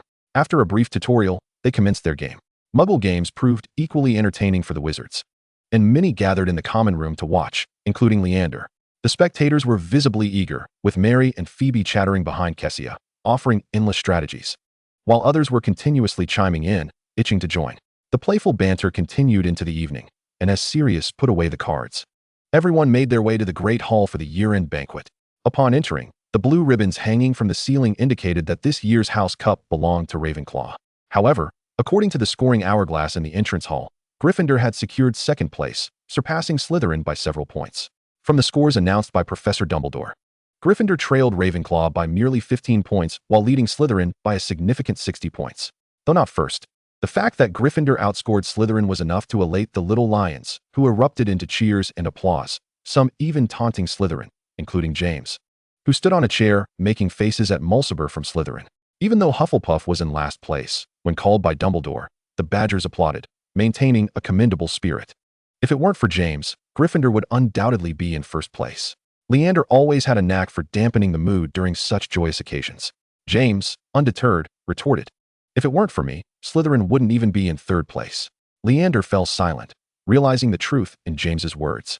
Every point deducted from Gryffindor had also resulted in deductions for Slytherin. Al intervened to ease the tension. "All right, Seelan, regardless of the standings, we should celebrate." Leander scoffed, but remained mute. James, unaffected, indulged in a hearty feast that evening, sharing his summer plans with the others. "Kassia, what about you?" he asked after finishing. "Have you decided where you'd like to go during the summer?" Kassia swallowed a piece of sausage. "First, I plan to visit the Leaky Cauldron, and then I intend to find a place to stay in London, perhaps a hotel. The caveat being that these accommodations would accept a young girl like her. After all this time in Britain, she had yet to visit any of the famous landmarks. Why not just come to my house?" James lamented. "If you do, I will surely take you on an adventure in the Forbidden Forest." "I will come, James, once I settle in." She desired a semblance of personal space. She couldn't possibly stay at James's house for over 2 months. "Promise you'll come." James beamed, patting her back. "Oh, and you all, would you like to join? I guarantee you an unforgettable summer."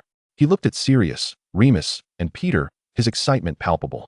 Sirius, nonchalantly cutting into his steak, replied, "You won't make us sleep on the floor, will you?" "Of course not. My house is quite spacious. There are plenty of rooms." James, sensing Sirius's agreement, became even more elated. Remus hesitated. "I need to get my parents' permission." Peter echoed his sentiment. James waved dismissively. "No problem, Remus. I'll just come to pick you up." That night, as they returned to the dormitory, everyone began packing their belongings. It was perhaps the liveliest night of the entire school year, with most students reveling in the dormitory until midnight. Kassia and Lily, along with 3 others, sat together, joyfully chatting, and when hunger struck in the dead of night, they stealthily ventured to the kitchen for a midnight snack, only to encounter a throng of others inside. Upon their return, they also crossed paths with James and his friends in the common room.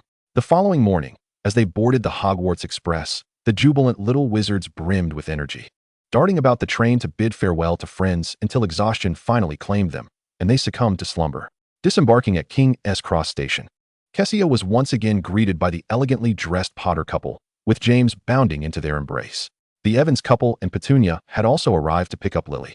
After not seeing each other for a long time, Kassia enveloped Petunia in a warm hug. "Come to my house, Kassia. The room you slept in is still available." Petunia invited. "I've already decided where to go. I'll come to visit you in July," Kassia replied. "All right," said Petunia, leaving with a hint of reluctance. After bidding farewell to Lily's family, Sirius appeared seemingly out of nowhere, accompanied by a rather elderly-looking house elf, invisible to muggles. Kassia was taken aback. "What are you still doing here?" Sirius did not answer her question, but pointed at her mountain of luggage. "How do you plan to get to the Leaky Cauldron?" "Why, by riding the night bus, of course," Kassia exclaimed, her eyes sparkling with excitement. She had long wished to try it. Sirius observed her eager expression in silence. "Do you have something else to say?" Kassia inquired. Not really, Sirius mumbled, turning to grasp the house elf's hand. Creature, let us go. In the next moment, before Kessia's eyes, he and his belongings vanished into thin air. Kassia remarked, "He-s acting strange again." Chapter 64, The Night Bus. Leaving King's Cross Station, the sky gradually darkened as Kassia dragged her suitcase along the streets of London. The streetlights flickered to life, illuminating the uniquely arched architecture and neoclassical facades that surrounded her. The shops along the boulevard glowed warmly with amber light, while the occasional vehicle and pedestrian passed by. As Kassia strolled along this thoroughfare, she felt for the first time the weight of history and the clash of foreign civilizations. After a brief walk, she extended her wand toward the center of the road. Suddenly, a blinding light surged toward her from ahead, approaching rapidly, compelling her to squint and turn her head. With a thunderous screech of tires against the pavement, Kassia opened her eyes to find a colossal, vibrant purple three-tiered bus halted before her, its speed startling, as if it had materialized from thin air. Across the tall, gleaming windshield, the words "Night Bus" were inscribed in golden letters. The door swung open, and a middle-aged gentleman clad in a purple uniform leaned out, his large, floppy ears catching her attention. "Hello there, child," he greeted, bowing his head with a smile. "Welcome aboard the Night Bus, an emergency transport service for witches and wizards in distress. Simply extend your wand and step aboard, and we shall take you wherever you wish to go. My name is Woolensome Park, and I shall be your conductor this evening." "Hello, I am Kassia," she replied. "The lovely young sorceress," Woolens exclaimed, jumping down from the bus. "Allow me to handle your luggage. You need only board and inform us of your destination." With ease, he lifted her suitcase onto the bus. "Thank you. I would like to go to the Leaky Cauldron," she stated. "Quite heavy, is it? Did you just arrive from King's Cross?" Woolens inquired, inspecting the suitcase. "Yes, sir. I just got off from Hogwarts today," Kassia answered, following him aboard, her curiosity piqued by her surroundings. Inside, there were no seats, but rather 7 brass-framed beds, each adorned with a candle holder that illuminated the cabin. 4 of the beds were occupied by a trio of elderly men and a young boy, each engrossed in their own pursuits. "Come here, child," Woolens said, placing her luggage beside the bed closest to the driver. He then called out to the driver. "Did you hear that? The Leaky Cauldron." Oh, understood." The elderly man driving to the right seemed to awaken from a slumber, while his left eye, dangling from above, slowly turned. In an instant, the bus lurched forward, catching Kassia off guard as she stumbled backward, only to be steadied by Woolens in the nick of time. "Forgive me. Ernie drives like this," he chuckled. The bus sped along, and Kassia grasped the bed frame tightly. Yet even at such a velocity, the flames of the candles by the window merely flickered, still burning brightly. "We're not far from the Leaky Cauldron," Ernie proclaimed with pride. "At my speed, we'll arrive in 15 minutes. I wouldn't mind if you drove a bit slower, old chap," Woolens bellowed, and then turned back, retrieving 2 fruit candies from his pocket, offering them to Kassia with a grin. "Here, have some sweets, child. I just got married last week." "Thank you, and congratulations," Kassia replied, smiling as she unwrapped one of the candies, the green apple flavor alleviating her slight nausea. "How much is the fare?" she asked. 11 sickles, but if you want chocolate, it'll cost you an extra 3. Kassia handed him 11 sickles, opting to forego the chocolate for now. Ernie's driving was reckless, yet exhibited the keen instincts of a seasoned driver, deftly avoiding pedestrians and other vehicles. Street lamps and refuse bins seemed to leap out of the way just before the bus approached, returning to their positions as soon as it passed. Kassia marveled at the wonders of the magical world, her fascination never waning. However, the rapid pace was not particularly kind to her stomach, and she pondered how the wizards on the beds managed to sleep soundly. "Good evening, Woolens," a gentle voice called from behind. Kassia turned to see a blonde woman descending the narrow wooden staircase, balancing a tray laden with muffins and several glasses of orange juice. The food and drink remained steady despite the bus's brisk pace. "Care for a bite?" she asked, passing by the 7 beds, each occupant taking a muffin and a cup of juice before arriving next to Kassia. "This is my lovely wife," Woolens said, taking the tray from her. "Good evening, young witch," she said, offering Kassia a muffin. "Do try one. They're complimentary and utterly delicious." "Thank you, Mrs. Park," Kassia said, accepting the muffin, her stomach grumbling in agreement. "Why are you alone?" "I mean, it's rather unsafe at night," Mrs. Park inquired. "I've just come from abroad and haven't yet found a place to stay," Kassia replied, munching on her muffin.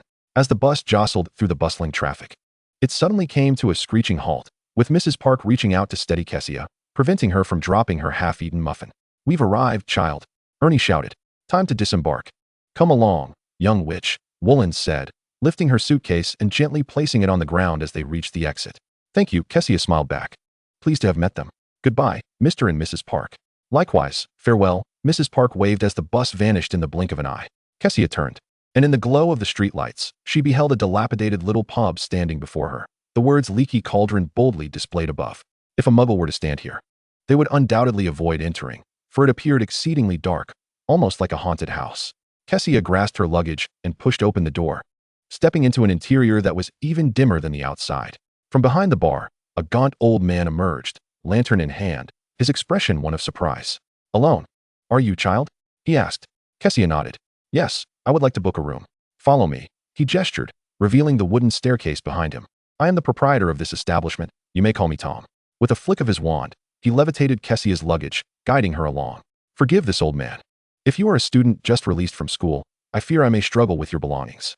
"I should thank you," Kassia replied, following him upstairs and traversing a corridor until they reached a door marked with the brass number 9. All the other doors along the way were closed, and the atmosphere was eerily quiet. "This is your room." Tom set her luggage down and waved his wand again, igniting all the candles. "Rest well, child," he said, closing the door behind him as he departed. "Thank you," Kassia murmured.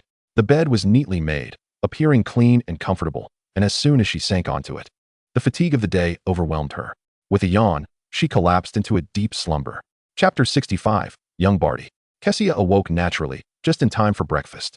Peering over the second-floor railing, she caught sight of the bustling hall below, where several tables were occupied with patrons enjoying their meals, reading newspapers, and engaging in conversation. While Tom chatted with a peculiar old witch, the wizards within varied in age, yet few children like herself were present. As Kassia passed room 9, the door to room 6 suddenly swung open, revealing a tall witch in a blue robe, followed closely by a small boy with pale yellow hair. "Little Barty?" Kassia gasped in surprise as the little boy who appeared before her was none other than young Barty Crouch Jr., whom she had previously encountered at the Malfoy banquet. Their earlier conversation had lasted quite a while, and they had parted ways under the impression that they would not see each other again until Hogwarts. To her astonishment, here they were. Having just stepped out of the house, Barty looked up at the sound of her voice, his eyes sparkling with delight. "Sister, what are you doing here?" he exclaimed joyfully. "I'm on holiday. I arrived last night, and will be staying here for a few days." Kassia smiled, her brows arching in surprise at the unexpected reunion. "I live here with my mother too." Barty chimed in happily. The witch in robes looked over, her expression one of curiosity. "And who might you be?" Barty quickly answered. "This is Kassia, my friend from the Malfoy Manor." "Oh," the witch's demeanor softened a bit. "Good morning." "Good morning, Mrs. Crouch," Kassia replied. Barty freed himself from Mrs. Crouch's grasp and joined Kassia. "Sister, I've also received my acceptance letter from Hogwarts. We can go to school together this September," he declared. "That is wonderful," Kassia responded. "But why are you living here?" At this, Barty's smile faded, and he hesitated. Glancing at Mrs. Crouch walking ahead, he stopped, raised his hand, and gestured for Kassia to lean closer. Barty, standing only up to Kassia's chin, leaned in curiously. His voice dropped to a whisper. "Because my parents are fighting. My father spent all of my mother's birthday working at the Ministry of Magic and didn't celebrate with her. We had planned a family trip, but it didn't happen. My mother, in anger, took me away from home." "I see," Kassia nodded thoughtfully. Just as she was about to rise, Barty added, "But I enjoy living here. It feels even more comfortable than at home." His current joy radiated through his words. Before Kassia could inquire further, Mrs. Crouch's voice rang out ahead. "Barty, what would you like to eat? We have pancakes and liver." "I want both," Barty exclaimed loudly, taking Kassia's hand as they walked toward the bar. "What do you want, sister?" "Pancakes," Kassia replied. After purchasing breakfast from Tom, Kassia and Barty settled at a table. Barty, equally delighted to see a familiar face, shared that he didn't have many friends here. Throughout the meal, it was primarily Barty and Kassia who conversed, while Mrs. Crouch read the Daily Prophet, speaking little. "Mom, can I go to Diagon Alley with sister later?" Barty asked eagerly. Mrs. Crouch hesitated for a moment, glanced at Kassia, and nodded, saying, "Yes, but you may only stay in Diagon Alley and must return in time for lunch." "We will," Barty replied, his excitement palpable. Kassia had also intended to go to Diagon Alley to sell the potions she had brewed at school. Leading Barty into the backyard, she took out her wand and, mimicking the previous person, tapped the third brick from the left on the rubbish bin. The bricks began to rotate in an orderly fashion, and the entrance to Diagon Alley slowly opened. Barty, wielding his newly acquired wand, joined Kassia in Diagon Alley. After selling the potions, the two immersed themselves in pure enjoyment. Whether it was chatting and eating ice cream at Florian Fortescue's or playing with the adorable owls at the owl shop. While Kassia would work on her assignments at the ice cream shop, Barty would study his textbooks nearby, practicing simple spells and asking her questions whenever he encountered difficulties. The Leaky Cauldron was delightful, with comfortable and tidy rooms, and the presence of a talking mirror added to its charm. Diagon Alley was equally enchanting.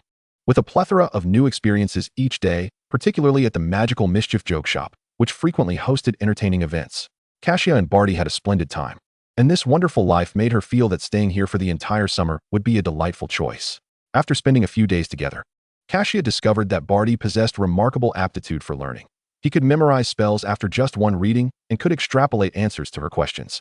Under Kassia's guidance over the past few days, he had already mastered over a dozen simple spells and 7 potion recipes. Kassia couldn't help but muse. I can hardly imagine how much Professor Slughorn will adore you. Barty not only had exceptional abilities, but also a father who was the head of the Department of International Magical Law Enforcement. She was confident that Professor Slughorn would invite Barty to join him for dinner during his first year. Is he the potions professor? Why? Barty blinked in curiosity. Because you're clever, your grades will surely be outstanding. Professor Slughorn highly appreciates and nurtures talent, albeit he can be a bit snobbish. He even established a slug club. Kassia explained. She recounted various tales from school, and Barty listened intently. After leaving Flourish and Blots, Barty asked, Sister, are you in Gryffindor? Kassia nodded. Then I want to go to Gryffindor too, he declared. Kassia looked at him in surprise. The sorting was not entirely within one's control. He curiously inquired. How is the sorting done? Kassia pondered for a moment, and then looked down at him seriously. You first have to duel a troll. Barty's eyes widened in shock. Duel a troll? Really? Kassia maintained a straight face. Of course. When have I ever lied to you? This was her first fib. Do we really have to duel a troll? Barty walked back to the pub in a daze. As they ascended the stairs, Tom, the pub owner, called out, Miss Sue. He pointed to an envelope on the bar, saying, Their essay letter for you. Thank you, Kassia replied, stepping forward to retrieve the letter. Upon seeing a golden snitch painted on it with watercolor, she immediately deduced it must be from James. Is it a letter from Malfoy? Barty asked. No, it's from a good friend at school, Kassia answered as she began to open the letter. Unbeknownst to her, Barty's smile gradually faded at the mention of good friend. Sister, you must have many good friends at school, he remarked vaguely. Not too many. We often play together, Kassia replied, taking a seat at the table to read the letter. After a moment of silence, Barty softly uttered, But I only have you as a good friend. Kassia looked down and met Barty's somber brown eyes, paired with a clean, cherubic face that bore a hint of vulnerability. When you go to Hogwarts, you will surely make many more good friends, Kassia said gently. Barty lowered his gaze, falling silent. Chapter 66, The Balloon Blowing Competition. In the following mornings, Kassia began to receive letters from her other friends. James primarily complained about how dreadfully boring it was to be home alone and expressed his eagerness for someone to visit him, asking if Kassia planned to continue staying at the Leaky Cauldron for the next few days so he could come to play. Kassia found her stay at the Leaky Cauldron quite comfortable and affordable. She had already decided to spend the summer there, informing James of her decision. Lily's letter not only discussed her situation with Petunia, but also mentioned Severus.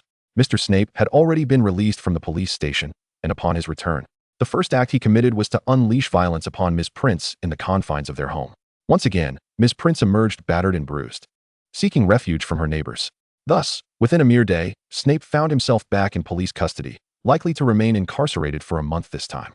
Judging by the tone and intensity of the letter, Lily was evidently filled with righteous indignation, affirming that Kassia's suspicions were indeed correct. Snape was utterly unrepentant, a truly reprehensible villain. She fervently hoped that Ms. Prince would swiftly come to this realization and expedite her divorce. This recollection prompted Kassia to think of the Gobstone medal she had borrowed from Dumbledore on her day off. In her reply to Lily, she also penned a letter to Severus, mailing both the medal and the letter to Corkworth, convinced that Severus would know how to proceed. If anyone in this world yearned for Ms. Prince to escape her torment, it could only be Severus. Kassia offered a few suggestions, proposing that if all else failed, Ms. Prince could brandish her wand to intimidate Snape or perhaps teach him a lesson with it. Additionally, Lily's little black cat, Merope, was pregnant and would soon give birth, with the father being the white cat residing across from them. Both families were overjoyed and had already discussed how to divide the offspring, having meticulously considered the number. Remus also wrote, stating that his parents had agreed to let him visit the Potters, but it would be delayed until late July, post the full moon. As for Sirius, Kassia had yet to receive his letter, but she had taken the liberty of sending him a note via the Yule Catolary while responding to her friends. Little Barty had recently taken to pestering her about the friends he had at Hogwarts, seemingly eager for their upcoming reunion, despite their brief time together. Kassia found it hard to believe he would one day become a Death Eater. Presently, Barty, though somewhat clingy, was undeniably clever and charming, learning quickly and endearing himself to all. James promptly replied the very next day, informing her that he had begun packing. Given that Remus could not come for the time being, he intended to stay at the Leaky Cauldron for a few days, at least having someone to play with. However, there was still some time before James would arrive, as he was trying to convince the Potters to allow him to bring along their large Tibetan Mastiff. On the last day of June, the Jumping Japes Joke Shop hosted a balloon-blowing contest, drawing numerous young witches and wizards to join in the revelry. This was a game for children, with the shopkeeper permitting only those under 11 to participate. The contest involved seeing who could blow the largest balloon within a set time. With nothing better to do, Kassia and little Barty decided to attend. A sizable crowd had gathered at the bustling shop entrance, primarily adults accompanying children, while the proprietor donned a colorful outfit reminiscent of a clown.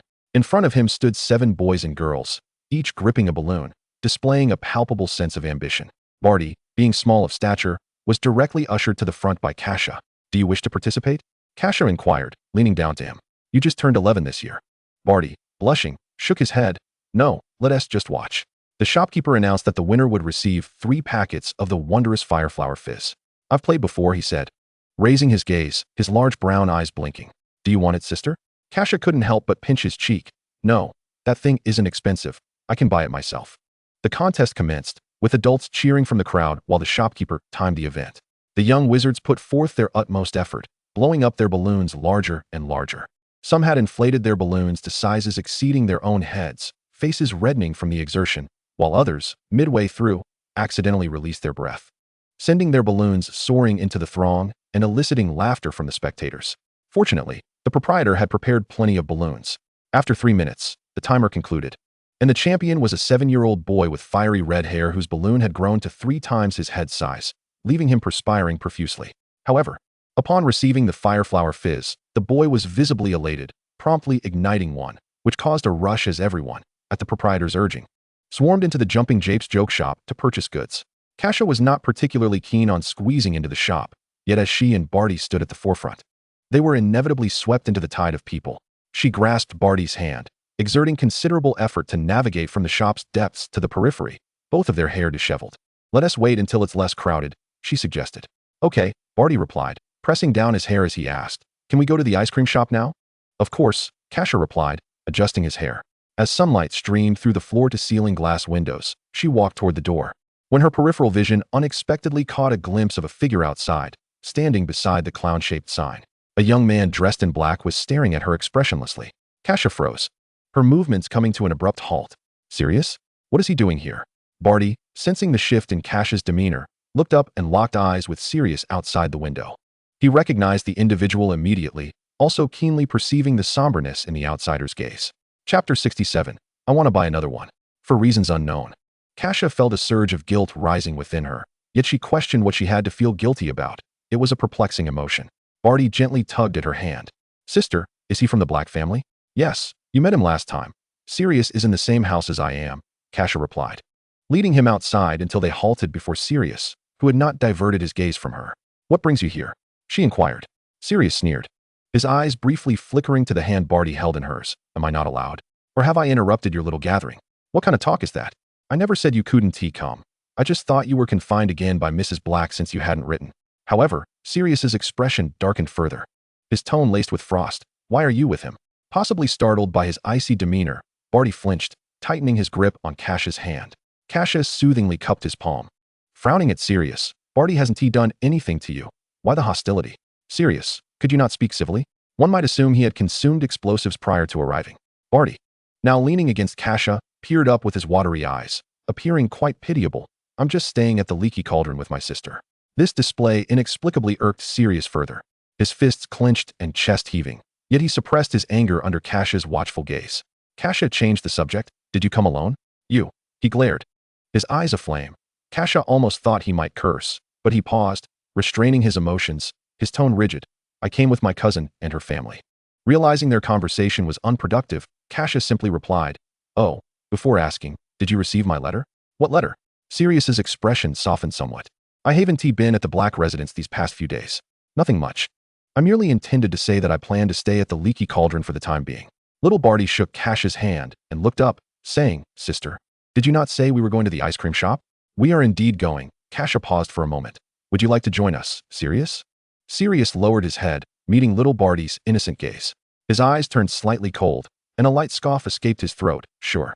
Thus, Kassia walked in the middle as the three of them headed towards the Flor and Fosco ice cream shop. Is your cousin Andromeda black? Kassia inquired as they walked along. Yes. He cast a glance at Kassia and little Barty, still holding hands, and with a stern tone, he added, she has now changed her surname to Tonks. Kassia, intrigued, replied, I recall you mentioning that she was disowned by the family for marrying a muggle. How could Mrs. Black possibly agree to let you and Mrs. Tonks play together?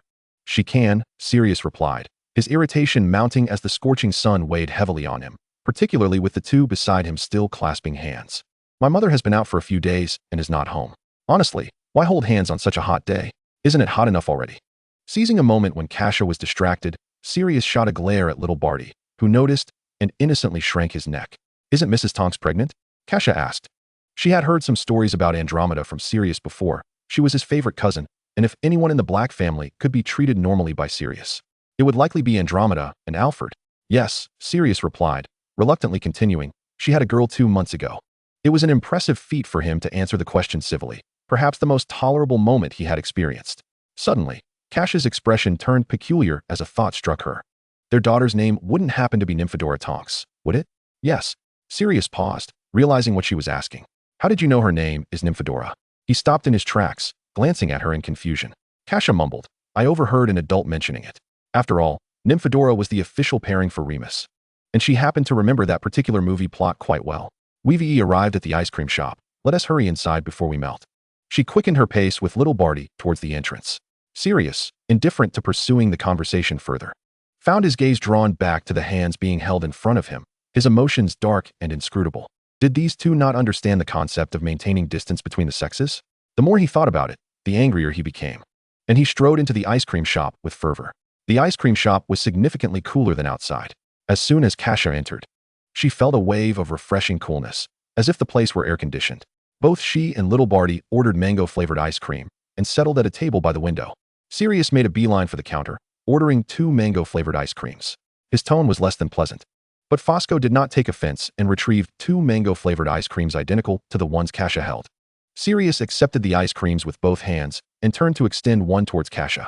What are you doing? Kassia asked, suspicious. His lips pressed into a straight line, devoid of emotion, as he said, hold this for me. Oh, Kassia replied, startled, thinking he was buying it for her to eat. She extended her other hand to take the ice cream from Sirius, which meant she had to release the hand she had been holding with little Barty. Once she let go, little Barty felt an emptiness in his hand and glanced up at Sirius, who did not miss the fleeting look of disdain and mockery in his eyes. An inexplicable surge of violent emotion welled up within little Barty, which he forcefully suppressed. Just wait and see. His gaze conveyed that message to Sirius. With one hand free, Sirius went to pay. After collecting his change and turning back, he saw Kassia attempting to return his ice cream to him. Under her scrutinizing gaze, Sirius stiffly turned away. I want to buy another one, he stated, pulling out the change again and placing it on the counter. Mango flavor. This time, even Fosco regarded him with a peculiar look. You can buy it after you finish the first one, kid. It will melt if you take too long, and eating too much will give you an upset stomach. Kassia was equally perplexed. What do you need all this for? Can you even finish it? It's for Regulus, he replied, looking at the owner with determination. It's for my brother. Upon hearing this, Fosco accepted the payment and retrieved another mango-flavored ice cream from behind the counter for him. Regulus is coming too? Kassia asked, astonished. Mentioning this made Sirius even more irritable. Regulus insisted on coming along, and he felt he could not shake him off. To him, Regulus must have been sent by their mother to keep tabs on him. Let us hurry and find him, or the ice cream will melt, Kassia said, taking a bite of her own ice cream. Where is he now? Chapter 68, Madame Malkin's Robe Shop. Let's go, Kassia thought. I should replace my wizarding robes. She and Sirius each held 2 ice creams, while little Barty had 1. On the way, they busied themselves eating ice cream, and no one spoke. The robe shop was not far from the ice cream store, and they arrived in 3 minutes. Upon entering, Madame Malkin was measuring a little girl, while Regulus sat at a nearby table reading a newspaper. Welcome, children. Are you here to buy Hogwarts uniforms? Madame Malkin asked with a warm smile. Please wait a moment. You can sit over there. She pointed to the table where Regulus was seated. Kassia. Regulus's eyes brightened as he put down the newspaper and stood up. Long time no see.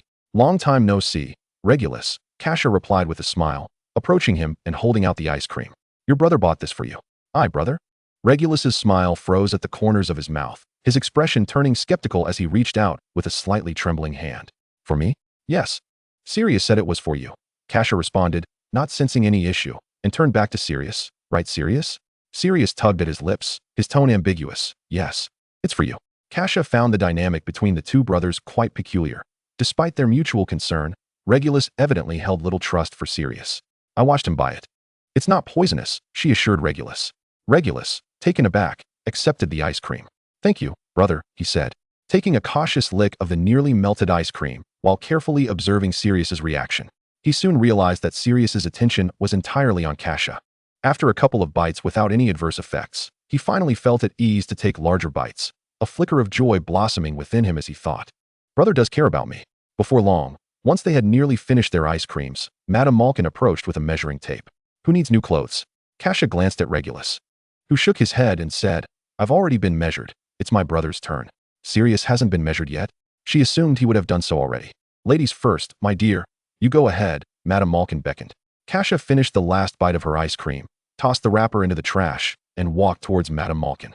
After Kassia was measured, it was Sirius's turn. Madame Malkin noted their sizes and instructed them to return the following morning to collect their robes. Next, they accompanied Regulus to the Leaky Cauldron to purchase the textbooks needed for school, along with the books required for Kassia and Sirius's third-year elective courses, as well as cauldrons, scales, and telescopes. They only left the joke shop as the sun began to set, making their way towards the Leaky Cauldron. Regulus informed that the Tonks couple, along with their uncle Alfred Black, were at the Leaky Cauldron. Upon their return, several adults were seated together, engaged in conversation, including Mrs. Crouch, mother of young Barty. It was the first time Kassia encountered her much-admired cousin and uncle, Andromeda, a rare beauty in the Black family with her chestnut hair, brown eyes, and fair complexion.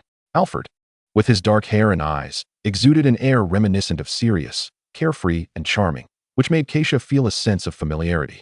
During dinner, Kassia inquired of Sirius, Will you be staying here tonight? Sirius replied, My cousin needs to return home to tend to her children. My uncle may linger a few more days. And what of you? I shall, of course, accompany my uncle. He cast a sidelong glance at Regulus. I advise you to return home promptly. Unless you wish for me to bear the blame for abducting the future head of the Black family? Do not speak so, brother, Regulus hastily interjected. Mother would never strip you of your rightful title, and besides, I came of my own volition. Sirius savagely severed a piece of steak. I have no desire to be a head of the family. She might as well revoke it. For the first order of business upon assuming the title would be to tarnish the honor of his pure-blood lineage. A lad with ambition, Alfred remarked, casting an approving glance in his direction. Regulus hesitated, choosing instead to silently savor a piece of sausage without uttering a word. After dinner, the group gathered around to play cards. Alfred, well-versed in Muggle games, outperformed everyone, winning the most rounds. And it was not until after 10 that they ascended to their quarters. The summer night was balmy, and Kassia chose not to close the window, allowing her to gaze upon the grand edifice of Gringotts and the twinkling stars above. The dark ceiling was illuminated by the silvery moonlight, with a crescent moon quietly hanging at the horizon. She thought of Remus, as gentle as the moon yet unreciprocated in its affection, never daring to face the moon directly. Each full moon forced him to transform into a werewolf in a cave or the shrieking shack, ensnared in anguish and despair, awakening each time bearing the scars of his torment. She also recalled the letter she had sent to China, inquiring about the original owner's parents, hoping the steward might provide her with some answers. She felt that the letter from China was far more sincere and trustworthy than anything penned by Abbott. Unbeknownst to her, the moon gradually slipped behind the clouds, dimming the window, prompting Kassia to close her eyes and drift into slumber. Summer nights were fleeting, with the sun rising earlier each day, indicating that Kassia, too, must awaken early to study for her animagus transformation. Each day, at dawn and dusk, she would aim her wand at her heart and recite the incantation. As before, she felt nothing in particular. While freshening up, Kassia faintly heard a commotion downstairs, seemingly an argument, a voice that sounded all too familiar. She quickly spat out the foam in her mouth and tidied herself before heading out to investigate. In the hall below, a man with short black hair clad in a brown robe was confronting Mrs. Crouch, and it was they who were embroiled in the dispute, with young Barty and a house elf standing by. From Kassia's vantage point, she could only see the man's expression. His face was gaunt, adorned with a small patch of facial hair, and he wore a grimace, veins bulging on his forehead as he reached out to grasp Mrs. Crouch, only to be rebuffed. The ruckus awakened many guests, who gathered at the second-floor banister to observe the spectacle, including Sirius and his companions, still in their pajamas. Sirius, catching sight of her, approached with an unmistakable glee in his tone. It seems your dear brother is in quite the predicament, Kassia. She ignored him, feigning indifference. Regulus quietly tugged at Sirius's sleeve from behind. Good morning, Kassia, Alfred said, producing an apple from seemingly nowhere and munching on it. That gentleman is a high-ranking official from the Ministry of Magic. Sirius, it would be wise not to provoke him. Chapter 69. What are you rambling about? Tom, the proprietor, hurried through the back door of the bar and approached the two men, uttering something before leading them through a narrow passage beside the bar, quickly disappearing from view. Left behind were only young Barty and a house elf, as the upstairs guests gradually dispersed, whispering and chuckling, clearly having turned the incident into fodder for conversation. Alfred, finding the situation dull, patted Regulus and Sirius on the shoulder. Let us return to bed for a while longer, he suggested with a yawn. Sirius, however, remained steadfast, watching as Kassia unexpectedly dashed past him down the stairs, stopping directly in front of young Barty. The mirth in his eyes faded, replaced by an unspoken anger and chill. Seeing Sirius remain motionless, Alfred leaned over the railing to observe downstairs, catching a glimpse of the two engaged in their dispute, a knowing smile crossing his face. You really ought to temper that foul temper of yours, Sirius. Chasing after girls like that will only push them further away. Alfred took another bite of his apple. Sirius glared at him, his eyes flashing with indignation. What nonsense are you spouting? It's always the girls pursuing him. When would Sirius ever chase after someone? All right. Alfred conceded, I was merely jesting. He sighed. Such a proud young master, such a waste of that handsome face. Irritated, Sirius abruptly turned and left, slamming the door behind him with a resounding thud. The two outside paused for a moment, and Alfred again patted Regulus on the shoulder, his tone filled with wistfulness. Do not emulate your brother. When you find a girl you fancy, be direct and seize the opportunity. Regulus nodded vigorously, silently agreeing. When Kassia returned downstairs, young Barty remained silent. She ordered 2 portions of pancakes and a glass of milk, sharing breakfast with him. In less than 10 minutes, Mr. and Mrs. Crouch emerged from their room, one after the other, although Mrs. Crouch's demeanor still appeared rather grim. I suppose I should return home, young Barty muttered glumly. Kassia patted his head reassuringly. We shall see each other again soon. Mrs. Crouch extended her hand toward young Barty, saying coolly, it is time for us to leave. He walked over and took her hand, while the house elf trailed closely behind. Mr. Crouch cast a glance at Kassia, offering her a slight nod as they departed. Once they left, guests on the second floor began to trickle down for breakfast. Tom, the owner, entered through the back door carrying a stack of letters, delivering 2 of them to Kassia, one from Phoebe and Selena, and the other from James.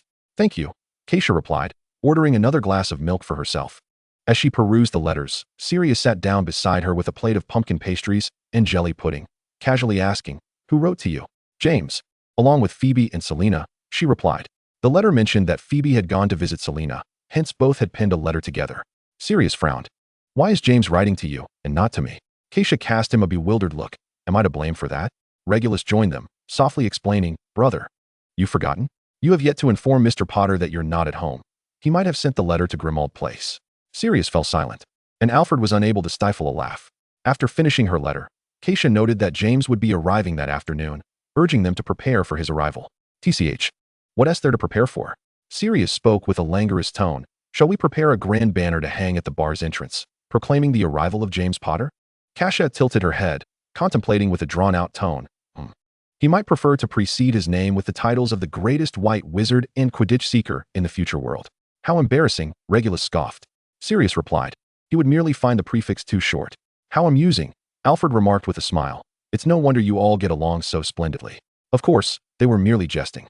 There was no intention to actually prepare a banner for James, who was utterly unashamed, while Kassia and Sirius still had their dignity to consider.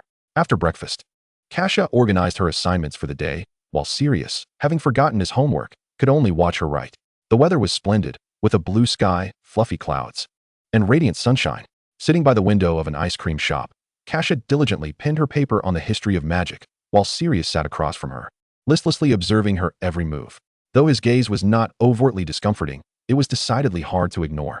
You've made an error, he suddenly interjected. Kassia paused mid-stroke. With his chin propped on his hands, Sirius remarked, that word is missing an E. Upon inspection, Kassia confirmed the oversight. Such a rudimentary mistake was surely due to Sirius's unwavering stare. She crossed out the erroneous word and neatly inscribed the correct one beside it. Could you perhaps find something to occupy yourself with, Sirius? Sirius grumbled. I'm merely correcting your mistakes, and you find fault with me? Oh, Kassia sighed. Could you not take a leaf out of your brother's book? We just bought the new textbooks yesterday. You can't have finished them already. Regulus, sitting nearby, offered a shy smile. I didn't bring them, Sirius replied nonchalantly, leaning back in his chair. Why don't you share how you usually pass the time with that Crouch fellow? Well, We do assignments, read books, shop. What else could we possibly do? Kassia replied. Shall we go shopping then? Sirius suggested. I still haven't figured out how to play with that jumping flea cup from the magical joke shop we visited yesterday. Very well, Kassia conceded. School hasn't started yet, and we have ample time to complete our assignments. Both she and Regulus agreed, and she tucked her work away, temporarily entrusting it to the shopkeeper, Fawcett. It was the weekend, and both adults and children were enjoying their time off, making Diagon Alley noticeably busier. With the release of new items in the Comet series today, the already narrow streets felt even more constricted, particularly near the Quidditch specialty shop. The apothecary was bustling with patrons, haggling with the salespeople amidst a throng of bodies, while nearby, the Elops Owl Emporium had several owls soaring above. Released by the owner to allow the cooped-up creatures some exercise. Outside the joke shop, wizards and witches passed by, some reluctantly dragged inside by their children, while others, holding the hands of curious little wizards, quickly departed. Suddenly, the trio playing inside the shop heard distant shouts and curses, which grew louder and clearer by the moment. Several curious children rushed outside to investigate, each returning with a variety of astonished exclamations. For a fleeting moment, Kassia feared that Death Eaters had arrived, and she hastily abandoned her curious trinket, racing to the entrance alongside Sirius, with Regulus trailing closely behind. They discovered that it was not Death Eaters, but rather a massive Tibetan Mastiff, roughly 3 times Kassia's size, bounding through the streets with a coat of rich brown fur, resembling a lion in its grandeur. As it thundered down the lane, causing the wizards to scatter in panic, goods and cages containing small animals toppled over, creating quite a ruckus. Bark! Bark! The Mastiff barked as it raced past Kassia, careening from one end of the alley to the other, leaving the onlookers in a state of bewilderment, accompanied by the delighted shrieks of children. How cool! Sirius exclaimed, unable to contain his admiration. Despite the chaos, Kassia noticed that the Mastiff wore a collar, indicating it had an owner. It ran swiftly, yet deftly avoided the crowd, and aside from a few overturned cauldrons and cages, no one was harmed. As she pondered this, a familiar voice called out from the direction the Mastiff had come. Kassia and Sirius turned in unison to see James, breathless and drenched in sweat, sprinting towards them. He was apologizing to the surrounding crowd while clutching a pouch of gold, indiscriminately tossing handfuls of galleons to the shopkeepers whose goods had been damaged. He intermittently glanced ahead, shouting for Wilder to slow down. The scene unfolded like a playful chase, with the dog darting away and James in pursuit. When James reached the entrance of the magical joke shop, the Mastiff had already vanished. He paused, gasping for breath, and instinctively turned to see Kassia and Sirius staring in astonishment at him. He plopped onto the ground, exclaiming, "What are you two doing here? You should have said something sooner." Sirius folded his arms, retorting, "Where else should we be?" Kassia, puzzled, asked, "Didn't you say you'd come in the afternoon?" James, struggling to catch his breath, waved his hand dismissively. "Let us not discuss that right now. You need to help me catch Wilder." He then pushed himself off the ground and resumed his pursuit in the direction the Mastiff had taken, with Kassia and Sirius hurriedly following, while Regulus, confused, trailed behind. As the 4 of them ran further, the crowd of onlookers gradually dispersed, returning to their previous activities.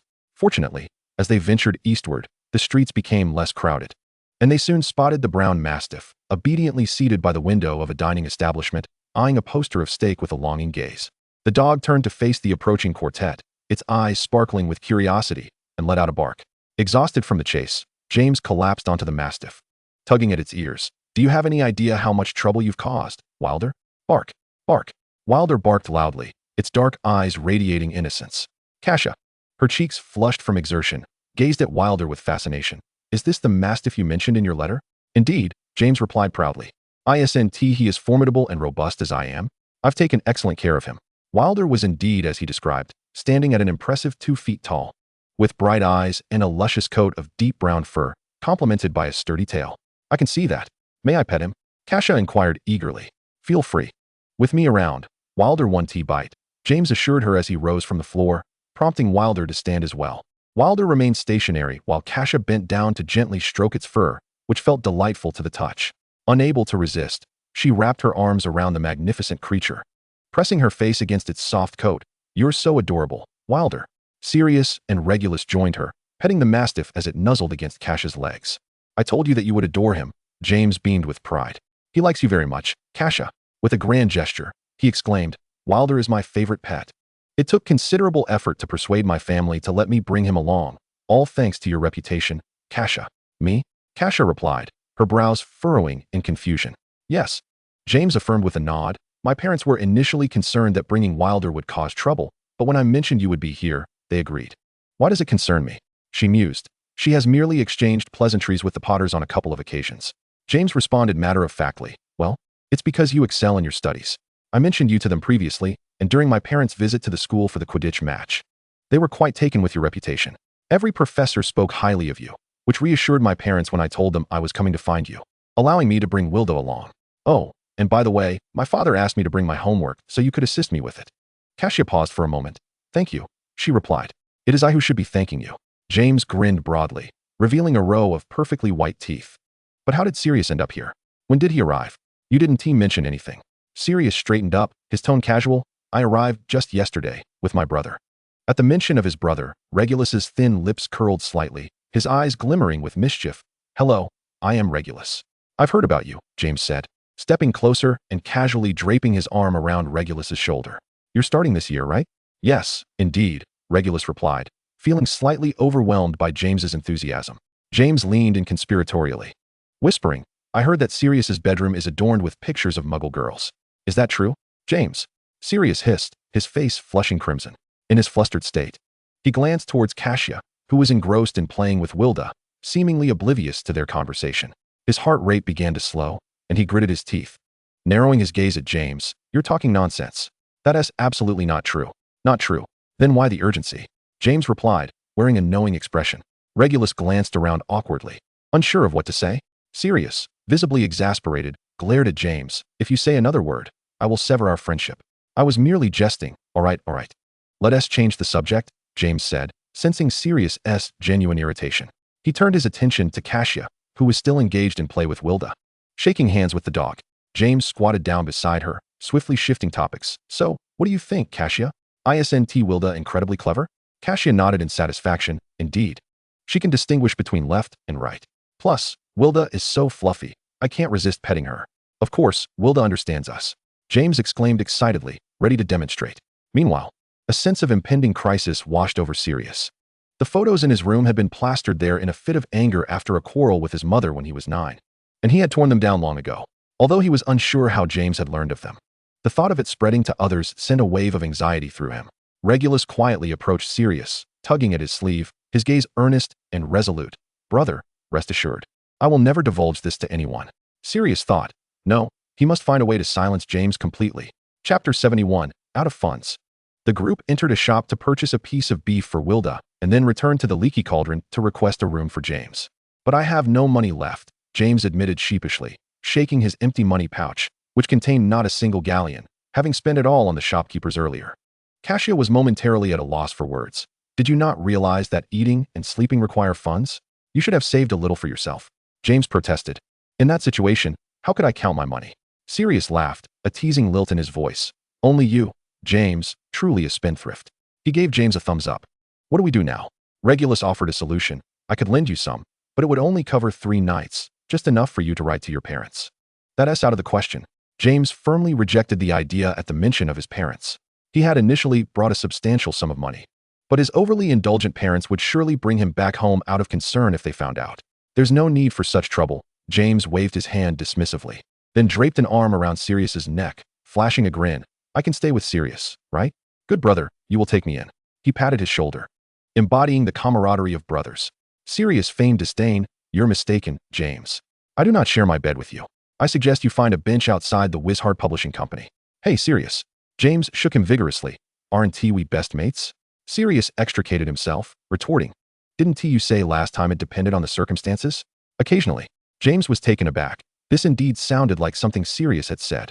Feeling despondent, he turned to Kassia, tugging at her sleeve, his eyes pleading, hands clasped together in a pitiful pose. You wouldn't let me sleep on the streets, would you, Kassia? Kassia felt a wave of revulsion wash over her, shivering at the thought. You don't intend to share a bed with me, do you? James. Before he could respond, Sirius angrily grabbed his face, forcing him to turn and face him. Have you no pride? What is wrong with that? This time, James broke free, exclaiming. You're not my best mate. Kassia is, and she wouldn't let me sleep on the streets. Sirius was momentarily speechless, and James turned to Kassia with a charming smile. Right, Kassia? Before she could reply, Sirius interjected. Who said we aren't best mates? He mimicked James's earlier gesture, pulling Kassia closer. I agree to share a bed with you. James was baffled, sensing a begrudging sincerity in Sirius's words. Really? He asked. You wouldn't secretly smother me at night, would you? Of course not, Sirius replied, dragging James upstairs. Come, let us see the bed you'll be sleeping in tonight. My dear brother. James winced as he was pulled along. Let me go. I can walk by myself. As their figures faded up the staircase, Regulus and Kassia exchanged glances. Regulus hesitating. Do you think my brother will do anything to James? Kassia knelt to stroke Wilda, who lay on the ground, contemplating before responding meaningfully. One can never be certain.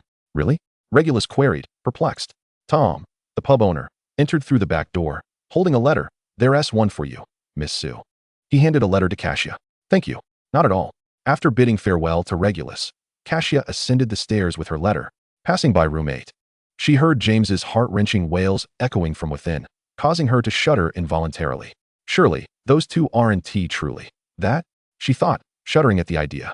Quickly, she hurried past and returned to her room, closing the door to shut everything out. In Sirius's room, James was rubbing his sore wrist. How do you have so much strength, Sirius? It was just a simple arm wrestling match, and I feel like my hand is going to break. Does it hurt that much? Sirius said, raising an eyebrow skeptically as he shook James's arm. It's not broken. It's usable. Let us wager, James. You'd better forget about that incident. He warned. What is the big deal? It's nothing.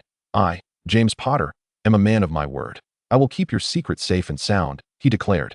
But before he could finish, Sirius bent his wrist back again, causing James to be rendered speechless from the pain. I told you not to bring it up again. Sirius gritted his teeth, preferring to hear James call Voldemort's name 100 times rather than endure any further discussion of the matter. James promptly nodded.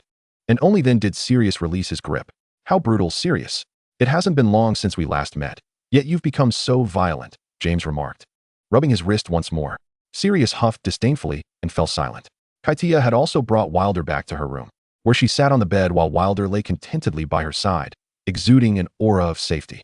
The letter was sent by Professor Dumbledore. The elegant handwriting reminiscent of the previous correspondence, bringing a sense of familiarity that comforted Kassia's eyes.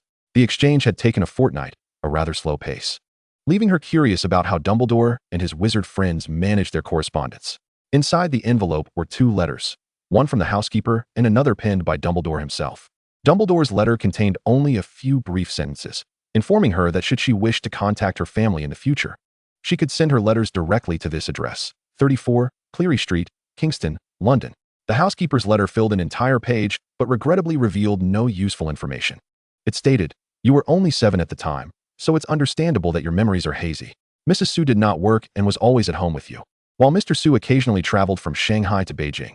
However, I cannot ascertain the nature of his work, though I suspect it was far from ordinary based on certain circumstances. Kassia continued reading. In these tumultuous times, a group of individuals came to inspect the ancestral home last week, fortunately only conducting a routine check without confiscating any items. I had feared it might impact you, but thankfully, they did not inquire further, as if their visit were merely a formality. Kassia pondered the current year, 1973, during which her homeland was engulfed in the Cultural Revolution, indeed a period of upheaval that necessitated utmost caution in all endeavors. It seemed plausible that her father might be a high-ranking official. The subsequent content of the letter expressed the housekeeper's concern for Kassia, who had watched her grow up, and since her parents' passing, had continued to care for her. Perhaps to the original owner, the housekeeper was akin to a surrogate mother. After finishing the letter, Kassia reclined on her bed in contemplation, considering the possibility of reaching out to Dumbledore's Chinese wizard friend for assistance. Suddenly, a loud knocking reverberated through the door, prompting Wilder to bark and scamper to the entrance, wagging his tail. Open up, Kassia. It's time for lunch, and I've already devised our next adventure. James's exuberant voice surpassed even the noise of the knocking. Kassia realized that she would likely have to endure James's incessant chatter for the next few days. Chapter 72. Let us go find Remus. Since James's arrival, the 4 of them, and Wilder, had been bustling through Diagon Alley, taking turns exploring each shop, and even participating in a desert excursion with Alpheus through the terrifying travels agency. No matter where they went, James was eager to purchase anything that caught his fancy, borrowing money from Kassia since she was the only one among them with financial independence. Kassia begrudgingly lent him a significant sum, often threatening, if you dare not repay me, I shall inform Mr. and Mrs. Potter. Rest assured, I shall return it all once school starts. I promise. James vowed, gleefully spending Kassia's money on trinkets. While Sirius's room gradually filled with James's acquisitions, some shopkeepers, upon seeing James, even refunded a portion of the galleons. Claiming no loss had occurred, and that there was no need for him to repay. The money James received was promptly used to repay Kassia, only for him to borrow again. Kassia couldn't help but laugh in exasperation. Thus, for at least the week, it was Kassia and Sirius who were sustaining this duo of man and dog. Eventually, after exhausting all the shops, James finally settled down. However, once boredom settled in, James yearned for adventure, and the first place that came to mind was the nearby Nocturne Alley. What do you say we explore Nocturne Alley? James enthusiastically proposed. Brandishing a quill. Not a chance, Kassia replied without lifting her head from her transfiguration essay. You better finish your homework first, James. Thanks to you. We've fallen a week behind on our assignments. That place is not as simple as you think, James, Sirius interjected lazily, twirling his wand. Regulus raised his head from his book, eyes wide with disbelief, clearly having underestimated James's audacity. It's far too dangerous. Not to worry, we have Wilder, James declared confidently. And Wilder barked energetically at the mention of his name. Kassia paused to pet Wilder's fluffy head, contemplating that a simple confinement spell could easily render him incapacitated. You think yes? Kassia hesitated, then brightened, her eyes sparkling. Let us go find Remus, she suddenly exclaimed with newfound inspiration. I'm all in. James was the first to raise his hand, jabbing Sirius's arm eagerly. How about you, Sirius? We've yet to visit Remus's home. The trio turned their gazes towards Sirius, who fell silent for a moment before responding. If I say I don't want to go, will you truly not go? No. We'll leave you here and go without you, Kassia stated firmly. Among the three, only Regulus's eyes reflected a shared sentiment, while Sirius fell silent again, finally growling. I'll go. No one noticed the faint glimmer of disappointment in Regulus's gaze. Fantastic. I'll prepare right away. James dashed out of the ice cream shop, abandoning his homework, with Wilder trailing behind him.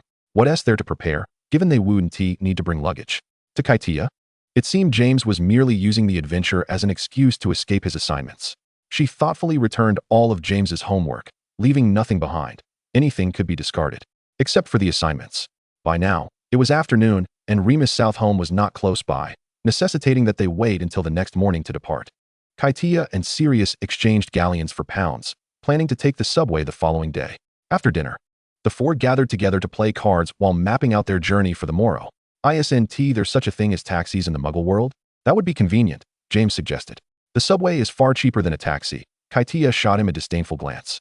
You truly have no grasp of how precious every penny is. James fell silent, having forgotten he was still a dependent. Sirius, too, had not anticipated that one day he would worry about money as a young master.